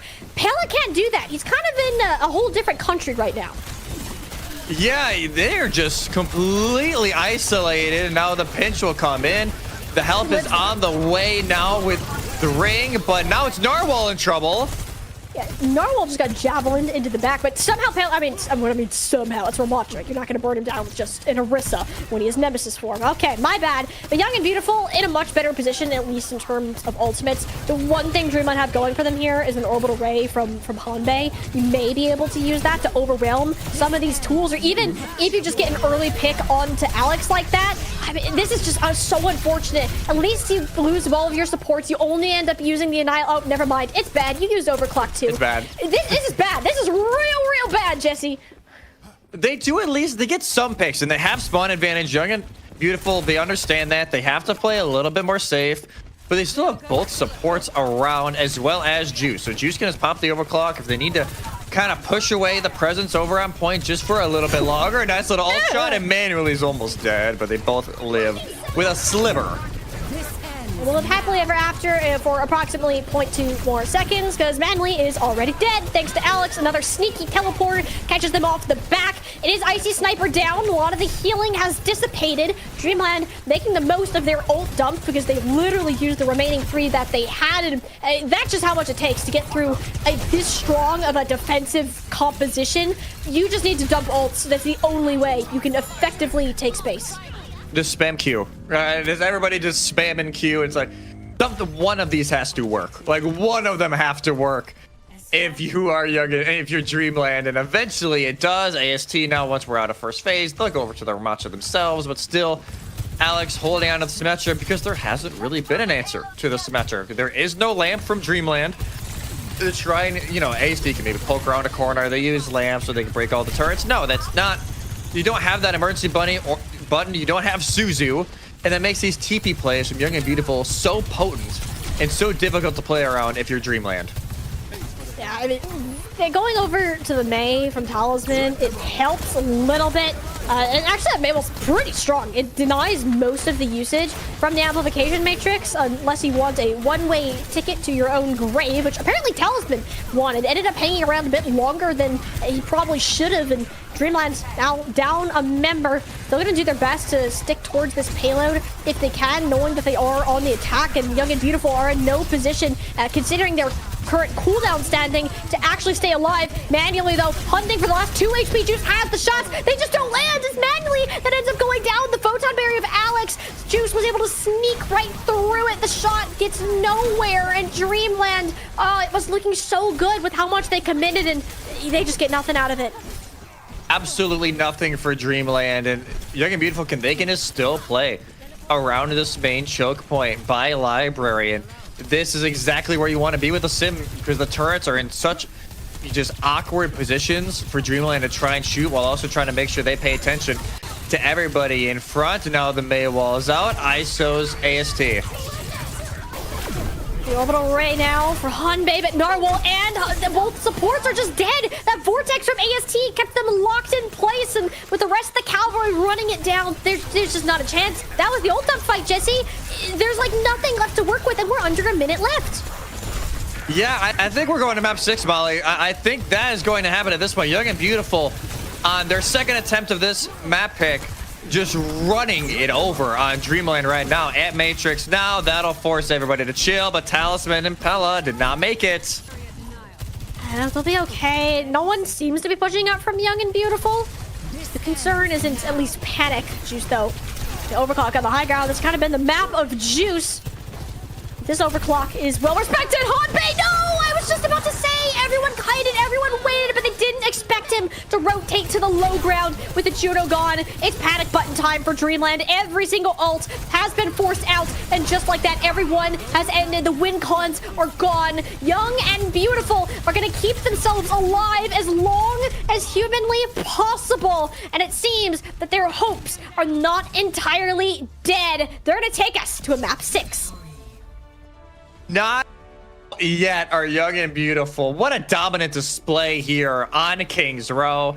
Just when it felt like, man, Dreamland are starting to run away with this. This is how they ran away with it against Emote down mid. They were never able to answer. Young and Beautiful eventually find the answer. Maybe not the smoothest map at the very beginning, but once they got cooking, it was just lights out from there. And now, yes, the map pool resets. I would say the map types, I should say. The maps we have played cannot be played again, but now the map types are back open for business here. You can basically go anywhere you want.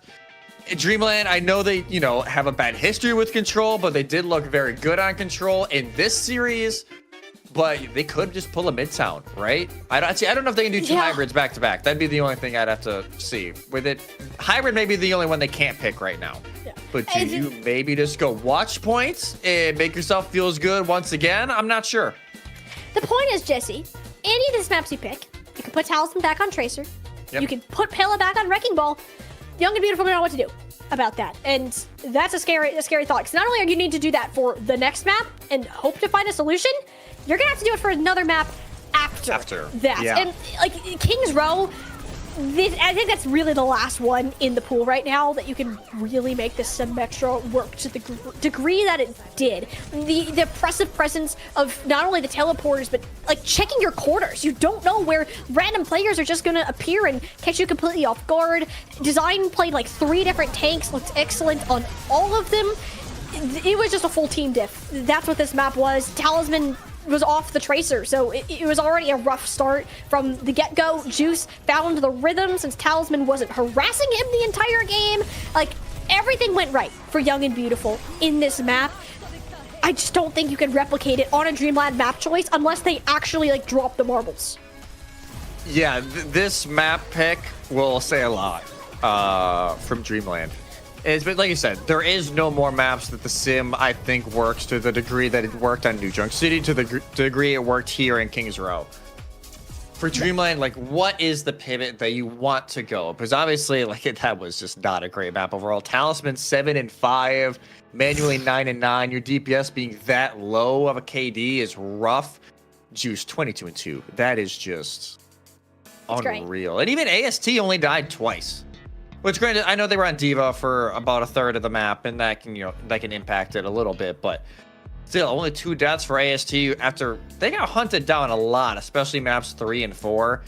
A nice little pivot there from AST just to kind of get the mojo back in their favor. And now we'll just wait and see for this map 6 with all the map types except hybrid on the board.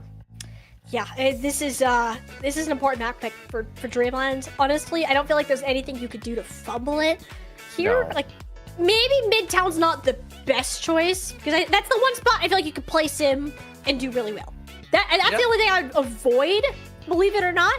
But other than that, like, you just pick a dive map and you play ball and you just kind of farm, and you need to get your DPS back and up and running. And I think this team, one of their big break points is Talisman. If Talisman can play this Tracer and follow up on what Pella's doing, can harass Juice, that's a big one. Yeah. Like, the only time Juice has actually existed is when Talisman isn't allowed to play Tracer, and there's no Tracer ban available. There's no maps in the pool that can necessarily prevent that.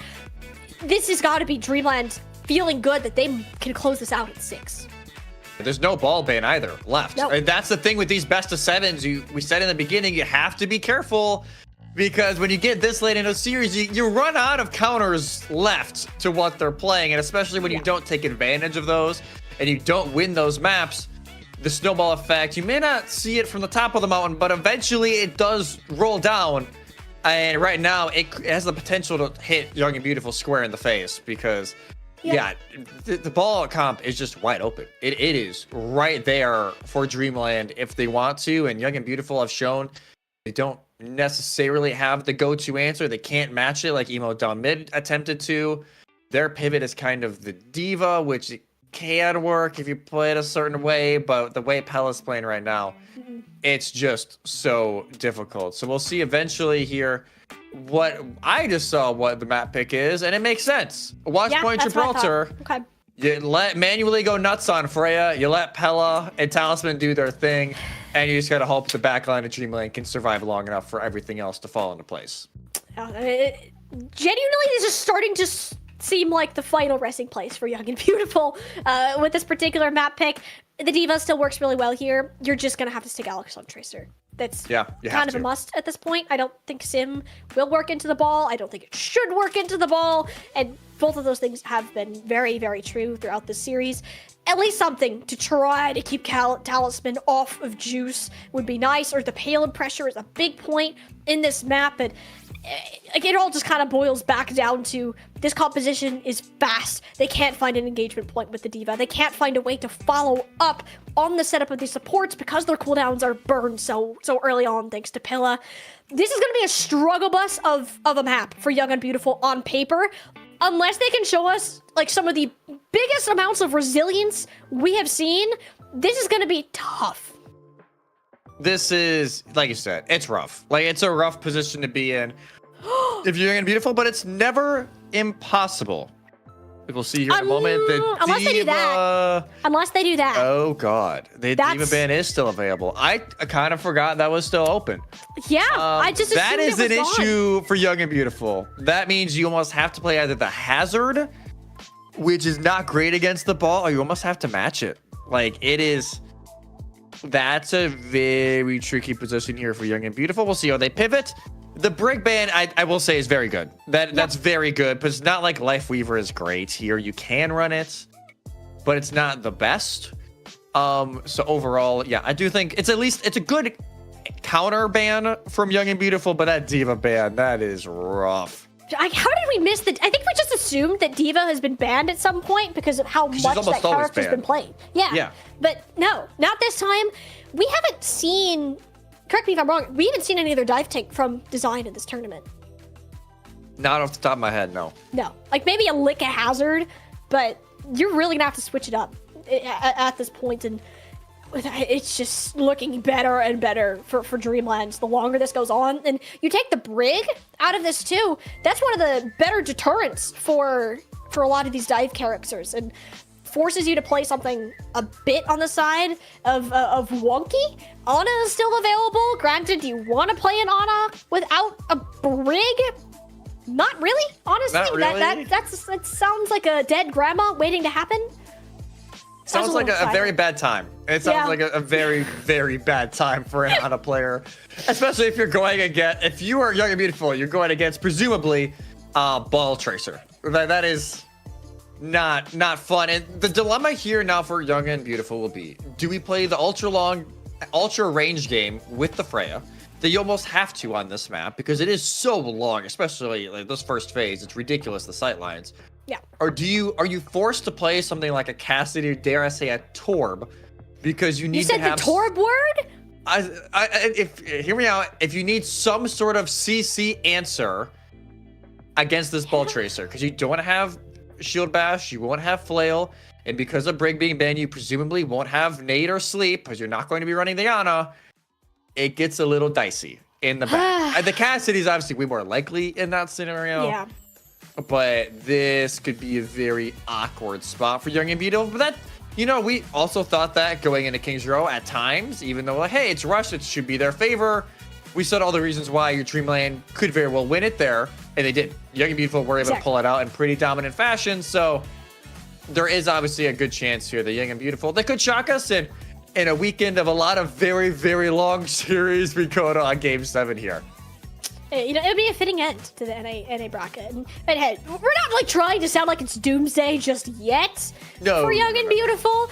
It kind of feels like it, but we're not there yet. This is a team that is full of surprises. We said that about New Junk City, and that wasn't even remotely close. So yeah, we'll have to kind of sniff out how this map actually ends up going. I mean, players at this point, it's been a long day, right, for these teams, and particularly Dreamland. Where I gotta count really quick. 4 + 6 is 10 maps into the day. It's like high pressure, intense focus kind of maps. You can't rinse and repeat this so much, and if this does go much further, is a break really going to be necessary? Well, it is necessary, actually, for us. I did just see the word break come up on my screen, so that means that's what we're going to do here. Grab your popcorn, people. This finals is not over just yet. Dreamland 1 map away, but we'll have to see. Can Young and Beautiful still surprise us? Find out after this.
We thought we might be done at this point for our Faceit NA Masters Finals, but here we are, map number 6 just on the horizon, and it's been a day. It's been a day of Overwatch, and it started with Violet basically teabagging on the ER. And I love that this is what we're getting on our screens, because, yeah, that's just fun. I mean, that's great. We love to see some Violet and EMEA Overwatch, but this is NA Overwatch, so we have none of those shenanigans here, kind of. Flashback to New York City.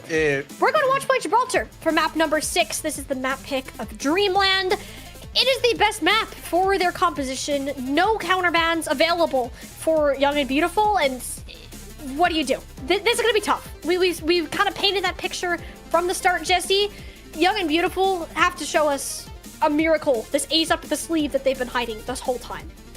They need to somehow find a way to counter out this ball comp when they have no bans to counter said ball comp. It's just a very rough spot to be in if you are Young and Beautiful. But we also thought going into last time, like, man, it feels like Young and Beautiful, they've lost all momentum. But, you know, they were able to win one more. So let's see if they can bring us over to 7. For now, they're on attack, so I'll wait, but teasing the ball.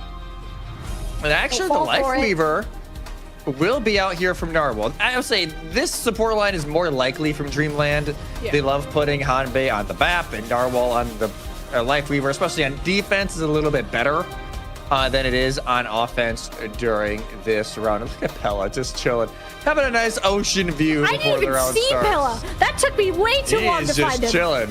He blends in with the arch. Look at that. He actually, his skin's like the same color as the pillar. That's actually hilarious.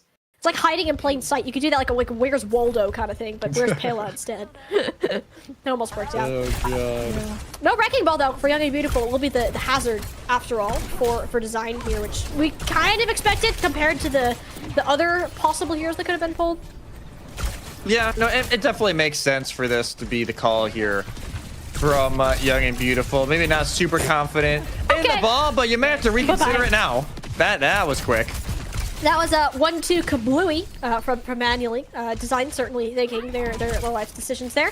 And we'll be back in the fight momentarily. That's just how it works. Pela, being the menace that he is, has been circling around this high ground, grappling back up, peeking at what's around the corner, and actually doing the booping once Design engaged so that there's minimal support available for the hazard. Sets a toe on the high ground and loses basically 2/3 of his health upon sitting up there. You just gotta focus on this payload. That's kind of where Alex and Talisman have been duking it out for the majority of this, and eventually we'll see it towards the tunnel. A much more favorable spot for Young and Beautiful to be set up just because there's fewer spaces for Pela to save. Trying to see, like, hey, is there anybody I can loop up? There it is, the knock up, the finish. Just absolutely perfect.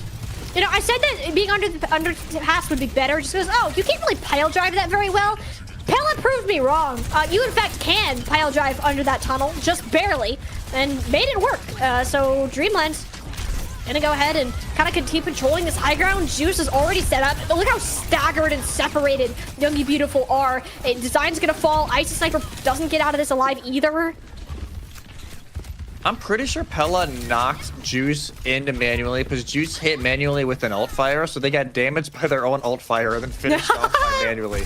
That is BM to the nth degree. It's Young and Beautiful. Granted, this is a map that it can often take a while and a lot of an alt dump to get through, but this cart has regressed. It's only halfway through. You gotta win maybe a fight and a half. That's not how you can start it. Juice is just not having it. It was a great disposition out of Pela, rolling through the entirety of the team. And like that's what Manuel is doing, waiting for Pela to serve up these players on a silver platter for him to just chuck bolts into. That's how this team plays. That's how they've been succeeding. Do end up losing Talisman here. Perhaps an opportunity to touch the Pela. It's Tracer. Yeah, the fact that it's Tracer, like, hey, Talisman can just get back in literally 5 seconds. Maybe quicker if Narwhal wants to pull them in, but that'd be a cooldown they may want back. Manually, though, will be a body they will want back here during this fight. Yeah, bullet shot won't hit, but the misposition certainly succeeds. Dreamland have the minefield on point, hoping to stop some of the progression. Juice. Those are not touch. Do not touch Clear them out. There we go. That's much more safe. Now we can start to walk forwards. And there's even a pretty red carpet for you to follow along. Unfortunately for you, Dreamland are not there for the red carpet preview. Have since backed off and used both support ults in the same frame. But we'll have a touch for sure. But it's not going to last that much longer because you just don't have a Pella to sit and circle around this payload unless Talisman just does Talisman things and eliminates like 3 different people here. There's a chance for Dreamland. Otherwise, Young and Beautiful found their way towards the point and I didn't even notice they just capped it through that. Wow. Okay. Yeah, I think Talisman went to go get a health pack. Nobody dropped. Great, Young and Beautiful. They win the fight anyway, but yeah, maybe some seconds that could matter later down the line. Is Young and Beautiful, they finally are able to isolate Pella. They just play super aggressive, right? They can just burn down tree. Tree does nothing from Narwhal. Like nobody's really able to use it. It delays the inevitable for Pella for a few seconds, but that's really about it. And full high ground ship control in favor of Young and Beautiful. Pella trying to make the backline's life a little bit more difficult, but not able to find any finishing blows quite yet. Hunting for manually, you saw that Juice took the crit perk here. Notice that manually is low, called for Design to jump on it, but the support's within arm's reach of the tank, but that's a nice bullet shot straight on the Hyundai, and the Immortality field mispositioned thanks to the jagged wall that was thrown down by Design. Young and Beautiful are making shockingly good work of this point solely because they're making sure they push forward fast enough that Pela can't afford to disrupt. Pulse Bomb sticks there onto Narwhal. Alex cleaning house on a Tracer that he hasn't really been able to make work throughout this series. If there's a time to show up, it's now. It's right now to find a time to show up. Talisman actually grabs the seed from Narwhal, using that perk to get a little bit more of the overhealth. And now Minefield's over on point. That forces the beat out of Neptune. Yeah, it beats out and it's pretty much game over from there. The support ults from Narwhal and Hyundai not even back up from when they used them at the exact same time at the previous point. The ult economy struggling, but you know who else is struggling? Young and Beautiful to get the hamster away from the payload. Somebody needs to call pest control because now all the reinforcements are coming back. Both the support ults have returned, but you're still down. 4v3 favoring Young and Beautiful because of the lack of healing that Dreamland has at their disposal. It's Juice cleaning house. Young and Beautiful, we're going to see the third point on this map after all. This is why we shouldn't doubt them. You can never count Young and Beautiful out. And even, yeah, a rough first phase, but it is for everybody on this map. There's a reason why a lot of people, some people do not like this map. But I do, if you can pick your places right, this is what can happen. You can really start a good run. And now Pela trying to get a little bit over by Juice, but instead Narwhal dies in the mix of it. Narwhal's been getting stomped on this Life Weaver, which is shocking because that hero's typically not easy to deal with the amount of mobility and healing that he can output. And quite the opposite case. Young and Beautiful still snowballing this payload forwards. Granted, not too many ultimates to work with, just a Pulse Bomb out of Alex, which they're biding their sweet time in using, knowing Dreamland is fully regrouped. Yeah, Dreamland fully reset. Young and Beautiful. And especially AST is so low. They just have to back up, and they have to get with the pulse. Pela's there to finish. And that delays the stagger a bit here for Young and Beautiful, but everybody else does get out for now. So, yes, you use one up, but you do stall even more time. Pela just hanging out by Hangar 18, and as he just runs out of a cooldown, but ends up running a nice sniper instead. Whoa. Aye. Ooh, the schmoovement. That was kind of clean. Okay. All right. I see you, Pela. I see you. Put him in the X Games. To be Games. expected from the... I mean, he is kind of a wrecking ball mate, so it's to be expected. But still pretty cool. Not easy to pull off. Young and Beautiful, though. Eventually make it around this first corner. Now with the Kitsune Rush, Icy Sniper wanted to use it on the high ground. Didn't quite make it with the TP, so low ground will have to suffice. The Minefield, though, is going to make this even harder to be able to work with, especially with no Freya to take advantage of it. The Kitsune Rush and Minefield essentially nullified throughout this point. And Young and Beautiful, this is the time they want to strike. I'm about to see 4 big old shiny buttons that want to be pressed on this point. But when do they actually use them? Do they kind of want to wait for the staggers? No, they want to try to jump on Pela, of all people. Pela dies! They do! That's crazy! That should not have happened at all! And now even Juice fails the skill jump a little bit, so it delays the attack. But now Downpour goes in. Narwhal gets pulled into the crossfire. And that is rough, and it's going to get even worse here for Dreamland. Bad to worse is what this has turned out to be. Dreamland, I thought they stabilized. It looked good, but again, a break point if Pela ends up going down, which is very hard to do. On a Wrecking Ball, you don't have a way to touch Payload. You don't have a way to disrupt. Young and Beautiful knew that, burned him down, and will complete Watch Point Gibraltar with 4 seconds, which is better than nothing considering what we often see on this map. And this is very much like Circuit, to where you don't often see the finish. If you do, it's, you know, maybe about a minute or less. I will say this, the Life Weaver did not work. The Weaver did not work from Dreamland. I can understand the perspective on it, but honestly, I think it got Hanbei killed more than it did save Hanbei. There was 1 or 2 times where now was like, friend, I need you. Oh, I'm dead. Oh, you're dead. Well, my bad. So Dreamland, maybe not the dream scenario on the defense, but now they get to go on attack with the Wrecking Ball comp, which this is where it's really going to shine. They just like to get into the face of Young and Beautiful, kind of disrupt the positioning, especially from Icy Sniper, Neptune, and Juice, and try and play it from there. But you kind of talked about it. Talisman maybe put in check ever so slightly. Alex is really starting to open up and shine a little bit more in this series, and we said it before. This is a Tracer map to a T. That was one of the big things needed if they want to force a map 7, and so far Alex is at least holding up their part of the bargain. It's working. I really like this. And not to mention the Hazard gameplay as well. The jagged walls have been on point, and that's most of the death that Pela has is because he just collides with a cactus and gets stuck full of spikes, and there's nothing he can do about it. Dreamland's, granted, their comp a lot better on the attack, not super stable defensively. Let's see what Young and Beautiful are able to make of it, since burning down Pela is even harder now. Yeah, and even like some of those cactuses, like it would, especially early on, they would just use it to block off manually with the sightlines so they wouldn't get burned down as quick, so they could actually feel out the position. Those kind of plays are what I'm really looking at here so far from AST, but they understand they don't need to peek manually too much here. You're really playing for the end of Archway and the end of first phase. You don't need to have a little bit of a silly first pick. Yeah, no, you've really just got to play careful enough so that Pela isn't allowed to do anything silly, which the adaptive shields are out, which buy more time before the Wrecking Ball fully comes back into the fight. But not there, though. There's a couple nice sticks from Manually, and Pela swinging around from the corner looking like a spider hamster, because that's apparently a thing. Dreamland, though, still can't quite make it through this choke. That's where Design's Hazard works much better. Although the lack of support here, eventually look at the saving Suzu out of Icy Sniper, and they're all just corralled in a small room, not where you want to be if Manually decides to make an appearance here. Yeah, Manually eventually get back, but everybody's stuck in this closed room. Pela tries to take advantage with the pile drive. Cleanse is already out. There will be a finish here very soon as everybody's crit.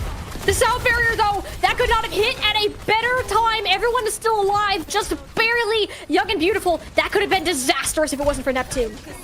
What a beautiful sound barrier. Now you build up the Kitsune rush, but you got to make sure everybody else lives first if you want to play out this fight. You gotta take your time. I mean, I know that's a pulse bomb stick, and then no, the cleanse! Icy Sniper on point with the cleanse. All these supports are Young and Beautiful, working overtime. They better be getting a good pat on the back, because not only is it the healing, the saves, but it's the elims that come along with it. I thought Dreamland would have moved to this point by now. Yes, exactly the spot Young and Beautiful were in, right? Half the time gone still. Not really a whole much to say. Cart stuck on the underpass.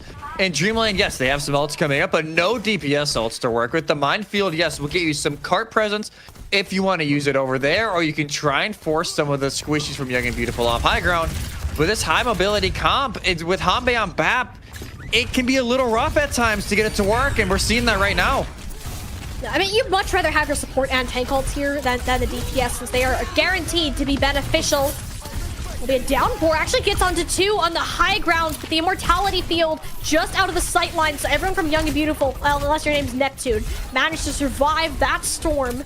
Dreamland struggling to regroup. Hanbei under a ton of pressure. Design ended up jumping on him. The payload, though, a very risky scenario with the Tracers 1v1ing, and eventually Design hears Alex's cries for help, will come back, but to their own demise. Manually regaining this presence on the high ground. Not a chance you can get up there, especially with where this payload is positioned. Players dropping like flies. Dreamland looking to make a capture of first point.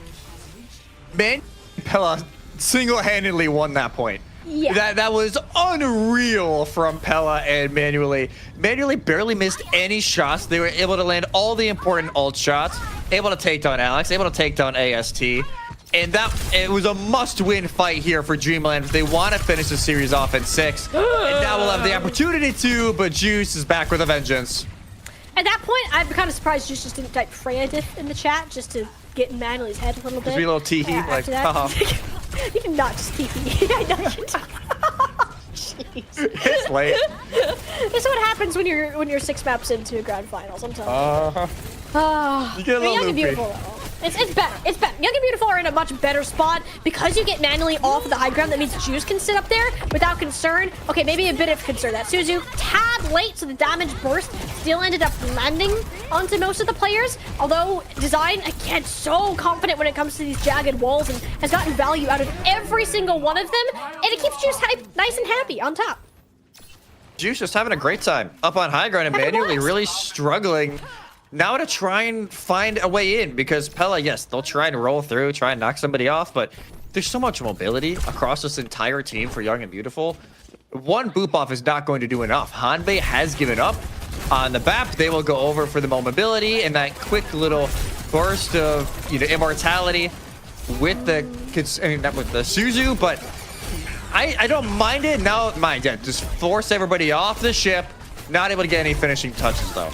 Yeah, that's perfectly fine. In fact, if you get the kill onto Alex, which has been your main payload contester, Downpour goes a little wide. Narwhal, managing to squeak out. Bit of overhealth gained, and that might just be enough. Pela rolled in to save the day, and the pulse bomb talisman. That one is good. Young and Beautiful sent back to the spawns, and likelihood for a contest really low. Yeah, nobody should touch here unless Alex decides they want to late, but oh, they're posturing for it. The boop, the cactus. All right, we got a toe on the payload. Alex makes it over, has a pulse bomb in the pocket, doesn't quite want to use it on the Hanbei though. Worst case scenario though, Dreamland end up utilizing the sound barrier to overwhelm it. Won't be a resource to have for the next objective, which we will be heading towards as players are falling left, right, and center. Dreamland, 2.5 minutes for the 3rd point. Decent amount of time. It's not like it's hybrid where they need to finish with a certain amount of time compared to how the other team does. No, they just need to finish. Doesn't matter how pretty it is. Doesn't matter how much time. Even if they cap in overtime, it'll be, what, a 4-second difference? So it's not like it's going to be incredibly drastic here for Dreamland. Alex has given up on the Tracer. They will actually go to the Cast City to help a little bit more with the handle manually and with Pella. At least give him the back some sort of stun and already lines up a headshot. There we go. It was the boop from AST Design and manually just about cooked after Alex walked around the corner. Dreamland, though, maybe like 3 fights to work with on this final point. It's just about how can they build these ults up. And now Talisman, seeing that, hey, the Tracer duel is over, they will go over to the Genji to have a slightly better answer there for Alex. And Juice, bullet shot on Pella. That'll force the Suzu out. Mines doesn't catch anybody. Yeah, not quite. That's pretty typical. How did Narwhal end up dying to that? That's an insane snipe out of Juice. Juice is making sure Young and Beautiful are staying in this game. Again, you keep the Tracer off of Juice, great things are bound to happen for Young and Beautiful fans. 1 minute remaining. All of a sudden, a map that we really thought was in favor of Dreamland is slipping from their grasp. Map 7 on the horizon. Young and Beautiful, they have the downpour if they just want to stall it out. But it's Dreamland. Now Pella off of the ball. They will go on to the Orisa for the final minute of this map. You have to have some sort of frontline bullet presence. You got to bully Design away from the team. Kitsune Rush not quite expected, and Beautiful, they're reeling after that blow. 2 are down, attempting to regroup in the spawns, and they are going to manage to get a full reset. Neptune is 10 away from the beat. If they're able to land, then Narwhal is still 25 away. That could seal us here for a map 5 if they get it off.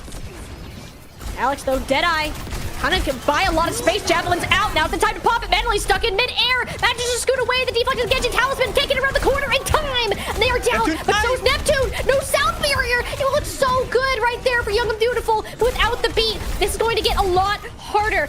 Pella on a back pedal. Sub 100 HP left to go. Design one shot to finish off the tank. Young and Beautiful, they got the sound barrier. Everything's back in their favor. As Design, though, ends up getting themselves locked into the corner with their own jagged wall. 4 seconds remaining. Dreamland attempting to make it towards this point one last time. No sound barrier available for Narwhal, and the tank has been dealt with. They got to get to the point, but there's no one available. Icy Sniper doing all the poke damage, and we have had it happen. A map 7 is where this grand finals will take us. in North America. 3-2 galores across the weekend. Of course, we're going to finish in a map 7 here in the grand final. We were, you know, I was a little worried going into this map for Young and Beautiful. It's on paper the perfect map for Dreamland to finish this off, to get the title. But it is not a dream. It is a nightmare on map 6 for Dreamland, Young and Beautiful. They bring us to the decisive map 7. Wow. Wow. Wow. Wow. Is all you have to say after that game. Where has this hazard been? Where's the hazard? Yeah, right? Been? Genuine question, because that was significantly more impactful than the diva. Like, it honestly might have worked in Young and Beautiful's favor that the diva wasn't an option, to be honest. I mean, that was insane what we got to see from design. Alex stepped it up when they were on the Tracer. Juice had room to do things, which was huge. Everything went right there for Young and Beautiful. It was a closer end towards the map, but because they finished with that extra set of time, I think that confidence just continued to grow. Dreamland were struggling to find a foot in a lot of these fights, and it's going to lead them to a final decider in a map 7. Man, it's just crazy. This is not where a lot of us thought we were going to go. You know, you saw the final in EMEA. It's like, is this going to be what it is today? And a complete opposite. We are going to 7. We will await the bans and the map pick from Dreamland. And oh my God. Like, that is the only thing that really comes to my mind right now. And even the beginning of this map, it felt like, man, Dreamland are in a great spot. There's a minute to go, and it felt like Young and Beautiful, hey, if they can even get first phase, this is going to be a great start to them in this map. And they bring it all the way to a full completion. They shut down Dreamland for at least half the time during first phase. And near the end, Dreamland are a little late to make the adaptation to go more rush instead of the dive. And they're not able to build the ultimates or the heals up quick enough. And Young and Beautiful, they're young and in a game 7 where, man, everyone's got to be tired at this point. We have been going for hours and hours and hours at this point. But now the adrenaline's pumping. 1 map to go. Wow. I didn't think we'd get here, honestly. I saw that Gibraltar map pick, and I'm like, okay, I'm gonna prepare. I'm gonna get ready for this to end in 6, and here we are. I mean, Dreamland, I don't even think that they fumbled. It was more so Young and Beautiful just stepped up. Compared to anything, these DPS in particular stood out. Neptune and Icy Sniper with the hero plays on that first point defense, draining that time bank, was just ridiculous. And honestly, I think the Lifeweaver pick started a lot of that momentum because it just didn't work at all. We didn't get to see the dives successful. The Lifeweaver was the dive target if design was anywhere in the LOS. Like, the difference right now between the Alex we saw in the first 5 maps of the series to going 29-3 here in Gibraltar, like, this is nuts. That's absolutely insane. 29-3 in a full game of Watchpoint is nuts. And yeah, you can tell who the 2 main dive targets were. Manually and Narwhal. 13 deaths for Manually, 10 for Narwhal. And they were just all over them. And now we go back to the question of, where are we going for the final map of just one of the most insane series of the season, one of the most insane series that we have seen in a long time. And the pressure is back onto Dreamland. Do they want to test the waters with the control? You got your 1. I don't think you go there again. I would go Runasapi. If I were them, I would go Runasapi. You had great success against Emo down mid. It's where your ball comp worked. But do you want to go it again after what just happened to that comp in Watchpoint Gibraltar? It is potentially a $7,500 question for Dreamland right now of where they go for the final map of this series. And y'all changed the graphic, and I keep getting paid. I'm like, we're gonna see it. We're gonna see it. Thinking we're going to learn the map, but just wow. I would say Runasapi. Runasapi would be where I would go. Yeah. It's where Pela had his Mike Tyson moment. He felt good about it. That's where they closed out the last series. Why not try to close it out here? It's a genuine thing that they could pull. And it likely means we see the Diva return, which I don't know. It's not that the hero itself and design on the hero of Diva isn't bad. It's the way that the team plays around the Diva that hasn't been working out. It hasn't been working out in the series. And And I think that's also a difference that Young and Beautiful have been relying on, because they won the last series largely because they found success on that D.Va. Those are the maps they won the most by the biggest margin. But in fact, we are going to kick it, we're going to end it all where it started on Ilios. We thought this would be map 1, but we're going to take the gamble. Dreamland, their worst map type throughout the entirety of the season, the entirety of the tournament. That's where they think that they are going to win the entire Masters Faceit division. Huh. That is not where I thought we were going. The bans are going to say a lot. I'm guessing what can a you Hazard even ban ban. at this point? Hazard has not been banned because it only got pulled out late. Dreamlight have the first ban. I would think it is Hazard. I would hope. Considering what just happened on Watch Point Gibraltar. But for Young and Beautiful, I don't know. Yeah, there it is. Okay, so yeah, they're going to play more of the ball. How do Young and Beautiful want to answer? Because they know it's going to be that composition, right? But they can ban Lucio still. Lucio is on the board for them, but they can't ban Brig. They can't ban the ball themselves, or the BAP, or the Tracer, the Freya. A lot of the main pieces of this composition are not on the board, and it's not even like it's a guarantee that Dreamland would play the Lucio, because a lot of times they have more played the Brig on these control maps when they're running the Wrecking Ball. So it's the Ana. Okay. I don't mind it. I don't mind it, Except for Dreamland don't play Ana. So, you know, there's that. But well, yeah. I guess they really want to play the Lucio. I think the D.Va and the Lucio together have decent synergy, and you need that to help your less mobile support kind of stay in the game. Plus, it's Ilios. This is like the Lucio map of all the places. You want to get the boops. Narwhal is foaming at the mouth to just kind of send it, and Neptune too. So I get it. Now, okay, here's the thing. I was a little doomsday-ish last time. We had a map pick here. These bans scare me because most of what Young and Beautiful made work was on that success of the Hazard.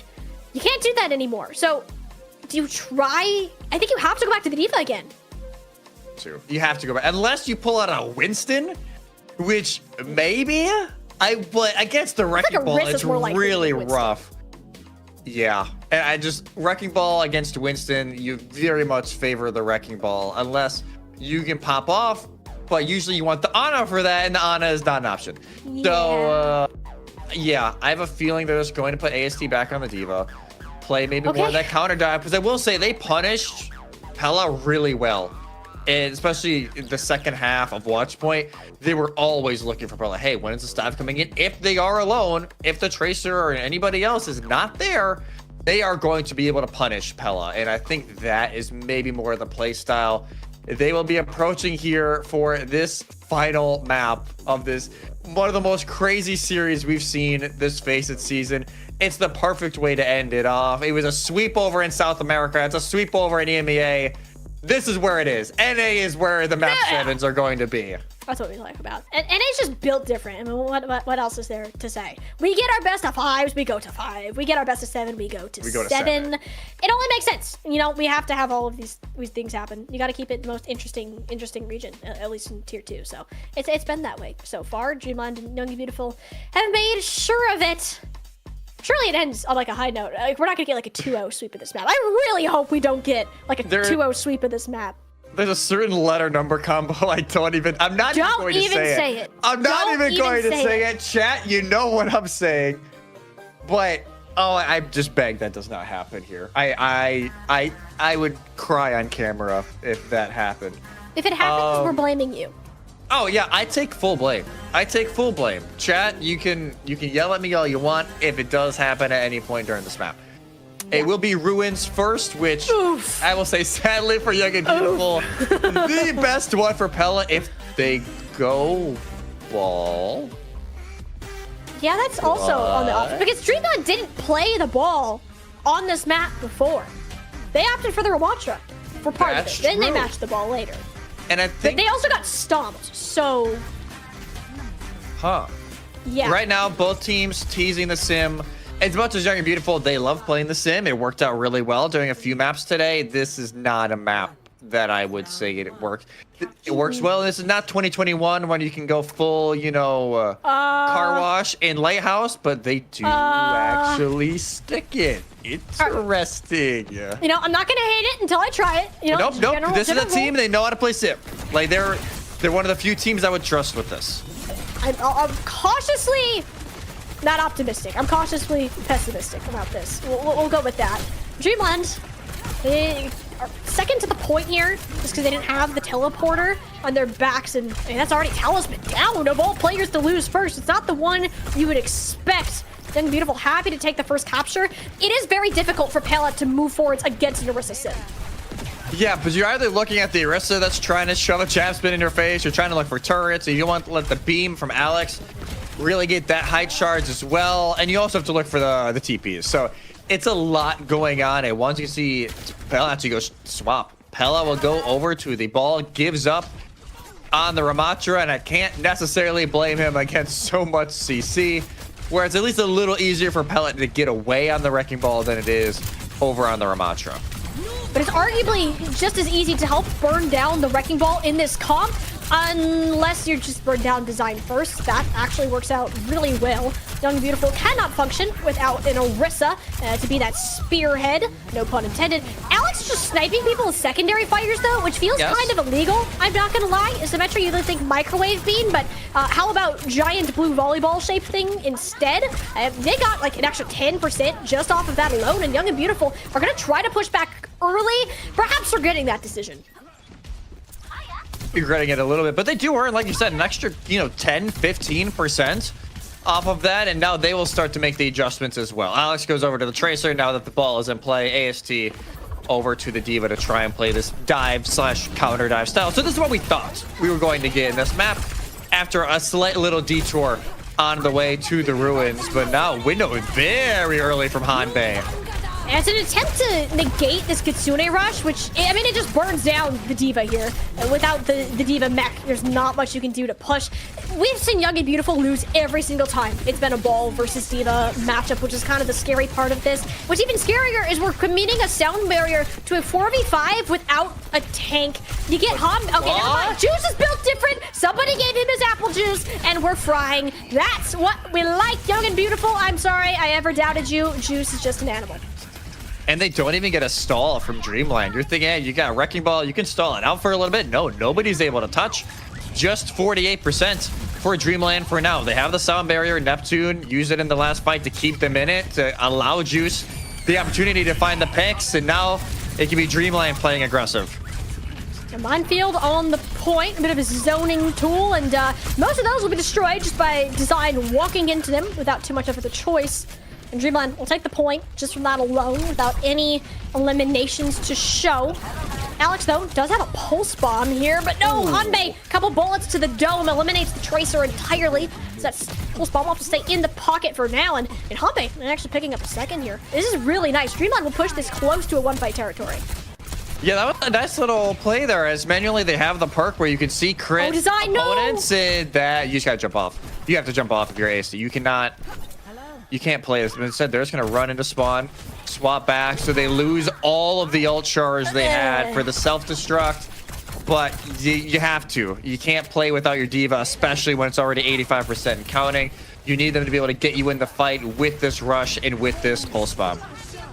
But an unmatched sound barrier. There's a rush. There's so much they can work with this. They don't want to rush while the sound barrier's up. They're trying to get this to some point that they can push, but because of how far up they are, you had to send Alex to contest the points. You're already fighting a 4v5, which got a whole lot worse because you didn't check a corner. The pulse bombs, Talisman D-Mex the D.Va, and Dreamland 1 round away from getting this point. But in Ruins, this is the one they were supposed to win. Should win. Let's see if it's Well or Lighthouse. I would say Well is slightly better for the ball, and it will be.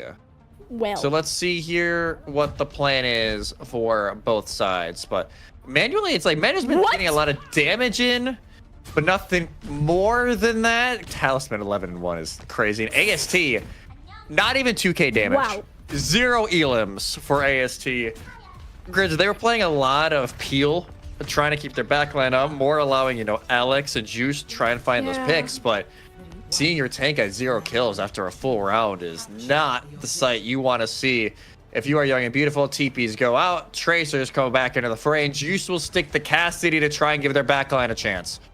Yeah, I think this allows Design to play a little more forwards too, instead of just constantly peeling for the team. And reminder, ball into D.Va, ball is won 100% of the time so far in this matchup.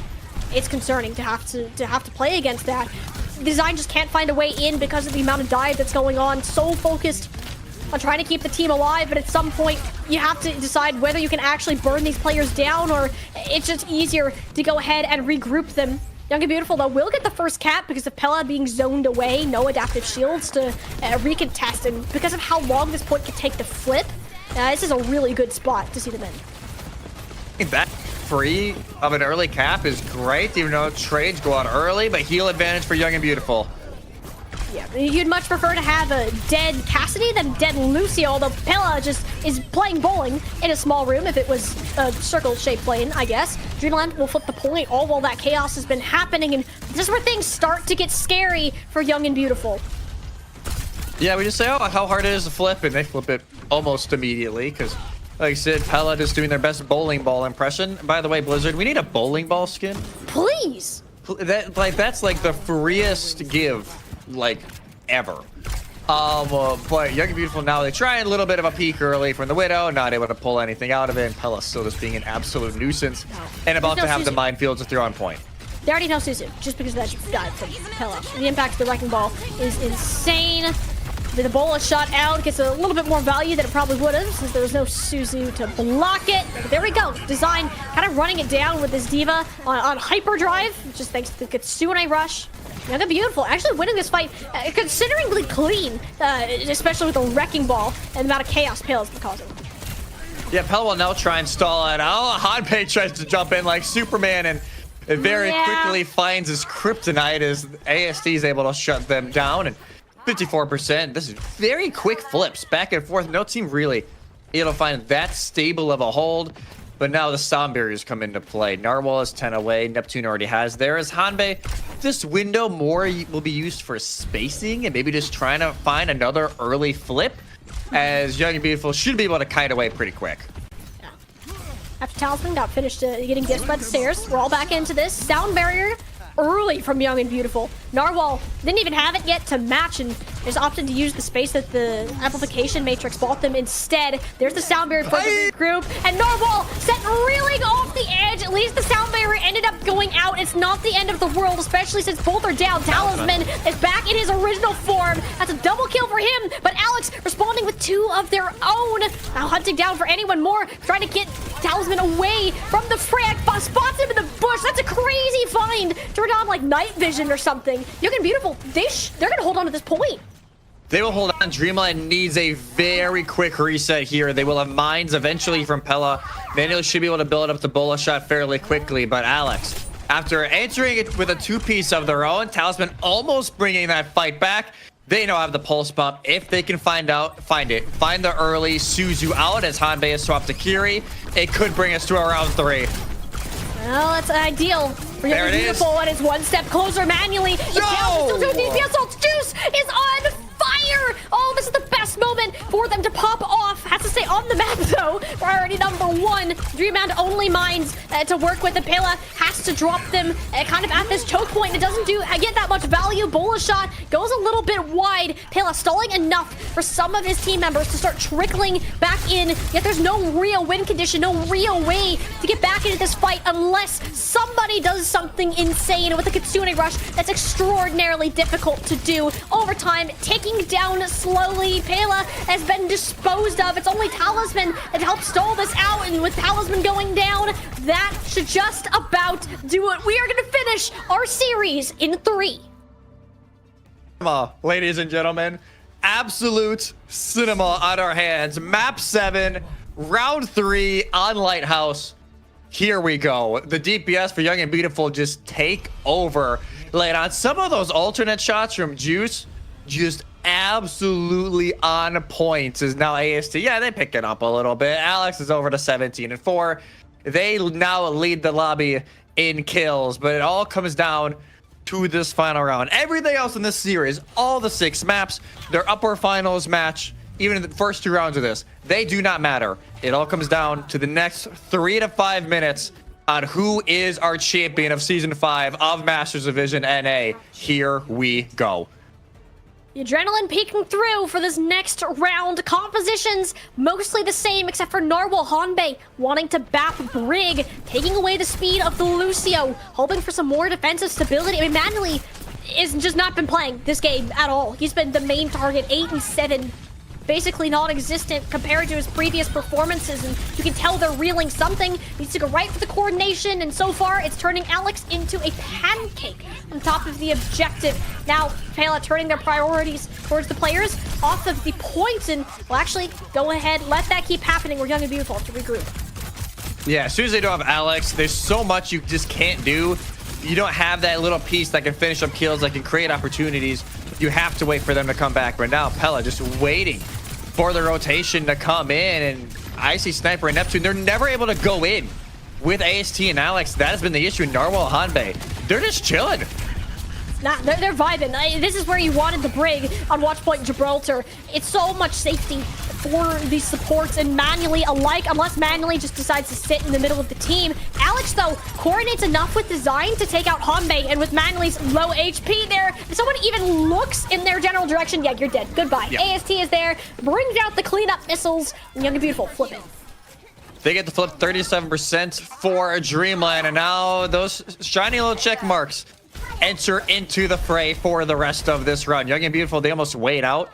Pela going in. They're able to find Hanbei, who had to drop to try and get some healing over on the point, and the lamp can only do so much. And now Pela just on point, trying to force a little bit. They understand people are on high ground. Bash comes in. Nobody gets the finish. Nope, not quite. Young and Beautiful, especially Icy Sniper and Neptune, keeping each other alive like their lives depend on it, because they quite literally do. Considering rush for Icy Sniper on the objective. No related support ults to match it. Instead, it's actually Neptune that's going to pop theirs as well, noticing the sustain wasn't enough. So while it keeps everybody alive, what are you going to do about this minefield? Apparently, take out Talisman, who thought it was a shield, not a pile of mines that are not fully protective. Rally out now for the Brig, who is struggling because Hanbei ended up getting dove while the Narwhal got aggressive to jump in with the rest of the team, sent reeling off the edge of the map. This needs to be an absolute reset from Dreamland.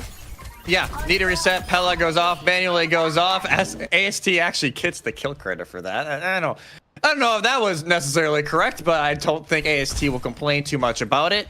And the Kitsune Rush, they almost find Icy Sniper early. They pop Kitsune Rush behind point.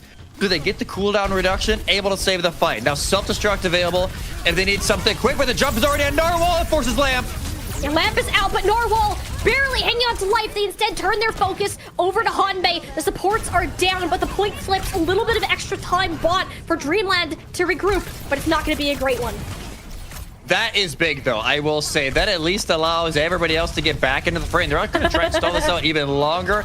Little bit of spin to win from Pela. Gets it to 52, and now the point resumes here from Young and Beautiful. Hanbei and Narwhal, they both go to stalls. It is all on Talisman and Manually. Can you find an opening pick? Can you shut down Juice and Alex, who have taken over the second half of this map, to try and bring one more fight? They don't know where Juice is. Hiding around the corners, but Manually in the air. Bullet shot. They get Neptune. Connects onto the Kiriko, but Pela gets 2 off the map completely by himself. A beautiful turnaround of this. Narwhal setting a third over the edge. Dreamland, they're not out of this just yet. They still have to deal with Alex and Juice, who are getting a lot more done than they probably should. Committing self-destruct, not recommended, especially with a stagger coming through. One more reset, all that is allowed, but suddenly Dreamland, it becomes more of a reality. Dreamland can breathe for a second. Still got 40% to go. It's not like Young and Beautiful need to rush in egregiously fast here. The big advantage Young and Beautiful will have, they have both support ults almost online. Because of Dreamland having to swap to the stall characters, they are only halfway respectively, but that also opens the door here for Talisman Manually. Can they find the opener onto one of those supports to shut it all down? Or they find it onto Alex? That's going to be just as quick stall. You have to pause here. You can't reset. You don't have time. Talisman, the recall's already forced out. It's just trying not to die until the rest of the team comes back. Suzu is out. So is the sound barrier. There's plenty of sustain for Young and Beautiful to be able to work with, but the Elims need to follow. Manually, though, takes out Neptune. Just the overhealth expires. It's onto this Kitsune Rush. Last onto the point. The minefield zoning them out. AST Design, plenty of health in the tank, but it's not going to last long. Icy Sniper's down. Juice got punished off the side of the map. Dreamland, it was starting to look ugly. It was starting to look so bad for this team. It was a struggle for them, and even then, they still can't seem to confirm all of these eliminations. Pella fighting tooth and nail to keep the team alive. That's a third boot from him on this map alone. AST Design is down. Sound barrier's there, but it's rather a song of victory for Dreamland. Only one remains. Juice, the last man standing, and the last to fall. Dreamland are your Faceit Masters League champions.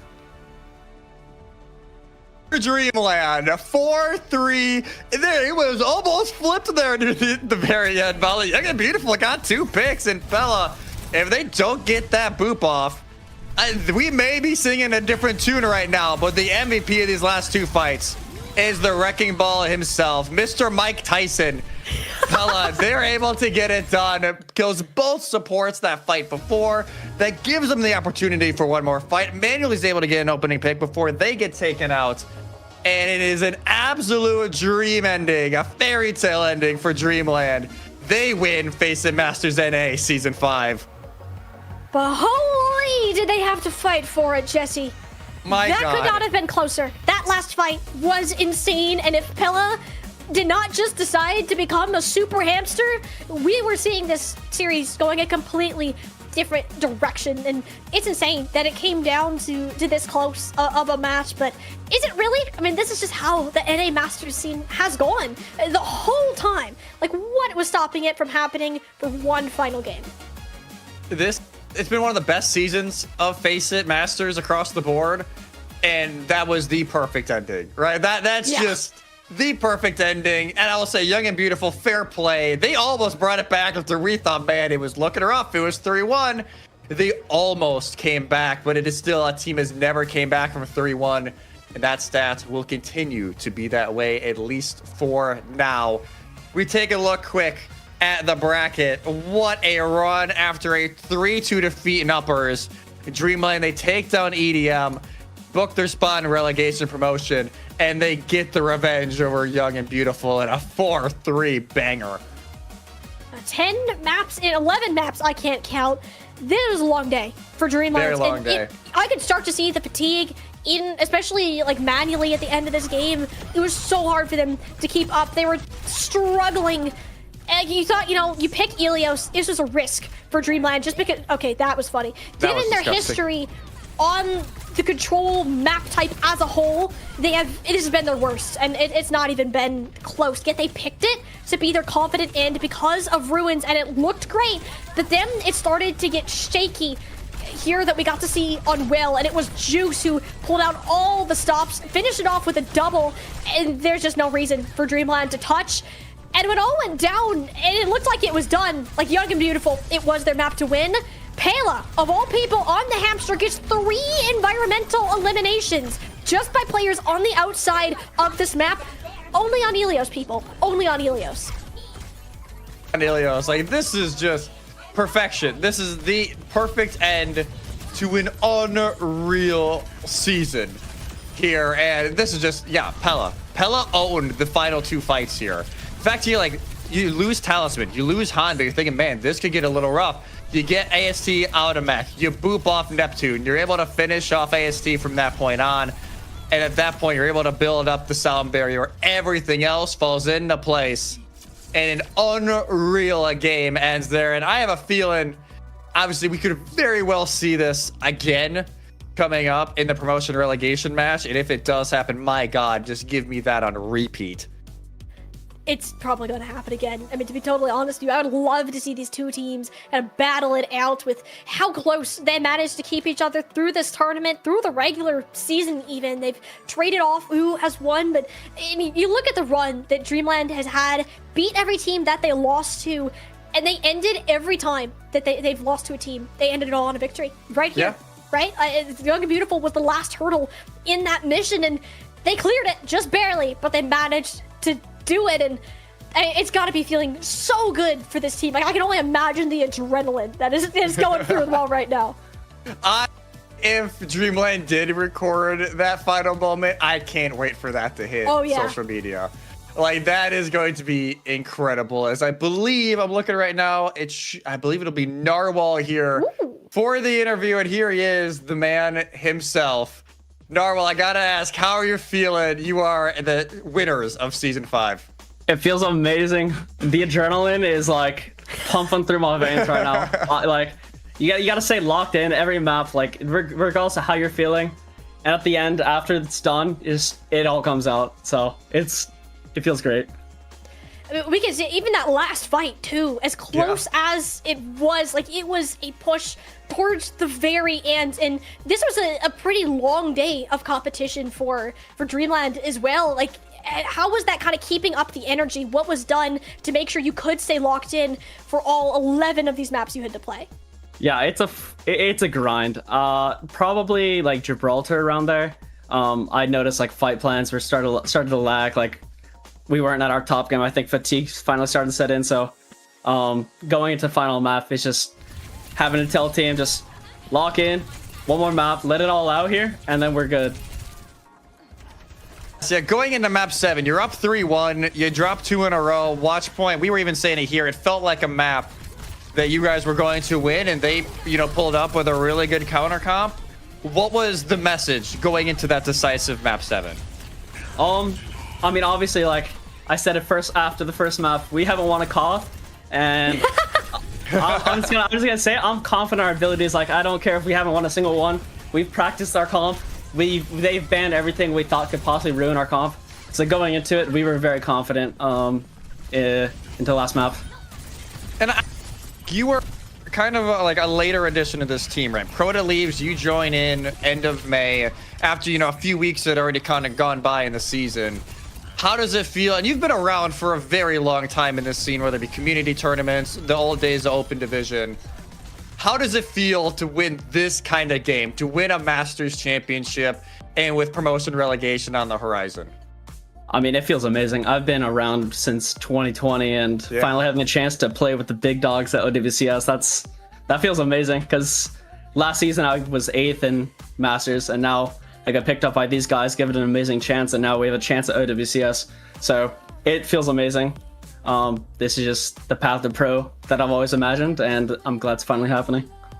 And I think that too, because you've been on this kind of path to pro grind for almost 5 years at this point.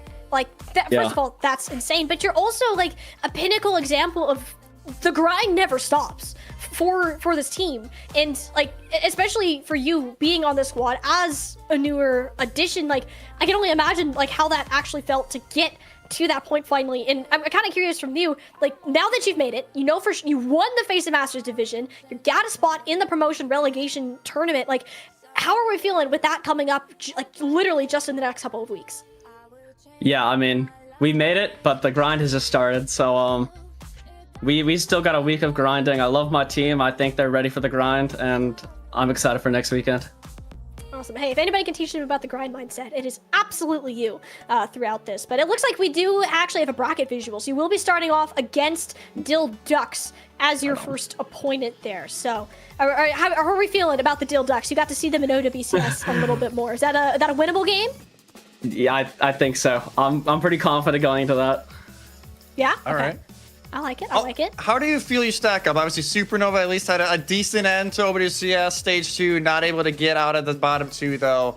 How are the vibes feeling, especially considering, there is a chance that you go against Young and Beautiful again for a potential OWCS deciding match?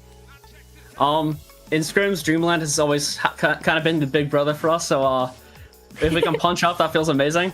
Young and Beautiful, I thought we were just the better team, but these guys have shown the past few days they can really match up with us. So it'll be interesting. It'll be fun to play and fun to watch for everyone.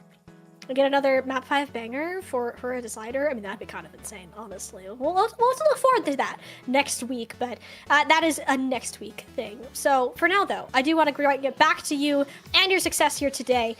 I can only imagine how exciting this is, and I know you want to get back to your team and kind of celebrate, talk us over. So there's a lot that needs to be said for that, but I also want to give you the floor for a minute. Do you any shout-outs, words that you want to say to the people about Dreamland's success?